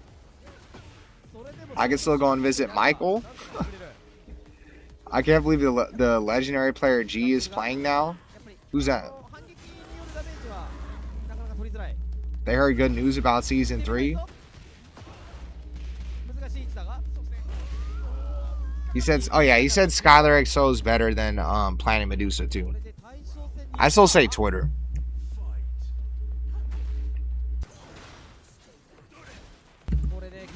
Say X like they're...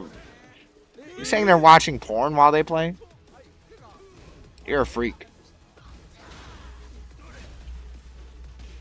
Leo George has like 20 what's it called?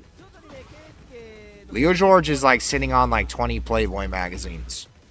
And they all have like stains on them. And pictures that are, or they have pages stuck together.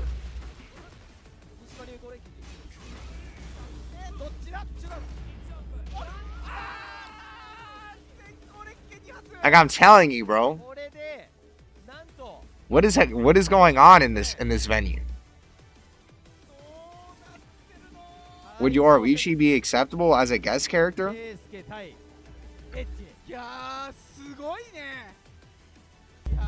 Is that Edge? Is that Edge? I swear to God, if I see Edge versus Kisuke and this guy's smiling, I swear to God, Edge. I swear to God, Edge. I swear to God, Edge. I swear to God, Edge, no smiling. No smiling.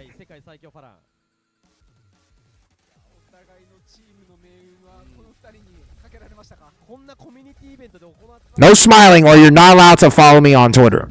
I'm making you unfollow me. You're getting blocked. No edge. Or no smiling. No edging.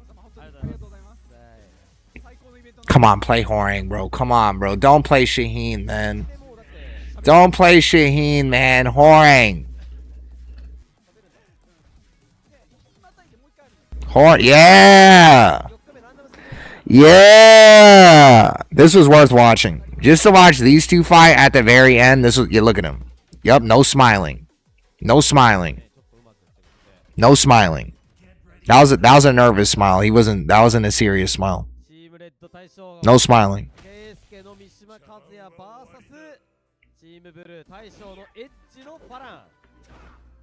This is good.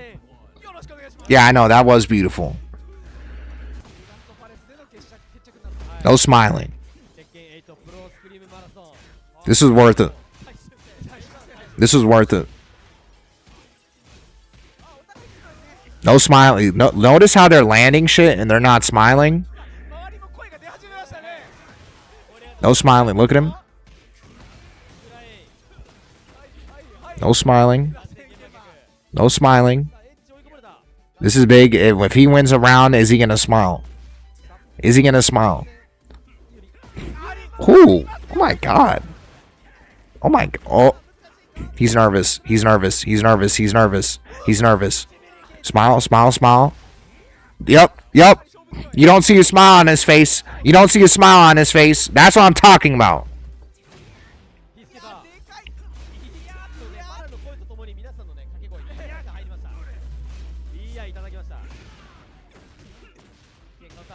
Yep. Yep.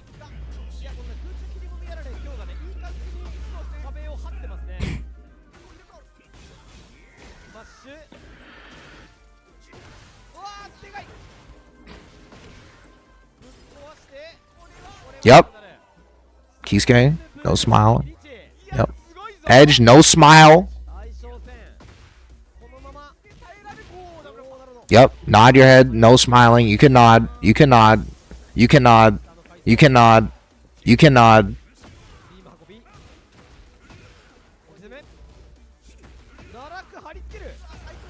Yep.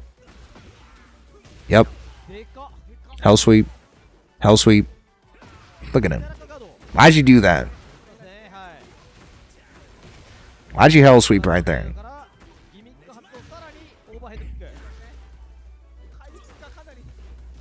This guy did what I would do with Kazuya. You're dead. You're dead. You're dead. You're dead. That's fine. They could smile after it. I'll let you guys get away with smiling after it. I'll let you guys get away with smiling after it because there's weed in there. But as long as they didn't smile in the middle of it, I'm good. That was cool though. That was cool.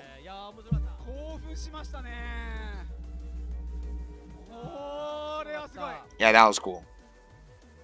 これがですね、あと3日続きます。いや、皆さんもうワクワクしておいてください。1月、今日本日10日から始まりまして、11、12、13日まであります。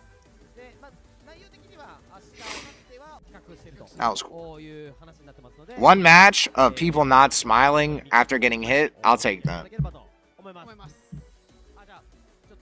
That was worth watching. Seeing them not smile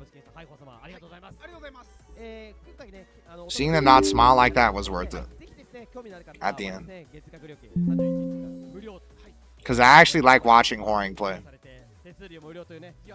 at high level or at the highest level. When I see like these guys fight with whoring, it's actually entertaining. When I see some dumbass idiot at GOD1 and NA fight with whoring, it's not.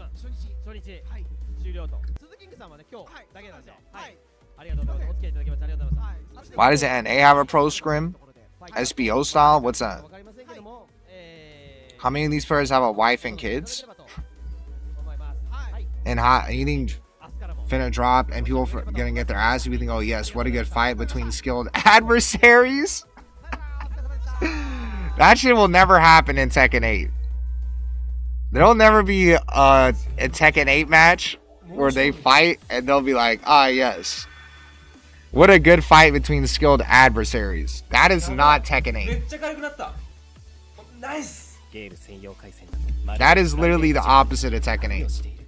Every single time you fight, you're like, ah yes. What a carried ass fucking retarded game. And what a dumbass foaming out the mouth idiot, I just lost it. Amazing. And look at my hairline. It's at the back of my fucking head already. Congrats. A pro scrim marathon, Korea and Japan invitational. I know I said that like an idiot. But this is what this shit was.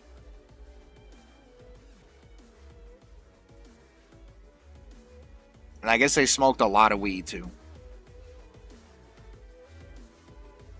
Yeah, they invited a lot of weed to this event.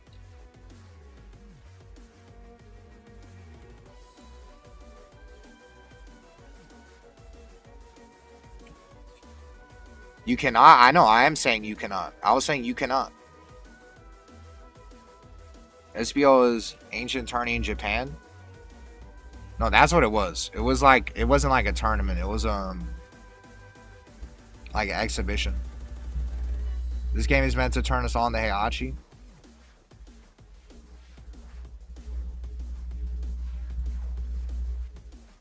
And playing whoring at all is a sign of mental illness. I've been telling him.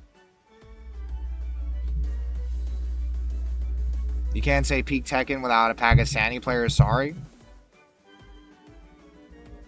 JCR versus Knee Drag versus Fang. What are you talking about in Tekken 7? You talking about T7?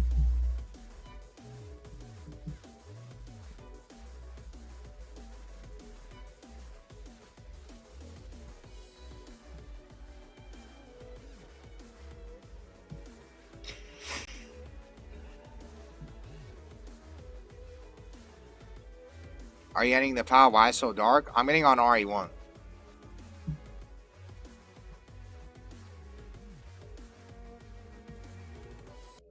We'd Ulsan lose doing this.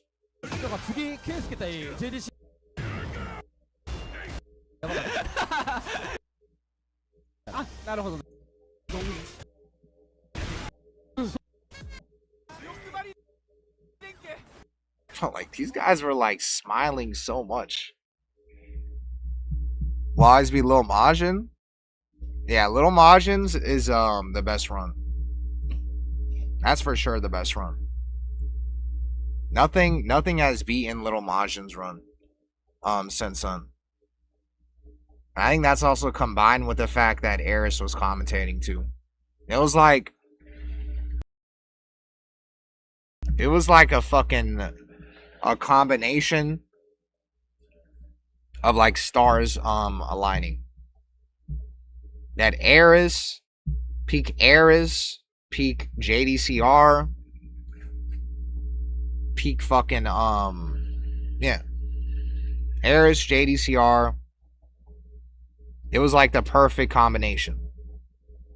Cause I think JDCR, like, I don't know, I can't really tell if like people love JDCR more since then, or that JDCR was always loved even before he fought Little Majin. Because you guys talk about the gray sweatshirt era of JDCR like he was Michael Jordan. So I'm wondering if JDCR was always liked more than like Neat and like Lohan. I'm wondering if that was always the case.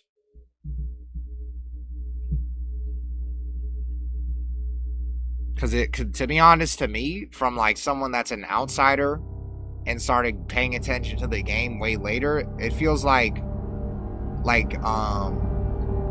that shit like boosted JDCR.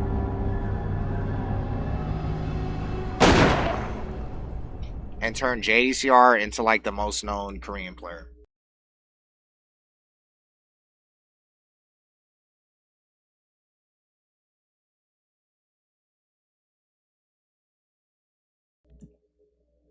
And JDCR is just the most chill.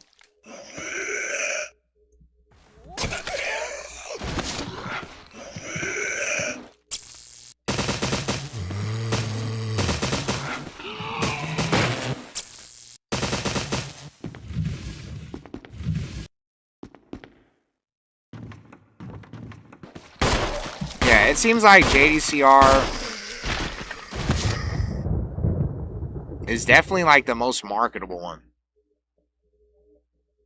Because Lohai, like obviously Lohai doesn't really get like, is not, like Lohai just plays Tekken and Nee kind of just plays Tekken.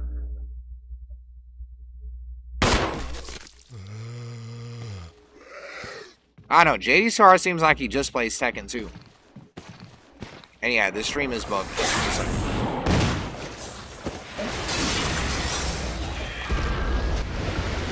Well, I know. Do people think that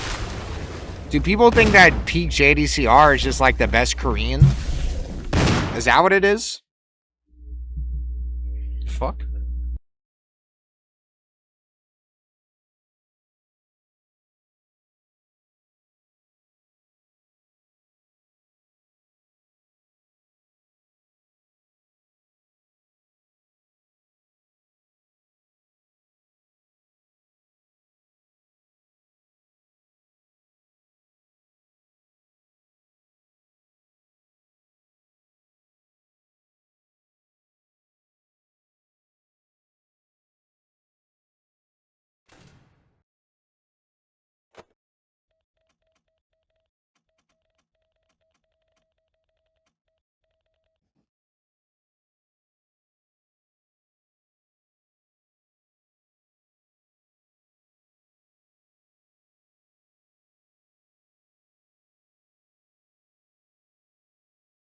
Oh.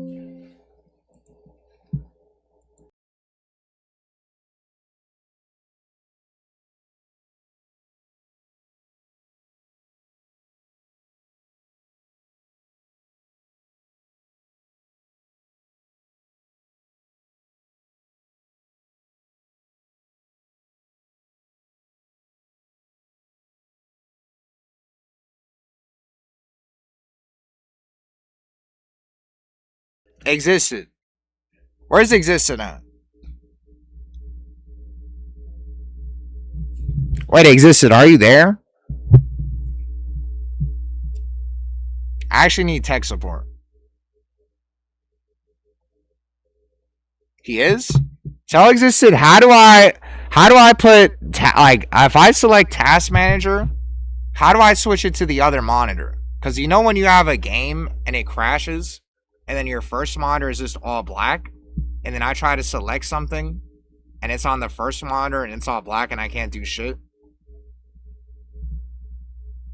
Win shift arrow key, right? Oh yeah, there we go.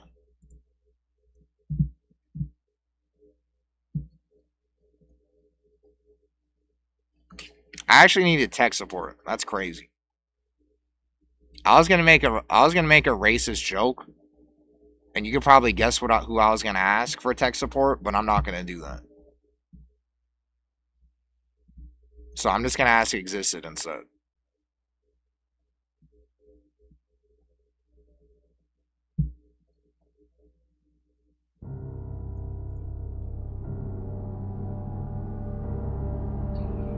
He's actually a software engineer. He's higher grade than me.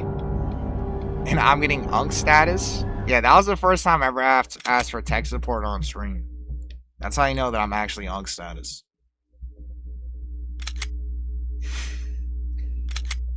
And this is how I know that I'm going to beat the game. And this is how I know I'm UNC status too, because I'm playing this old-ass fucking game. But it's because someone gifted me to play it. And I forgot. I gotta change my shit.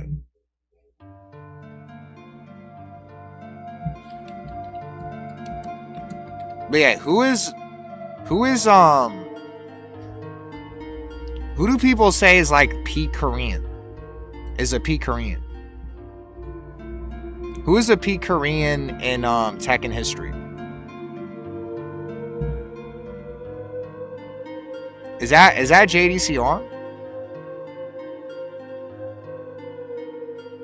Is that why he's dick ridden so much?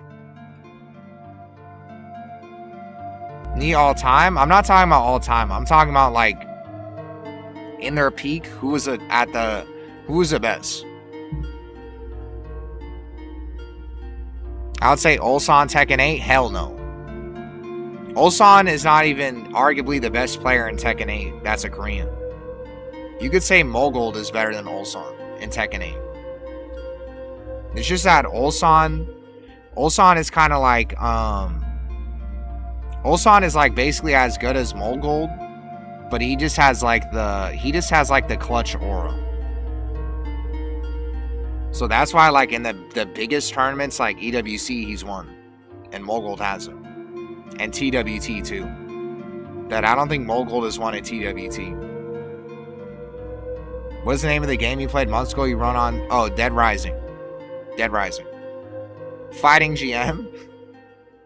I'm talking about Koreans. And Existed, that's what I'm saying. Like when the tournaments have the most pressure, Ulsan performs the best. But I think you can say he's outright the peak in Tekken 8 because Ulsan has won way more like major tournaments and challengers and all that shit compared to him.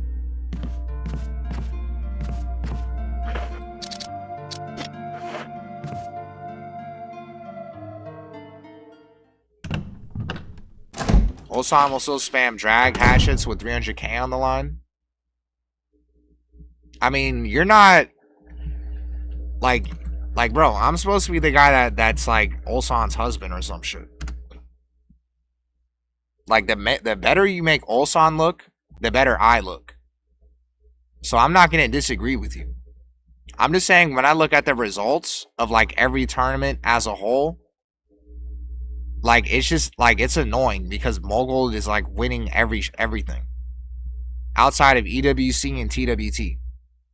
And outside of Evo, because Arslan always wins fucking Evo.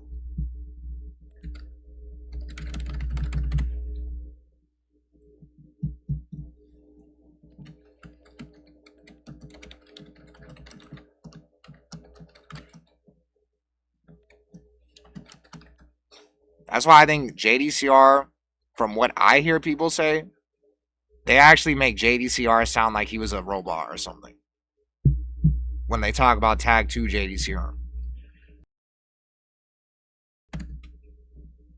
that nobody touched him. Can we watch this on a tiny screen on the corner? Bro, you're gonna make me keep fucking alt-tabbing. I'm gonna get smoked. What is this? The Vanish King of Tekken who came to conquer the world? Oh, the Kudons video? I might watch that shit one day.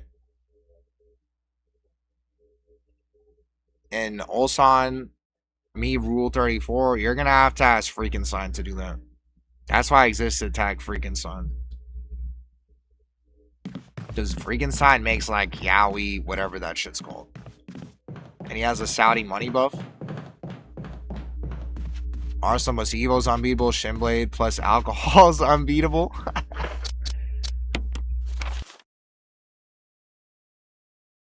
No, JDCR beats Speed Kicks in Tag 2.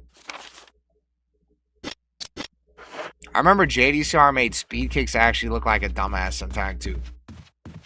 Unless they played again.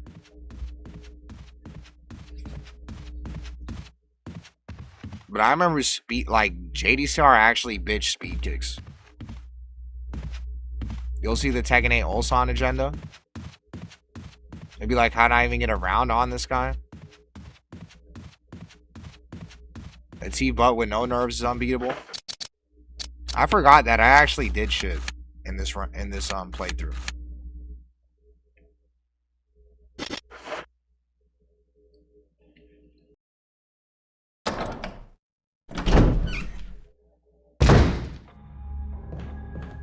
Like I know like Ulsan probably is the best Korean, even though Mogold always wins like every challenger event.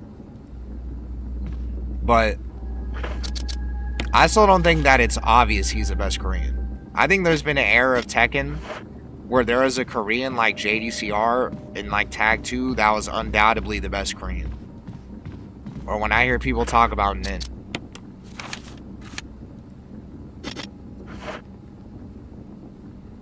It's not obvious Ulsan's the best to me. In Tekken 8, I would say no. I think it's obvious him and Mogold. Him and Mogold have just been winning everything.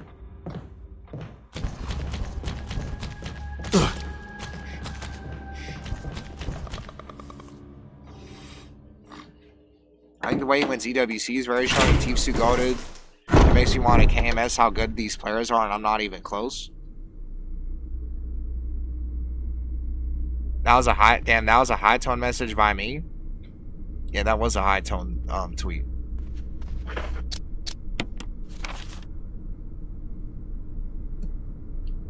I mean, you can't really even tell how good you are though, because you've never actually been tested. Atiba's the best mechanical player overall. Where are we in the remake? I actually did do shit. I would say Lohai's number 2. You put Lohai above Mogold? Fuck Mogold? I'm not gonna lie, I wish Mogold didn't do as good, because then Claudio wouldn't get nerfed. But I've watched way too many tournaments where I'm rooting for Mogold to lose, and he wins. There's been way too many tournaments like that.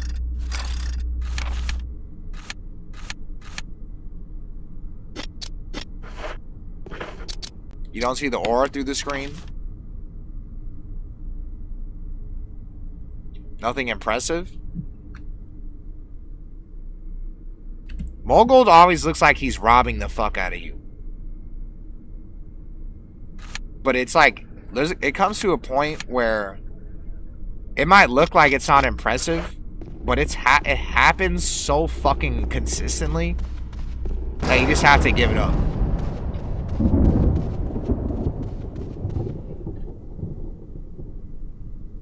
And like the down back 1+2s. And I agree too that with Claudio, it does look that way. With Claudio, it definitely looks that way. Like, he'll, like, do a delayed down back 1+2, and then that shit lands.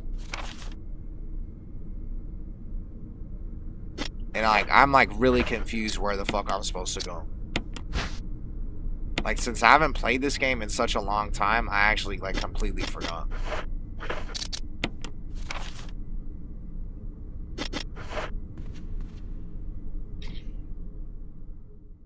But low high, I think it's actually similar to the way Arslan plays, where like I feel like the way he wins is not as flashy, so it's hard to like see the aura through the screen outside of when you see Ulsan in the clutch. And I think that's the same with Ulsan, with the same with Mogul. But the way Ulsan and Lohai play, like because their movement is so good, like even though they're not really trying to like play flashy, it just looks more auraful.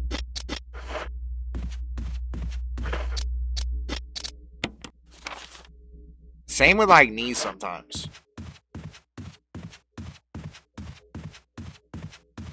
I think Mogul's movement is definitely not as good as Lohai or Ulsan.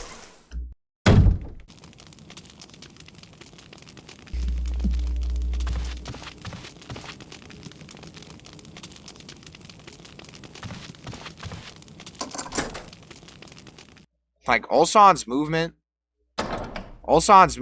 he probably has the best movement of like anybody. Him and Lohai have the best movement easily. Like Lohai's movement is a reason why I wanted to forward dash on people, because that shit looks auraful. And when you used to see Ulsan on like Bob or Kazumi, like his movement was super correct. And you only get to see that shit when he's on Dragunov now. Even on Lars too. His movement on Lars is really good too.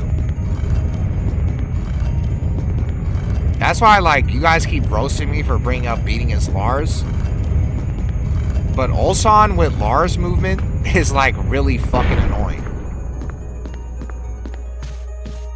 And specifically like this version of Lars, like that shit is not easy. That's why he won STL with Lars. Because any character, any like pokish character you have with good ass movement, that's where Ulsan becomes a god. That's why I think his Ana, he's probably not going to stick with Ana. And that's probably not a character he's going to use forever. That shit was in day 2, bro. He won STL. He won STL before I fought his Lars.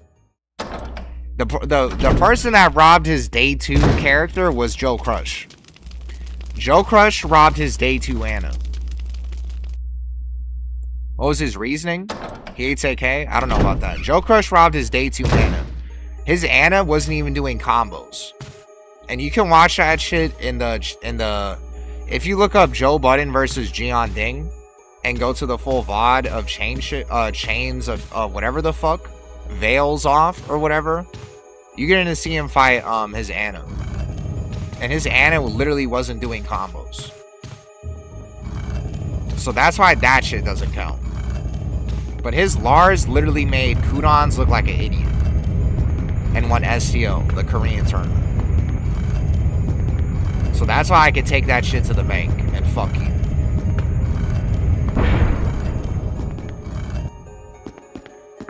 And like the next day, he literally beat King Ray Jr. with his Lars and got to grand finals with his Lars.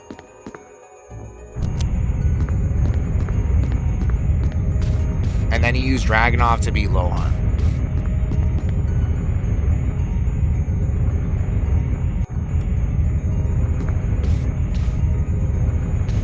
Hey, Cuda, I could tell you don't watch my stream.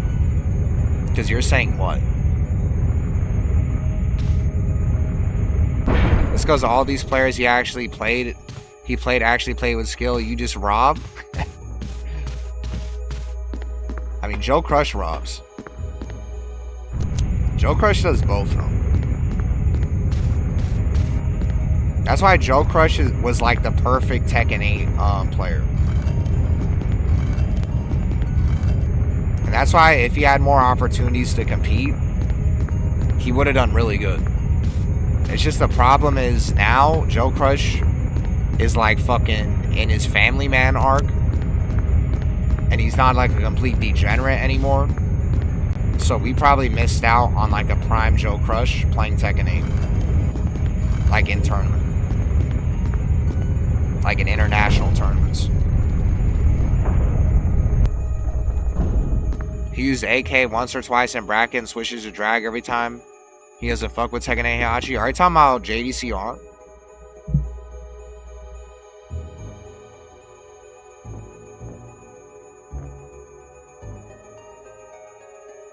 Yeah. I noticed that too. That JDCR always kept switching back to Dragunov. Even when AK was new. Because when JDCR was testing out his AK, like the locals he was going to were actually my locals. And that was like the last time I went to locals. Because, or monthlies or whatever. Or I guess both.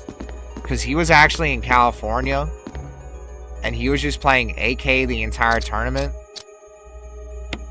And trying that shit out. And there was times he had to switch. There was times he had to switch to Dragunov.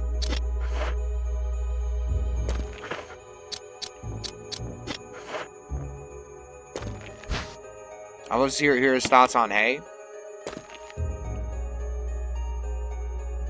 He wants to travel for international baddies. If Joe Crush gets a sponsor, that'd be so nice. Well, that shit's over. I stopped going to locals. When season 3 drops, I'm gonna go back. It's just that as soon as I started playing side characters, I started getting worse. Like my main, like Claudio started getting worse, and then I was just like, fuck this shit. Once season 3 comes back, I'm gonna start like playing seriously. And like really grinding and going to locals again. And joining TNS every week.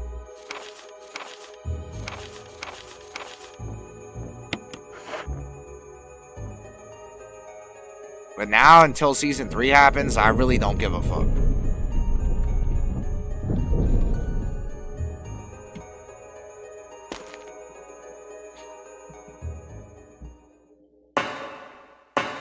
Evo Japan? Are you saying that's the first, Oh, that was Evo Japan, yeah.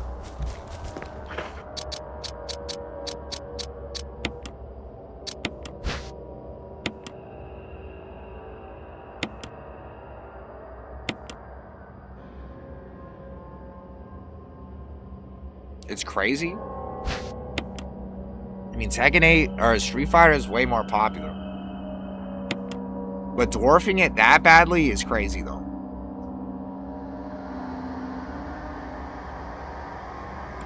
He isn't gonna try anymore. It's not like Joe Crush would probably get mad at me for saying this. But like, it's not like he's fucking not trying anymore. He's joining TNS still. And stuff like that, but he's just playing Kazuya. He's not even really playing Jack that much anymore. And he even said that, oh, he has like a job now. And like, I remember hearing people say like, oh, why don't you have GOD whatever with AK? And then he said, oh, because I have a job now, blah, blah, blah. And now that since he's not really playing Jack 24/7, and like I hear all that shit about him being a family man now, that I figure he's not in his like degenerate Joe Crush, I'm gonna play ranked 24/7 arc anymore.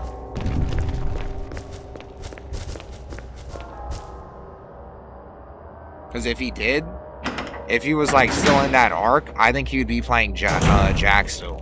I don't think he'd be playing Kazuya.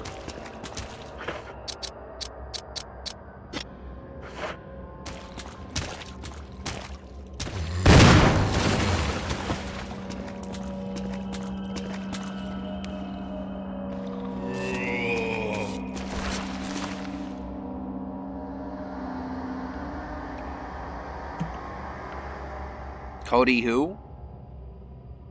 Let me look at your fucking account.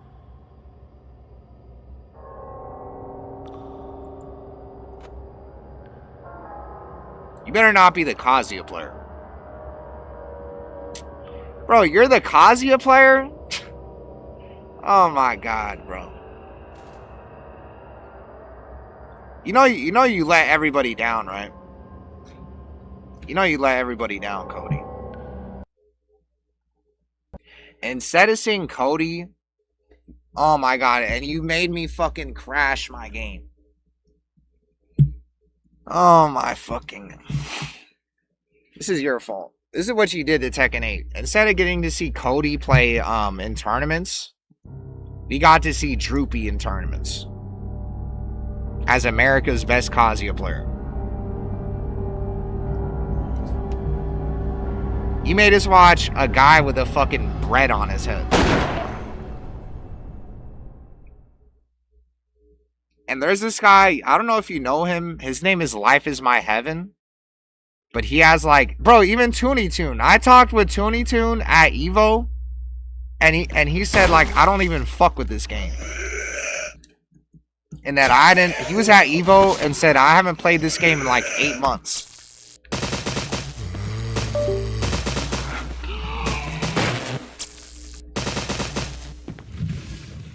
We don't have anybody. All of our fucking Kazuya players suck. And the one guy that's like supposedly good, Life is My Heaven. I don't know if you heard of him. He's like on PlayStation. He refuses to go offline. So now we're sitting here with this guy named Ishan that uses Hitbox. That almost beat Arslan Ash. I guess he didn't almost beat Arslan Ash. He just got on like round 2 every time. Where he got on final round every time. And then we have Droopy. But yeah, it sucks. Because to be honest, I think Kazuya is like the most entertaining character to watch now. Since all the other characters got fucked so hard, I think at this point, Kazuya probably is the most entertaining to watch.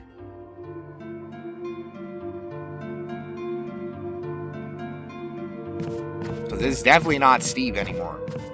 And it's definitely not Brian anymore. Life is My Heaven is the best. Yeah, he like never wants to go offline ever. But what's it called? Cody, are you gonna try to give the game like one more chance in season 3? Because I heard you tried the game, you tried to give the game a chance season 2. Right when my daughter was born, I would have made some time to really play if the game were better, but since it's not, yeah, I figured. That you have like real life shit to deal with.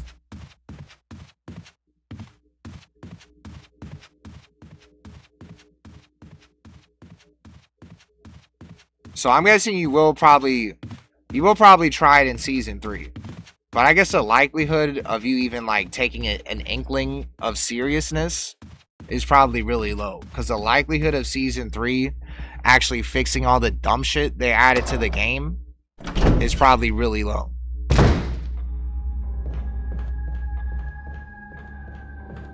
It has to be really, yeah, I figured.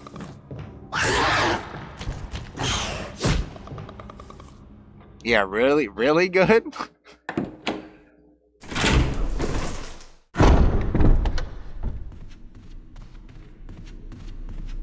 Damn.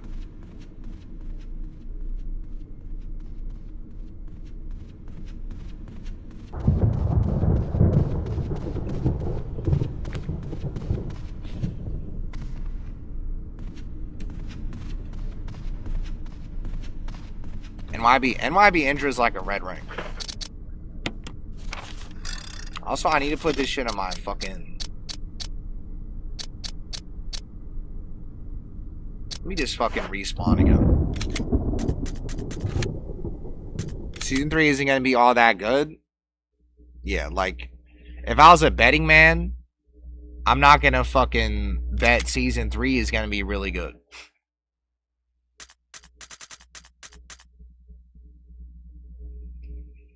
Not great. I don't hate on it like most people do, but I'm not gonna stay up super late playing every night and drag ass to work the next day over and over on it. Yeah.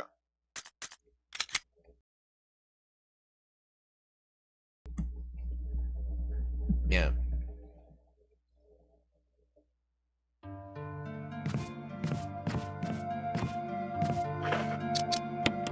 I think also too with Kazuya that he's probably the one of the most fun characters to play in Tekken 8 because of like all the like Tekken 8ified characters.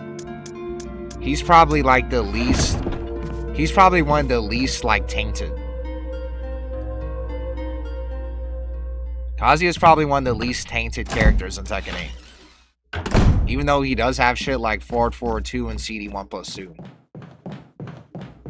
But he's definitely not as tainted as like Steve or fucking Heihachi or Brian. Those guys are definitely more tainted than Kazuya. And Tag 2. You want Goku flying around? Yeah, I do.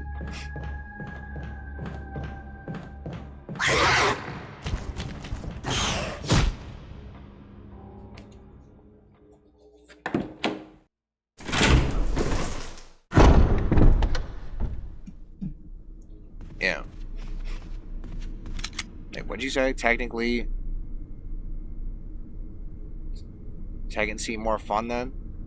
I wish I was a red rank when I was an unemployed rank.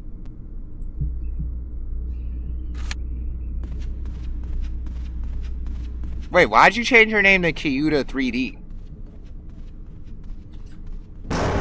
Did you change your name to 3D because you're gonna try to quit Tekken and play a 3D game? Like Virtua Fighter? Did you just do that shit in real time? Or is that a different person?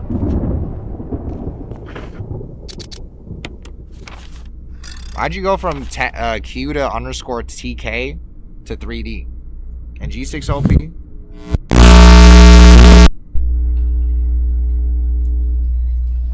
God damn. Shit is loud as fuck.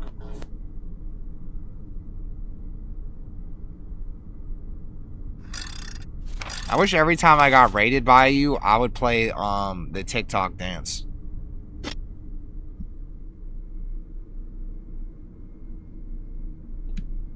It doesn't seem right. This guy's trying to look for it's AI. No, it's not, bro.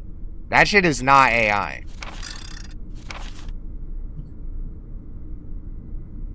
I'm gonna crash my game. I need to look for the fucking this shit again. Where is this shit at?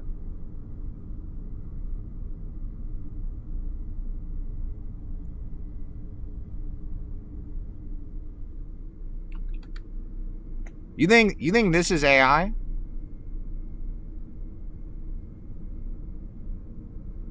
You think this is AI?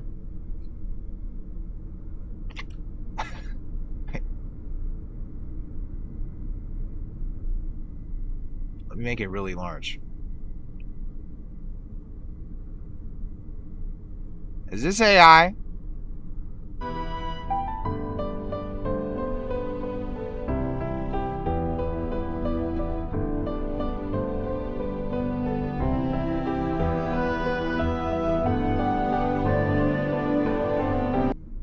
Bro, this shit is not AI, bro. I'm gonna do that shit again. This is not AI. Ask Grok. Where's Grok at? This is not AI. Is that Gohanify?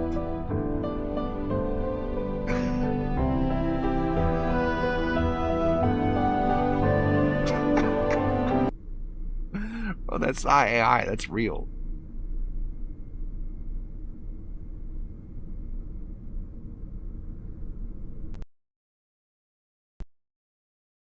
Bro. You made my game crash again.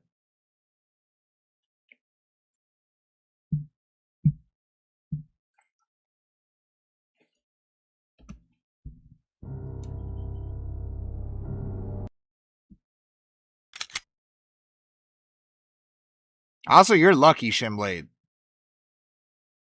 That Cody said the game is like Cody's in the chat right now. He said that people aren't complaining about Tekken 8, but it's not as bad as we're saying.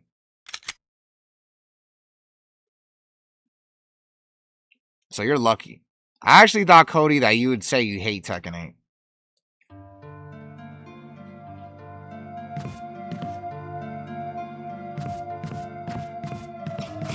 It feels like Toonie Toon hates Tekken 8. I bet you Toonie Toon probably doesn't like it or hates it more than you.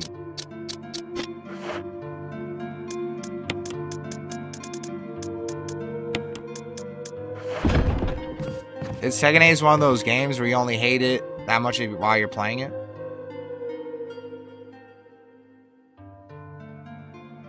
This game can be salvaged, but has to start from the core of the game and then characters.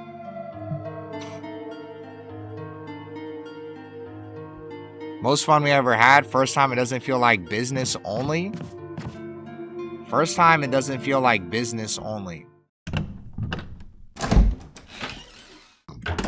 You mean like it's the first time you're playing and it's not just competitive? I wonder why it feels like that.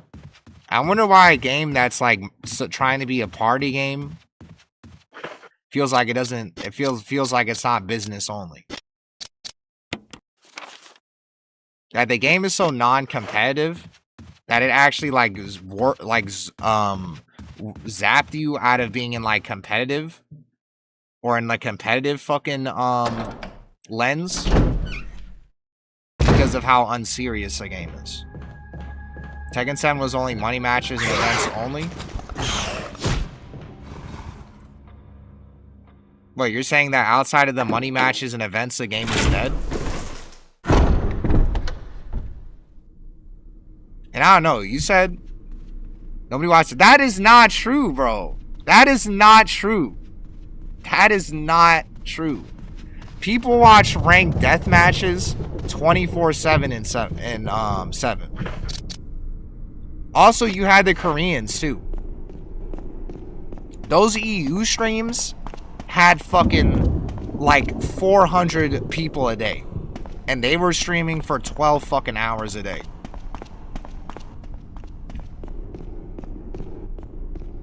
The NA streams were not that big, but in EU, they were cooking in 7. Everybody in EU had like 200 plus viewers. And they were streaming for 12 hours plus. EU is not real.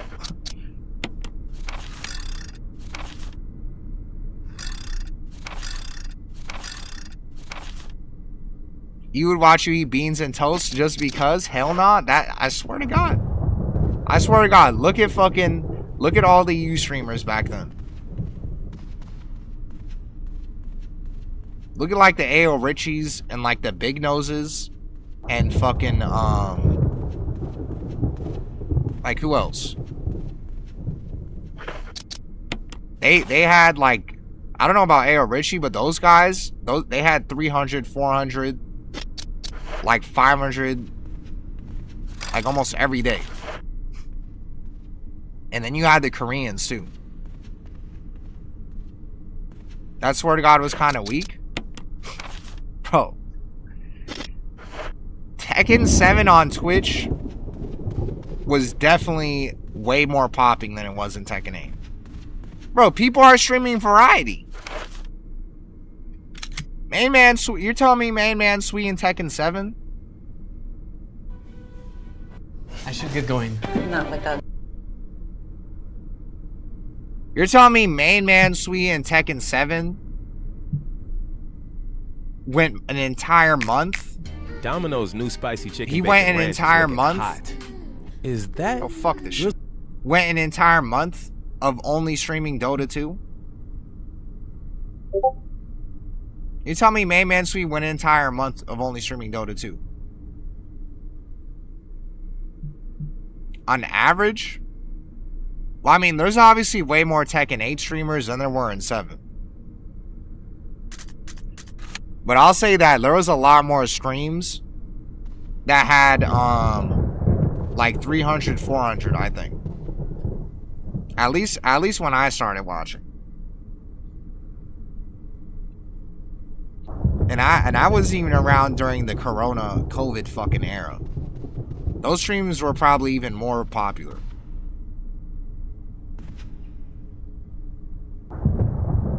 He quit Tekken 7 for months?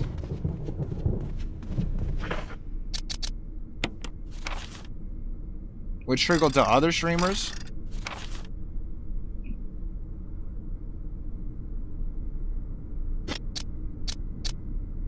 We had to create random events while playing 7?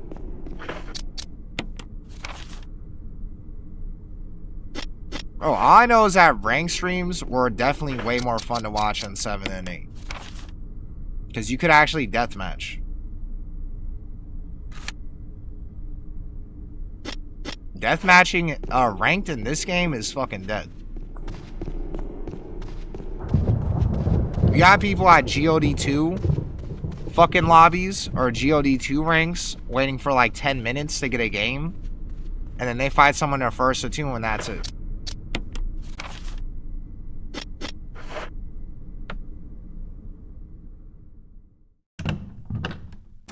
Tekken 8 needs deathmatch.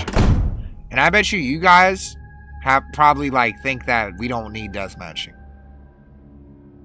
I bet you and Shimblade probably think that deathmatching is like a bad thing. Because you guys love Tekken 8 so much.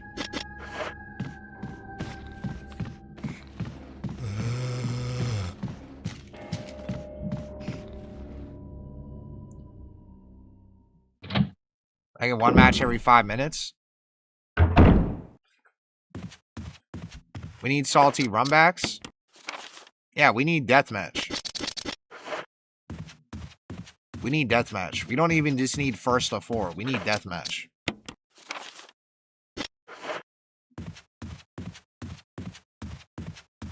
Me and the snapback are undefeated. You guys defending Tekken 8 is undefeated. There's literally nothing Tekken 8 could do wrong, according to you guys.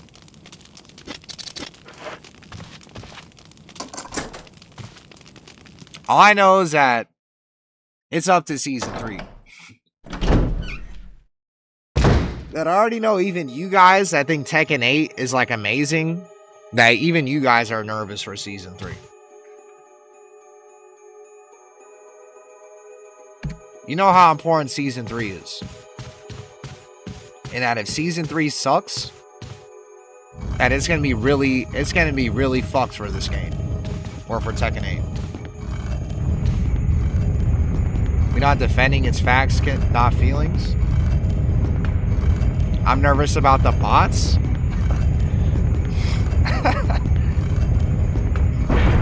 That's what the bots are. The reason are what you guys get for wanting this game to be brain dead. That you're gonna have people saying that you lost a Steve mirror to Main Man Suite, and thinking that you would get washed by Main Man.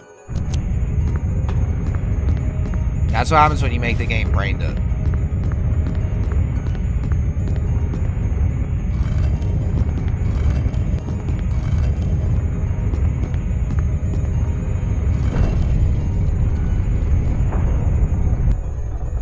Did I record that? It's on my stream archive. I should though.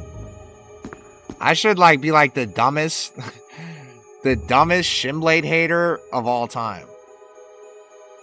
And make that like a video or something.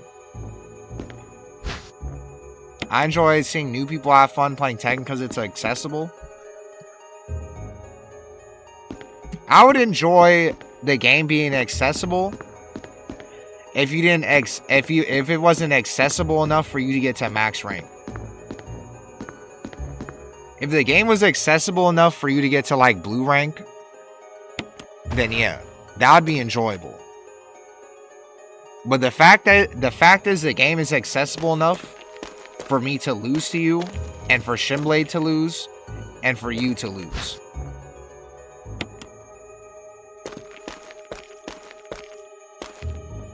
That is a problem with Tekken 8.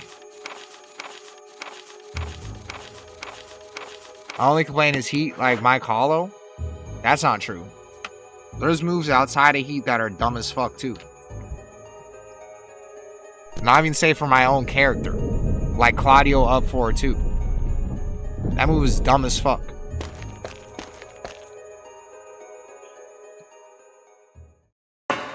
Also too, I wish that the movement was better. I wish the movement was better. Accessible as in just winning more or playing it. As in being able to, like as in winning.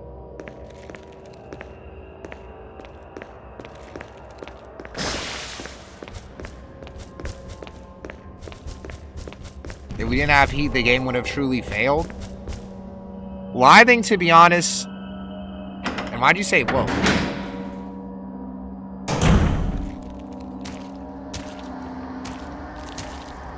I think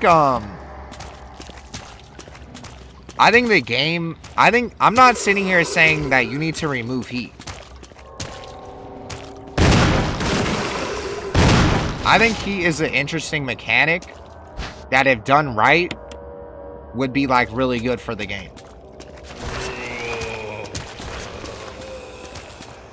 Uman is better from 7 as in stepping. I want backdash to be better again. Not as good as Tekken 7 backdash, but I want it to be... I want certain characters that, like, they nerfed the fuck out of their backdash and gave them armor moves in return. I want that archetype to be removed.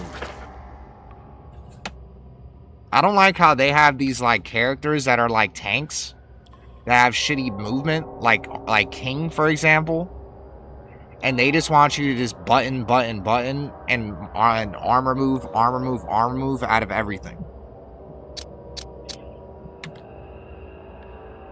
Like, I would rather deal with someone backdashing out of my move than deal with someone muscle armoring me and launching me.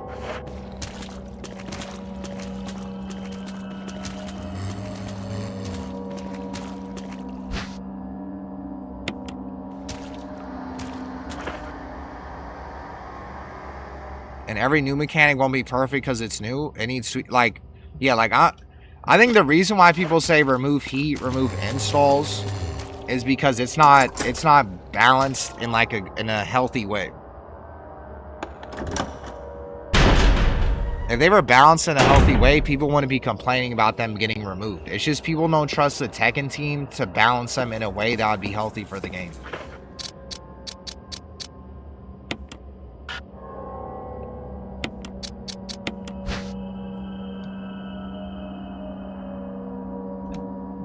Game will be better in a state with more time to adjust Heat. Well, we're at Season 3 now. So if Season 3... If they don't adjust this shit in Season 3... then you already know that there's no adjusting. That they want the game to be like this. Because they've had like 6 months for all these changes for Season 3. So if they don't come through, then it's gonna be fucked up.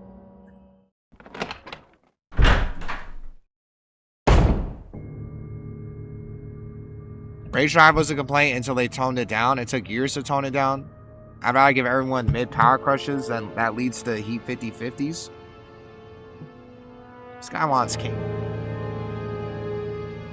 I barely stuck around for Marvel. I know how that much it looks cool. Play 2x more than Tekken nowadays. In RE, no way. Toonie, this is the best cause in history. How do you hate Tekken 8? Going into to tourneys and playing Just Frame James every day. And I think you like winning. Is Dro drunk again? Interesting stream title? Nah.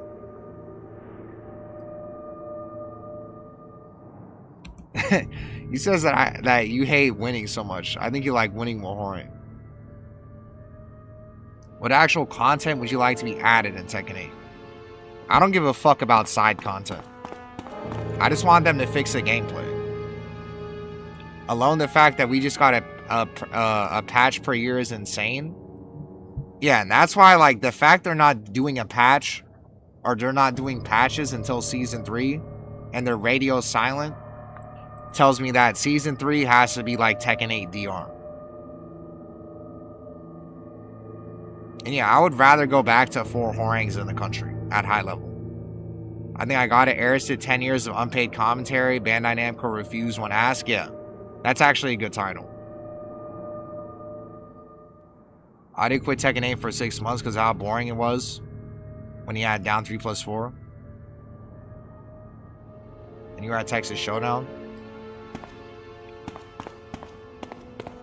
And also, I feel like you were in the stream, but that is crazy that Shinblade was unpaid for 10 years. That is actually crazy.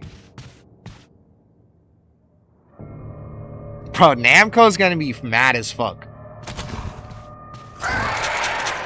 Bro, I don't have bullets?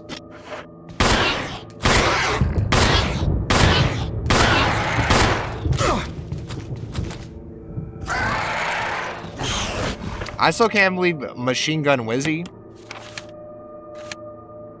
never went to a tournament with international players in it. That's like one of the biggest what ifs in like NA Tekken.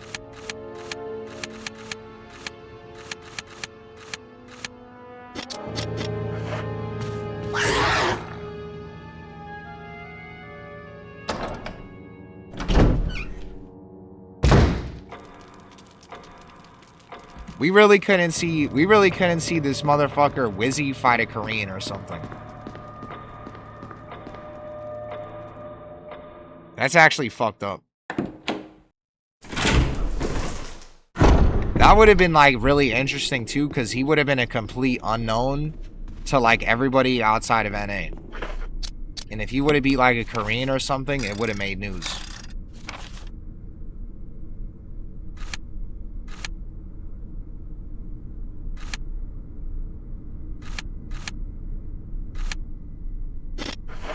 Top 2 at one point.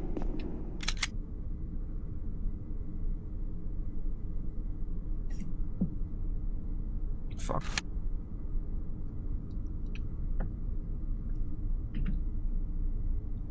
Yeah, I think Wizzy was literally like King Ray, Joe Crush level. Outside of the experience.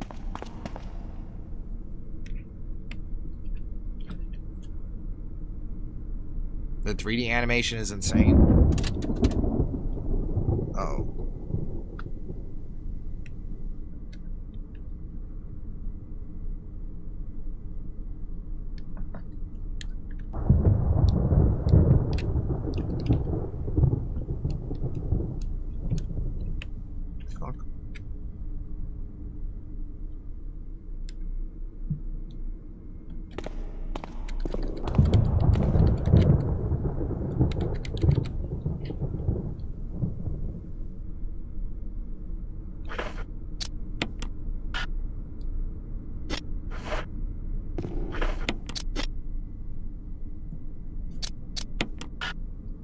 Really? Bro, where's Con Crusher at? That guy definitely died. I actually need that guy. And Dark Tensei? I'm never gonna forget Dark Tensei. That this guy told me to play this game, donated for me to play this game, and then left me out to the wolves.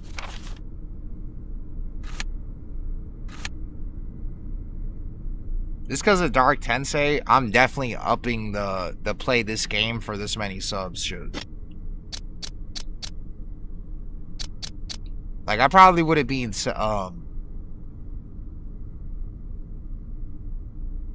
I probably would be in Sekiro by now.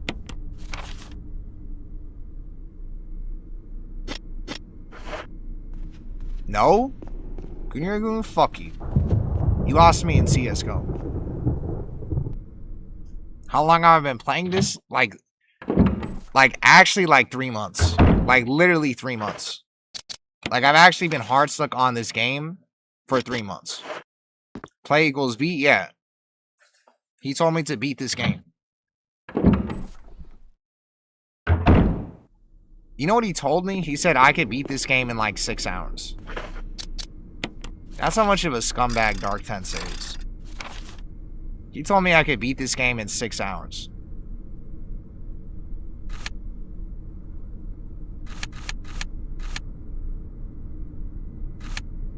This guy actually, like... This guy robbed me.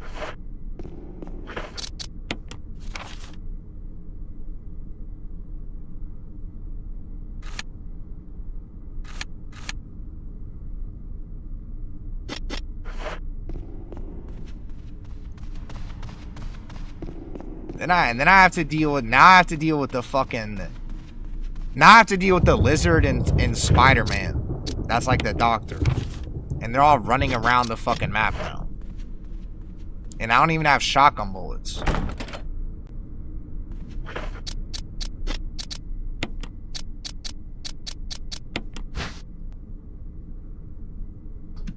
And then I have people that actually know how to play this game. Like Kagu Sonata. Just like sitting there laughing, watching me play. And watching me struggle.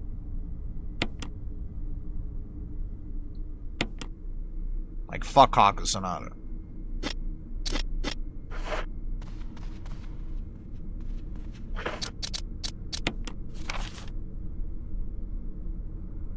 On it, yeah, it is. It actually is. It's actually a real picture. I mean, it's crazy. It actually looks like I'm wearing a mask. That picture is fucked.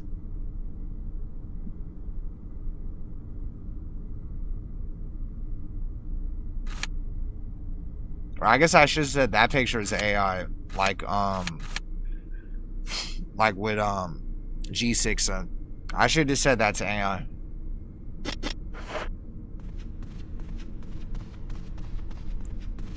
Crisp? This guy said crisp. I don't know why I look like that. That's what happens when I started drinking too much. I started drinking for like 4 days in a row. And then now all of a sudden my face starts looking fucked up.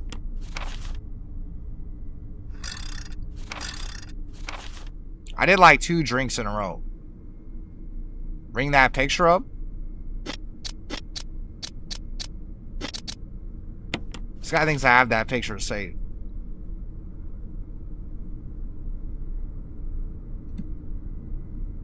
It's all AI. The reason why I know that that video is not AI G6 is because that video is like 10 seconds.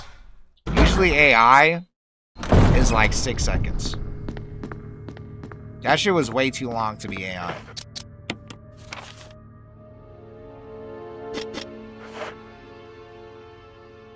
And you were dancing on beat too.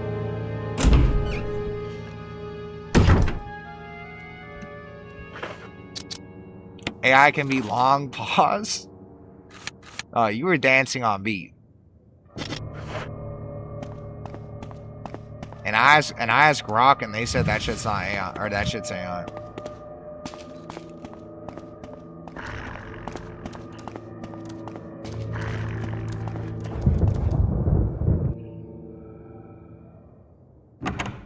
Is that the Demon Slayer guy?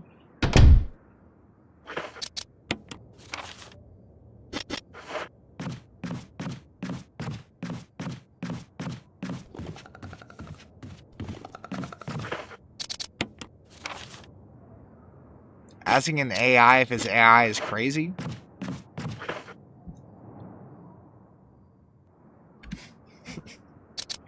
What, you think they're gonna cover for each other? This guy said it's crazy. Dragon Ball Fire Z peaked that season too. The AIs are covering for each other.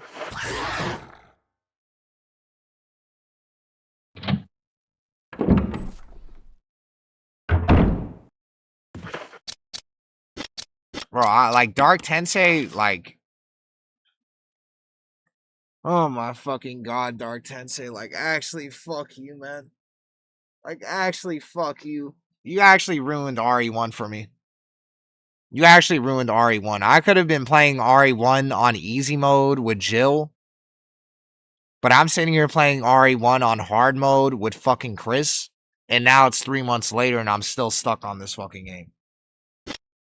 You actually ruined this game for me. I now have RE1 PTSD.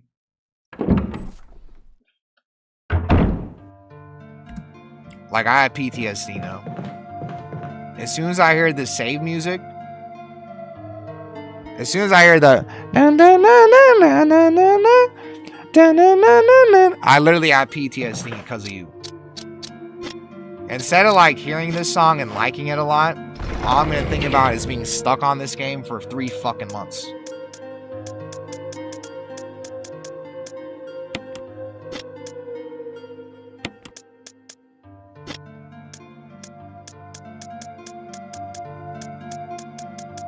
Bro, and I have no shotgun bullets.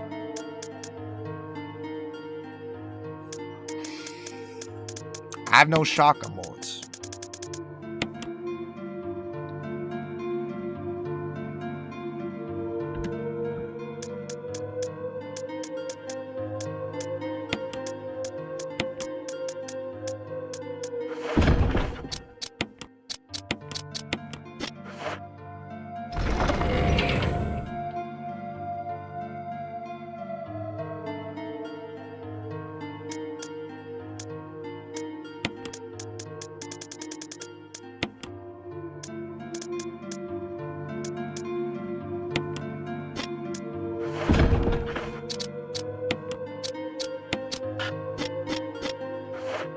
Oh my fucking lord.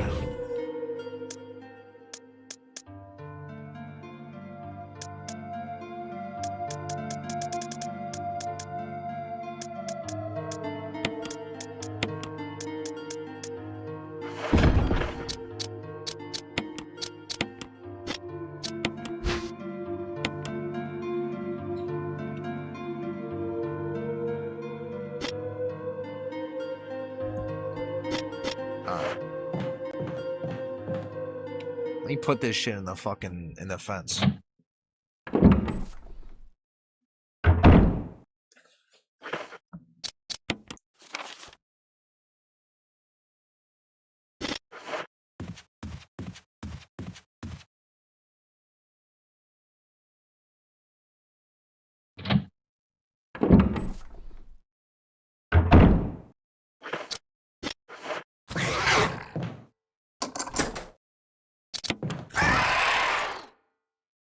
Almost fucking died.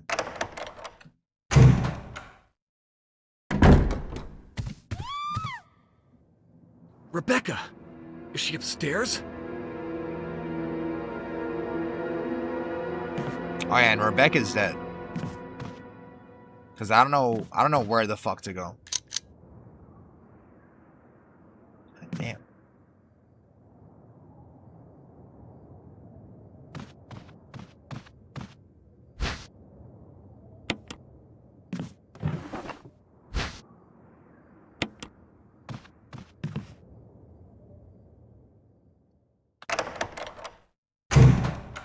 She's right above me.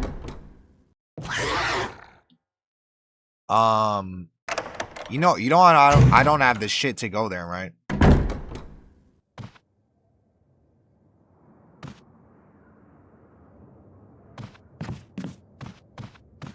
I don't have the proper shit to open that up. DMD mode on DMC3. People tell me to play DMC a lot.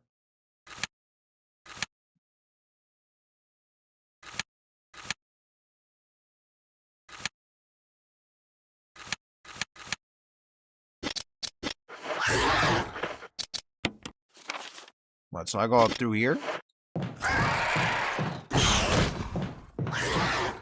Bro, I don't even have my, oh my god, my shotgun.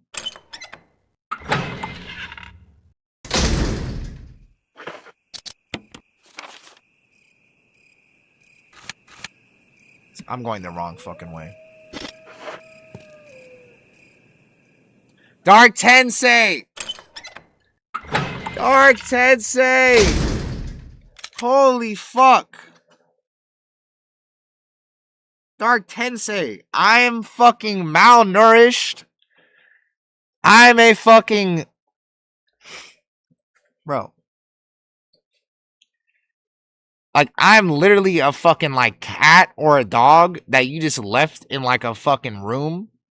And then you forgot you had that fucking thing. And then you came back and they're literally on the floor, fucking malnourished, skin to the fucking bone, foaming out the fucking mouth. Like, please, bro. Please fucking save me. Like, I am so fucked, dude. It is month 3. And you told me I would beat this game in 5 fucking hours. And we are on month 3. Like, Dark Tensei, like, fuck you.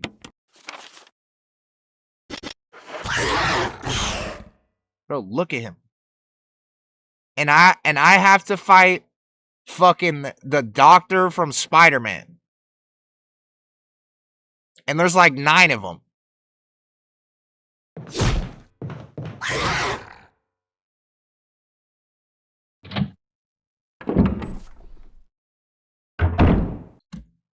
But yeah, I know. I only played DMC 5.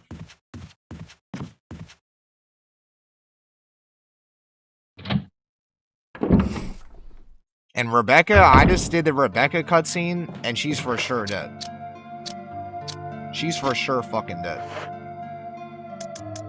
And I don't know what to do with this. Medal of Eagle?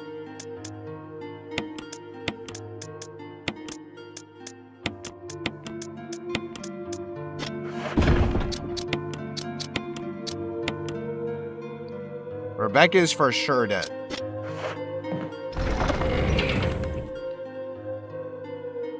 I did the cutscene with, I did the cutscene where you go in the room and then she screams. You're gonna have to tell me where the fuck to go and, like, stat. Because they told me that she dies if I don't make it in time. They said to go upstairs.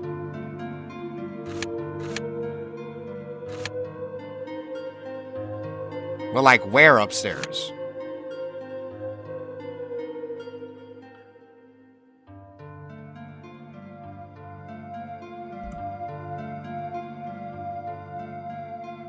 Like, where upstairs?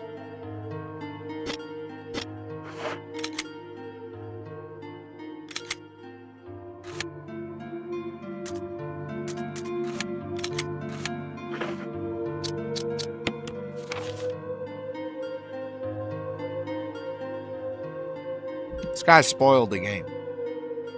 Why am I streaming here? Because why not?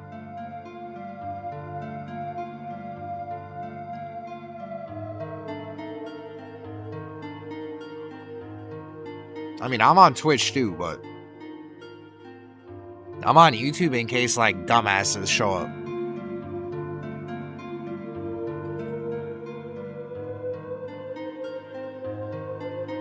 Like Sam's 5559.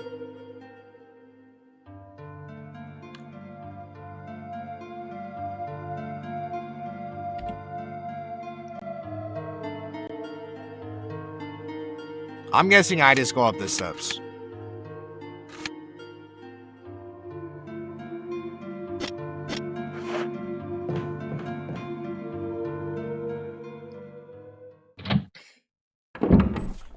Dark Tensei, I hate. You know you ruined.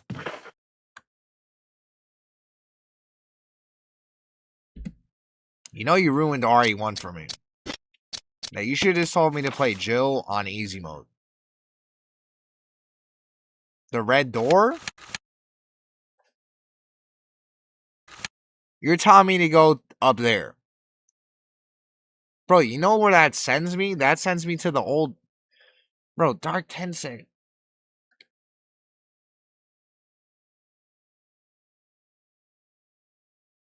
Dark Tensei, I hate you, man. Is that the end of the hallway? Which hallway? In the second floor?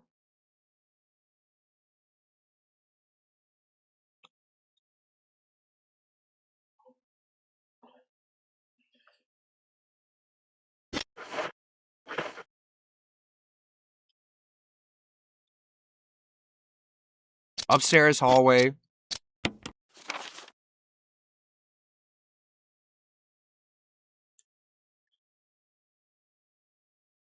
I was already in the study. I already got to the study.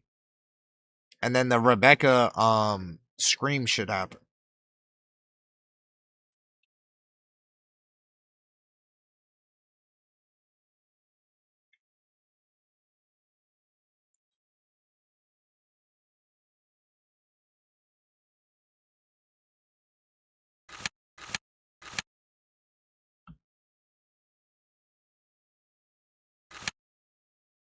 I have to kill the hunter?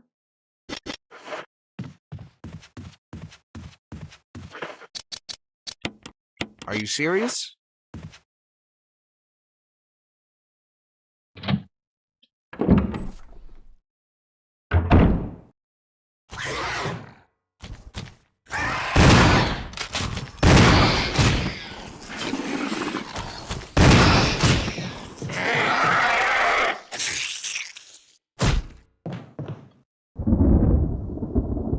How am I dealing with puzzles? Horribly. And yeah, you sent me my PayPal. I'm going to send you the money. Don't worry. I'll send you the money when I'm done with the stream.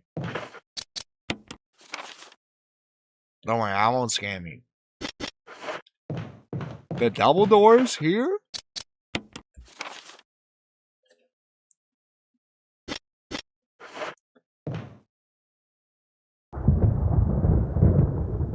One second. Scroll back.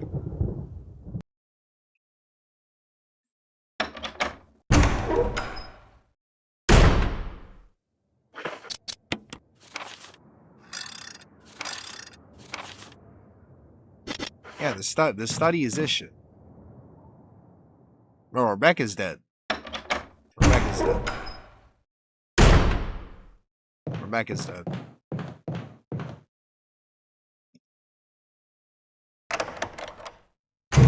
Rebecca's dead.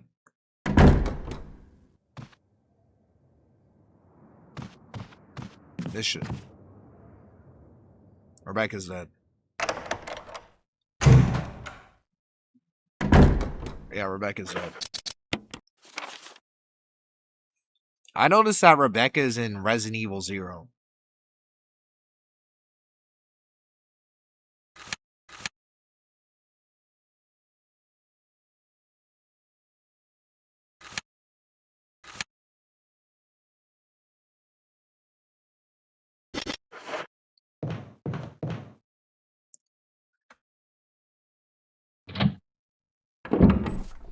Dante's difficult in 5? Dante did not seem difficult. But maybe it's because I played it on, like, normal mode. I don't have the Medal of Wolf.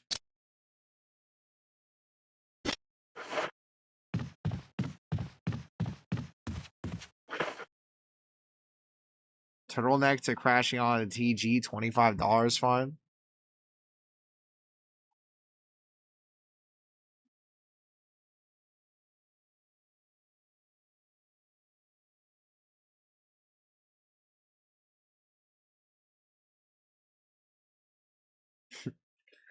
This guy said that put an anime character in Tekken, you might as well just kill it now, like asking for 4 more Clives in Season 3.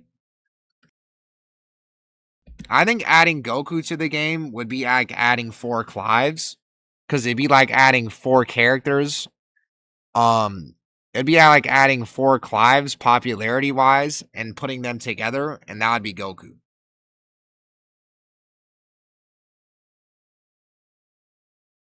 That's what adding an anime character would do. And the amount of people that play Tekken because of Clive would be times 4, because you'd be adding a character that's 50 million times fucking more popular.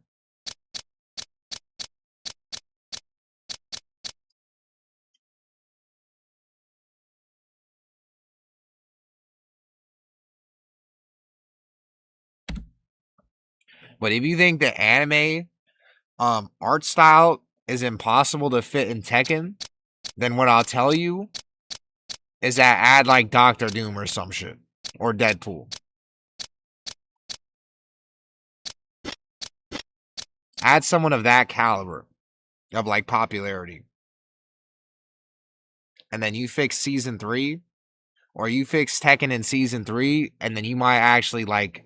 That might actually be like one of the greatest comebacks ever of a video game. Goku's in Tekken 7 because of mods. I know that mod. And they have Frieza too.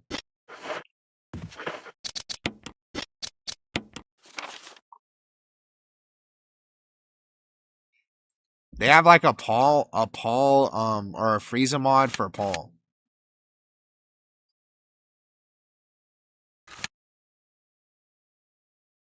Alright, where do I get the wolf? Because I already have the eagle.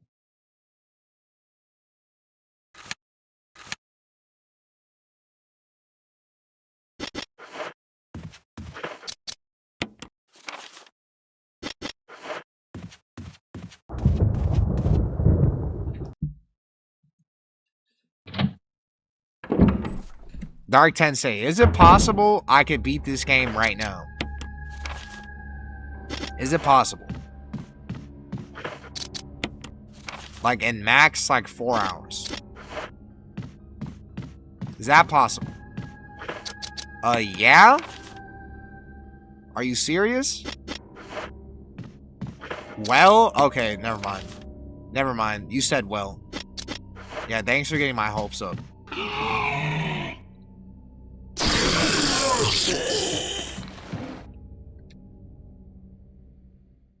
Yeah, Cheesy, thanks for being honest with me. Dark Tensei said I could beat this game in 8 hours. And then we're 3 months later. I hate Dark Tensei.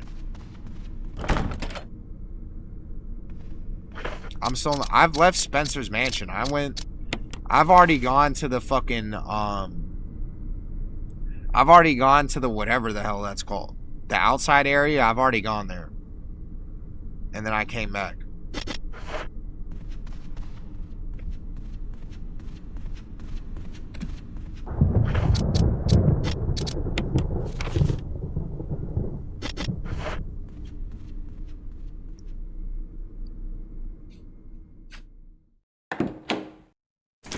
I should have watched Ares play this game.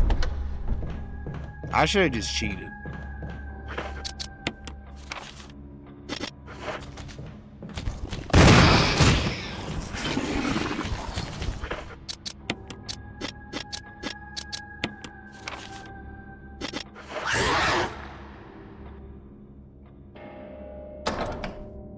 Ruin the game completely. I don't know, the reason why I say to add Goku is because I'm just looking for a character that's really popular that will get 1 million people to try the game that normally wouldn't. And since we're talking about Bandai Namco,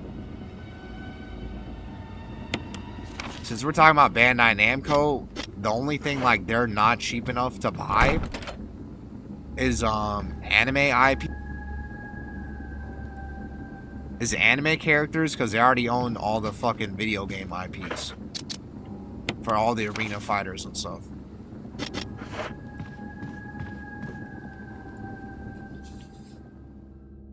Because I don't think they're buying a license for a Marvel character. I think they're too cheap to do that.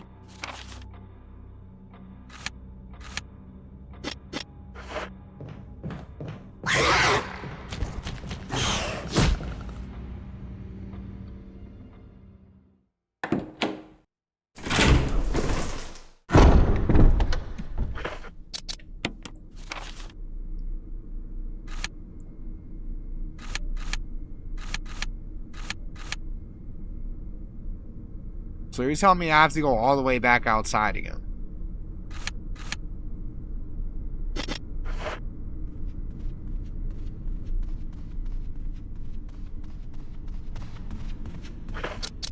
It can be so fun to play.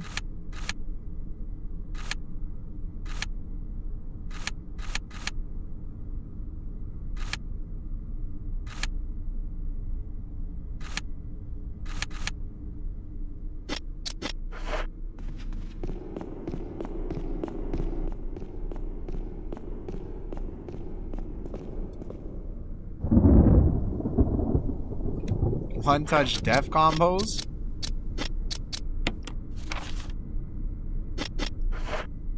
Nah, Goku would be bounced. Goku would be bounced. What are you talking about? T-Rex for Jurassic Park leaked for Tekken? Yeah, good one. Lara Croft is for Season 3. She has guns and shit.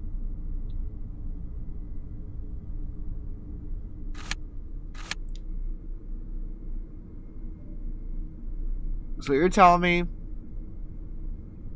I have to go all the way to the other side because that shit is red.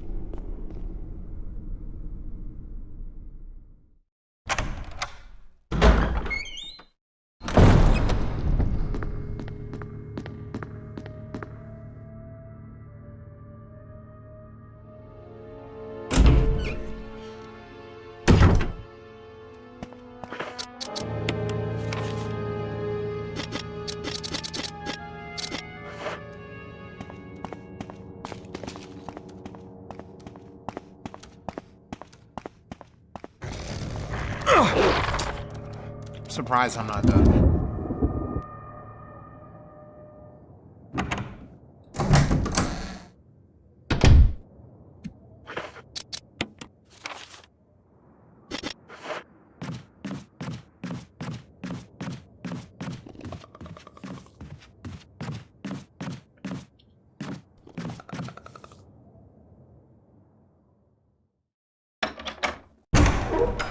Have the game RE2, how they expand it. I mean, before I started playing this game, I thought they should remake it. But, I do kind of like how it looks. Like, the way it looks has grown on me a lot.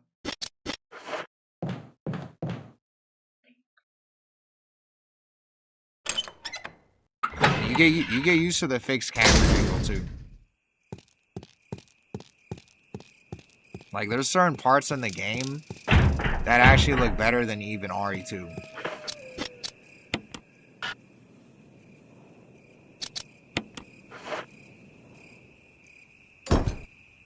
Yeah, I think they should probably remake it like Code Veronica. I agree. Even though I never played it, but they keep asking to remake Code Veronica. And that game seems like it's really good. So I'd rather them remake that game. Because I want to play it.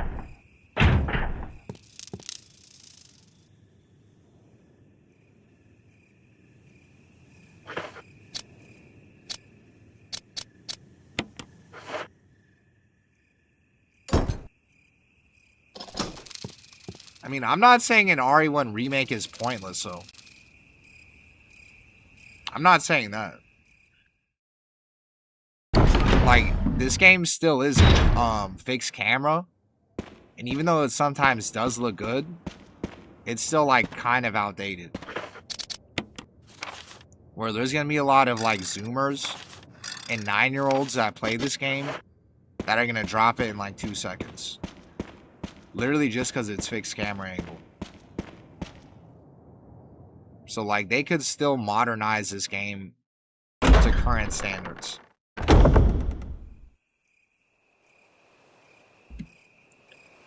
Where you gotta play them in order. I don't think you have to, actually. You could. And I guess if you, like, really... What the fuck? If you really want to be, like, a diehard RE fan, you could fucking do that. Play them in order. But, like, the story is not that, like, crazy. Where it's, like, absolutely Jesus Christ. Necessary. Like, you could just start with RE2 or RE4 and then go back and play the rest.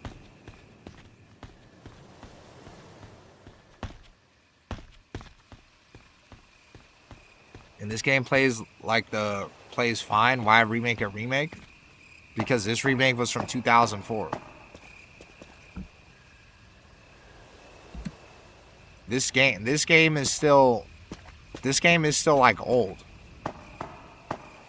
The remake is literally for the fucking the TikTok kids.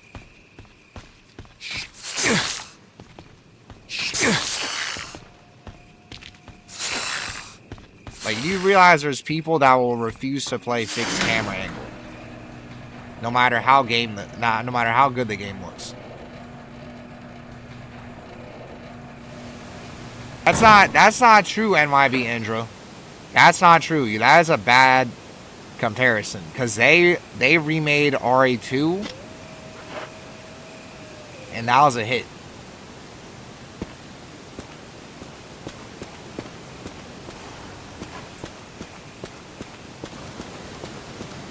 This game, it would just be in free camera, third person or whatever, and it would be just like this game. That's their ADHD brain. That has nothing to do with you. Well, yeah, that shit does have nothing to do with you. And that's why, like, they're making games not just for you. They're making games for everybody. They're making games to make money. And I think an RE1 remake that is like RE2 would get a lot of people to play RE1 that never played it. And if they did play it, they played it for like 2 seconds and saw his fixed camera angle and dropped it.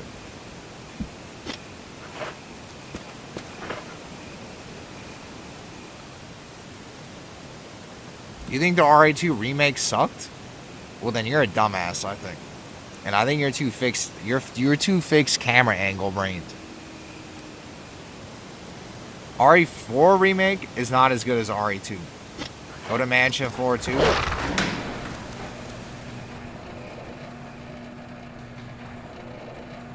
Then why are you saying if it played like RE2 remake, it would suck ass?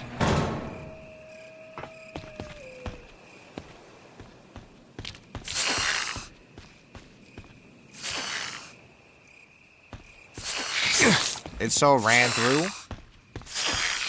I mean, it is funny that this game has gotten like basically 1,000 remakes.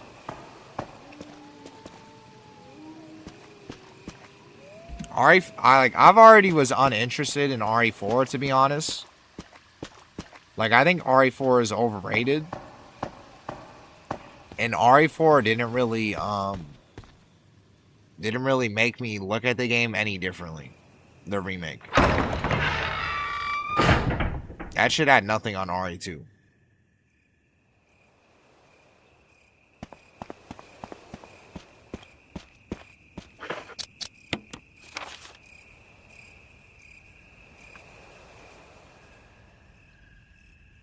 The OG RE4 sucked?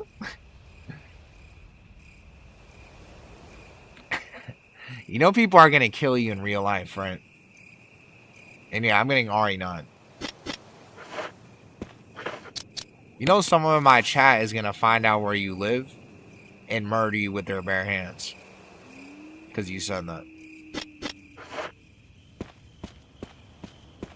Like, people act like RE4 is the greatest game known to mankind.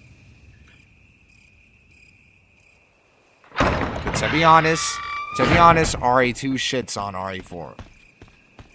RE2 remake shits on RE4.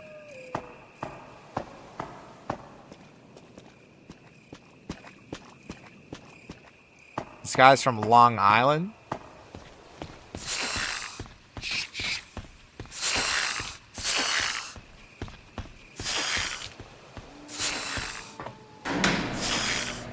Yeah, it's funny because I actually agree with you. I mean, I don't fully agree with you. RE4 doesn't suck. RE4 doesn't, like, suck. But it's definitely overrated. That's 100% a fact. And I lost where I'm supposed to go.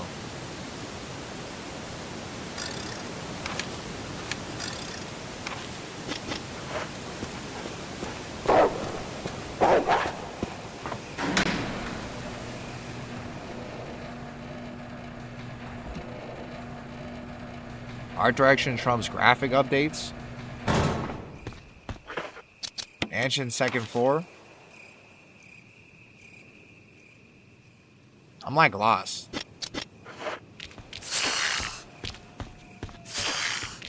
I'm really lost.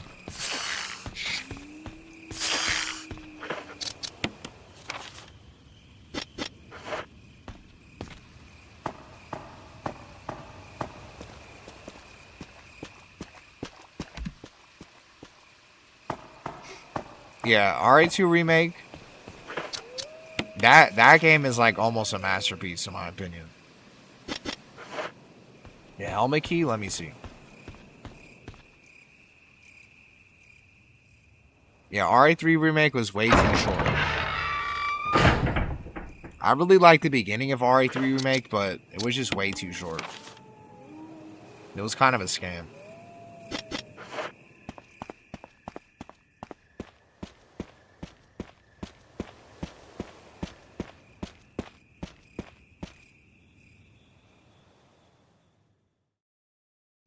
RA2 remake is the best RA2.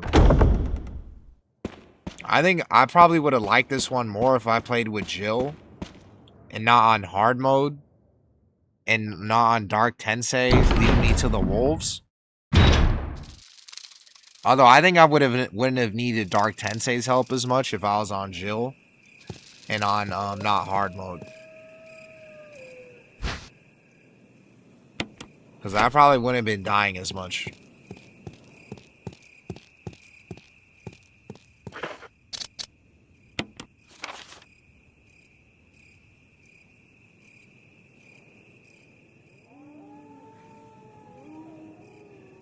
OG RE2 greatest game ever made. Both the RE2s and OG RE4. And liked 4.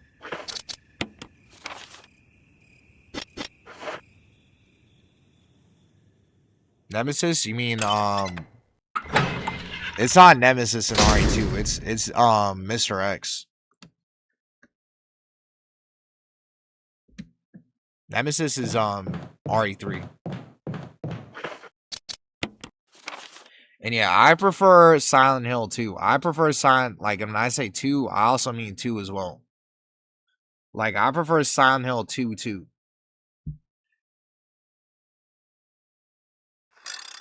Silent Hill 2 remake is literally like when I played RE2 remake, except the story was better. And it was scarier. So that's why I like Silent Hill 2 the most.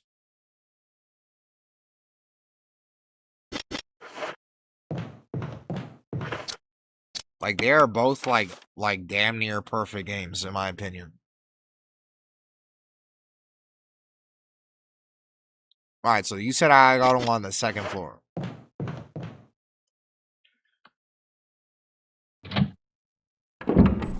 I never beat 3. I'm eventually gonna play 3 on stream, but it's gonna be a while. I've heard of Beyond Two Souls.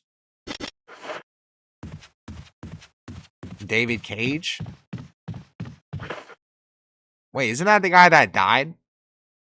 And didn't he do like TV shows? Like, didn't David Cage do I'm thinking of somebody else. Never mind. I'm thinking of the guy that did what's it called?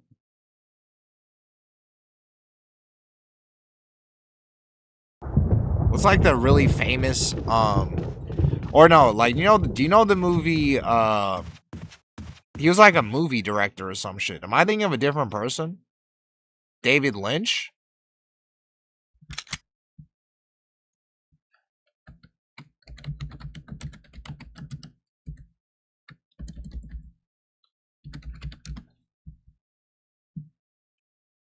Yeah, I was thinking of David Lynch.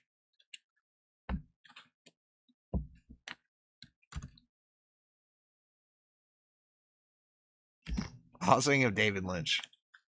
He's dead? Yeah, I heard he died recently. And now my controller's fucked.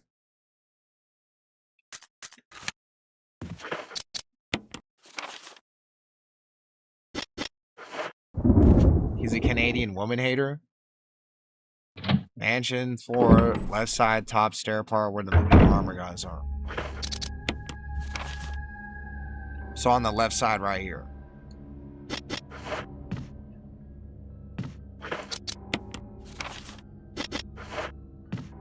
Alright.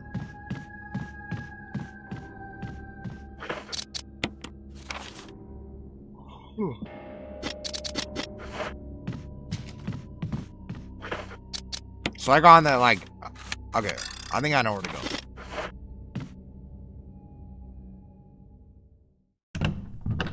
David Lynch. Why does David Cage sound? Wait. Isn't David Cage the guy that did Heavy Rain?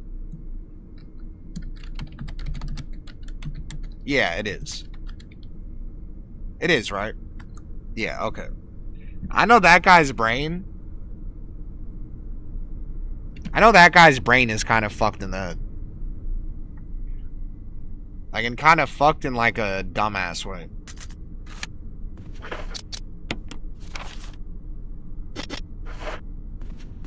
Heavy Rain? Yeah, he's probably like, hey, broken IRL. Heavy Rain, even though it was, like, really fun, like, you could tell the guy that made it is a dumbass.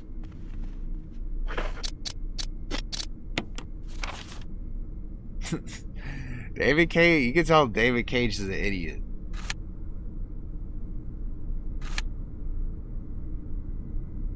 But I've already played Detroit Become Human and Heavy Rain. And yeah, those games are like really good. And I never played Fahrenheit.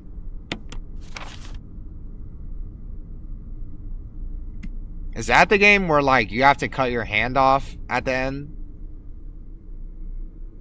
The left side?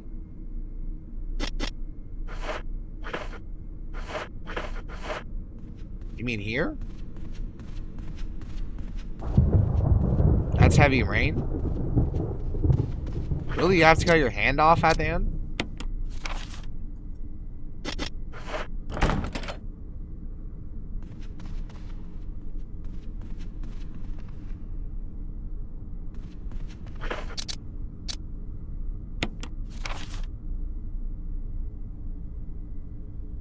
What, you don't like the part where he yells Jason?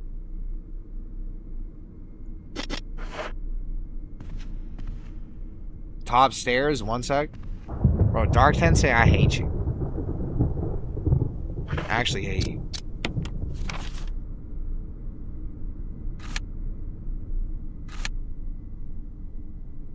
Until Dawn? I'm kind of a dumbass and I've never played Until Dawn. But I kind of got spoiled it. Cage Slop? Cage Slop.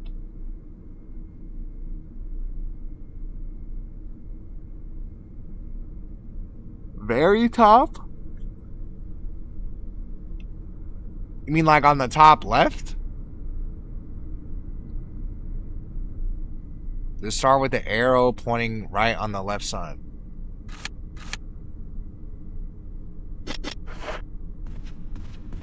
Cage Slop is funny as fuck.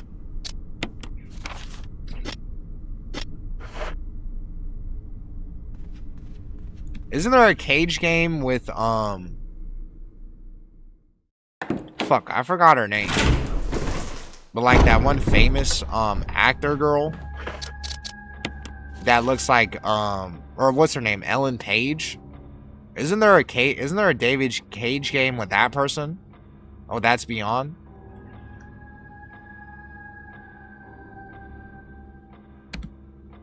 Hayden Panettiere? Am I gonna die to this boss? Alright.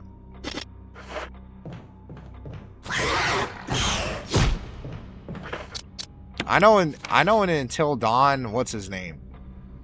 Oh, Rami Malek is in that shit. Or Rami Malek.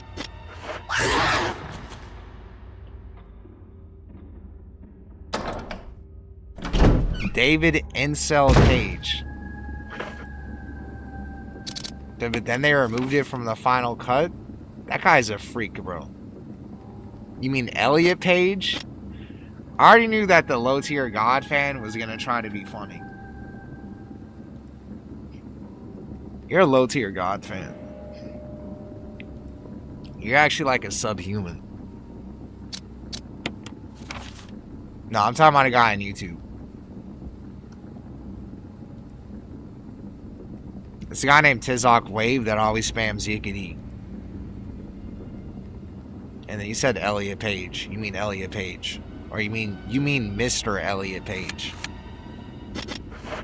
You're talking about going this way, right?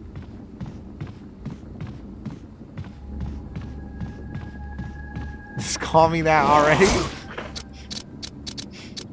He wanted me to call him the Street Fighter character.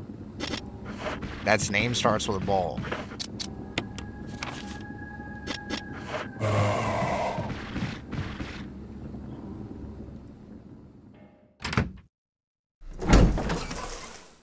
I'm about to use my Prime on LTG. Picara's Summer Pie, if I ever see more than... Okay, so there's you, there's NYB Indra, and then there's Tizok Wave. So if I see 2 more LTG fans, I'm kicking you first. So I just want to let you know that.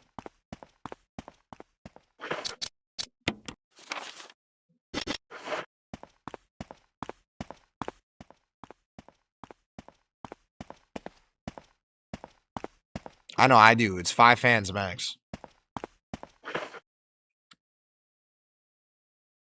And since Picara's Summer Pie is bragging about subbing to him when they have no sub in my stream, they're for sure getting shot first.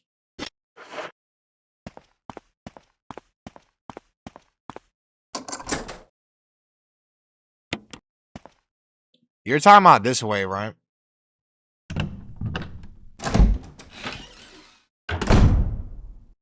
I'm an LTG fan, but you're the one wearing a cloak. Make it make sense.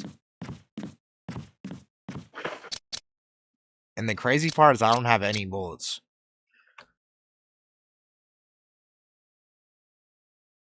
Do I have to go back and get my gun?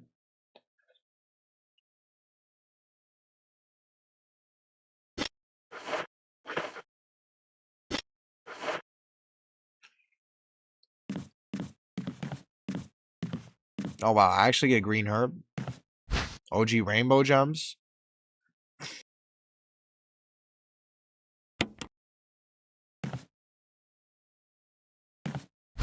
I probably should get my gun, huh?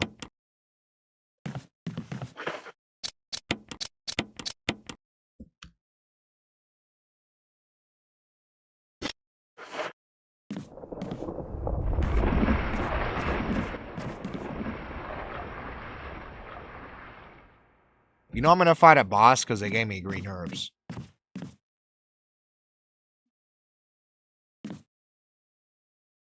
I'm getting my gun.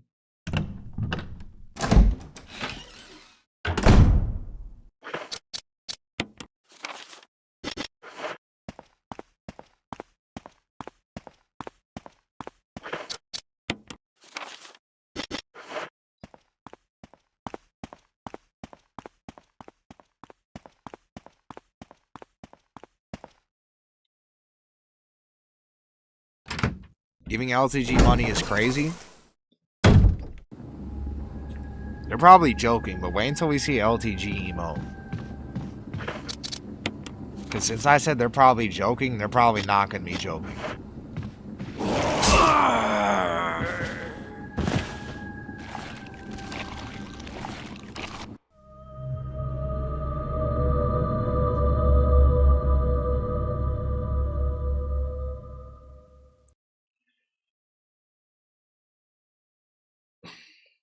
Dark Tensei, I hate you. When Joe calls you an LTG fan, that's usually code for I have nothing to actually insult you with. That's not true. That's actually calling you an LTG fan is an insult.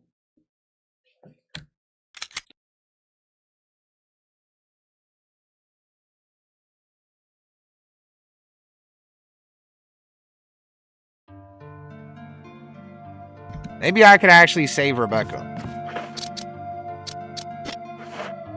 Maybe I could save Rebecca.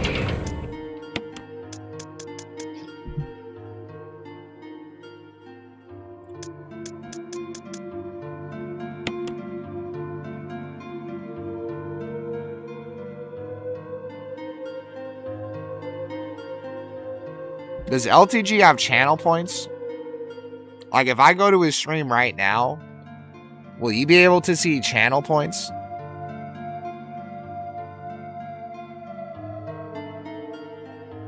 Does he have those?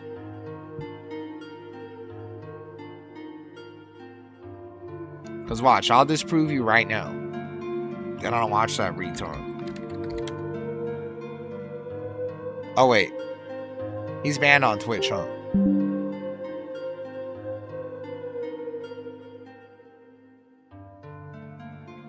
Look at this.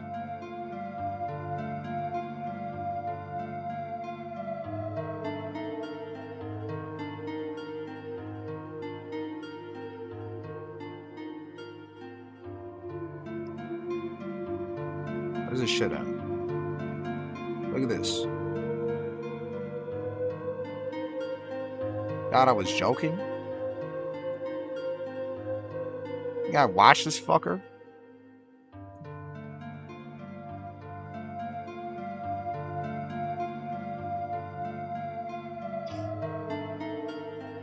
Yeah, good try.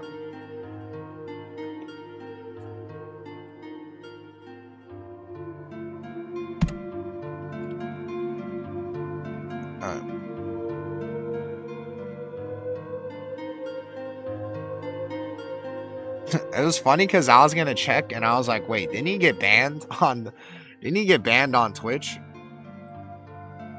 That's just probably not even gonna show up.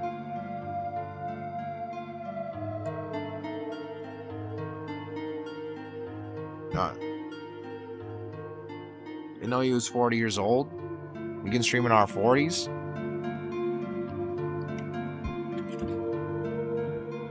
I'm gonna be streaming in my 40s, and I'm still gonna be stuck on RE1. I'm still gonna be stuck on this old ass game.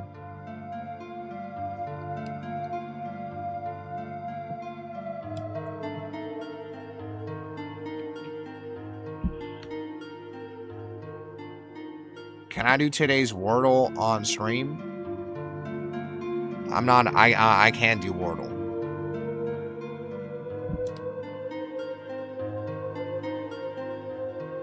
And the ban counter? I just realized the ban counter is gone.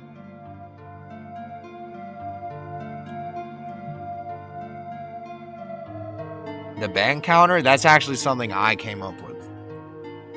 And the putting the shit on the screen, I'll admit that someone told me he did that. And then I stole it. I'll admit that.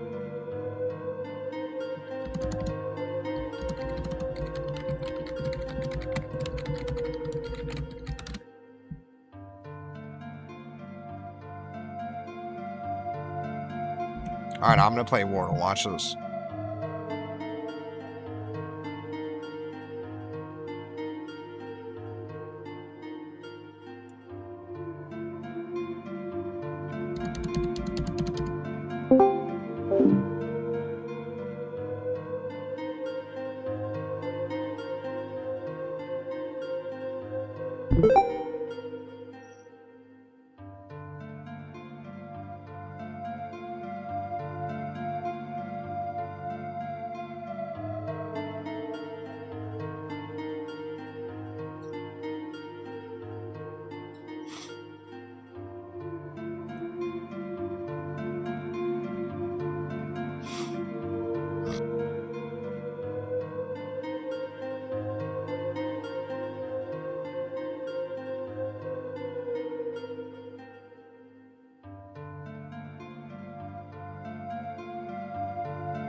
I give up.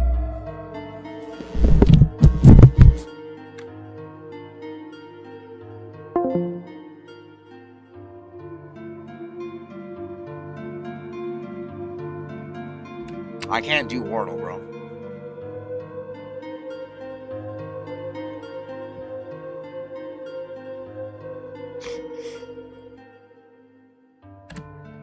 Like, how the fuck do you spell more than like 2 words when all the vowels are gone? Like, I get rid of A, I get rid of U, I get rid of E, and it's over. What am I gonna spell with V? What am I gonna spell with fucking X and Y together?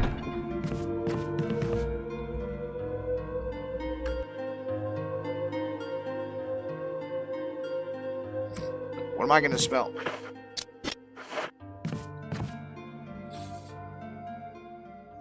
Not spelling shit.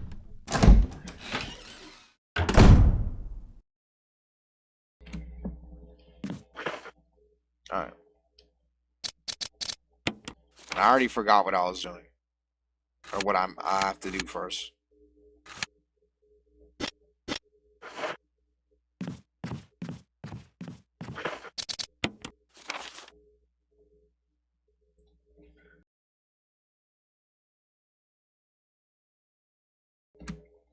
I can spell proxy. You fucking looked that one up, didn't you? They banned him since he spoke the truth. See how easy that was? It took you 6 years. And how the fuck is me wearing a cloak? That means that I'm a low tier God fan. You're an idiot.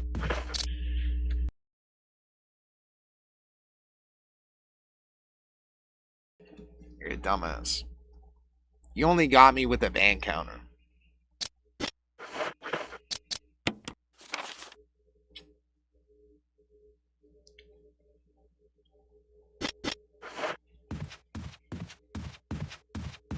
I'm gonna get this shit though.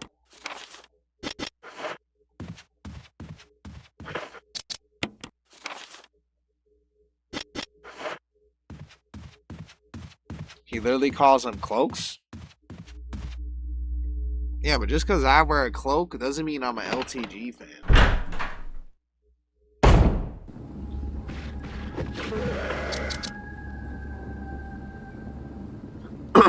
Does he have like a... Does he have like a type of cloak that's like his? Because if I had like the LTG embroidered cloak, then now it makes sense. I'm pretty sure I don't.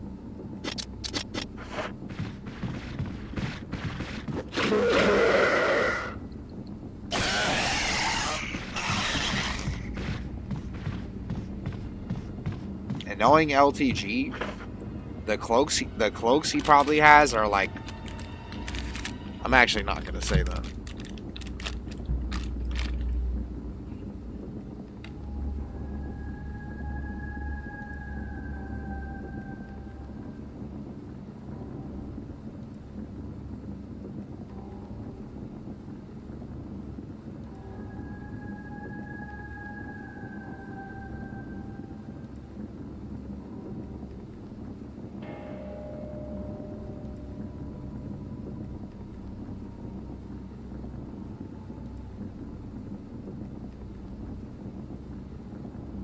Alright. I know, I've seen him like hunting somebody down. Somebody showed me that. Of him hunting somebody down in the woods with his cloaks. I've seen that. And I'll admit that shit is funny as fuck. I'll admit that. Like, LTG is funny, but he's also a retard. I'm actually like, to be honest with LTG, I'm indifferent on LTG. It's kind of funny. It's kind of funny that he still exists. And that you have people... Like, this is what makes me, like, root for LTG. Is that he has people that literally will put paragraphs in novels of why they hate LTG. And I think it would just be funny if LTG succeeded, because those guys would get mad as fuck.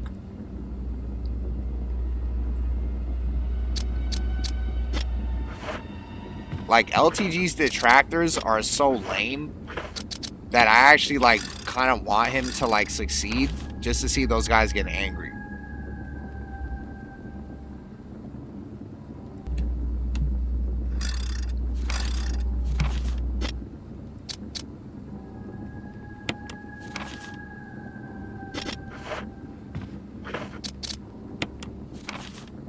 You found him way before social media popped back or popped off.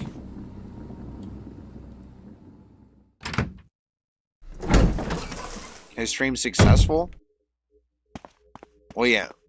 Well, that's the funny part. Is that the LTG detractors are actually like promoting him. Even if they're making money off his content. They're basically like his clip channels.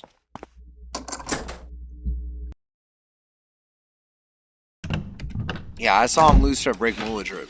If I go to LTG, I just spam she was 17 Dale. Yeah, that too. That people always call him Dale.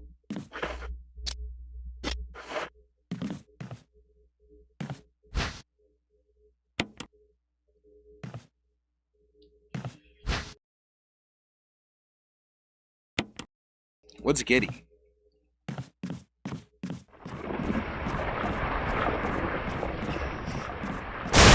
Jesus Christ.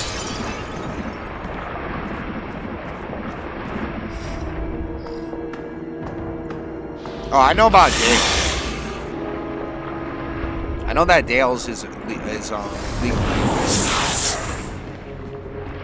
Because everybody has his docs and shit. Which is unusual.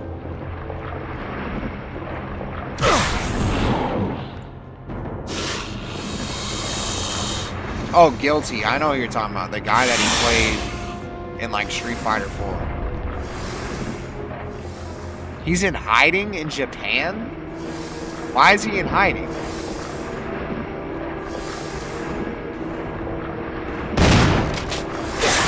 What is he in hiding for? He groomed a kid?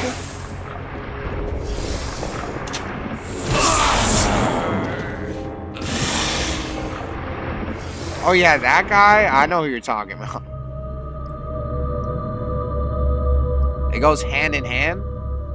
Because, like, the FGC is the only place where you have fucking, like, a 16-year-old and, like, a 30-year-old in the same room.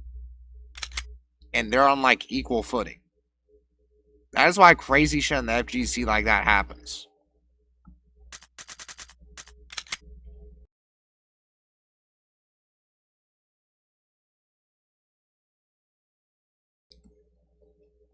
Like, it's actually kind of crazy. MTG Arena? I don't know what the fuck that is. And there's no way I could kill that snake with just this amount of shotgun bullets. How am I gonna kill that snake?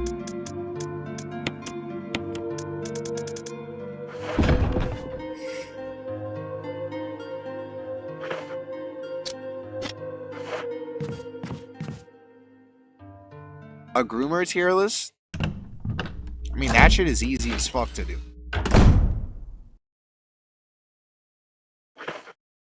That shit is easy as fuck to do. You do Smash. You do every other. You do all of like the obscure fighting games. And then you do probably. And then you probably do Street Fighter. And then you do Tekken last. The only reason you put Tekken last is because, like, Tekken is an old man game. And it's not like Tekken isn't, like, cool for kids. That's why when there's, like, kids that play Tekken, like, you guys are kind of weird. Like, you're telling me you're 16 and you're playing Tekken when everybody your age is playing Fortnite or even playing Street Fighter or other games? You sat here and were like, yeah, I'm going to play Tekken. The game that nobody gives a fuck about or knows about. And the game that only 30-year-olds play. I feel like people that are that young that play Tekken are just like contrarians or something. That they just want to play like an obscure game because they think it's cool. Or they think it's cool that they're playing like an obscure game nobody knows about.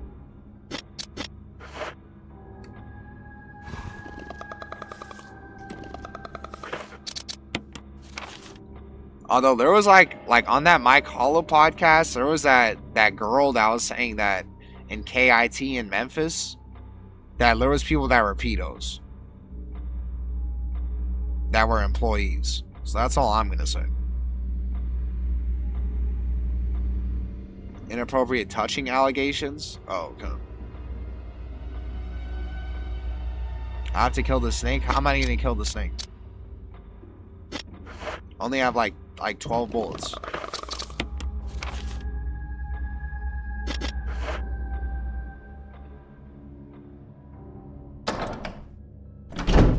I can kill the snake with a knife. Let me fucking die. He's a baddie though? Yeah, you're a freak.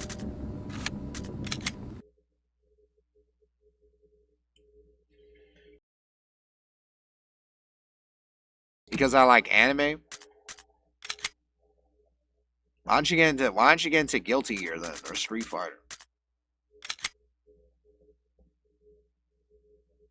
It's not even about being a contrarian. Well, I think the other way that you could probably get shown Tekken is you were probably shown Tekken by like a family member or something. That's the only way I could see like you being young and playing it.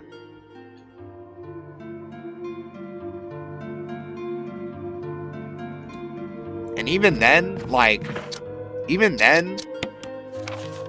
there's a lot of things like a family member is going to show you about. But since you're like way younger than them, like you're probably not going to like it. So I even still think it's kind of odd that you'd be that young and be like, I'm going to play fucking Tekken instead of playing Fortnite.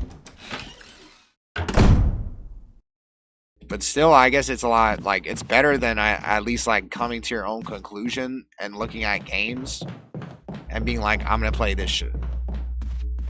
Like, at least if you got introduced to it by a family member, I understand. Even though you're still kind of, like, I'm still kind of wondering why you're not playing Fortnite instead.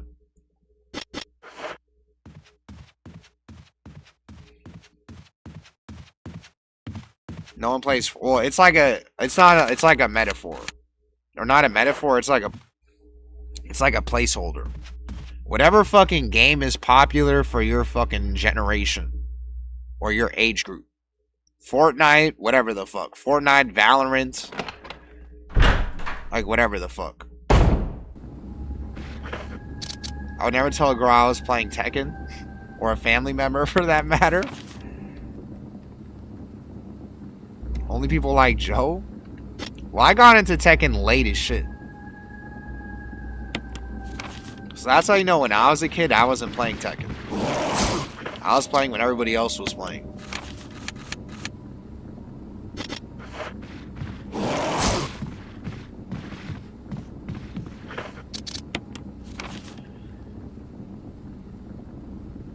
Oh yeah, Marvel Rivals, yeah.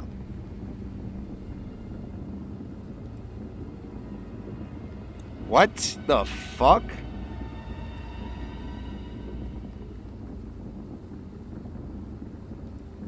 Prince Legit? I think I might just like delete that comment.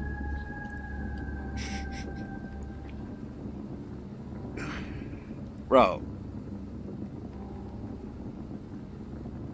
Whatever.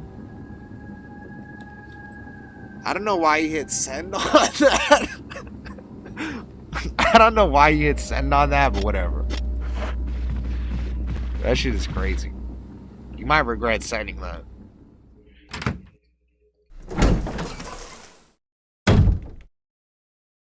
Not Jenna, Oscar, or boyfriend and girlfriend? I mean, that's way more understandable than what the fuck Prince Legit said.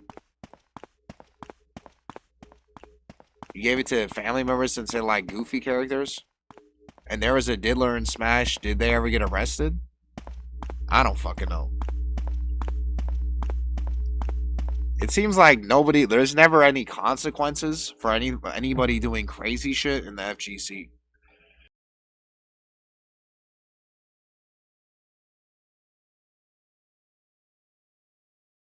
It seems like people do crazy shit in the FGC all the time and nothing happens to them. And I think it's because the FGC is not like it's not like Asmongold level big to get covered by someone like really famous to like fuck you. Outside of like that guy Technicals with Smash. But even that guy Technicals was exposing like pedos. And instead of them getting arrested,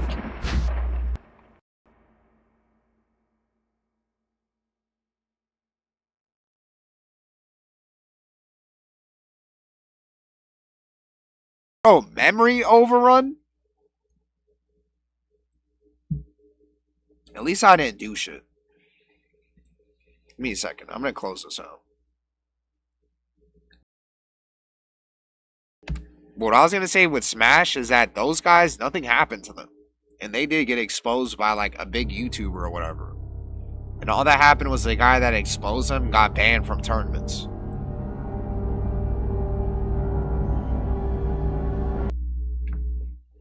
It's like you have to be in like Hollywood or some shit to do crazy shit.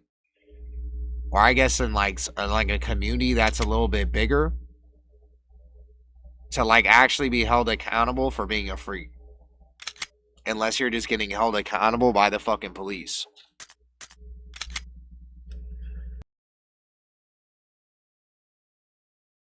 Yeah. In my B intro, I remember somebody telling me the Smash War, like really recently. Yeah, there was a girl like that.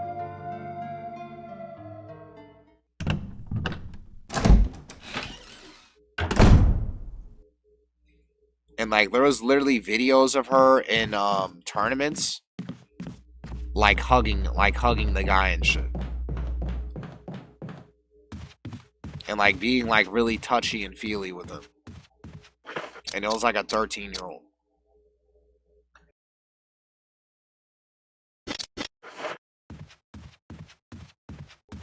Oh yeah, I gotta bring my knife.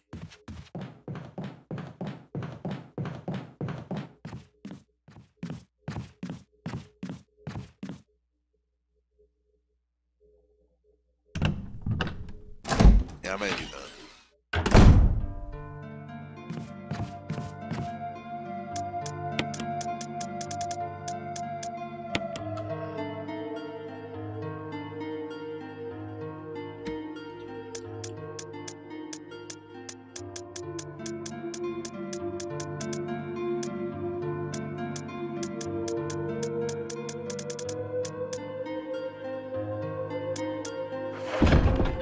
Oh yeah, my fucking knife.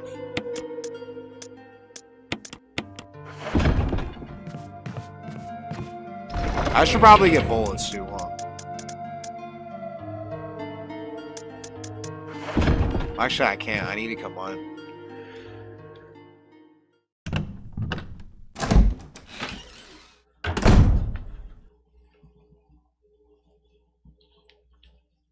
Alright.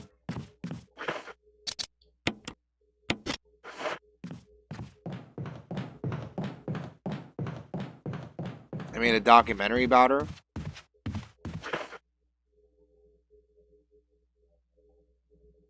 Whoa, whoa, whoa, whoa, whoa.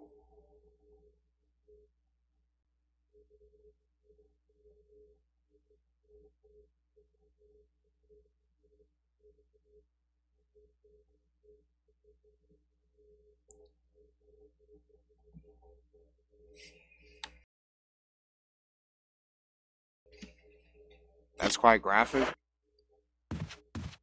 I remember Heavenly Uchiha talking about this girl. Like, he told me about the lore and shit, but I kind of forgot.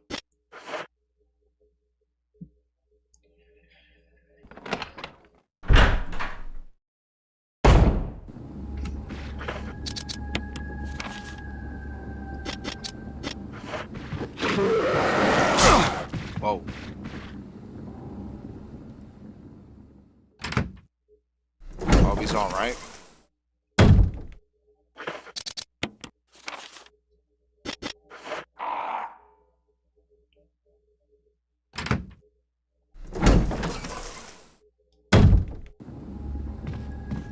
Wait, the guy that your friend that fucked her, he was like of age and shit, right?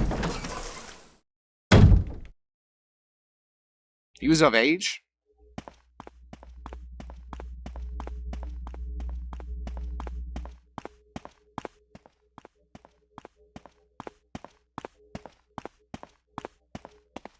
Okay.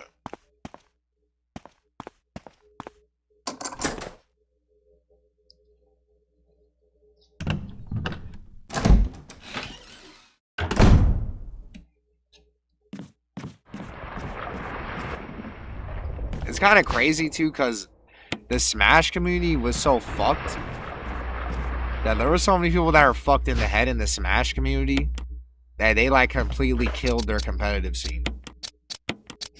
That's actually crazy.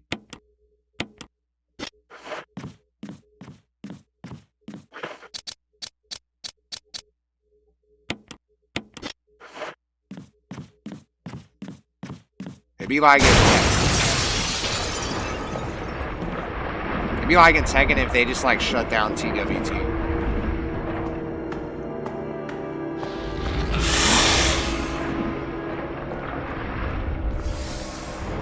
Now how do I fucking knife it?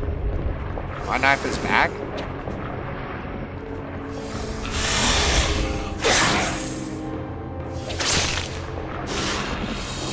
Is there a method?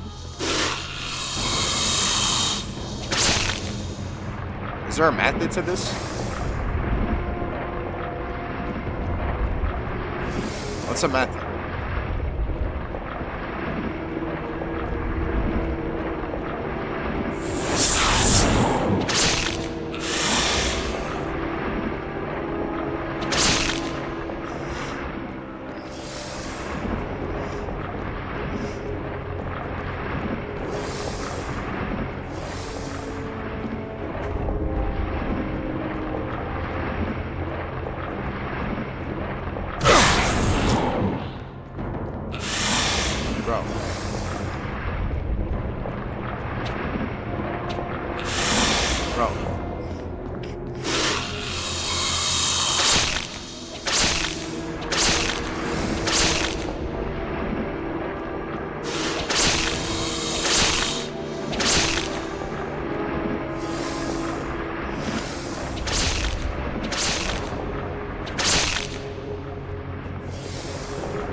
Become the predator, not the prey. Why'd you call him a clown?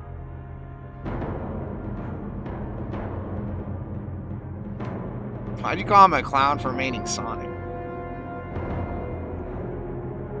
Wait, they have Sonic in Smash Bros?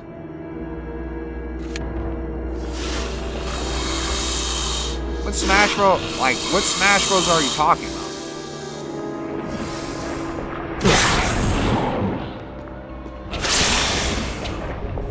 Melee? Am I retarded?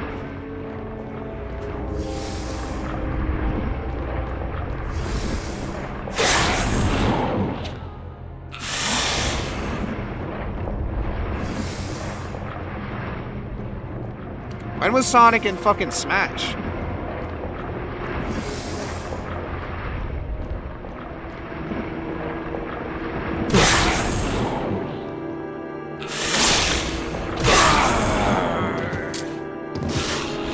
Oh, Dark Tensei, man. How many times do I need to hit this guy in the fucking head? God, bro. Dark Tensei, why'd you make me play on hard mode, man?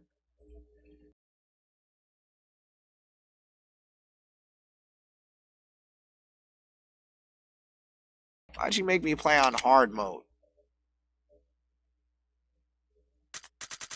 How many times do I have to hit him in the head? Can I just body shot him?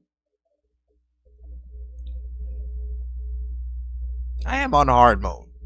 Left 4 Dead 2? You're gonna have to ask Werewolf.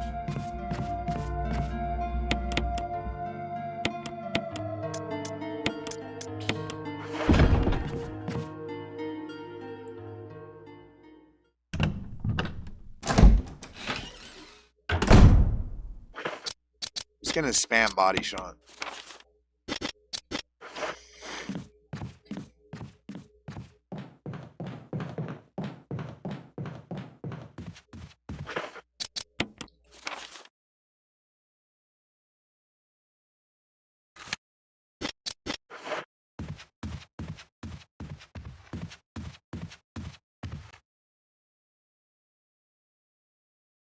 Alright, watch this.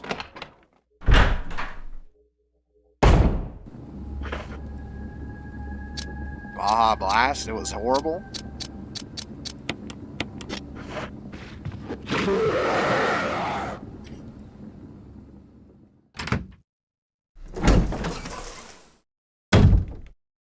Killing it with a knife is crazy shit? Then why are you telling me to do it? Dark Tensei, I hate you, man. I hate you, bro. I hate you. I hate you.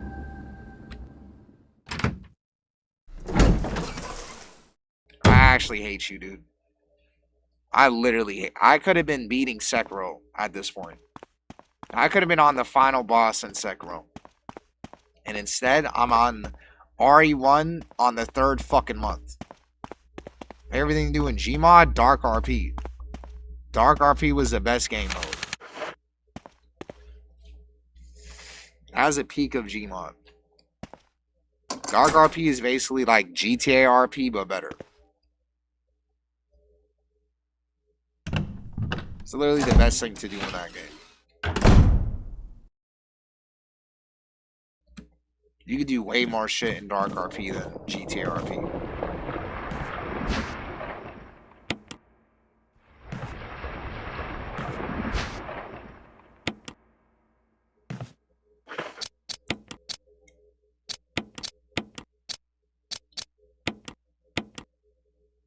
Alright.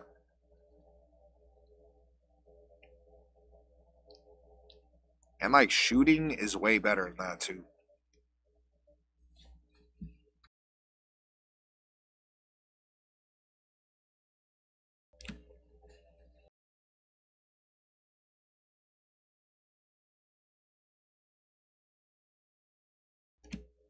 Shooting and fucking and what's it called? GTA is horrible. That's why Max Payne sucks. GTA shooting is horrible. Yeah, it's fun as fuck.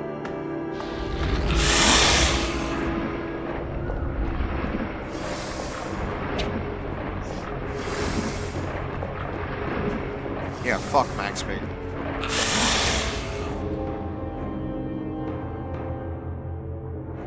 Specifically playing Max Payne for multiplayer. Shooting in Max Payne in multiplayer is dumb as fuck.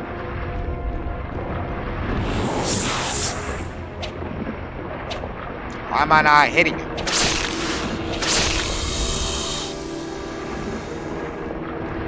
Yeah, I will. I'm gonna stream GTA 6 1,000%.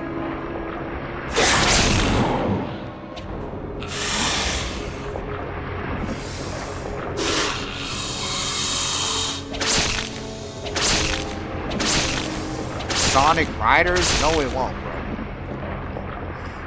No, it fucking won't. Prince Legit, you sometimes say really dumb things. Like that. And saying that you thought Jin and Kazuya were bisexual.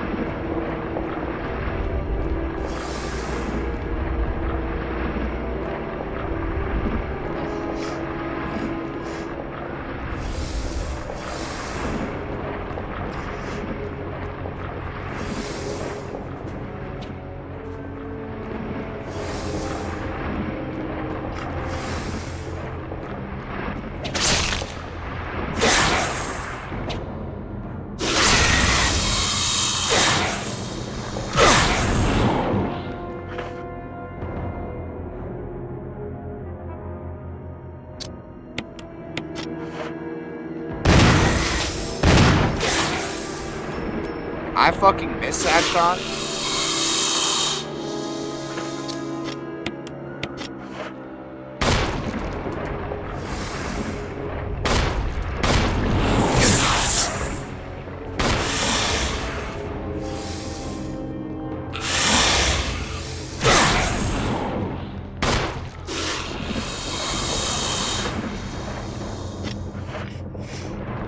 I wish I could put grenades in as well.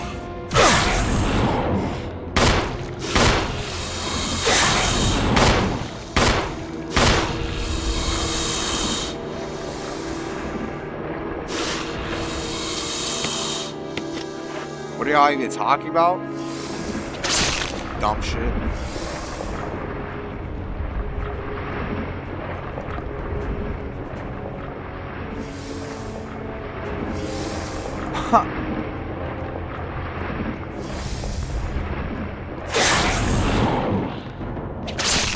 That's funny. That's actually funny.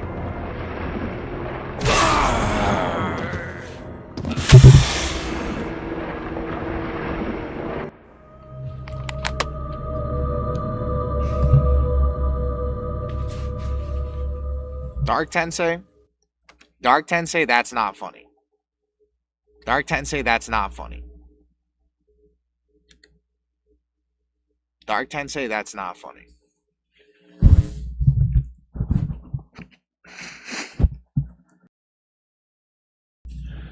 Dark Tensei, please give me a second.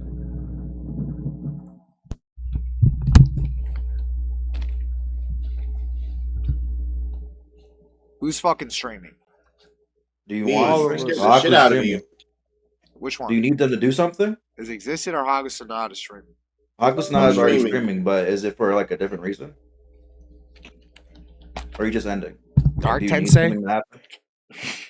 Dark Tensei, in real fucking life, I would literally... Wait, where's this shit at? What is happening? What the fuck is going on? Oh, you want to play CS, Joe?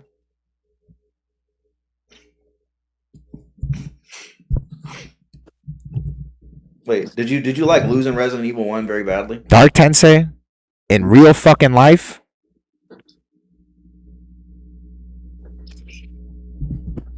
What is going on, bro? Real fucking life, I kill you. Literally should give Dark his a refund. Did you like? Are you dying on like the final boss a million times, bro?